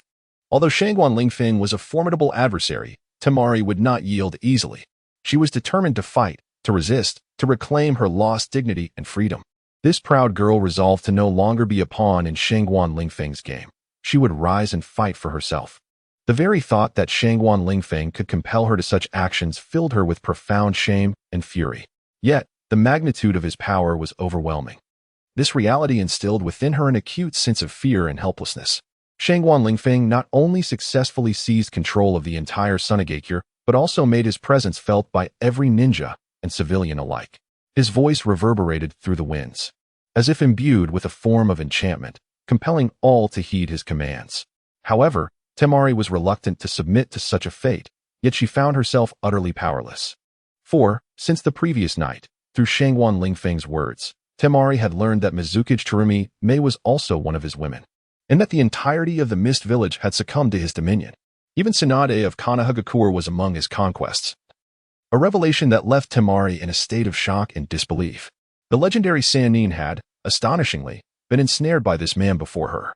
In a Wagakure, surrounded by towering mountains. The village boasted formidable defenses, making it arduous for enemies to infiltrate. However, this isolation also rendered communication with the outside world exceedingly challenging. The second Tsuchikage, Mu, emulated the second Hokage, Tobirama, by establishing the Iwagakure Ninja Academy, thereby ensuring the perpetuation of his will of stone, which significantly contributed to the village's advancement. He imparted this ethos to all members of Iwagakure, profoundly influencing the growth and development of subsequent generations. During his tenure, he nurtured students exemplified by Inoki, who has since served as Tsuchikage for many years, as the direct disciple of both the first and second Tsuchikage. Inoki possesses formidable strength and is known as the two-scale Inoki, a master of earth release techniques, capable of utilizing the unique dust release, a technique surpassing the boundaries of bloodline limits, and is one of the few ninjas among the 5 great shinobi countries capable of flight. After all, ordinary ninjas lack the ability to perform flight techniques. Yet, on this particular day, under a radiant sun, the ninjas of Iwagakure were leisurely wandering, gazing at the sky when they suddenly noticed peculiar small black dots. These dots flickered in the sky, reminiscent of distant birds soaring through the air. However, it was evident that these were no ordinary flocks of birds. Their behavior and speed diverged significantly from that of avian creatures. What are those? A young Iwagakure ninja squinted and inquired, his heart brimming with confusion and unease, sensing that these small dots were far from simple. Before anyone could respond, the dots drew nearer, becoming increasingly discernible. They were unmistakably ninjas from other villages, all adorned with strange bamboo propellers upon their heads, akin to the legendary flying ninjas. Ninjas from other villages, they can fly. The Iwagakure ninjas were taken aback, having never witnessed such a spectacle. As the approaching ninjas became clearer in visage and form, their faces reflected resolute determination and an unwavering demeanor, resembling warriors poised for battle. Clad in their respective ninja garb, they represented Konoha, Kirigakure, and Sunagakure. Enemy attack. Quickly summon Lord Tsuchikage. The ninjas of Iwagakure cried out, their voices laden with fear and tension. Their hearts raced like the relentless beat of a drum, echoing within their chests as if they were experiencing the most perilous moment of their lives. Upon the emergence of Noki from his dwelling, his weathered visage bore a look of astonishment. What is happening? Am I growing old? Has the world changed so drastically? Can an ordinary ninja now soar through the skies? Before Noki could ponder further, he ascended into the air, confronting the multitude before him. What do you intend? How dare so many of you invade my Iwagakure? Noki glared fiercely, his eyes narrowing at the countless bamboo helicopters above the heads of the crowd, a flicker of apprehension crossing his gaze. What manner of ninja tool is this? How can it enable flight? If such is the case, will I be left without any advantage? As he contemplated this, a figure emerged from the throng, a man clad in a black robe, who, astonishingly, bore no bamboo helicopter yet floated effortlessly in the air. Is that the Rinnegan? Naka's eyes widened in disbelief. Hello, old man. It's a pleasure to meet you.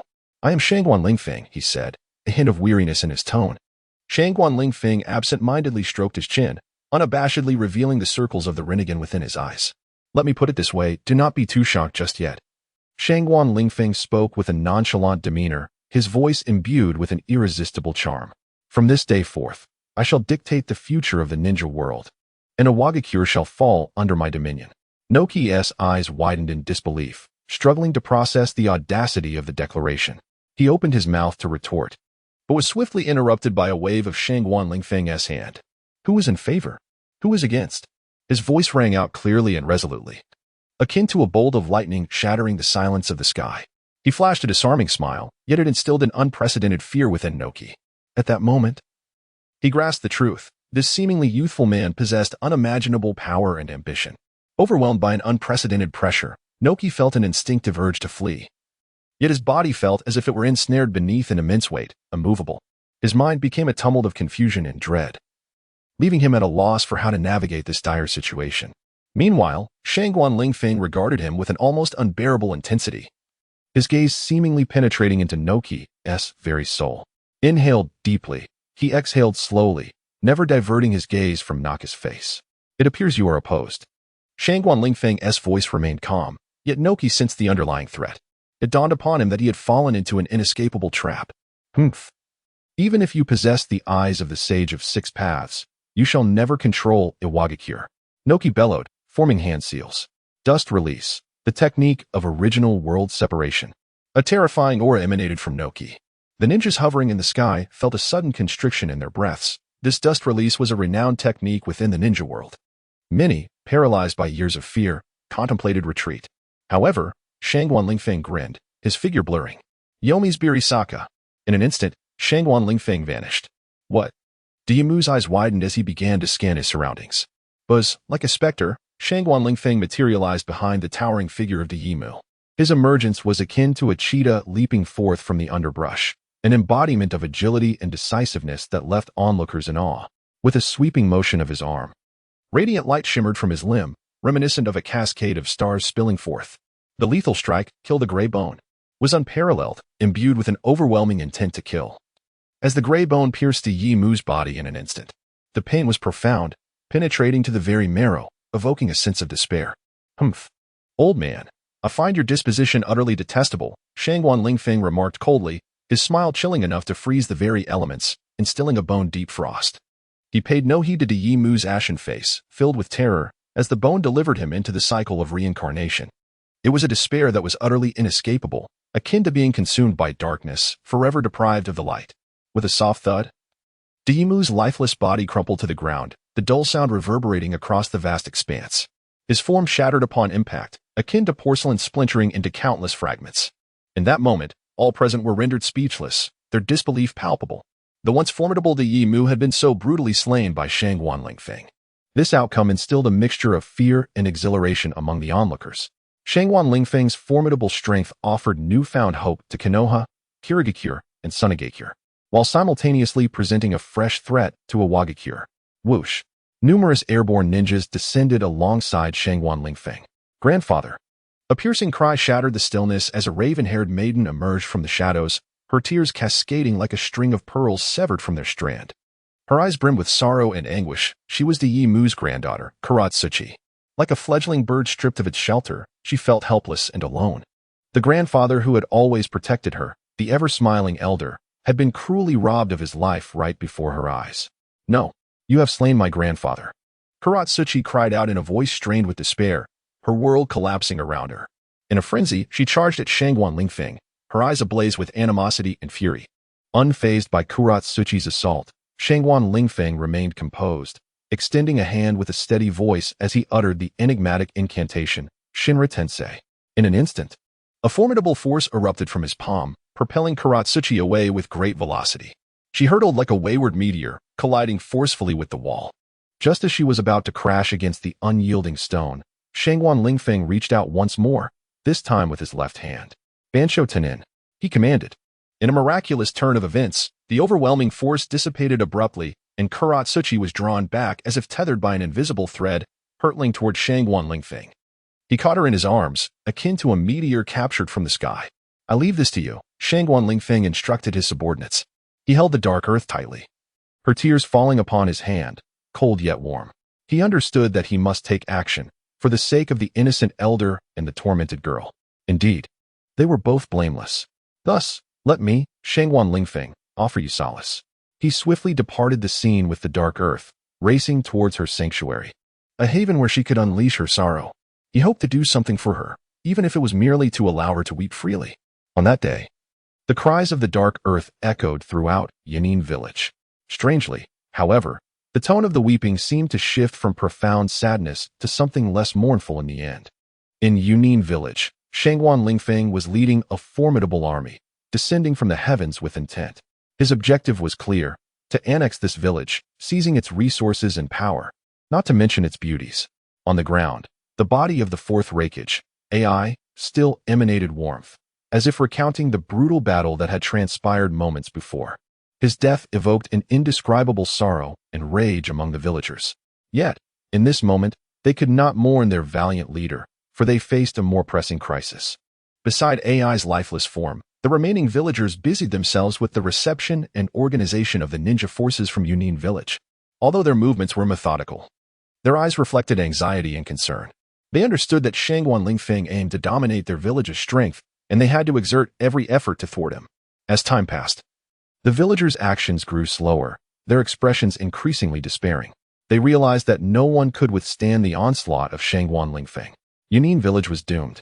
Within a dwelling, Shangguan Lingfeng reclined in a comfortable chair, relishing the massage provided by Sammy. This enchanting beauty possessed exquisite features and an aloof demeanor that rendered her utterly irresistible. Her skin was as pale as jade, and her short, light blonde hair exuded an air of competence. Her voluptuous figure and graceful lines elicited admiration from Shangguan Lingfeng. Ah, what a collection of stunning beauties. Sammy's eyes appeared to be a mesmerizing turquoise, akin to the profound depths of the ocean, drawing one in. Her demeanor was calm and collected, her vast knowledge prompting a newfound respect. She remained unfazed by the death of the Reikage from Yunin village. Rather, she faced Shangguan Lingfeng as overwhelming power with composure. As she massaged him, Shangguan Lingfeng marveled at her skill and prowess. His thoughts drifted to distant memories of his past experiences and encounters. Yet, he soon regained focus, recognizing the necessity of confronting reality with unwavering strength and poise in the face of imminent challenges.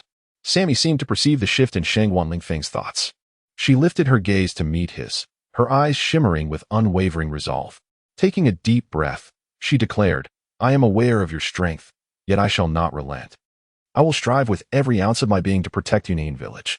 Shangguan Lingfeng was captivated by the steadfastness in Sammy's gaze. A faint smile graced his lips as he replied, I commend your courage and determination. However, it is imperative to understand that the Reikage of Yunin village has perished, and you have lost your cornerstone of support. If you wish to avoid becoming my adversaries, it would be wise to cease your resistance. After a moment of silence, Sam irresolutely responded, we shall not yield. We will unite and confront this challenge together. Her tone was unwavering, as if she were fully prepared to fight for the protection of Yunin village. Shangguan Lingfeng admired her bravery and resolve, yet he recognized his own mission and responsibility. He must ensure the peace and stability of Yunin village and prevent the outbreak of war. He gazed deeply into Sammy's eyes and said, I understand your determination. But remember, the future of Yunin village lies within your own hands.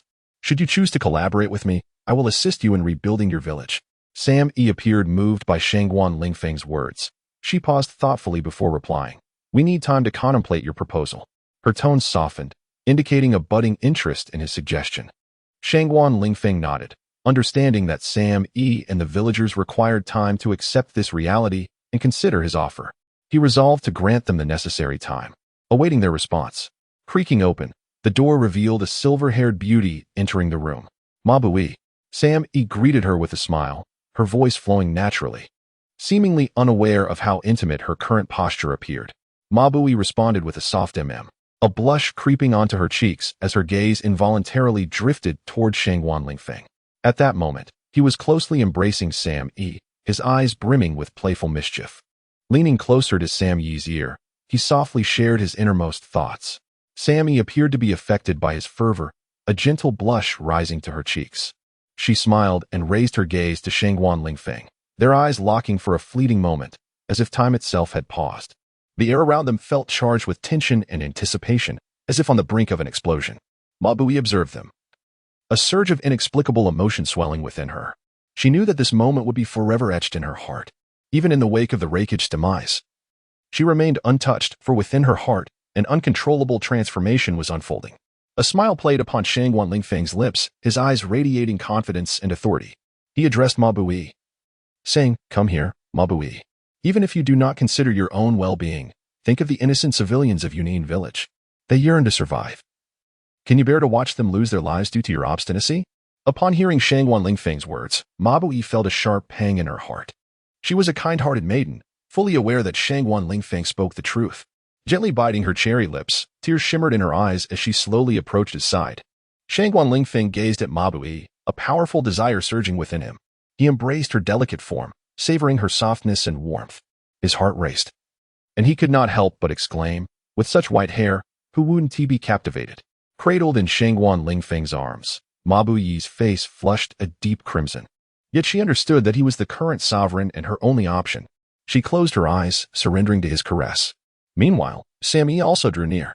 That night was destined to be tumultuous. In a mine within Yunin Village, Karabi and a group of miners toiled diligently. This mine served as the village's primary economic lifeline and a crucial support for their livelihoods. However, it now faced a dire crisis. Lord Karabi, a miner, hesitated, seemingly wanting to voice something. "Hush, don't speak carelessly, just keep mining. Even the Eight Tails has fallen under their control. We are utterly powerless," Karabi sighed, resigned. In this modest mine, everyone was aware of the tale of Karabi and the Eight Tails. The Eight Tails, a creature of formidable strength and wisdom, had once been one of Karabi's closest allies. Yet now, it was a puppet, controlled by their adversaries. "We are no match for Shangguan Lingfeng. Do not harbor illusions." Karabi reiterated, his voice heavy with helplessness and despair. "The two Yumu doors are about to return. She must have already received our news." A scruffy bearded ninja suddenly remarked to Karabi. His gaze revealed a sense of urgency, as if he were deeply anxious about the transmission of this news. Upon hearing this, Karabi's complexion turned ashen, panic gripping him as he exclaimed, "What? How dare you inform the Yumu doors about this? It is nothing short of a calamity. Once the Yumu doors return, the outcome will only be—" He shook his head in anguish, realizing the ninja world was truly on the brink of collapse. His voice was laden with resignation and sorrow. He knew that this news was undoubtedly a colossal blow to the ninja realm. The return of the two Yumu doors meant that she would be captured by Shangguan Lingfeng, leaving Yunin Village devoid of any resistance. Karabi took a deep breath. Striving to compose himself, he understood that this was not the time for panic. He needed to devise a strategy to confront the impending crisis. Quietly contemplating, a myriad of potential solutions flashed through his mind. Yet each option was fraught with challenges and uncertainties, leaving him at a loss for what to do. In this tense atmosphere, the fate of the ninja world hung by a thread. Kilala must swiftly find a solution, otherwise, the peace of this world will face severe jeopardy. However, circumstances unfolded differently from what Kilala had envisioned. Shangguan Lingfeng emerged like a refreshing stream. He refrained from the indiscriminate slaughter of innocents on this land, and even showed mercy to those skilled ninjas, choosing not to eradicate them entirely. His gaze reflected a profound respect for life. The entire ninja realm, after enduring countless years of warfare and strife, entered an unprecedented era of tranquility. In this period, the populace no longer feared annihilation nor dreaded invasion. All of this stemmed from Shangguan Lingfeng's unwavering conviction, selfless dedication, and the various laws and regulations he instituted. In the realms of education, healthcare, and commerce, Shangguan Lingfeng initiated a monumental reform. He championed the dissemination of knowledge, ensuring every child had the right to an education. He prioritized the advancement of medical technology, guaranteeing that every patient received adequate treatment. He fostered commercial prosperity, allowing each citizen to reap the benefits of flourishing trade. He unified the 5 great nations along with numerous smaller states under his dominion, thus establishing a new empire, the Great Wilderness Empire. This empire resembled a vast family, with each nation as a member, collectively sharing in peace and prosperity. Within this empire, Shangguan Lingfeng was revered as emperor, guiding it towards prosperity and strength with his wisdom and courage. His name would forever be etched in history, becoming a symbol of a legendary era. The imperial capital of the Great Wilderness Empire was established in Konoha. Tsunade, Shizen, Sakura, Ino, Tintin, Hinata, Terumi Mei, Temari, Mitarashi Anko, Konan, the 2 Yuzuki siblings, Samui, and Mabui, all these individuals were the wings of Shangguan Lingfeng. His actions heralded an age of rapid development across the globe. Each of Shangguan Lingfeng's decisions was imbued with sagacity and valor. He foresaw impending crises with his intellect and dispelled potential threats with his courage. Not only did he lead the Great Wilderness Empire towards prosperity, but he also inspired the latent potential within the populace, instilling confidence and pride in their nation. Yet, Shangguan Lingfeng remained unsatisfied. He aspired to further strengthen the Great Wilderness Empire and enhance the lives of its citizens. Thus, he commenced the expansion of his territories. As time progressed, the Great Wilderness Empire flourished under Shangguan Lingfeng's leadership. The lives of the people improved significantly. They no longer feared war or famine, but began to seek a higher realm of spiritual fulfillment. Throughout this journey, Shangguan Lingfeng also steered the empire towards cultural prosperity. He encouraged scholars to delve into various disciplines, promoted advanced agricultural techniques, constructed magnificent edifices, and stimulated commercial growth. He personally engaged in diverse cultural activities, guiding the populace to cultivate positive values and an uplifting outlook on life. All appeared vibrant and thriving, with nary a ripple of discord. Even the Akatsuki organization was completely incorporated by Shangguan Lingfeng, dispatched to distant wastelands to cultivate fertile fields and atone for his sins. Until Shangguan Lingfeng traversed through a portal and returned to an alternate timeline. He was taken aback. Having never expected the 2 enchanting women before him, Uchiha Makoto and Uzumaki Kushina, to approach him regarding matters concerning children. Their children? A wave of confusion washed over him. Could it be that their previous encounters had led to this? Our children? He sought confirmation once more. Uchiha Makoto and Uzumaki Kushina exchanged glances before nodding. Is he named Naruto? Is he called Sasuke? Shangguan Lingfeng gazed at the 2 infants, his mind momentarily faltering. Naruto and Sasuke, his children?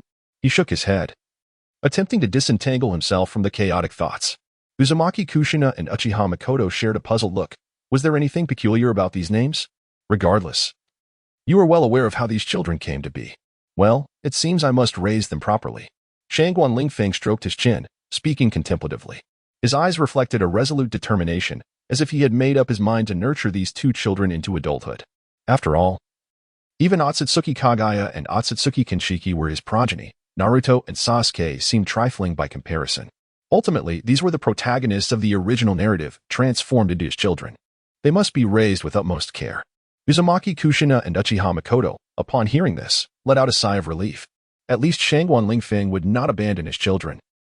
Shangguan Lingfeng skillfully maneuvered the intricate time machine, the surrounding time appearing elongated and distorted, as if he were watching a silent film. In the next moment, he found himself in the nascent period of Konoha village. The village bustled with vibrant energy, young ninjas full of vigor and hope, training and honing their skills. Shangguan Lingfeng surveyed this place, both familiar and foreign to him. The architecture, the streets, even the earthy scent permeating the air felt endearing and nostalgic. Yet, he understood that he was not merely revisiting the past. At this time, Senju Hashirama was the first Hokage of Konoha, radiating boundless vitality and enthusiasm. Concurrently, Uchiha Madara was merely the leader of the Uchiha clan. The 2 engaged in a fierce battle due to their conflicting ideologies.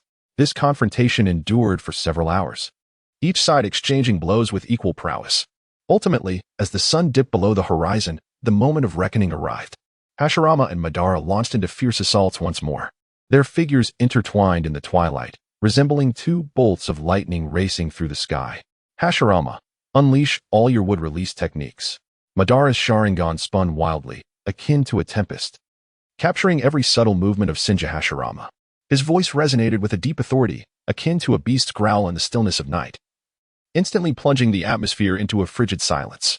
Senju Hashirama, The man who single-handedly altered the very landscape of the ninja world now appeared momentarily hesitant. With a sharp clap, Hashirama's hands came together gently, causing the air around him to quiver subtly, as if responding to the turmoil within his heart. His eyes, imbued with profound sorrow and helplessness, were fixed upon his adversary, Uchiha Madara. Madara, do not force my hand. Hashirama's voice was laden with anguish and conflict, each syllable striking Uchiha Madara's heart like a hammer. At that moment, the air seemed to solidify, and the previously chaotic battlefield fell into an eerie silence. This declaration elevated the tension to its zenith. The gazes of Uchiha Madara and Senju Hashirama intertwined, their eyes clashing in the air, igniting fierce sparks. A cold smirk curled at the corners of Madara's mouth as he crossed his arms, confronting this once beloved friend, now an enemy, with a surge of indescribable emotions. Suddenly, a round of applause erupted like thunder, shattering the tense atmosphere. Hashirama and Madara stood in shock, momentarily immobilized, forgetting to react. A man clad in a black trench coat appeared not far away, clapping gently, a smile gracing his face, his eyes glimmering with mischief. He was Shangguan Lingfeng. Quite impressive. Your performance has successfully heightened the atmosphere, he remarked. Allow me to introduce myself. I am Shangguan Lingfeng. He stepped forward, his bright eyes seemingly capable of piercing through the souls of those before him. Now, it is time for you to showcase your true skills. Hashirama and Madara exchanged bewildered glances. Who was this individual? He exhibited a peculiar eccentricity. You have the audacity to mock me here. Your courage is astonishing, Madara declared, his Sharingan spinning wildly, as if attempting to unveil Shangguan Lingfeng's true nature. Madara, do not act rashly, Hashirama cautioned, sensing the escalating tension, yet his own eyes mirrored astonishment. However, in the next instant, his surprise morphed into sheer disbelief. Shangguan Lingfeng stood unwavering against Madara's assault, showing no inclination to evade. To the astonishment of all, his crimson cloak suddenly billowed as if possessed by a life of its own, effectively deflecting Madara's ninjutsu. The cloak shimmered with an ethereal glow under the sunlight, resembling a mysterious weapon, concealing an unfathomable power that rendered Madara's attack futile. What was happening? Hashirama pondered in confusion. Madara, witnessing this spectacle, was equally perplexed. Who was this man, capable of withstanding his might? Shangguan Lingfeng gazed up at Madara, his eyes sparkling with mockery, seemingly unfazed by Madara's formidable presence. Madara, indeed you are powerful, but it is destined that you shall fall by my hand. Shangguan Lingfeng's voice reverberated through the air, instilling an unwavering sense of conviction. Amidst a fierce confrontation, his figure shimmered, as various equipment and tools seemingly materialized from his sleeves, tracing dazzling trajectories. His fingers danced like the strings of a lute, each sweep unleashing a formidable energy, akin to a warrior from the future, instantly overwhelming Uchiha Madara and Senju Hashirama, rendering them breathless. Uchiha Madara, once hailed as a god of war, found himself unable to withstand Shangguan Lingfeng's relentless assault. His techniques were effortlessly neutralized, every advance deftly evaded. He felt ensnared in an inescapable nightmare, a flicker of fear flashing in his eyes. Simultaneously, Senju Hashirama faced a similar plight. His strength appeared woefully inadequate against Shangguan Lingfeng, as though all resistance was in vain. Confusion and astonishment filled Hashirama's gaze. He could not comprehend the immense power radiating from this man of the future. After a fierce battle, Shangguan Lingfeng abruptly ceased his onslaught. He stood at a short distance from Madara and Hashirama, silently observing them. His eyes reflected profound sorrow and resignation, as if mourning times long past. I come from the future. Shangguan Lingfeng's voice was low yet clear. He revealed to them that the world of tomorrow had been irrevocably altered, and he was a traveler from that realm. He sought to harness their strength to reshape the fate of the future. Upon hearing this, both Madara and Hashirama were momentarily stunned. They could scarcely believe their ears. Yet in Shangguan Lingfeng's gaze, they perceived an unwavering resolve and deep-seated helplessness. They began to cultivate an interest in this man from the future. Perhaps he truly possessed the ability to alter their destinies. In that moment, Shangguan Lingfeng discerned a glimmer of hope flickering in the eyes of Madara and Hashirama. He recognized that his mission had only just commenced. He was determined to improve the world of the future. What must we do? Senju Hashirama and Uchiha Madara asked in unison, their voices laced with urgency and anticipation as they fixed their gazes upon Shangguan Lingfeng, their eyes sparkling with expectation, awaiting his response. After a moment of contemplation, Shangguan Lingfeng surveyed his surroundings, inhaled deeply, and finally spoke. This world requires reform. His voice was clear and resolute. each word resonating like a seed, taking root deep within their hearts. As his proclamation hung in the air, it seemed to solidify time itself. Hashirama and Madara exchanged glances, their eyes shimmering with an indescribable light. They were evidently moved by Shangguan Lingfeng's words, momentarily rendered speechless. Though not foolish, they realized in that instant how remarkably shallow their understanding of the world had been. In this era of uncertainty, Shangguan Lingfeng's arrival undoubtedly heralded a new hope for them. Each of his utterances resembled a key, unlocking a window within their hearts, granting them a glimpse into a wholly new realm. "We must discover an avenue forward," said Shangguan Lingfeng, gazing intently at the two with a voice imbued with resolve and conviction, as if he had already unearthed the path leading to the future. In this pivotal moment, he felt the weight of leadership upon him, guiding everyone towards the uncharted horizon.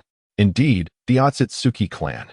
Shangguan Lingfeng commenced his persuasive discourse, swiftly convincing Senju Hashirama and Uchiha Madara. Clad in a pristine white laboratory coat, his glasses glimmered under the light, reflecting an astuteness akin to that of an owl. His voice resonated with fervor and determination, as though he aimed to upend the very order of the cosmos. "We must develop technology capable of transcending this planet, soaring into the universe, and assaulting the stronghold of the Ōtsutsuki clan to establish a new cosmic order." His gaze burned fervently, resembling a blazing fireball, as if he had already envisioned the resplendence of future galaxies. Upon hearing these words, Uchiha Madara erupted into hearty laughter, his mirth echoing through the desolate night like a wild beast. "Ha! How amusing! I relish this. Hashirama, squabbling over this land is rather trivial. Beyond the planet lies a far grander world." His visage radiated anticipation and fervor, as if he beheld a new world unfolding before him. Senju Hashirama, too, bore an expression of bewilderment, his eyes a tempest of conflict and contradiction. He surveyed Shangguan Lingfeng and Uchiha Madara, a maelstrom of emotions swirling within him. He understood that their ideas were excessively radical, perilously so. Yet, should they indeed devise technology capable of leaving this planet, it would pose a formidable challenge to the entirety of the universe. His gaze drifted to the starry expanse, where countless celestial bodies twinkled. His heart brimmed with hope and yearning. He found himself uncertain whether to trust Shangguan Lingfeng's words. However, Uchiha Madara appeared utterly convinced. "This." Shangguan Lingfeng's face broke into a vibrant smile, beckoning, "Let us together usher in a great era of technological advancement." In a distant epoch, Kaguya Ōtsutsuki sat alone within a grand palace, surrounded by an enveloping silence, occasionally interrupted by the whisper of the wind or the song of birds. Her gaze was somewhat distant, as if lost in contemplation or perhaps waiting for something. "Why has he not returned?" she murmured impatiently, her tone tinged with anxiety and anticipation. Her thoughts had already drifted far away, envisioning the moment when the one she awaited would finally return. Suddenly, a flicker of movement graced Kaguya's brow, her eyes sharpening with focus as she turned to the side. A brilliant light shimmered from afar, drawing closer until it culminated before her. As the radiance dissipated, a handsome young man emerged from the time machine. His name was Shangguan Lingfeng. His eyes shone with unwavering conviction, as if he were prepared to confront the unknown challenges ahead. "Lingfeng, you have returned," Kaguya Ōtsutsuki exclaimed with excitement, her face adorned with a long-awaited smile. She understood that her prolonged anticipation had finally borne fruit. The man who had returned would usher in a new dawn of hope and future for her. Her heart brimmed with expectation and exhilaration, while the return of Shangguan Lingfeng filled her with an inexplicable sense of comfort and joy. Atop a picturesque mountain, Shangguan Lingfeng and Kaguya Ōtsutsuki sat in serene silence, gazing upon their industrious subjects. They were the sovereigns of the great wasteland empire, entrusted with the monumental duty of leading their realm. From this vantage point, they beheld the entire empire in its glory. The scenes of bustling lives unfolded before their eyes. In the fields, farmers diligently tended to their crops, layers of verdant land resembling a splendid tapestry. In the city, artisans fervently crafted various tools, the flames of their forges dancing brightly, casting a mesmerizing glow. Shangguan Lingfeng could not help but exclaim, "Kaguya, observe our people. Under our guidance, they lead such prosperous lives." Kaguya nodded with a smile. "Indeed, it is our responsibility as rulers. However, Lingfeng, we must always remind ourselves that our subjects require not only material wealth, but also spiritual nourishment." Shangguan Lingfeng wholeheartedly agreed. "You are right. We must provide them with greater educational opportunities to enrich their intellectual lives." As they deliberated on the future of the empire, their gaze remained fixed on the diligent populace. Under their stewardship, the Great Wasteland Empire was advancing towards a more prosperous and flourishing future. Lingfeng, why must we impart education to these individuals? She inquired. Her voice akin to a refreshing spring, bringing a coolness to the oppressive ninja world. Shangguan Lingfeng's eyes, deep as the ocean, locked onto Kaguya, a resolute glimmer illuminating his gaze. He raised his hand, fingertips brushing against his cheek, tracing the marks left by time and experience. The ninja realm necessitates education. His voice resonated with a deep and unwavering conviction. He paused, his gaze sweeping over Kaguya before drifting towards the distant mountains, as if peering into the future of their world. We inhabit a realm rife with war and suffering. People inflict harm upon one another due to ignorance and misunderstanding. Education can alter this narrative. Kaguya furrowed her brow, still struggling to fully grasp Lingfeng's perspective. Yet, she recognized the steadfastness of his resolve. As she looked at him, a flicker of respect and helplessness crossed her eyes. In a world brimming with uncertainty and challenges, Lingfeng had chosen the path of education. His decision would not only transform the fate of their world but also redefine their destinies together. In an ancient and solemn chamber, Shangguan Lingfeng, resplendent in a magnificent hanfu, sat upright upon a mahogany chair. A smile graced his lips, and within his profound eyes sparkled the light of wisdom. Before him stood Kaguya Ōtsutsuki, the enchanting goddess of the moon, her brow furrowed in perplexity. Shangguan Lingfeng let out a light laugh and spoke. Kaguya, the world you once inhabited harbors many enigmatic elements. Here, the vast majority remain uneducated, oblivious to the myriad wonders surrounding them. Medicine, technology, and advancement are all predicated upon education. Only when education reaches unprecedented heights can the world function with greater potency. He paused, his gaze deepening. Do you comprehend why the civilization I envision is so formidable? It is not solely due to our exceptional technology and exquisite craftsmanship, but rather our reverence for education. In this realm, education serves as the key to the future, bridging the past and the present. Shangguan Lingfeng's voice resonated with fervor and strength, each word striking like a drumbeat upon Ōtsutsuki Kaguya's heart. Gradually, she began to grasp the uniqueness of this world and the paramount significance of education. Do you see those who have not received an education? Shangguan Lingfeng continued. They resemble ignorant children, incapable of perceiving the world's true essence. Only through education can they attain wisdom and strength, thereby truly becoming a part of this world. Ōtsutsuki Kaguya listened in silence, beginning to comprehend the immense importance of education in this realm. Shangguan Lingfeng's words left her astounded, fostering a deeper anticipation for this world brimming with the unknown and possibilities. After a moment of reflection, Shangguan Lingfeng asserted, I firmly believe that education is the most powerful force in this world. It is only by continually elevating educational standards that we can render this world stronger and more beautiful. Ōtsutsuki Kaguya remained silent for a brief while before slowly nodding in understanding. She began to cultivate a profound interest in this world rich in wisdom and potential. She realized that the educational philosophies and methodologies here were starkly different from those of her own world. Perhaps, it was this very divergence that constituted the unique allure of this realm. Unable to restrain his curiosity, Shangguan Lingfeng inquired, does the planet of your Ōtsutsuki clan lack education, or social structures and governance? Upon hearing this question, Ōtsutsuki Kaguya fell into silence, her gaze distant as if reminiscing about that far-off world. After a moment, she shook her head and replied, Our world is utterly distinct from the one you are familiar with. Her voice bore a profound melancholy.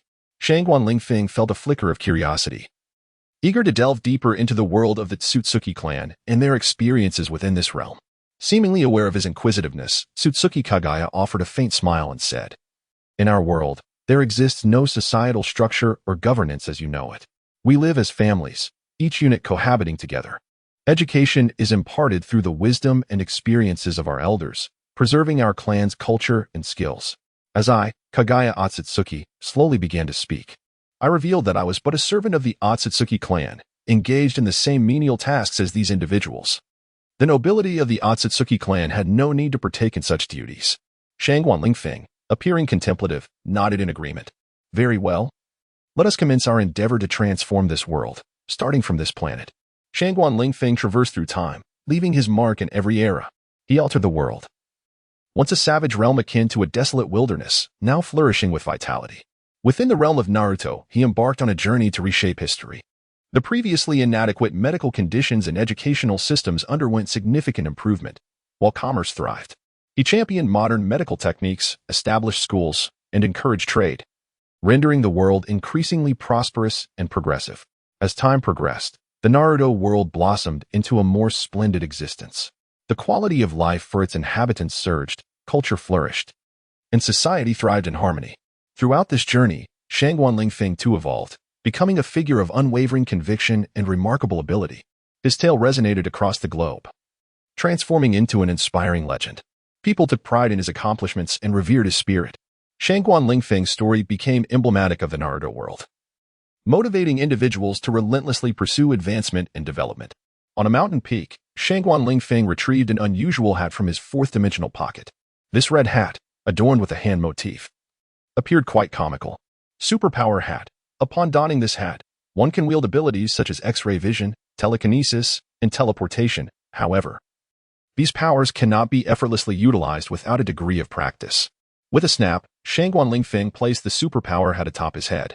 It felt light as a feather, devoid of any weight. Intrigued, he endeavored to activate his X-ray vision. Instantly, the scene before him became shrouded in a hazy mist. Yet, as he adjusted his concentration, the obscured imagery began to clarify. He beheld individuals gathering on the opposite side of the cliff, seemingly engaged in discussion. Their expressions and movements were vividly discernible, as if they were before him. Astonished, Shangguan Lingfeng marveled, "Is this the essence of X-ray vision?" He then attempted to harness telekinesis. Focusing his mind, he sought to manipulate the surroundings. Suddenly, he felt a buoyancy envelop his body, as if he could effortlessly float through the air. The stones around him began to levitate. Opening his eyes, he discovered he had ascended above the group of individuals. Filled with wonder, he pondered, "Is this the power of teleportation?" He could move his body at will, unencumbered by any constraints. Shangguan Lingfeng was in awe. This was the might of the superpower hat. He felt as though he had transcended to a divine existence, capable of controlling all. Nonetheless, he understood that such powers were not easily mastered. They required considerable practice and refinement to be wielded effectively. Meanwhile, a vague premonition stirred within Shangguan Lingfeng. It seemed as though the time machine had undergone a transformation, enabling traversal to another realm. A sense of anticipation welled up within him. "Come forth, time machine, let us journey through time." Before him lay an expansive ocean, boundless and majestic, where the sea met the sky, forming a breathtaking tapestry. The waves roared and crashed, echoing the tales of this world. Amidst this vastness stood a solitary figure, Shangguan Lingfeng. He stood firm upon the void, akin to a steadfast rock amidst the tumultuous waters, unyielding against the raging winds and waves. His gaze was resolute and profound, as if he could pierce through the horizon, unraveling the mysteries of this world. To his astonishment, he found himself in the realm of One Piece. How perplexing it was that he had nearly forgotten the plot, retaining only a few names of the characters. Rubbing his chin, he muttered to himself in frustration. Apart from the names of the characters and locations, he realized he possessed no knowledge of this universe. Yet, it mattered little. After all, in the world of One Piece, there were hardly any truly virtuous souls. But it seemed that this world was also home to a number of enchanting maidens. Perhaps he could come to their rescue. With a mischievous grin, Shangguan Lingfeng retrieved his anywhere door. Unlike the instantaneous teleportation of his superpower hat, which was limited to short distances, the anywhere door transcended such constraints, allowing him to traverse any expanse within the world of One Piece. Creak, Shangguan Lingfeng turned the doorknob. "I shall seek out Boa Hancock," he murmured to himself, envisioning the pirate empress as he stepped through the door. Boa Hancock, the sovereign of Amazon Lily, possessed a breathtaking beauty revered as the most exquisite in the world of One Piece, officially acknowledged as one of the 3 great beauties by the original creator. Her beauty was matched only by her intellect, rendering her a dream for countless pirates. After a brief contemplation, Shangguan Lingfeng recalled Boa Hancock's ability, the Mero Mero no Mi, a fruit that bestowed upon her the power to petrify others. This unique ability allowed her to instantly turn her foes to stone, rendering them powerless to resist. With a gentle push, Shangguan Lingfeng opened the door and stepped out of the room, only to be enveloped in a thick mist. "Is this a bathroom?" He wondered in confusion, surveying his surroundings shrouded in fog. Yet, his attention was soon captured by a figure before him. There stood a woman, a stunningly beautiful woman, emerging from the haze like a celestial being. Though her features were obscured, Shangguan Lingfeng could still sense her unparalleled beauty. This enchanting woman was none other than Boa Hancock. Who are you? Came her melodious voice, laced with a chilling fury. Oh, beautiful lady, though we have yet to meet, I am certain our encounter will lead to a more profound exchange. With a smile illuminating his face, Shangguan Lingfeng exuded a unique confidence as he proclaimed, I am Shangguan Lingfeng, a man destined to become the Pirate King. The enchanting Boa Hancock, a beauty that had captivated the entire world, questioned him in a tone laced with peculiarity. You are the man of the Pirate King? A hint of disdain lingered in her voice, yet Shangguan Lingfeng remained unfazed. Indeed, I shall become the man of the Pirate King, he asserted with unwavering determination, his gaze reflecting an intense fervor. Evidently uninterested in his declaration, Boa Hancock stood proudly, her alabaster figure on full display, seemingly indifferent to her exposure before him. Meanwhile, Shangguan Lingfeng audaciously admired every inch of her skin, as though he were beholding a masterful work of art. Their glances met in the air. Confusion and curiosity flickered in Hancock's eyes, while Shangguan Lingfeng's countenance radiated resolve and confidence. This man was undeniably filled with faith in his aspirations, a quality that inexplicably intrigued Hancock. Is that so? Then you shall. Boa Hancock's voice turned icy as a perilous smile curled upon her lips. Her beautiful eyes glimmered with a chilling light, and in an instant, the Empress transformed into a figure of unyielding coldness, as if poised to freeze the entire world in its tracks. Die. With her words, an invisible force erupted from her, imbued with immense authority and commanding presence. It was an absolute power, an overwhelming pressure that was impossible to resist, the capabilities of the sweet fruit unleashed in their entirety, instilling fear in all who beheld it. The air around them became thick and still, as if time itself had come to a halt. Yet, Shangguan Lingfeng's demeanor remained unchanged. He continued to smile, seemingly oblivious to the life and death crisis he faced. His eyes conveyed an air of composure and confidence, as if everything lay within his grasp. You have not been petrified? Boa Hancock's heart raced with astonishment. She had not anticipated that this man could withstand the power of her sweet fruit, leaving her in utter disbelief. Shangguan Lingfeng regarded her with a knowing smile, exuding a depth of wisdom and assurance. He gently shook his head and remarked, You seem yet to inquire about my abilities. What? Boa Hancock's complexion paled in that instant, a premonition of impending misfortune gripping her. Shangguan Lingfeng's lips curled into a confident grin as he proclaimed, I am capable of anything. Devil's Passport, activate. Boa Hancock's eyes sparkled like two shimmering pools, a blend of shyness and anticipation shimmering within. Her heart raced like a startled deer, rendering her breath light and rapid. She found herself bewildered, uncertain of the turmoil within her. This man is quite handsome. Boa Hancock felt as though she had been enchanted by the sweet fruit. As the first woman in the world of One Piece, I must convey to you the disparity that exists between us. Shangguan Lingfeng wore a subtle smile as he casually cast aside his black cloak, which glided through the air in an elegant arc, reminiscent of the night itself, before settling onto the floor. Subsequently, he leaped gracefully into the bath. In an instant, water erupted, droplets sparkling like diamonds under the sun's warm embrace. As Boa Hancock beheld Shangguan Lingfeng's robust figure, her anticipation and tension ignited like a firework, bursting forth with fervor. Unable to contain her inner impulses any longer, she lunged into his arms like a cheetah. Within the bath, waves surged, ceaselessly crashing. At the headquarters of the Kuja pirates, the atmosphere was tinged with tension. This was Shangguan Lingfeng's inaugural meeting with the members of the Kuja pirates, a moment he recognized as pivotal. He sat in an elevated chair, surveying the crowd with a calm and profound gaze. Beside him, Boa Hancock sat quietly, her waist embraced by Shangguan Lingfeng, seemingly conveying a silent message. Lingfeng, these are the members of our Kuja pirates. Boa Hancock spoke softly, her voice flowing like a clear spring, exuding an aura of tranquil beauty. Shangguan Lingfeng nodded slightly, his gaze sweeping over the formidable women before him. To his astonishment, every member present was female, and nearly all possessed a physique of remarkable strength. He even noted a few whose musculature surpassed his own. A bemused smile threatened to form on his lips as he marveled at the sheer robustness of these women, feeling almost diminutive in comparison. Looking at the towering figures before him, he mused, so robust, it may hinder our communication. Below, the green-haired Boa Sandasonia and the impressively muscular Boa Marigold regarded Shangguan Lingfeng with wary eyes, surprised by the sudden appearance of a man. Meanwhile, the alluring Longdan, clad in seductive black stockings, was scrutinized by Shangguan Lingfeng with an amused smile, for she alone seemed to align with his aesthetic preferences, while the others were beyond description. With a firm hand, he struck the armrest of his chair, causing Salome beneath him to flinch and lower her head slightly.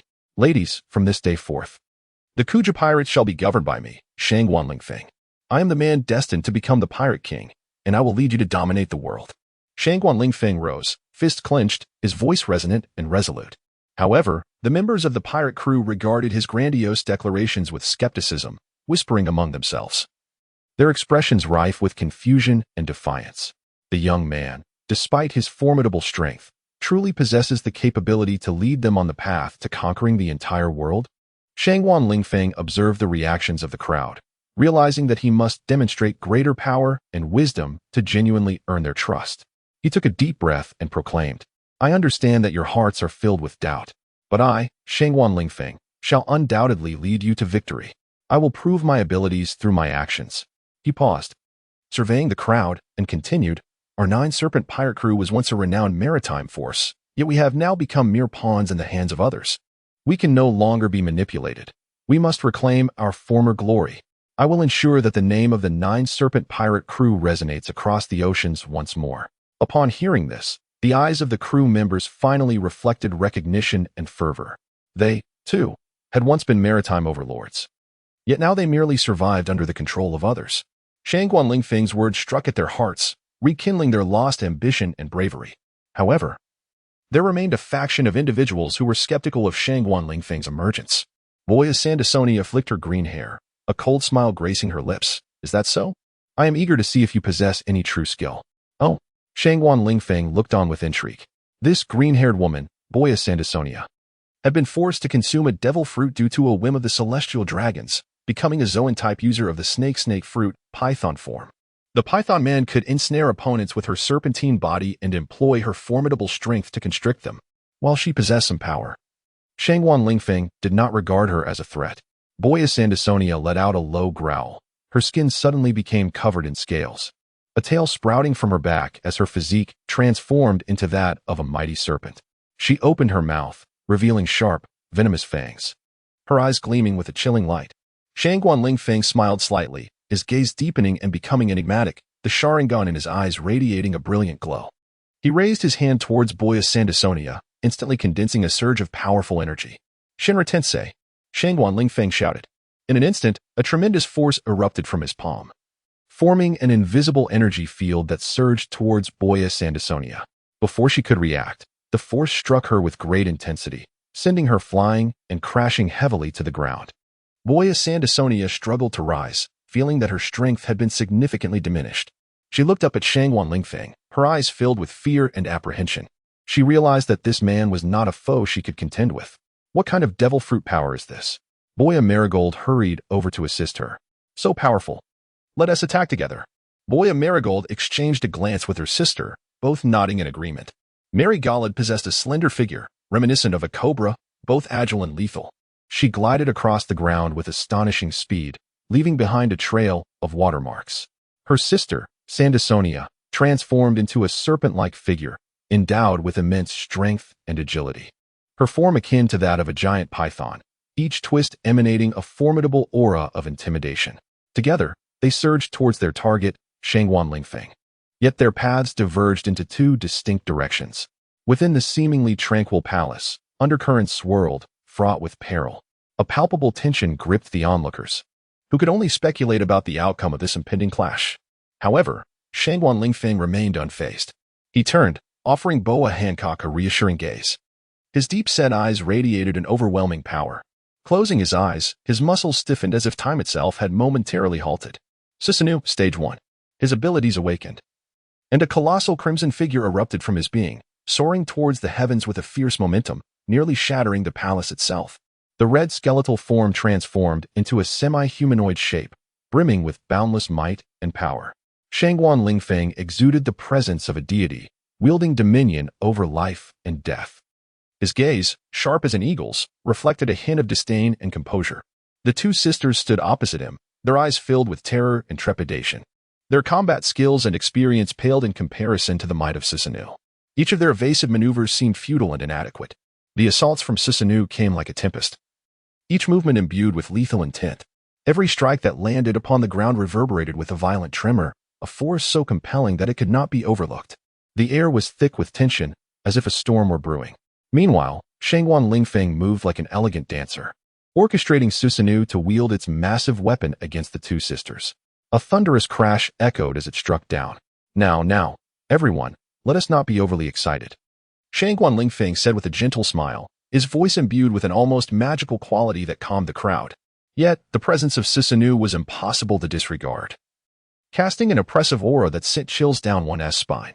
Silence enveloped the onlookers, who bowed their heads in reverence. The power of this man was utterly terrifying. A slight glint flickered in Shangguan Lingfeng's eyes as he subtly beckoned Long Dan. This gesture stirred a wave of anxiety within Long Dan, whose heart raced like a tumultuous sea.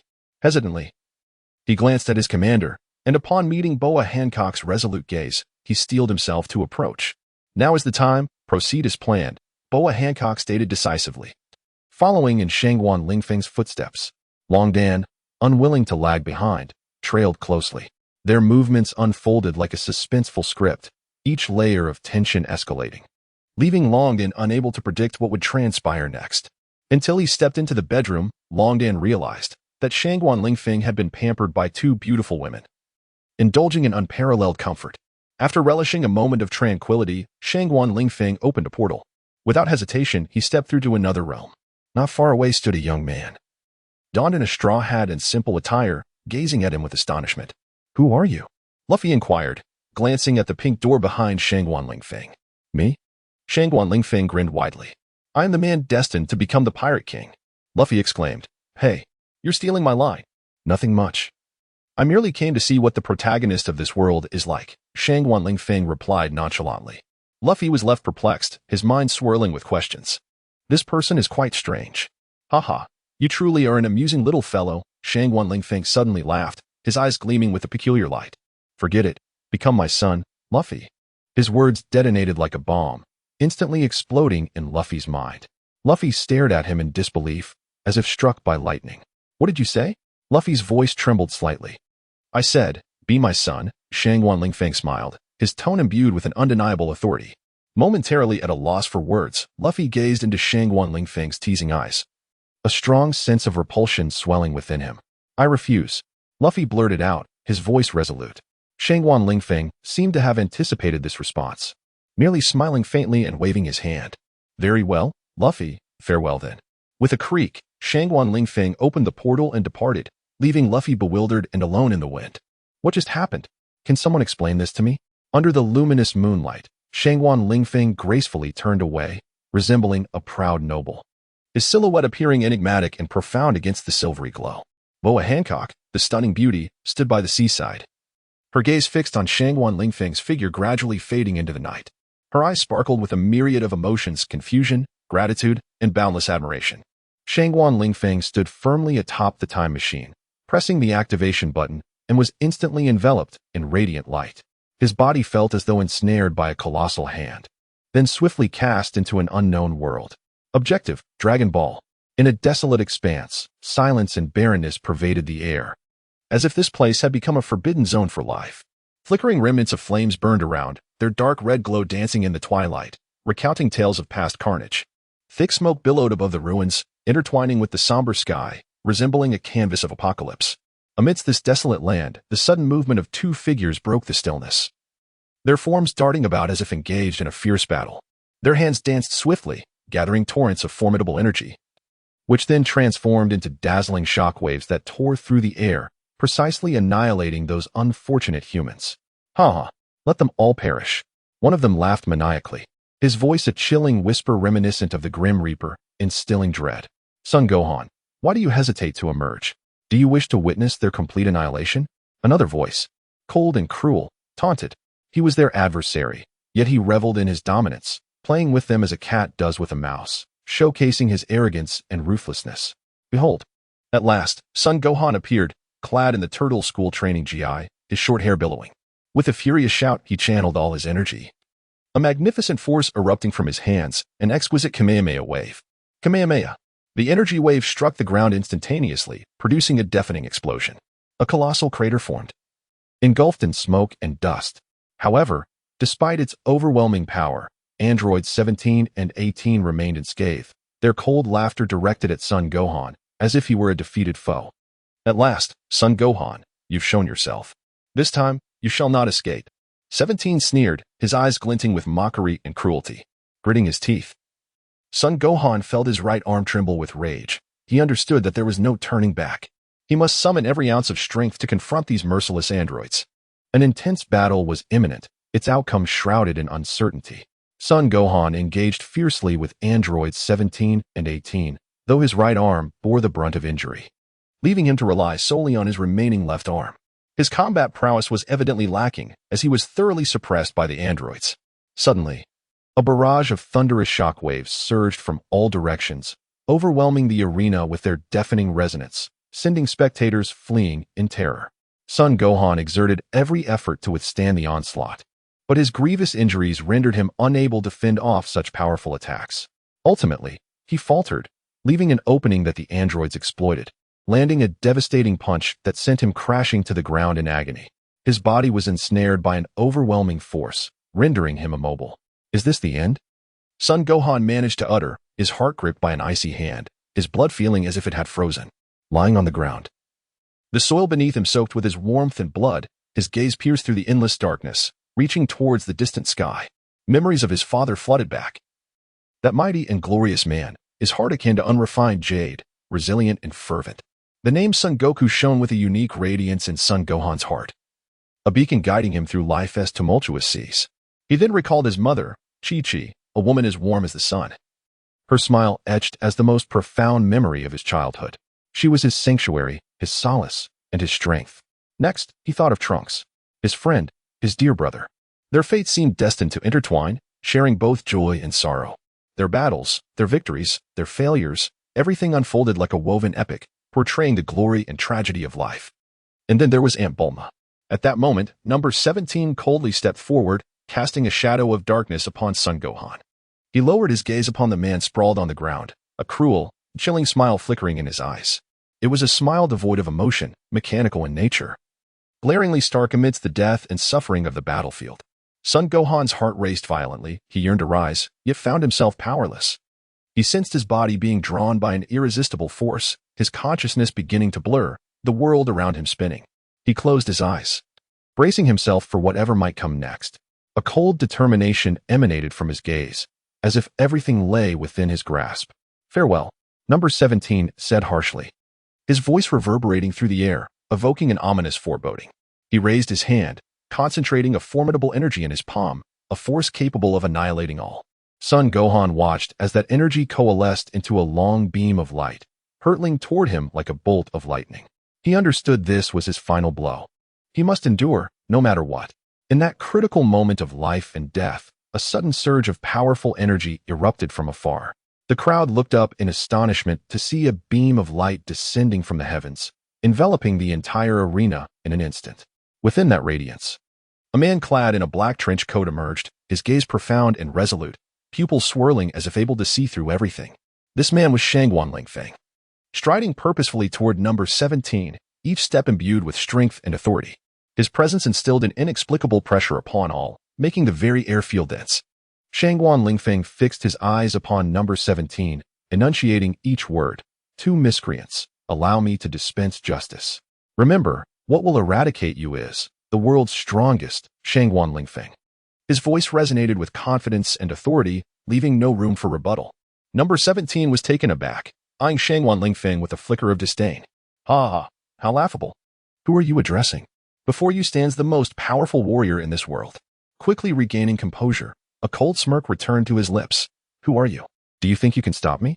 Shangguan Lingfeng did not respond, merely offering a faint smile. Then let me show you what true power is. In that moment of confrontation between Shangguan Lingfeng and number 17, the surrounding air seemed to solidify. Their gazes met, akin to two sharp swords colliding in the air, igniting dazzling sparks. The renegade in Shangguan Lingfeng's eyes shimmered with a bizarre light, while number 17 stood resolute, his mechanical eyes betraying coldness and determination. At last, Shangguan Lingfeng launched the first attack. He instantaneously appeared before number 17, delivering a powerful punch that struck fiercely against his chest. However, number 17 was not an easy opponent. He deftly sidestepped the blow and retaliated with a heavy fist. Shangguan Lingfeng swiftly retrieved a mysterious artifact from Doraemon's magical pocket, a time-stop device. He expertly calibrated the device, then raised it toward number 17. In that moment, time seemed to freeze, leaving only Shangguan Lingfeng and number 17 engaged in a silent confrontation. Seizing this fleeting stillness, Shangguan Lingfeng quickly maneuvered behind number 17, brandishing a new tool, shadow scissors. Without hesitation, he plunged the scissors toward number 17's shadow, as if attempting to sever the connection between his soul and body. Yet, number 17 appeared to have anticipated this move. He suddenly unleashed a surge of formidable energy that sent Shangguan Lingfeng flying. He tumbled through the air before regaining his footing. Undaunted, excitement and fervor flickered in his eyes. The battle intensified, with Shangguan Lingfeng and number 17 clashing amidst an array of wondrous artifacts and formidable powers. Each strike resonated with enough force to shake the ground, and every collision seemed to tear the air asunder. Their figures intertwined in the air, engaging in close combat one moment and confronting each other from a distance the next. Amidst the chaos, Shangguan Lingfeng appeared to discern number 17's vulnerability. He realized that number 17's body briefly weakened when he utilized energy attacks. Thus, Shangguan Lingfeng resolved to take decisive action. He activated the powers of the reincarnation eye and the Sharingan, pushing his speed to its zenith. At the moment number 17 was about to launch his attack, Shangguan Lingfeng dashed toward him. Once again, the time-stop device came into play, as he rewound time to just before number 17's assault. This left number 17 momentarily bewildered, unable to comprehend how Shangguan Lingfeng had evaded his strike. Seizing this suspended moment, Shangguan Lingfeng unleashed a devastating punch toward number 17's chest. The force of the blow pierced through number 17's defenses, causing him to stagger backward. "What on earth is happening to you, number 17?" Android 18 exclaimed, wide-eyed, unable to believe the sudden surge of power emanating from Shangguan Lingfeng, whose strength seemed to have pushed her companion to the brink. Shangguan Lingfeng merely scoffed, retrieving yet another mysterious blade from his fourth-dimensional pocket, the legendary sword, Electric Light. With a swift press of a button, the sword sprang to life, launching itself toward Android 18 with unwavering precision. "What is this monstrous thing?" Android 18 gasped. Evading the relentless assault of the legendary sword, her movements nimble yet futile against its relentless pursuit. In the midst of this fierce battle, Sun Wukong had long since disregarded the pain coursing through his body, rendered utterly astonished by the intensity of the confrontation. He gazed, bewildered, at the figure of Shangguan Lingfeng. Who is this person? Why is he so formidable? What compels him to assist me? I have never encountered him before. The atmosphere around them seemed to thicken with tension, each swing of the blade and every evasive maneuver sending shivers down one's spine. Shangguan Lingfeng's composed demeanor only served to amplify the invisible pressure on Sun Wukong. "How powerful!" Sun Wukong involuntarily exclaimed, feeling his heart race to his throat. He could scarcely fathom that the individual known as Shangguan Lingfeng could surpass his own strength even in his Super Saiyan form. It was simply unbelievable. Sun Wukong's heart brimmed with astonishment as he observed Shangguan Lingfeng engage in combat with androids 17 and 18. Each strike left him in awe. He noted that Shangguan Lingfeng's agility and techniques were remarkably unique, his strength and speed eclipsing that of a Super Saiyan, compelling Sun Wukong to admire his prowess. This individual is even mightier than the androids. Sun Wukong marveled once more, realizing the considerable gap between his abilities and those of Shangguan Lingfeng. At that moment, a flash of light appeared, and Trunks materialized beside Sun Wukong. "Brother Wukong, who is this person?" Trunks inquired, having witnessed the battle between Shangguan Lingfeng and the androids. His heart equally filled with astonishment. Sun Wukong replied, "He claims to be Shangguan Lingfeng. But for one person to contend against both 17 and 18 without faltering is truly terrifying." They retreated to the sidelines, keenly observing the unfolding battle, fully aware that Shangguan Lingfeng's presence would undoubtedly alter the course of the conflict. Bang! Bang! With a thunderous roar, the androids 17 and 18, sensing the tide turning against them, promptly turned to flee. Yet, Shangguan Lingfeng merely smiled coldly, showing no intent to pursue. Instead, he approached Sun Wukong, expressing genuine concern for his injuries. "Allow me to tend to your wounds," he stated directly, his tone imbued with deep care. With remarkable speed and skill, he began to perform healing techniques, channeling his powers to mend Sun Wukong's injuries. "Thank you. I am Sun Wukong, and this is Trunks," Sun Wukong gasped in pain, stifling his cries, bravely enduring Shangguan Lingfeng's ministrations. Shangguan Lingfeng's methods were both precise and swift, showcasing his exceptional medical expertise. After a brief period of treatment, Sun Wukong felt a significant alleviation of his injuries. He gazed at Shangguan Lingfeng with gratitude, his heart swelling with appreciation and respect. Shangguan Lingfeng responded with a smile, as if to say, "No need for thanks, this is my duty." Meanwhile, the two androids had already made their escape, vanishing into the darkness at the swiftest pace possible. However, Shangguan Lingfeng was not concerned that they would bring more trouble, for he knew he had provided sufficient treatment for Sun Wukong to endure the forthcoming journey. "Mr. Shangguan, why did you not eliminate the androids? They are utterly malevolent. Androids 17 and 18 are truly despicable," Trunks exclaimed through gritted teeth, tears welling in his eyes. "Oh, because I am preparing to heal Mr. Sun Wukong's arm," Shangguan Lingfeng replied with a slight smile, uttering words that astonished both of them. His declaration struck like thunder, leaving Trunks and Sun Wukong momentarily speechless. Trunks widened his eyes, staring incredulously at Shangguan Lingfeng, as if witnessing an extraordinary miracle. "This is not the place for discussion, Mr. Shangguan," Sun Wukong cautioned, his gaze vigilant as he scanned their surroundings, ensuring they were not being followed. Shangguan Lingfeng furrowed his brow, aware that the current circumstances were not suitable for discussing their secrets in public. He nodded in agreement with Sun Wukong's suggestion. The three hastily departed from the crowd, traversing the dilapidated streets until they arrived at a secluded and tranquil corner. Deep within this corner lay Bulma's laboratory, an ancient building cloaked in ivy, exuding an aura of mystery and history. Upon entering the laboratory, a unique, refreshing fragrance enveloped them, one of Bulma's favorite scents, reminiscent of the forest. The interior of the laboratory was spacious, adorned with an array of peculiar instruments and equipment. These were Bulma's treasures, utilized for her various intriguing experiments.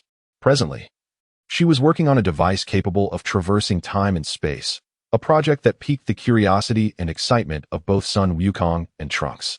Bulma faced the enigmatic man who had suddenly appeared and rescued her sons, Sun Wukong and Trunks. Filled with gratitude, she regarded this man with warmth and sincerity, saying, "Mr. Shangguan Lingfeng, thank you." Her appreciation was palpable, as she understood the heroism and kindness this man had displayed in saving her beloved children. Her heart swelled with respect and gratitude, which she eloquently conveyed through her words. Shangguan Lingfeng was somewhat taken aback by Bulma's heartfelt gratitude. He had not anticipated that his actions would evoke such sincerity. He smiled and nodded, meeting her gaze with unwavering resolve, as if to communicate that his deeds stemmed from genuine intent, requiring no acknowledgement. Nevertheless, Bulma's gratitude remained undiminished. In her laboratory, Shangguan Lingfeng solemnly withdrew a delicate container from his mouth, revealing the initial cells of the first Hokage, Hashirama Senju. With meticulous care and expertise, he prepared to conduct an extraordinary experiment aimed at treating Sun Wukong's severed arm. The laboratory lights illuminated each intricate device, while Shangguan Lingfeng's focused gaze sparkled with the brilliance of intellect. He meticulously orchestrated every subtle movement to ensure that each cell could flourish in its designated position, providing immense vitality for the restoration of Sun Gohan's severed arm. Nearby, Trunks and Bulma observed the entire process with unwavering attention, their hearts brimming with wonder and curiosity. Trunks occasionally posed inquiries to Bulma regarding cellular characteristics, to which she readily provided insightful answers. They seemed to traverse a vast ocean of knowledge, continually venturing into uncharted territories. As time flowed steadily, the laboratory was enveloped in an atmosphere thick with tension and anticipation. Shangguan Lingfeng's fingers danced lightly upon the keyboard, reminiscent of a conductor leading a stirring symphony. Harnessing the formidable vitality of the primordial cells, he directed them to every nook of Gohan's injured arm, mending the muscles and nerves damaged in battle. At long last, after several hours of intense treatment, Gohan's arm had nearly regained its integrity. Shangguan Lingfeng wiped the sweat from his brow, gazing with satisfaction at his masterpiece. His eyes sparkled with joy and pride, for he knew he had successfully accomplished a remarkable healing feat. Trunks and Bulma exhaled in relief, their faces illuminating with delighted smiles. They expressed their gratitude to Shangguan Lingfeng, commending his medical prowess and exceptional skill. They gently assisted Gohan from the treatment table, encouraging him to gradually move his arm. Gohan's face radiated with gratitude and joy as he clenched his fist, feeling the strength in his arm returning gradually. He gazed at Shangguan Lingfeng with deep appreciation. This doctor had not only saved his arm but also restored his confidence and hope. "Unbelievable, Gohan!" Trunks exclaimed, marveling at the newly regrown arm, his expression one of sheer astonishment. "Indeed, Mr. Shangguan, Thank you, Gohan remarked, testing the movement of his new arm. To his surprise, a branch sprouted from it, resembling a sapling yet thick as an arm. What is happening? Gohan was taken aback, having never encountered such a phenomenon. Trunks, equally astonished, stared at the unexpected branch, at a loss for words. This. Gohan stammered. What is going on? Suddenly, a thought struck him. Perhaps he had absorbed the power of that mysterious cell, resulting in this transformation. Trunks realized this possibility as well and nodded. That must be it. The cell's capability is extraordinarily potent. You likely absorbed its power, leading to this outcome. Shangguan Lingfeng nodded in approval, recognizing the potential in them. What should I do? Gohan asked, a hint of panic in his voice. Do not fret, brother, Trunks reassured him. You can gradually adapt to this new arm and even wield this newfound ability in battle. It may prove to be extraordinarily effective. Shangguan Lingfeng comforted him, saying, Indeed. This is the remarkable ability known as Wood Release. You will undoubtedly come to adore this arm. Sun Wukong nodded, forcing a smile as he replied, Thank you, Mr. Shangguan. You are correct. I must adapt well to this new arm. With that, he began to move his newly grown limb, eager to discover the extent of its power. Shangguan Lingfeng guided Sun Wukong in mastering the Wood Release ninjutsu, and Sun Wukong's face was alight with excitement, his eyes sparkling with anticipation. Fully aware that he was on the brink of mastering a formidable technique, his mentor, Shangguan Lingfeng, served as his beacon in the realm of ninjutsu, and every piece of guidance he offered was of immense benefit to Sun Wukong. Throughout the learning process, Shangguan Lingfeng utilized his profound knowledge of ninjutsu to lead Sun Wukong in gradually grasping the essence of Wood Release. His teachings captivated Sun Wukong, akin to a child thirsting for knowledge, greedily absorbing the nourishment of wisdom. As time progressed, Sun Wukong's advancements became increasingly apparent. His body began to resemble that of a tree, capable of freely absorbing and releasing vital energy. His hands could transform into trunks, branches, and leaves, forming formidable defenses and offensive capabilities. Through repeated practice, Sun Wukong gradually unraveled the mysteries of Wood Release. He could manipulate trees to form impenetrable barriers and envelop himself in a colossal tree-like form. When he successfully executed the Wood Release technique for the first time, he felt as though he had truly become a ninja. The excitement and pride swelling within him were indescribable as he demonstrated his accomplishments to Shangguan Lingfeng, who nodded in satisfaction. In this journey, Sun Wukong not only mastered a powerful ninjutsu but also learned how to harness his inner strength. He came to understand that the essence of ninjutsu lies in the amalgamation of one's internal power with external forces to achieve remarkable effects. As he grew increasingly proficient in Wood Release, his confidence soared. He realized he had acquired a skill that would render him fearless in battle. And he recognized his mission, to protect those he cherished and safeguard the peace of the world. During this process, Shangguan Lingfeng witnessed Sun Wukong's growth and potential. Transform into a Super Saiyan, Wukong. Shangguan Lingfeng encouraged loudly, his eyes shimmering with anticipation. The young warrior, Sun Wukong, bravely accepted the challenge. He straightened his chest, clenched his fists, and concentrated intently on his transformation. All right, Master Shangguan, here I go, Sun Wukong shouted, and in an instant, a powerful energy enveloped his body. Golden flames erupted from within him, a fierce and blazing energy that seemed poised to incinerate everything around. Sun Wukong's hair turned a radiant gold, reminiscent of sun-kissed rice, and his eyes sparkled with a golden luminescence. His physique expanded, muscles growing more robust, as he instantaneously transformed into a Super Saiyan. However, to everyone's astonishment, numerous branches of the Konoha tree sprouted from Sun Wukong's skin, as if they had been bestowed with a life of their own. These branches took on a golden hue, harmonizing exquisitely with Sun Wukong's Super Saiyan form. Indeed, it was a remarkable fusion of Wood Release and Super Saiyan prowess. Shangguan Lingfeng's eyes glimmered with admiration as he nodded in approval, offering high praise. Wukong, your talent is truly exceptional, he remarked, his tone imbued with encouragement and appreciation. Thank you for your kind words, Shangguan, Wukong replied, his voice resonating with confidence and determination. Suddenly, a transformation overtook him. His muscles became more defined, his hair thicker, and his stature more imposing. He ascended into Super Saiyan, erupting with dozens of branches and blooming flowers, enveloping him in a resplendent radiance. I shall confront androids 17 and 18 at once, Wukong declared, his voice echoing through the air as if it could reverberate across the globe.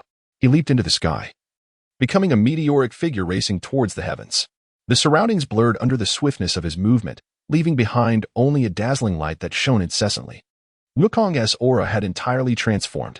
He was now exceptionally calm and resolute. He understood his mission and bore the weight of his responsibilities. He aimed to eradicate the androids that had once posed a threat to Earth, to safeguard this world and protect those he cherished. In that moment, as he soared skyward, he felt an immense power within him, a force capable of mastering all. He envisioned himself as a true Super Saiyan ninja.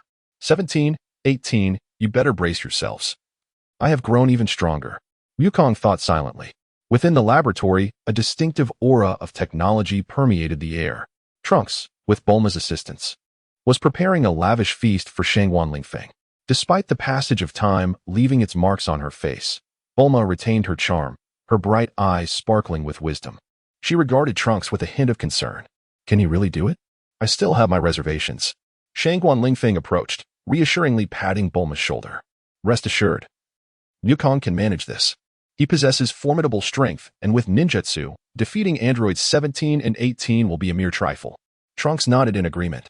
Indeed, Bulma, I have faith that Wukong can accomplish this.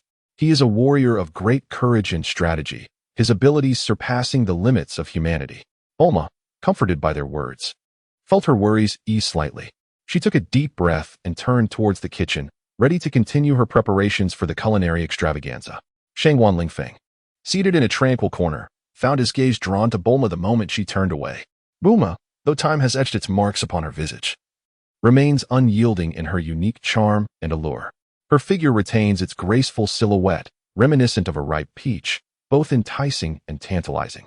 Although her face has lost its youthful innocence, the slightly upturned corners of her lips and the profound depths of her gaze convey an allure and elegance that are deeply ingrained. Shangguan Lingfeng privately marvels at how this woman only grows more captivating with age. As Bulma slowly turns, her crystalline eyes sweep over Shangguan Lingfeng, causing his heart to quicken involuntarily. Her gaze, akin to a profound lake, is bright yet deep, as if it could peer into the very recesses of his soul. A stirring within him compels Shangguan Lingfeng to draw closer to her, to delve deeper into her essence. He watches as Bulma approaches, an inexplicable urge swelling within him.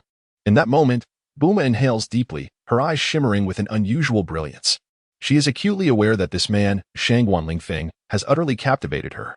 Their gazes intertwine, as if time itself has come to a standstill. Seated beside a delicate porcelain dish, Bulma and Trunks are indulging in a sumptuous dinner. The table is adorned with an array of dishes that dazzle the senses, the steaming food exuding an irresistible aroma. Trunks devours his meal with fervor, while Bulma tenderly wipes the corners of his mouth and straightens his disheveled collar. Suddenly, Trunks sets down his chopsticks and gazes earnestly at Bulma, declaring, "Mother, I am full." Bulma smiles gently, stroking his head. "What would you like to do now?" Without hesitation, Trunks replies, "I wish to aid those in need and visit Brother Gohan." A flicker of concern crosses Bulma's eyes. She knows Trunks is a kind-hearted and brave child, yet his youth renders him somewhat naive to the world's perils. Nevertheless, she understands that she cannot thwart his aspirations. She can only strive to protect him as best she can. "Be careful on your journey," Bulma advises softly. "Understood," Trunks affirms. Rising to his feet, his small form appears even more resolute under the moonlight, and he soars into the sky, transforming into a beam of light that vanishes into the night. In the room, only Shangguan Lingfeng and Bulma remain. An unusual tension fills the air, hinting at an unspoken confrontation. Shangguan Lingfeng's gaze radiates a profound and fervent light as he approaches Bulma with steady and assured strides. Each subtle movement of his seems to orchestrate a symphony brimming with passion, impossible to overlook. Bulma sits quietly, her beauty and grace accentuated by the soft glow of the lights, her eyes sparkling with a mix of curiosity and anticipation, akin to stars hidden within the darkness, beckoning exploration of their profound secrets. As Shangguan Lingfeng draws near, their eyes meet, like two stars on the brink of collision, shimmering with a heart-stirring brilliance. Shangguan Lingfeng took a deep breath, extending his hand to gently yet resolutely clasp Bulma's. "Bulma, Trunks is not home." "No, don't do this." Bulma attempted to withdraw her hand, yet she remained unable to free herself. In that moment, time seemed to suspend its breath, leaving only the sound of their heartbeats resonating in the air. "Do not deny your heart," Shangguan Lingfeng murmured softly. "Demon passport, activate." A glimmer of surprise flickered in Bulma's eyes, swiftly replaced by joy. She gazed at Shangguan Lingfeng, her eyes revealing profound emotions as if narrating her long-held expectations. He held her hand tightly, his gaze brimming with determination and fervor, as if he had irrevocably chosen his destiny in that very instant. At this pivotal moment, a beam of light streamed through the window, illuminating them and brightening the entire room. Their silhouettes intertwined in the light, their heartbeats creating a singular melody within the atmosphere. Bulma's feminine form appeared particularly delicate, akin to a flower in spring, tender yet vibrant with life. Shangguan Lingfeng embraced her, feeling her warmth seep through the thin fabric of her dress onto his skin, a wave of intense affection surging within him. His hands gently glided over Bulma's back, sensing her body quiver lightly, reminiscent of a flower swaying in a gentle breeze. Their breaths intertwined, Shangguan Lingfeng's chest rising and falling beside Bulma's ear, each inhalation imbued with profound emotion. Bulma nestled her head against Shangguan Lingfeng's chest, her hair cascading in the wind, carrying a unique fragrance. No, this isn't right, Trunks. She felt an irresistible urge to escape this warm embrace. Fear not, I can sense Trunks and Gohan's presence. They are far from here. Grant me the duration of a song, Shangguan Lingfeng whispered. Bulma, filled with confusion, pondered, a song's duration? Shangguan Lingfeng retrieved the speaker, adjusting the volume before playing a melody for Bulma. The Song of Pi, a lively tune, he began, pausing briefly, lasts for 68 minutes and 25 seconds. 68 minutes? Bulma's eyes widened, swallowing hard. Ding! The speaker activated, and a beautiful melody filled the air. As soon as Shangguan Lingfeng set the speaker down, he eagerly enveloped Bulma in his embrace, leading her toward the bedroom. On this passionate night, their heartbeats and breaths seemed to intertwine, drawing each other closer. The solid chest of Shangguan Lingfeng left a warm imprint on Bulma's soft back as she nestled closely in his embrace, savoring his presence. The moment they stepped into the bedroom, a rich fragrance enveloped them, emanating from Bulma herself, a unique and intoxicating aroma. Shangguan Lingfeng inhaled deeply, a gentle stir within his heart. In this cozy sanctuary, their heartbeats and breaths seemed to whisper declarations of love. The bed began to sway, and faint murmurs filled the room. Outside, the sound system commenced its countdown. Shangguan Lingfeng and Bulma sat upright on the living room sofa, their expressions solemn. A bright table lamp illuminated the coffee table before them, while two shooting stars streaked across the night sky, as if foreshadowing something significant. Suddenly, whoosh, two brilliant lights erupted from the distant horizon, their blinding radiance piercing the night sky, sending shivers down their spines. The light bore a formidable power, rendering it almost impossible to gaze directly upon. Moments later, the two beams of light landed before Shangguan Lingfeng and Bulma with a resounding thud. The brilliance dissipated to reveal two familiar faces, Son Gohan and Trunks. Are you all right? Bulma immediately rose from the sofa, hurrying towards them with a look of concern. Her face was etched with worry, fully aware of the challenges and dangers they had faced. Gohan and Trunks exchanged glances, their smiles reassuring. They appeared somewhat fatigued, yet not gravely harmed. It's wonderful to see you're safe, Bulma exhaled in relief, swiftly preparing 2 cups of hot tea for them. She understood that after such a fierce battle, their foremost need was rest and recuperation. Ha ha, it's nothing, Mom. Gohan was incredible. He utterly annihilated androids 17 and 18.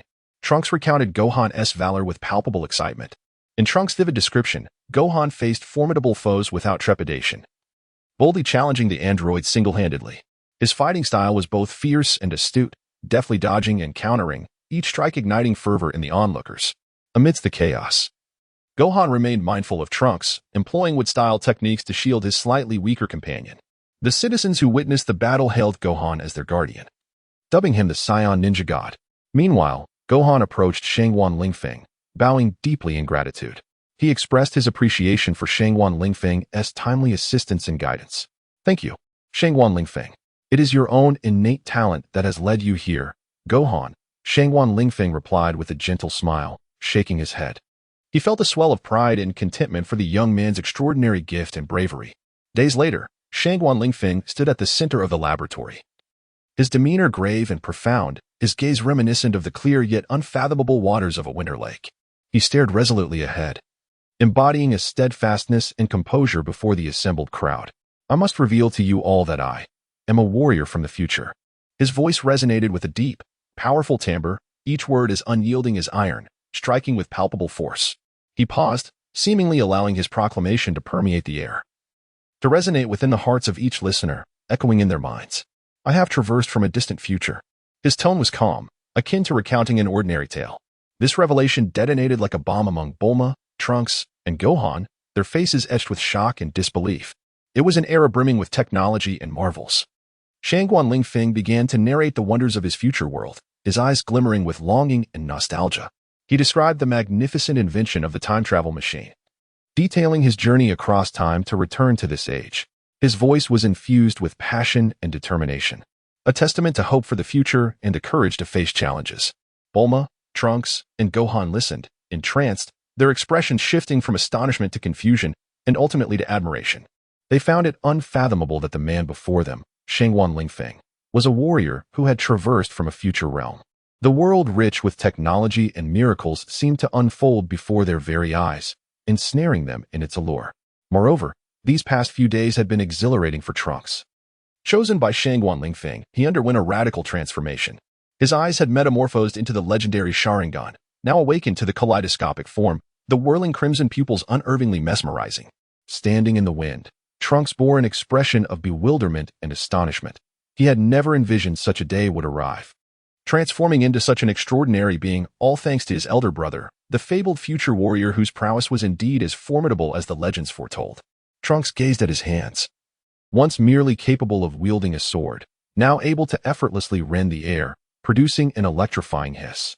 He felt an overwhelming surge of power coursing through him, as if he could shatter mountains with a single punch should he so desire. This newfound strength was both foreign and exhilarating. He stared into his eyes, the kaleidoscopic Sharingan reflecting his past, present, and future. Once an ordinary swordsman, he was now a warrior endowed with immense power. This transformation left him in a state of awe and exhilaration. So, Shangguan Lingfeng is indeed the legendary warrior from the future. No wonder his strength is unparalleled. Trunks murmured. A profound admiration etched upon his face. He understood that his current achievements were entirely due to his elder brother's influence. He expressed his gratitude to brother Shangguan for bestowing upon him such strength, transforming him from an ordinary scion into a formidable scion ninja endowed with powerful ninjutsu. Trunks clenched his fists, his heart brimming with determination. He understood that with such power, it was his duty to protect this world, just like his brother Gohan. I must take my leave. Shangguan Lingfeng's words struck like a bolt from the blue, awakening Trunks and Gohan from their joyous laughter. Their eyes revealed profound astonishment and reluctance, as if they had just savored a fine wine, only to have it suddenly spilled. Ah!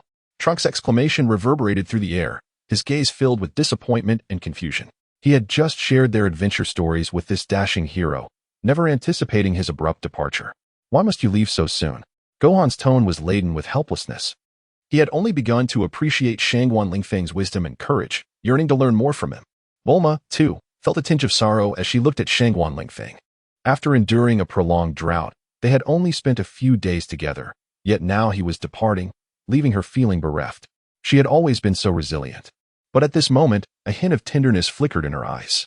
Memories of their time together flooded her mind, sweet recollections that nourished her spirit like refreshing dew. However, this sudden farewell left her feeling somewhat disheartened. Shangguan Lingfeng gazed at them, a pang of guilt tugging at his heart. He knew his departure would sadden them, yet it was a necessity.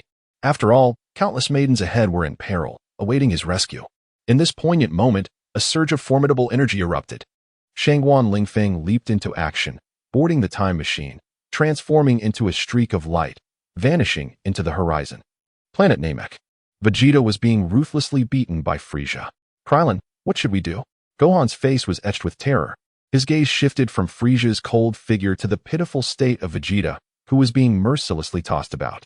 King Vegeta was the mightiest among them. Yet now he was utterly powerless, completely subdued by Frieza. Krillin's brow furrowed in concern, his expression grave. He realized they were facing a tremendous crisis. Vegeta was unable to withstand Frieza's onslaught, while Goku remained incapacitated in the healing chamber, unable to emerge in the near future. Were they truly destined to perish here? Krillin felt a surge of defiance. He did not wish for himself and his friends to meet their end here. Yet, he knew he must remain calm and think clearly. Seeking a way to turn the tide, he took a deep breath, striving to steady himself. In his mind, Krillin rapidly contemplated various possibilities, determined to devise a strategy to alter the current predicament. Bulma trembled, clutching her shoulders tightly, fearfully surveying her surroundings. At this very moment, an overwhelming dread engulfed her heart, as if a ferocious beast were poised to devour her. Is there no hero to rescue this damsel in distress? Bulma's voice trembled, as though a mere gust of wind could topple her. Krillin, upon hearing this, wore a look of exasperation, even in such dire circumstances. She still fancied the idea of a heroic savior. Suddenly, a voice resonated beside them, a deep, magnetic tone that flowed like a gentle stream, instilling a profound sense of reassurance. My dear maiden, it appears your situation is rather dire. Do you require my assistance? Krillin and Bulma turned in astonishment to behold a strikingly handsome man clad in a black trench coat, a smile gracing his lips, and a glimmer of wisdom illuminating his eyes. As he drew closer, Bulma's eyes widened in disbelief, her heart racing as if it might leap from her chest. Pleased to make your acquaintance. I am Shangguan Lingfeng, he said, nodding with a charming smile before addressing Krillin. You seem to be in a bit of trouble. Krillin and Gohan regarded the sudden intruder with a hint of wariness. Who are you? Krillin inquired. Me? Shangguan Lingfeng replied, exuding confidence. I am a time traveler hailing from a distant future, the future warrior. Bulma, Krillin, and Gohan stood in stunned silence, utterly taken aback by this unexpected revelation.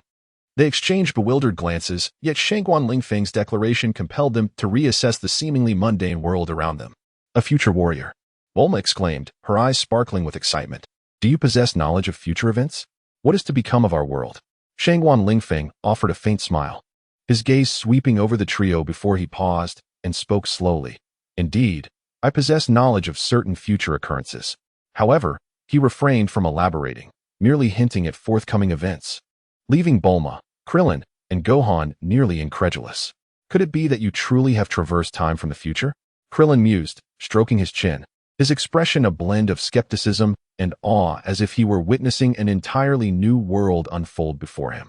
Gohan's eyes widened in curiosity and intrigue, his thoughts racing with the astonishing implications of a future warrior and the concept of time travel mystifying yet exhilarating. Meanwhile, Bulma remained fixated on Shangguan Lingfeng, her eyes shimmering with anticipation and excitement. She found herself captivated by this enigmatic warrior from the future, her mind wandering to fanciful thoughts. I wonder whom I will marry in the future? She mused shyly. Krillin, exasperated, face-bombed. Now is hardly the time for such musings. We ought to devise a plan to confront Frieza instead. With a slight smile, Shangguan Lingfeng radiated confidence and composure. His words were simple and direct. Rest assured. My return is solely to confront Frieza. His voice echoed in the air, imbued with strength and resolve. In the future timeline, he had long acquired Scion cells through medical ninjutsu. He was no longer the same as in the days of the Naruto world. Shangguan Lingfeng gazed at the precariously swaying Vegeta. He gently patted Bulma's shoulder, offering her a reassuring glance, though he spoke not a word. His eyes conveyed a promise to Bulma. He would vanquish Frieza and rescue her, the enchanting maiden. With purposeful strides, Shangguan Lingfeng emerged from his hiding place. He stood tall, like a cheetah leaping towards Frieza. Frieza, he shouted, what purpose do you serve in tormenting the feeble Vegeta? You seek an adversary like me. Now, I have arrived. Come forth and duel with me. His voice resonated around him, stirring the hearts of all present. How magnificent! Bulma clasped her hands before her chest, her eyes sparkling with admiration.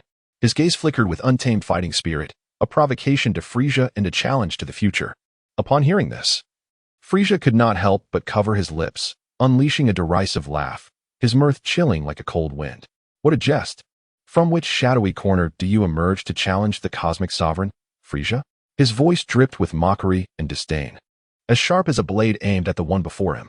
His words reverberated through the air, while Shangguan Lingfeng regarded him quietly, his eyes shimmering with steadfastness and calm. Radiant like the stars. No matter from which corner you have crawled, you shall ultimately fall before me. His voice was resolute and unyielding, each word as solid as iron. Frieza's lips curled into a cold smirk, his gaze infused with profound arrogance and disdain. As the Emperor of the universe, an invincible entity, he had never before been so openly challenged. Yet, there was a flicker of anger within him. This young man seemed unfazed by his imposing presence, daring to provoke him, a transgression Frieza could not abide. Let us see what abilities you possess to challenge the cosmic emperor, Frieza said coldly, his tone laced with a murderous intent. Under Frieza's haughty taunt, Shangguan Lingfeng's tightly clenched fists trembled slightly, betraying his inner turmoil. Huh, he suddenly shouted. his voice crashing through the silence like thunder, filled with determination and power. A golden aura erupted from his body, soaring skyward like sunlight piercing through the clouds. Resplendent and fervent. His black hair began to shift in hue under the radiance, akin to gold melting in a raging fire, sparkling with brilliant light.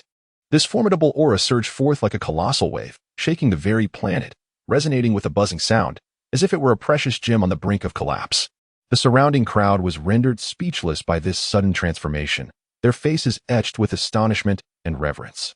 In that moment, Shangguan Lingfeng seemed to metamorphose into a radiant deity, his power and majesty evoking an indescribable sense of awe among the onlookers. At long last, Frisia, this is the Super Saiyan you have long feared. How does it feel to witness me for the first time? Surprising, isn't it? Shangguan Lingfeng reveled in the profound changes within him. Clearly sensing the expansion of his Saiyan cells, a force surging through his body like a furious tide.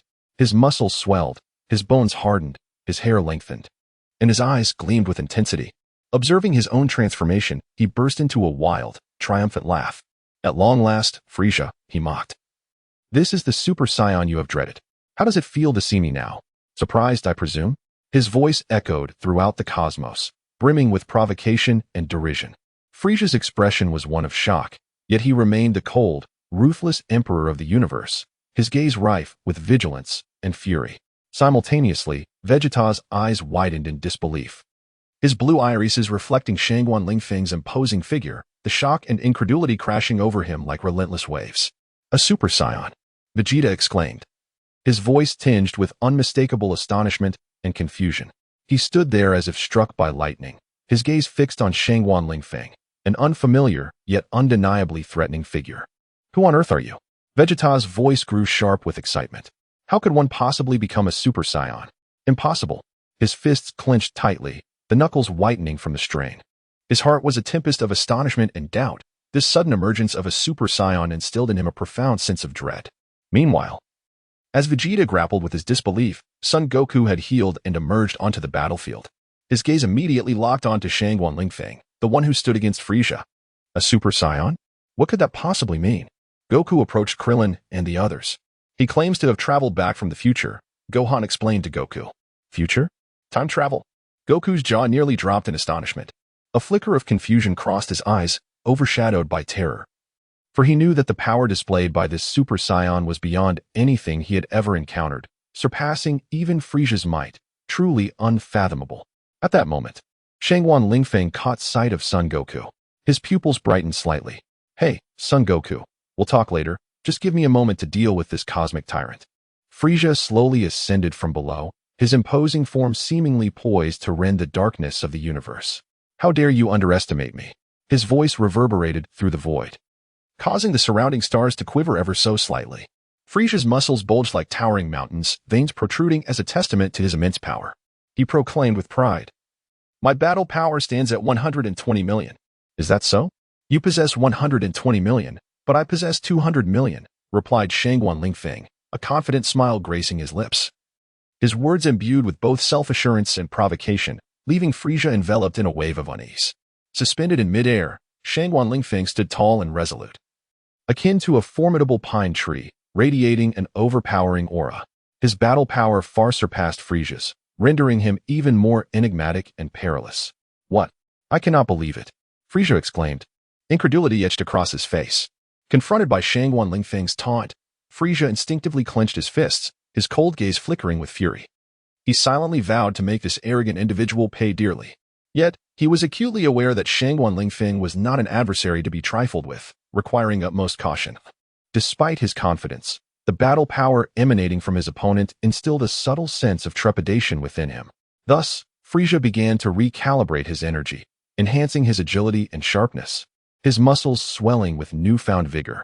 He prepared to launch an attack, while Shangguan Lingfeng was equally poised to counter his assault. The intensity of their gazes collided, igniting a spark of fierce confrontation. The atmosphere between them thickened, heralding the imminent eruption of a breathtaking battle. Boom!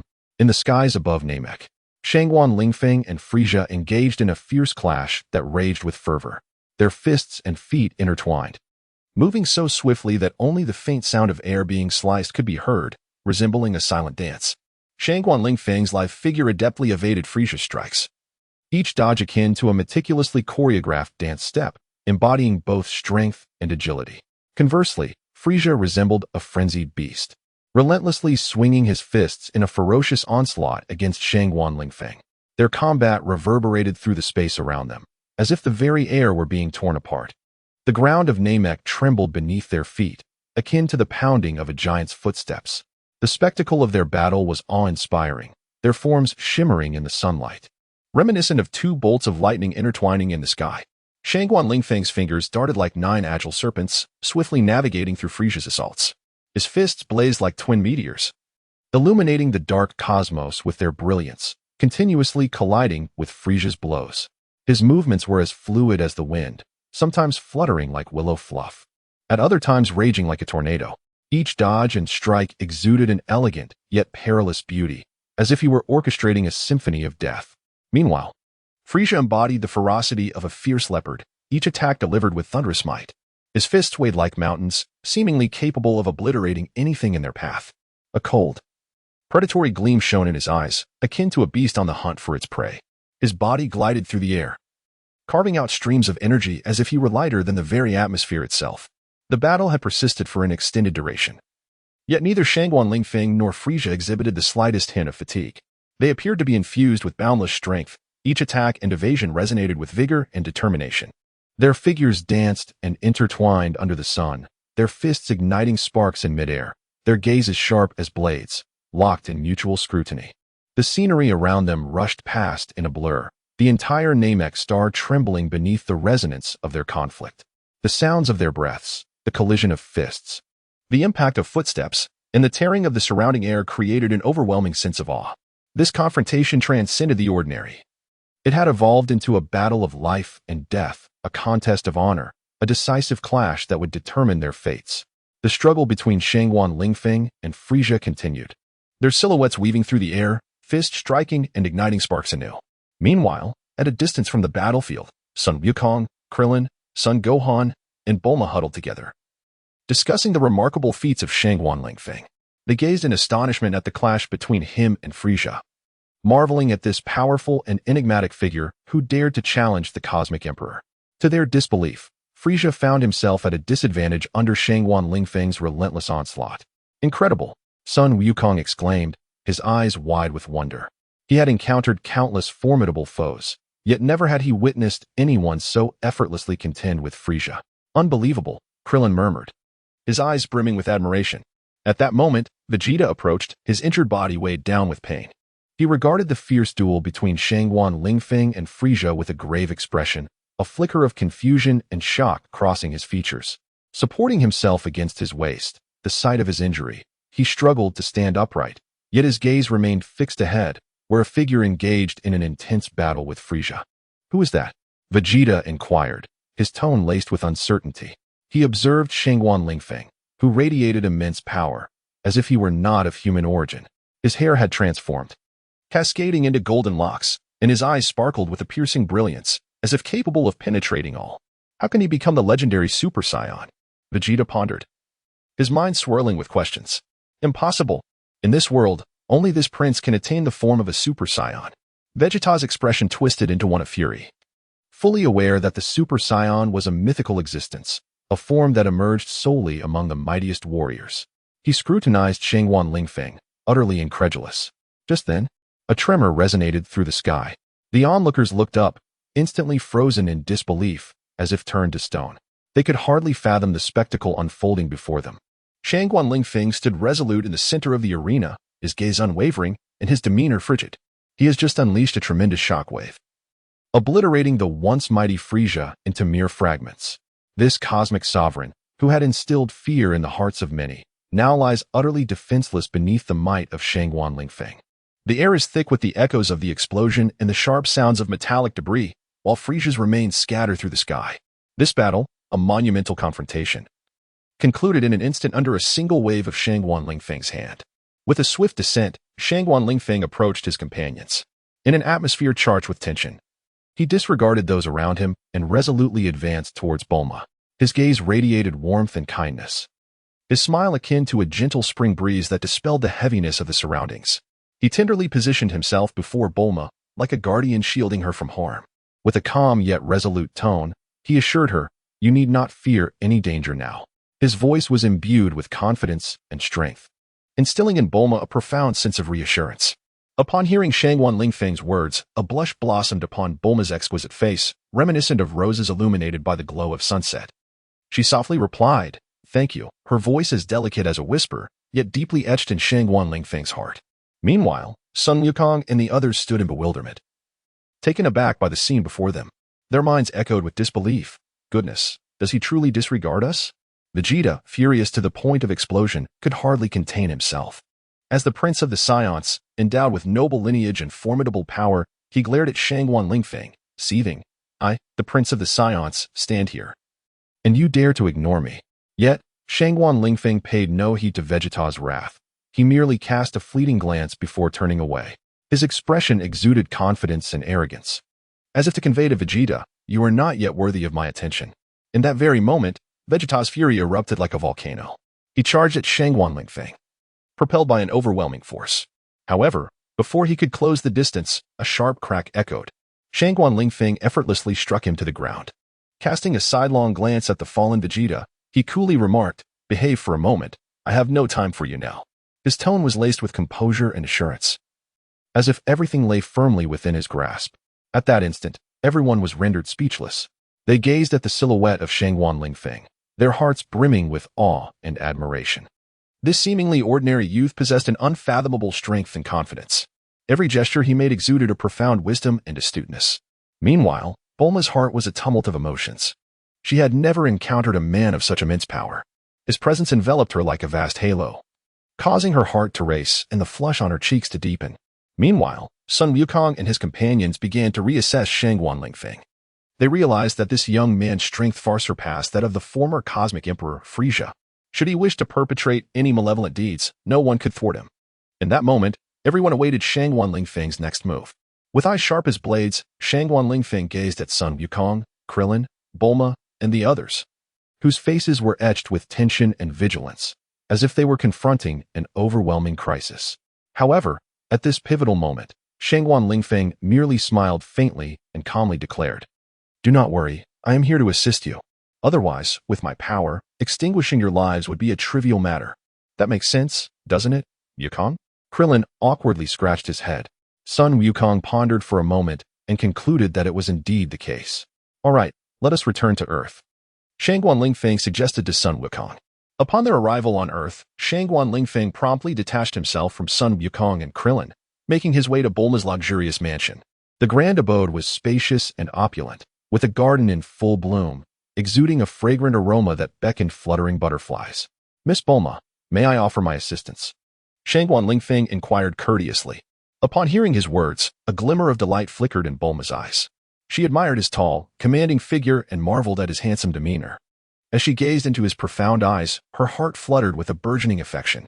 She recognized that this man was her savior, illuminating her with a glimmer of hope. Without hesitation, she replied, "Thank you." As time passed, Shangguan Lingfeng once again felt the enchanting pull of love. His heart was filled with a warm current, akin to a crystal-clear spring flowing through his soul, ensnaring him in its bliss. In that serene bedroom, he gently awakened to find Bulma gracefully circling around him, embracing him tightly from behind. Her voice, imbued with a hint of languor yet rich in allure, murmured, "Lingfeng, grant me a little more time. Allow me to savor your warmth, your essence." Her words stirred a wave of tenderness within Shangguan Lingfeng. He was acutely aware of her deep affection and understood that their feelings had deeply rooted themselves in each other's hearts. He quietly relished the warmth of the moment, wishing for time to stand still in this beautiful instant. "Very well, but we must venture out. Sun Wukong has been waiting for quite a while." "All right." Bulma pouted as she donned her clothes. In the spacious and bright living room, Sun Wukong sat at the dining table, an array of sumptuous dishes laid before him. His manner of eating was exceedingly unrestrained, nearly wolfing down his food and leaving his mouth glistening with oil. The tantalizing aromas wafting from the table, coupled with Sun Wukong's hearty enjoyment, were enough to ignite anyone's appetite. Just as Sun Wukong indulged in his feast, Shangguan Lingfeng entered the living room. Upon catching sight of Sun Wukong, he smiled and waved his hand, saying, Wukong-san, it's been quite a while." Startled by the voice, Sun Wukong hurriedly wiped his mouth and awkwardly rose to his feet. Facing Shangguan Lingfeng, a shy smile emerged on his face, starkly contrasting with the greasy remnants of his meal. "Ah, it is Mr. Shangguan," he spoke, his tone imbued with a rare respect. Although usually boisterous, he displayed remarkable courtesy in the presence of a formidable figure like Shangguan Lingfeng. Nodding slightly, Shangguan Lingfeng regarded Sun Wukong with a smile, appreciating the child's heart that he possessed, a rarity indeed. "Mr. Shangguan, you once spoke of the emergence of androids. The time has come, and I seek your assistance," Sun Wukong humbly expressed, as if in pursuit of profound wisdom and guidance. "Indeed, their arrival is inevitable, and I am aware of a warrior from the future who, like you, has traversed the barriers of time," Shangguan Lingfeng remarked thoughtfully, as if awakening memories from a deep reverie. "You are correct. His name is Trunks. However, when I inquired if he knew you, he claimed to have never heard your name. Could it be that you do not originate from the same timeline?" Sun Wukong inquired, a hint of confusion evident in his voice. "Perhaps, for the vastness of the universe is boundless," Shangguan Lingfeng responded with a gentle smile, his profound gaze shimmering with insight. Sun Wukong appeared contemplative. In a desolate earthen canyon, within a secluded and silent experimental base, several figures huddled together, the air thick with an ominous blend of mystery and danger. Among them were androids 19 and 20, along with androids 17 and 18. Their robust physiques and expressionless faces gave them an air of beings from another realm. They were androids, super soldiers endowed with extraordinary abilities through technology. 17, 18 and I are the strongest warriors in the world. You two are utterly useless, Android 17 sneered sideways at 19 and 20, a smirk curling at the corner of his lips, mocking their perceived weakness and ineptitude. "How dare you forget? It was I who engineered your transformation," Android 20 retorted, his fists clenched, teeth gritted in anger, his eyes glinting with fury. In the midst of their quarrel, suddenly, several figures appeared at the mouth of the canyon. The once tranquil atmosphere shifted to one of tension and impending confrontation. Leading them was a dashing young man in blue attire, wielding a long sword, his gaze sharp as lightning, emanating an extraordinary aura. He was none other than Shangguan Lingfeng, now a sword immortal from the future. Close behind him were Sun Wukong, Son Gohan, and Vegeta, each exuding an increasing sense of confidence. Their arrival intensified the already charged atmosphere within the canyon. Trunks followed closely behind them, as he was indeed a being from a unique timeline, a true warrior hailing from the future. Unlike Son Goku and his companions, he had never encountered Shangguan Lingfeng, neither in the present nor in the future. His gaze towards Shangguan Lingfeng was filled with confusion and vigilance. "You two have traversed from the future?" Trunks could not help but inquire, his tone laced with astonishment and uncertainty. Shangguan Lingfeng smirked, his confidence radiating as he replied, "Of course. I am also a warrior from the future." Upon hearing this, Trunks' expression grew even more cautious, pondering to himself, "Who exactly is this Shangguan Lingfeng? How could it be possible? Does he possess another future?" Meanwhile, the androids in the canyon had also taken notice of these newly arrived warriors.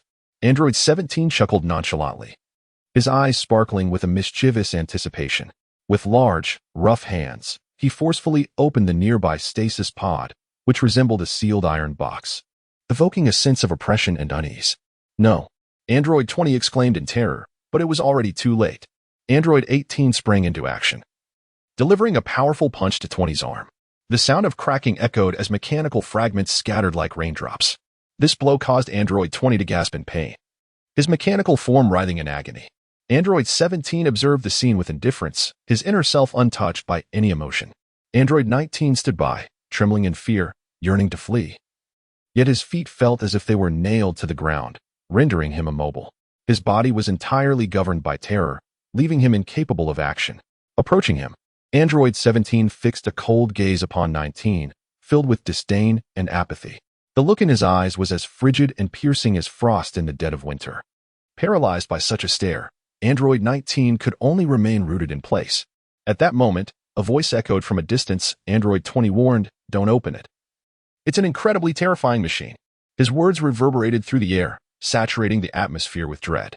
This proclamation intensified Android 19's fear, causing his body to tremble and his heartbeat to quicken significantly. With a cold glance cast at 19, Android 17 turned toward the ominously dangerous machine, preparing to open its door, which sent waves of fear and unease coursing through Android 19. Humph, it's 16. I shall see what he is truly capable of. Android 17 remarked disdainfully, his voice brimming with provocation and anticipation. A fierce determination glimmered in his eyes, as if he was ready to confront any challenge that lay ahead. As the deep stasis pod door slowly creaked open, a tall and imposing figure emerged, adorned with striking yellow hair that shone like the blazing sun. His physique was robust and imposing, reminiscent of an unmoving mountain. This was the mechanical being known as Android 16. Upon emerging from his dormant chamber, he was met not with the familiar confines of a laboratory, but with an unfamiliar hall that radiated strangeness. Instantly, he became vigilant, his keen gaze sweeping the surroundings like twin beams of laser light. Are you the fabled Android 16? You seem rather unremarkable, nothing particularly special, scoffed Android 17. A derisive chuckle escaping his lips, his eyes brimming with contempt and provocation. Towering and muscular, he appeared even more formidable than 16. His confidence in his own strength was palpable, leaving him dismissive of this seemingly ordinary adversary. Yet, as he chuckled, Android 20 had swiftly repaired his damaged arm. What was once a wrecked machine now stood restored in an instant, even surpassing its former state. With trepidation, he glanced at 16, his voice laden with deep fear and unease. Do you realize that 16 is the most terrifying killing machine? Greetings, Android 16 offered quietly to the others. Boom. A thick cloud of smoke erupted. The cavern collapsed in an instant. Swish. In the sky, Shangguan Lingfeng, Sun Wukong, Sun Gohan, Vegeta, Trunks, and the androids 16, 17, 18, 19, and 20 faced each other, the atmosphere taut with tension, as if it could snap at any moment. So, you are the Scions? Humph, how weak, Android 17 taunted, his tone dripping with disdain and provocation. A cold smile froze upon his face, as if awaiting their challenge. Is that so? Soon you shall witness the might of a Super Saiyan, Vegeta retorted with a sneer, unwilling to back down. As a Saiyan, he possessed a powerful sense of pride and honor, and he could not tolerate such baseless insults. Well then, since we are at this point, let us commence. No need for formality. Everyone choose your opponents, Shangguan Lingfeng casually suggested, his gaze sweeping over the assembled group, finally resting on Sun Wukong. I'll take on that 17, Sun Wukong said, scratching his head and pointing at Android 17. 17 crossed his arms with a cold smile. I'll go for that blonde-haired one, Vegeta began, pointing at Android 18, but was interrupted by Shangguan Lingfeng. Ahem, this lovely young lady shall be dealt with by me, he declared with an air of superiority. Vegeta, how infuriating. Then I shall face that tall blonde, Vegeta gritted his teeth, directing his ire toward Android 16. Noticing Vegeta's choice, Shangguan Lingfeng's expression shifted slightly. Nodding in agreement. Trunks will choose 19, and Son Gohan will take 20. With a commanding shout from Shangguan Lingfeng, the Scions seemed to trigger some arcane switch within themselves, their bodies undergoing a rapid transformation. Transform. With a resounding shout, Sun Wukong's voice resonated with strength and determination. His muscles surged beneath his skin, veins bulging as if to tear his body apart. His hair thrashed wildly, resembling a golden wing. His eyes deepened and brightened, as if capable of perceiving everything. Super Saiyan Ninja, with transformation.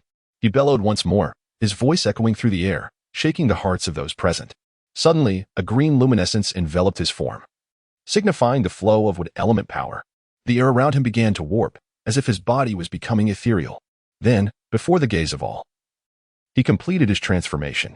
He grew tall and formidable, clad in heavy green armor, every detail radiating power and majesty. Green saplings sprouted from his palms, symbolizing his strength.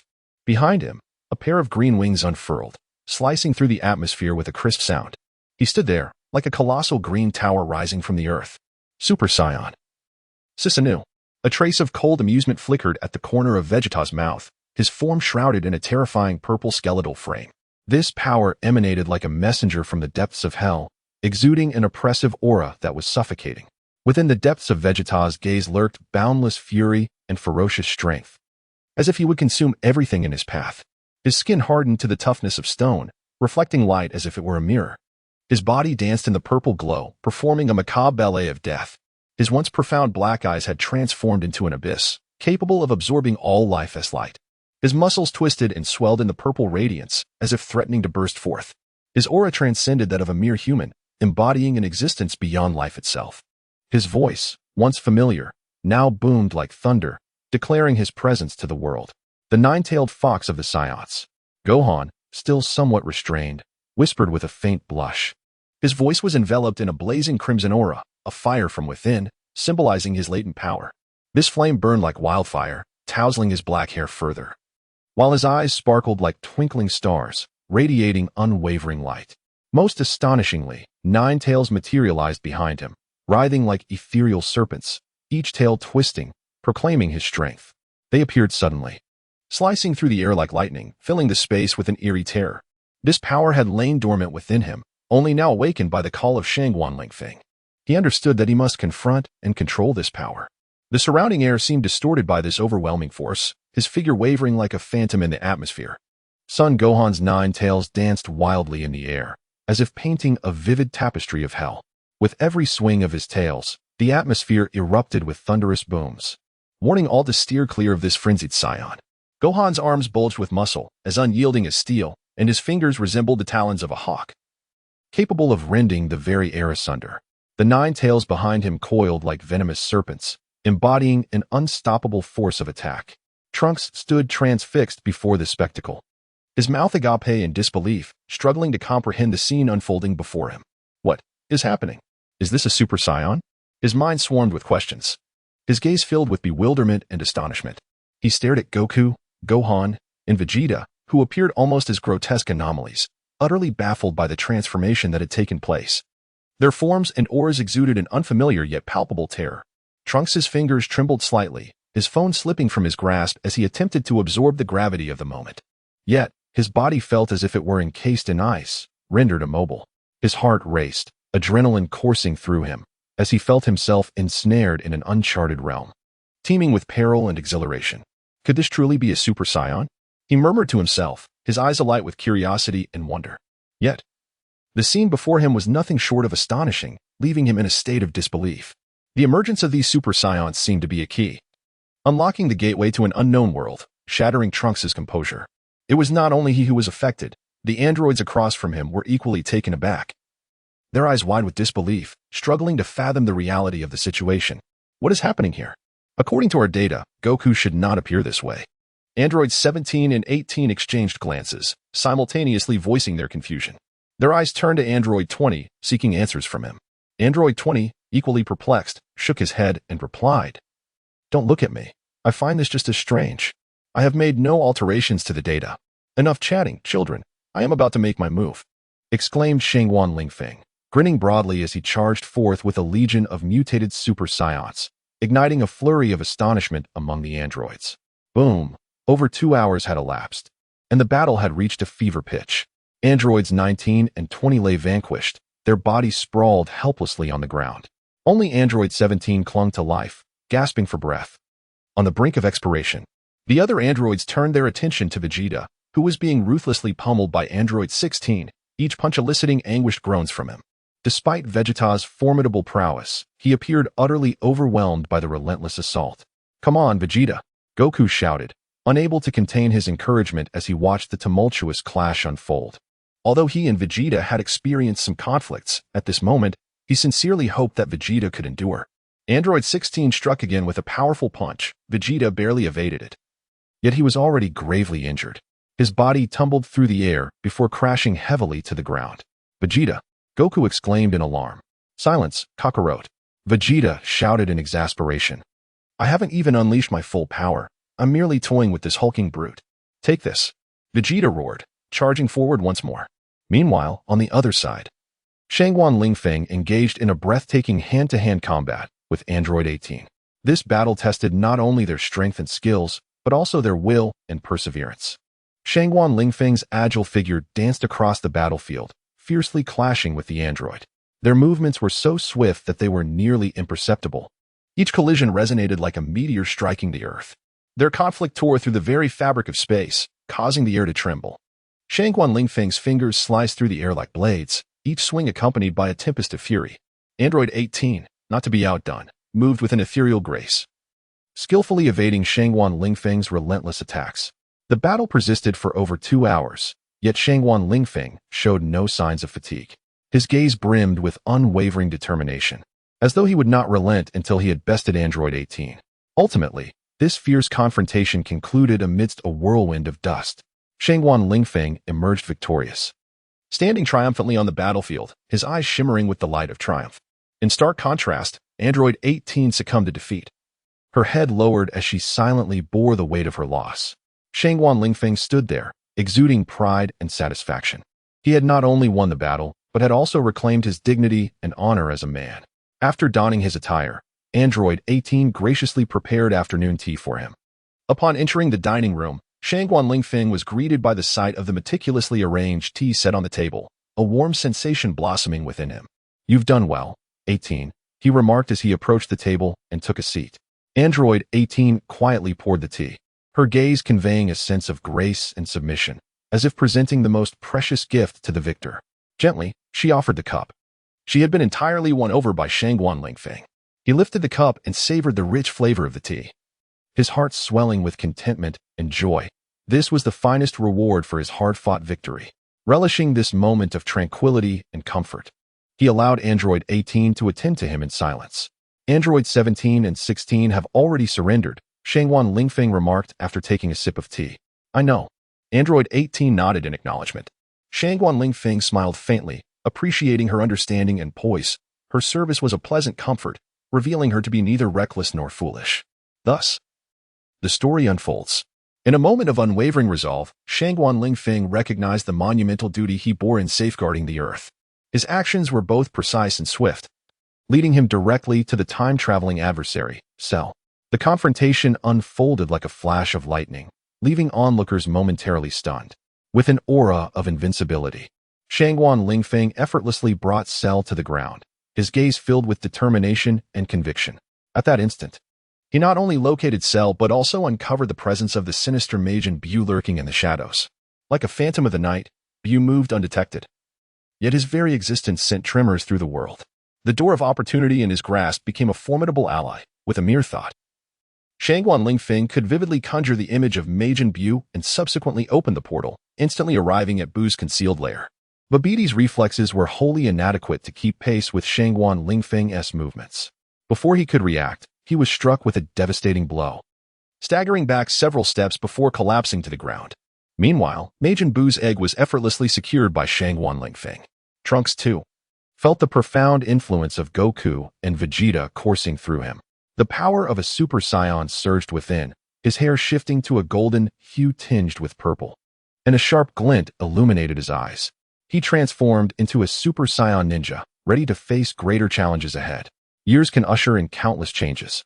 Shangguan Lingfeng had dwelled in the Dragon Ball universe for several years, forging deep friendships with its characters and witnessing the evolution of this fantastical realm. However, as time passed, he began to feel a disconnection from this world. He understood that he did not belong here. A more significant mission awaited him. On this day, standing before Bulma and Android 18, he gazed at the breakfast prepared for him, a wave of inexplicable sentiment washing over him. With a gentle smile, he addressed Bulma and Android 18. I must take my leave. Bulma looked at him silently, her eyes betraying an unspeakable emotion. She realized this day would eventually arrive. Yet she felt a twinge of reluctance. Softly, she asked, May I accompany you? Shangguan Lingfeng met her gaze, warmth flooding his heart. He recognized Bulma's unwavering kindness, often bordering on maternal care. After a moment of silence, he smiled gently and shook his head. I'm sorry, Bulma, but I cannot allow you to come with me. His voice was tender yet imbued with resolve. Bulma's eyes flickered with emotion. She seemed poised to speak, but ultimately lowered her head with a soft sigh. Android 18 observed them quietly, her expression reflecting understanding and respect. She recognized this was Shangguan Lingfeng's decision, a burden he must bear. She gently patted Bulma's shoulder and then turned to leave the room. Rest assured, I shall return at any moment. Shangguan Lingfeng's voice echoed in the ears of Bulma and Android 18, reverberating like a distant echo. The two paused momentarily, turning their heads, only to find that Shangguan Lingfeng's figure had vanished without a trace. The ground was enveloped in silence, with only the sound of the time machine resonating in the air. Bulma silently gazed at the fading silhouette of the time machine, tears glistening in her eyes. She had a foreboding sense that she might find it difficult to see Shangguan Lingfeng again in the future. The radiance of the time machine gradually dissipated, transforming into a pure white cloud. There was not a sound, only the drone of the time machine reverberating through the air. Bulma slowly walked to the roadside, staring at the azure sky, lost in thought. In another realm, Shangguan Lingfeng opened a mysterious door at random and, upon looking up, found himself amidst a dilapidated building. "Is this the place?" he muttered, stepping through one of the ajar doors, revealing a somewhat disordered room. In this small chamber, chaos intertwined with dim light. A worn single bed occupied one corner, its disheveled covers suggesting the aftermath of a fierce battle. Crumpled tissues and gauze littered the floor, adding a touch of disorder to the room. Glassware lay shattered in the corner, the cold shards glinting ominously. Only a pair of glasses rested quietly on the bedside table. A tranquil presence amidst the turmoil of this chaotic world. It seemed the room's occupant had just departed, hastily neglecting to tidy up. The used tissues and gauze silently narrated the mundane details of the occupant's life. The shards of glass appeared to whisper of the occupant's anger or sorrow, while the spectacles stood as a solitary observer, akin to a scholar or thinker, quietly surveying the disarray. In this confined space, a striking blue-haired girl wrapped in a towel entered. Her beauty starkly contrasted with the room's disarray, like a pure flower blooming amidst the weeds. She possessed short, pale blue hair and crimson eyes, her face cold yet extraordinarily delicate. Shangguan Lingfeng smiled faintly. This was the enigmatic girl, Ayanami Rei. "Who are you?" Ayanami Rei's tone was calm and indifferent, her gaze betraying a hint of confusion and wariness. Shangguan Lingfeng smiled gently, stepping forward to introduce himself. "Hello, Ayanami Rei. My name is Shangguan Lingfeng, and I am here to rescue you." His words resonated in the air, imbued with mystery and resolve. Ayanami Rei frowned slightly, seemingly perplexed by such a declaration. Just then, the television in the room abruptly turned on, broadcasting a jarring melody and images. "Alert! Unidentified creature detected in Sector XX. Residents are advised to evacuate immediately. Alert!" As Rei Ayanami swiftly turned her gaze toward the source of the sound, her crimson eyes narrowed, seemingly ready to ignite with sparks. Could it be an angel's assault? An angel's assault? What of it? With Shinji Ikari, that impish boy, around, what do we have to fear? Shangguan Lingfeng chuckled nonchalantly, his eyes brimming with mockery and tranquility. Rei furrowed her brows, scrutinizing Shangguan Lingfeng with curiosity. Although she sensed a familiarity she could not place, he clearly knew Shinji. "Who are you?" Rei's voice held a hint of confusion, a wariness emerging from deep within her.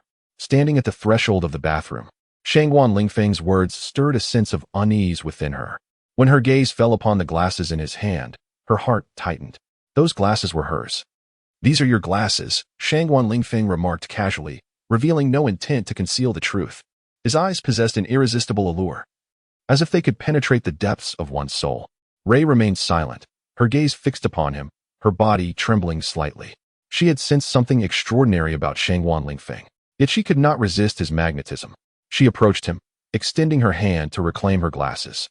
A glimmer of amusement danced in Shangguan Lingfeng's eyes, as if a thought had crossed his mind. Rei's breath quickened. She realized she could no longer evade the situation. In an instant, she lunged at Shangguan Lingfeng, attempting to snatch back her glasses. However, in that moment of tension, her foot slipped on the remnants of the shower gel left on the floor. The aftermath of her recent bath. Caught off guard, she leaned forward, losing her balance entirely. This slip propelled her directly into Shangguan Lingfeng.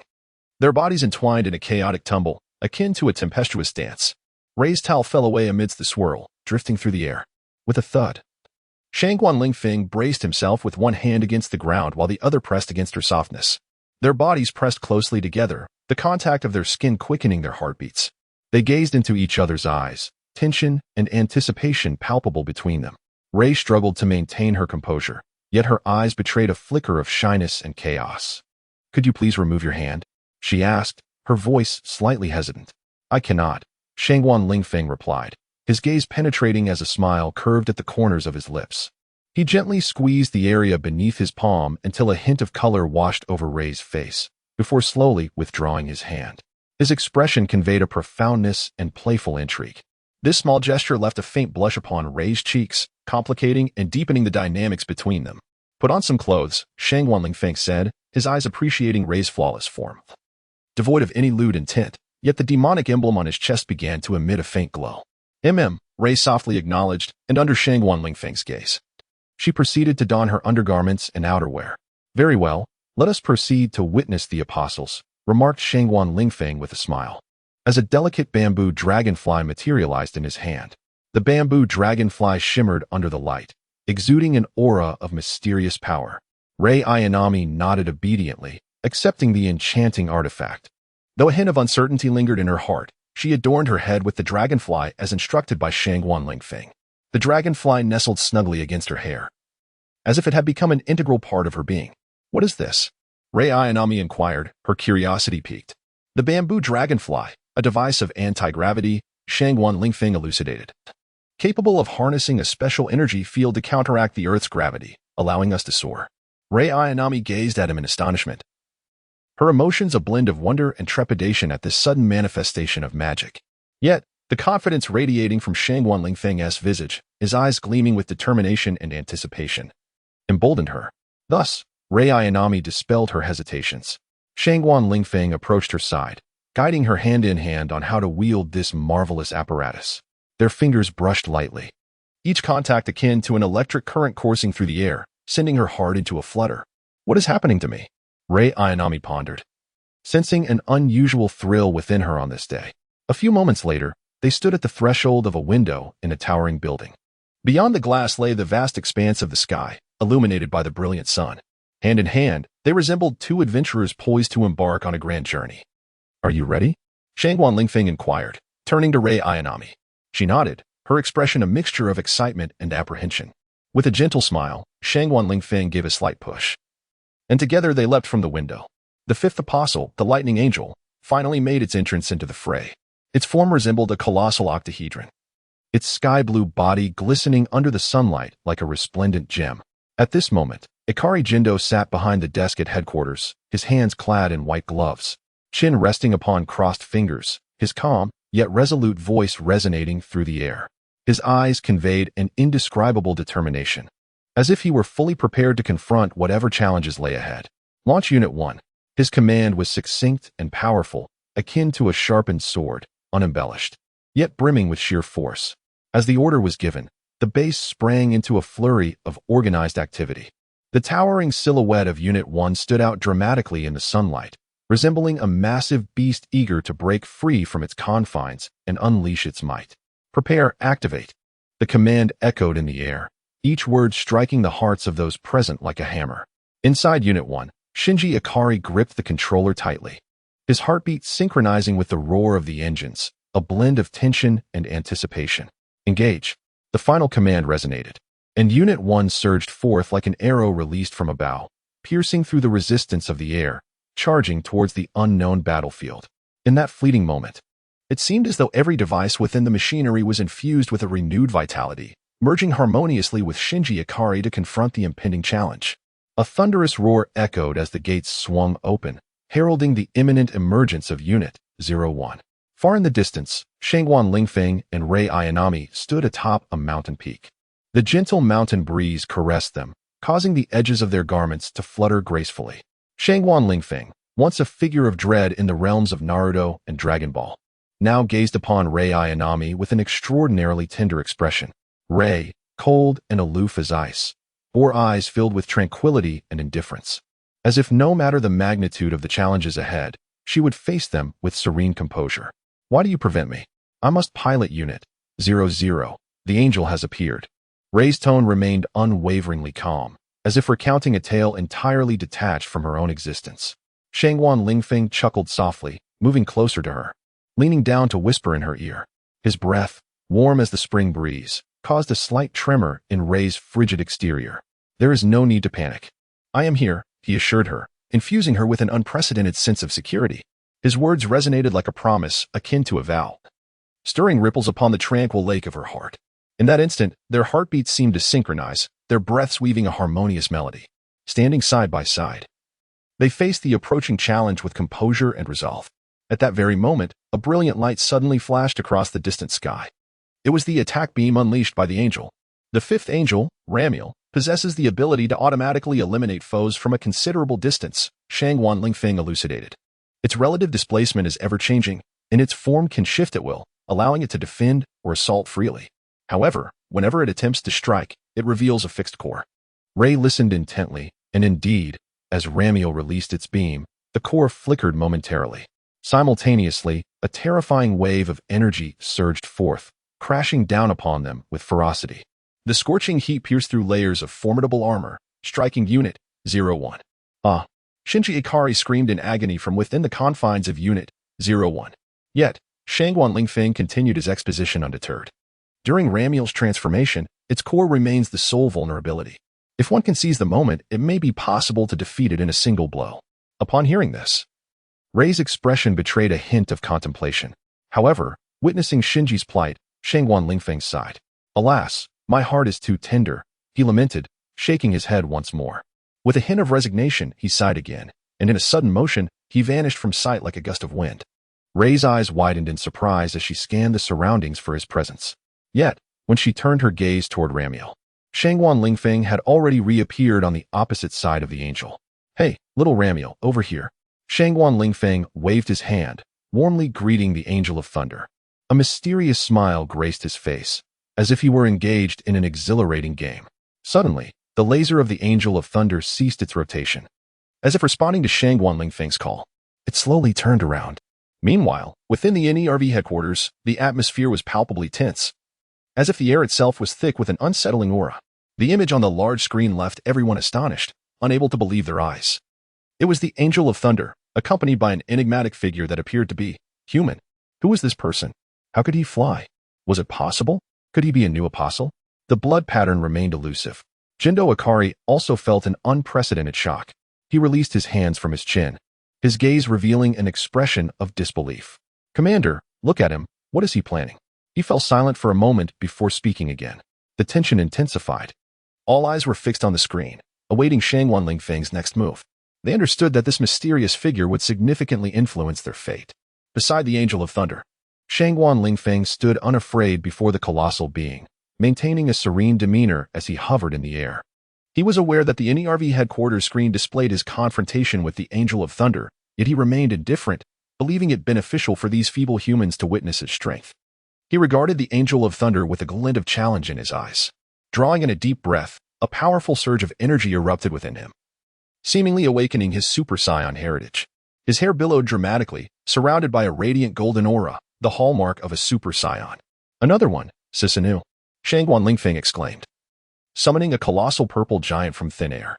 The Angel of Thunder sensed the formidable aura emanating from Shangguan Lingfeng and instantly transformed, expanding its form. Although its size was immense, its movements were remarkably swift. In an instant, a massive laser shot forth, aimed directly at Shangguan Lingfeng. Unfazed, he met the attack with an even fiercer battle spirit glimmering in his eyes. In a flash, he appeared atop the Angel of Thunder, leaping down with a giant sword aimed at its head. This strike harnessed all the power within him, like a sword destined to pierce the heavens, unstoppable in its might.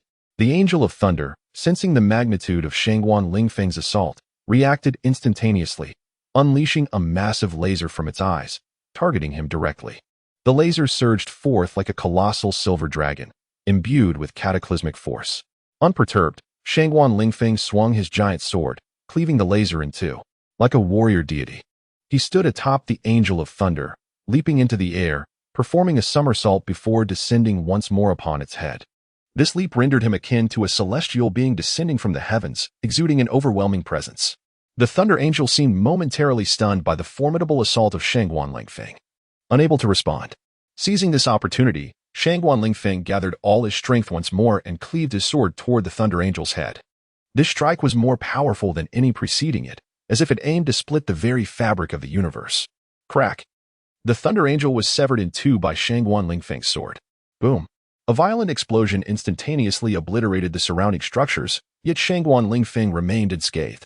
At NERV headquarters, everyone gazed in astonishment at the images displayed on the large screen.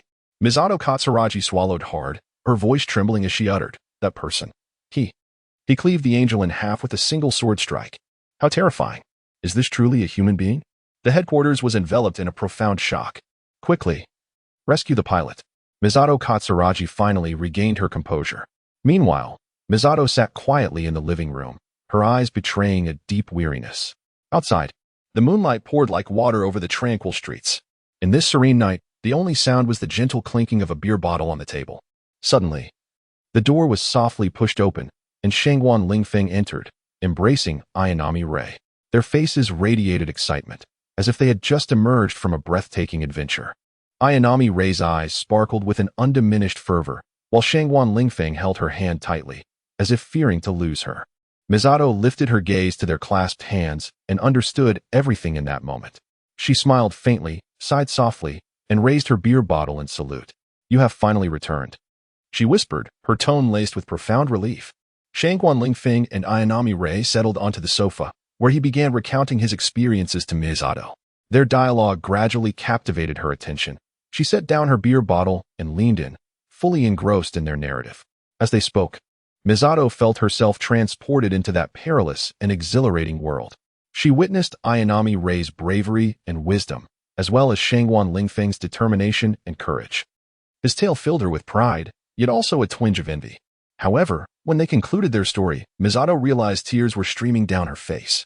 Looking up at Shangguan Lingfeng and Ayanami Rei, she suddenly felt the weight of her own loneliness and vulnerability.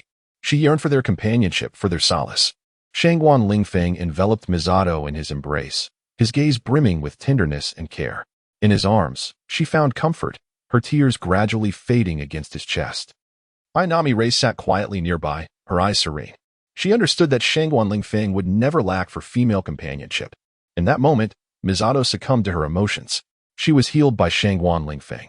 Her heart was filled by him, every detail, every gesture evoking an unparalleled sense of security and comfort.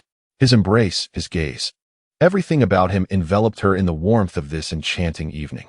She gazed into his bright eyes, where a profound love for her sparkled. She realized she could no longer tear her gaze away from Shangguan Lingfeng.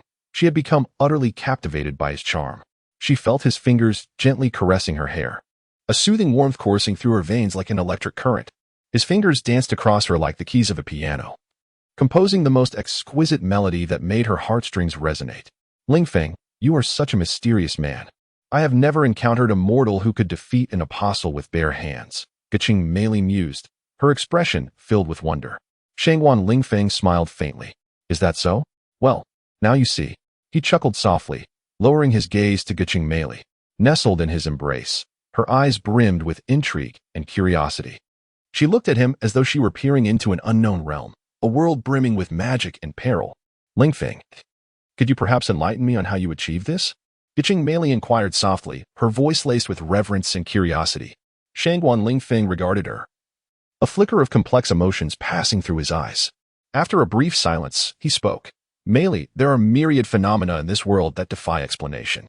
Some matters we simply must accept. For this is an exceedingly intricate tale, very, very complex." A mysterious glint shone in his eyes. "Very well, I shall refrain from further inquiries." Gaching Meili quietly embraced Shangguan Lingfeng, her lips whispering softly. Her gaze was filled with tenderness and contentment, as if in that moment, she possessed the entire world. Shangguan Lingfeng gently closed his eyes, his heart swelling with satisfaction. He was acutely aware that this woman had fallen deeply in love with him, and he found himself powerless against her allure, the allure of a mature woman. Their bodies entwined tightly, the rhythm of their heartbeats echoed in the stillness of the night. The silhouettes of Shangguan Lingfeng and Gaching Meili intertwined beneath the moonlight, like two souls destined to rely upon one another. In this night, rich with passion and healing, their story continued to unfold.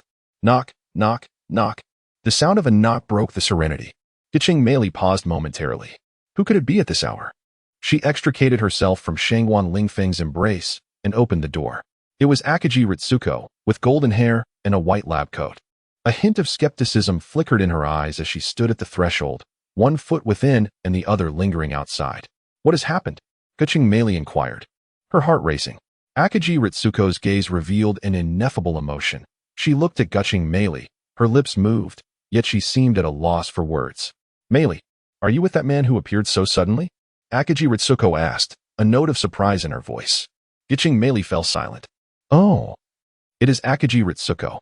Please, come in." The demonic emblem on Shangguan Lingfeng's chest shimmered ominously. Akaji Ritsuko's eyes widened slightly, and she instinctively stepped through the door. Shangguan Lingfeng encircled Ritsuko's voluptuous waist, marveling at the allure of a mature woman. Ritsuko's cheeks flushed, and though she wished to resist, an inexplicable impulse compelled her to surrender. She was acutely aware that this man harbored an interest in her, and her heart fluttered in response. Misato Katsuragi closed the door, her gaze towards Ritsuko filled with astonishment and confusion.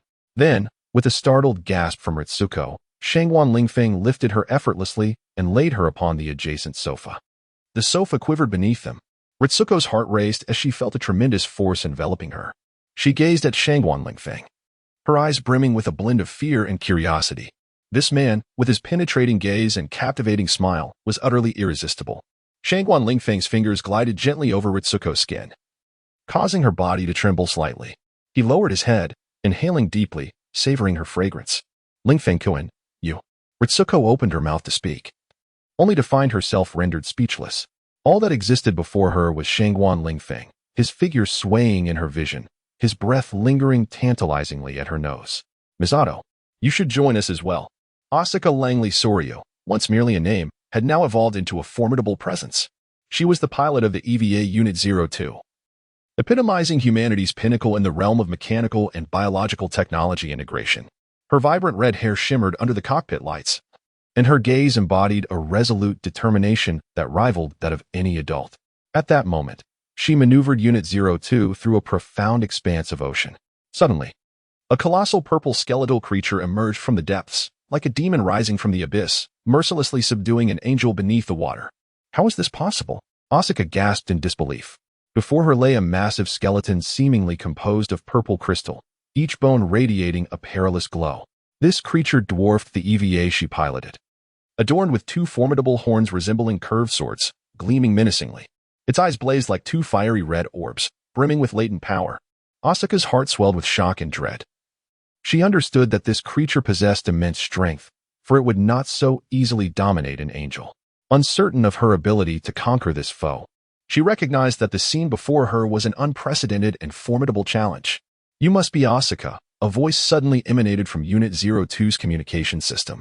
Asuka froze, struck by a sense of familiarity with the voice. Impossible! How did you get in here? She exclaimed, scanning her surroundings in disbelief. How could anyone breach the EVA's entry plug? Turning her head, she found a handsome man standing there, with deep and fervent eyes. I am Shangguan Lingfeng. He leaned in with a smile, whispering intimately to Asuka, as if sharing a deeply personal secret. I heard you have a preference for mature men. His breath brushed softly against her ear, causing her body to shudder. In this moment of uncertainty between life and death, the man's presence instilled in her a peculiar sense of comfort. Meanwhile, outside, the colossal Susanoo suddenly embraced Unit 02. These two terrifying entities, akin to mountains, toppled into the sea, sinking beneath the waves. In the insertion plug, Shangguan Lingfeng sensed Asuka's trembling hand. Tilting his head, he noticed her eyes filled with tension and anticipation. Shangguan Lingfeng offered her a gentle smile, conveying a reassuring glance. Subsequently, the two of them fell, their bodies entirely immersed in the LCL liquid. With a soft tearing sound, Asuka's battle suit was unceremoniously pulled apart by Shangguan Lingfeng. Bubbles, resembling grapes, erupted in the LCL liquid. Shangguan Lingfeng tilted his head back slightly, revealing his eyes glistening with divine light. Asuka's long hair floated gracefully, forming an enchanting arc. Her cheeks flushed a delicate shade of red as her hands clutched the sheets, embodying an air of surrender. Shangguan Lingfeng swallowed hard, his hands bracing against Asuka's sides, his gaze intense. He moved his throat, extending a finger to gently trace along Asuka's damp cheek.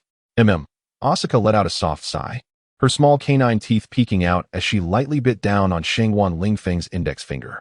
Her fiery red hair danced along with the LCL liquid. In this moment, within the LCL, Shangguan Lingfeng and Asuka found themselves in close proximity. At NERV's European branch, within the Botania base, Mari Makinami Illustrious was piloting the temporary Unit 05 to confront the third angel. Damn it, this guy is quite troublesome, Mari muttered through gritted teeth. Yet a hint of a smile lingered on her face. Her twin tails swayed rhythmically in the LCL, embodying the spirit of an optimistic glasses-wearing girl. With a thunderous roar, Unit 05, under Mari's command, engaged in a fierce battle with the third angel. Both colossal beings exuded the same primal ferocity and resilience.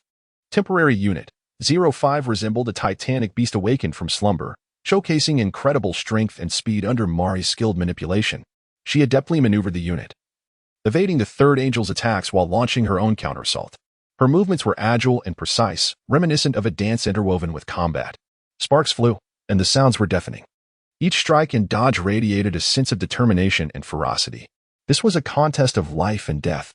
Suddenly, Mari's gaze sharpened, as if she had glimpsed something extraordinary. What could it be? Simultaneously, the entire Botania base lost all signals from Mari, rendering communication futile. What was happening? Chaos erupted within the Botania base. Maki's beautiful eyes widened in astonishment, resembling two luminous stars, her heart brimming with surprise and disbelief. Before her lay a sight more extraordinary and wondrous than any creature she had ever encountered. It was a man, a remarkably handsome man, unlike any she had seen before. He donned a fitted black suit, his figure elongated and graceful, reminiscent of a noble leopard. A gentle smile adorned his face, exuding warmth akin to sunlight, instantly enveloping Maki in a profound sense of comfort. His eyes were akin to a deep, starry sky, shimmering with an enigmatic glow. His voice, as soothing as a gentle stream, whispered, "Remember, my name is Shangguan Lingfeng." The sound caressed Maki's heart like a spring breeze, instilling within her an indescribable tranquility. Just as she was lost in wonder at Shangguan Lingfeng's presence, the temporary Unit 5 suddenly trembled violently. In an instant, its exterior disintegrated, scattering into shards of metal. Maki gazed in shock at the scene, her glasses nearly slipping from her face. Meanwhile, Shangguan Lingfeng remained remarkably composed. He slowly extended his hand. A powerful repulsive force emanating from his palm, akin to an invisible storm.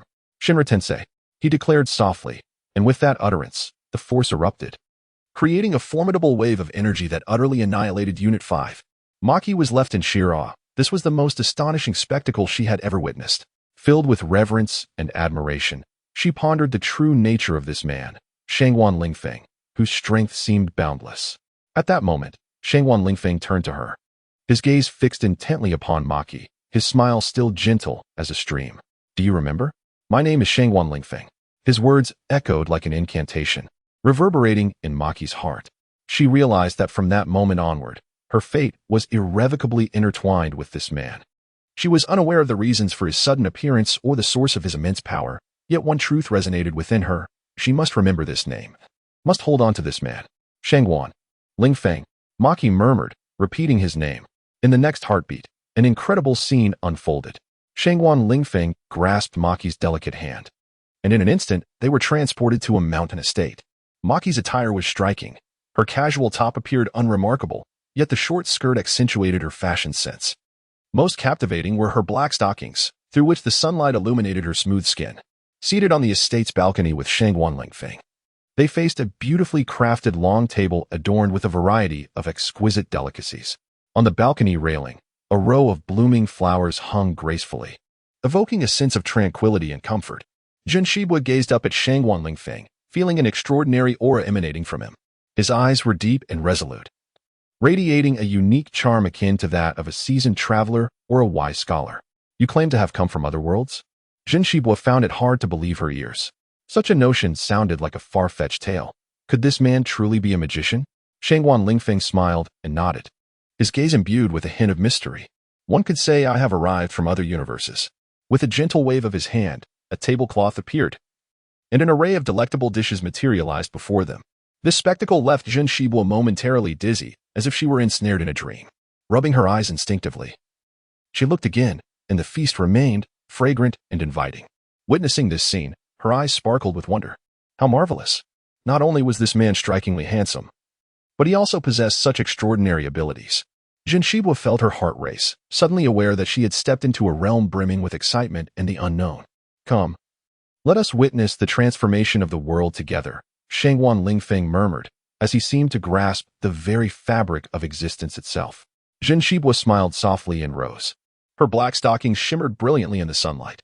The sound of clothes falling echoed through the air. This night promised to be anything but uneventful. In the tense atmosphere of the NERV base, the order to surrender struck like a bolt from the blue, shocking all present. Once regarded as the most formidable defense force, it now appeared utterly vulnerable before Shangguan Lingfeng's overwhelming power. The so-called firepower suppression, once a deterrent to enemies, now seemed trivial, effortlessly dismantled by him. The EVA unit, 01, lay fragile as glass in the face of his might. As for Lilith and Adam, their existence was entirely stripped away, their consciousness gradually eroded, leaving their fate in Shangguan Lingfeng's hands, a mystery to all others. In that instant, the entire EVA world fell silent, as countless individuals struggled to comprehend this reality. The piece of the world had arrived with such astonishing simplicity. The giant humanoid weapons, Unit 01, Unit 02, and others, were no longer required for battle. One by one, they were enshrined in Shangguan Lingfeng's museum, becoming part of history.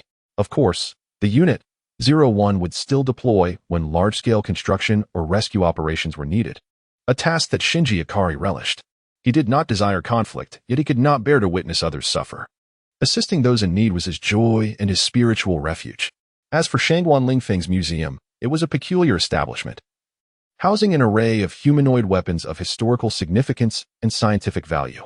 In this museum, the once formidable machines, such as the Unit 01 and Unit 02, along with the angels, have now transformed into mere exhibits for public admiration and scholarly inquiry. "Mom, these robots are enormous and magnificent," exclaimed a small boy, appearing to be around 5 or 6 years old, as he tugged on the hand of a woman in a yellow dress, pointing towards the EVA units. "Indeed, they are quite large. However, allow me to correct you, my dear, they are not robots but rather living organisms, encased in a layer of armor," the woman gently explained, her gaze filled with affection for her child. Nearby, a multitude of visitors surrounded them. "Living organisms, like us?" the boy inquired. "Yes. One could say they are quite similar to us," she replied. "Oh, I see now, Mom."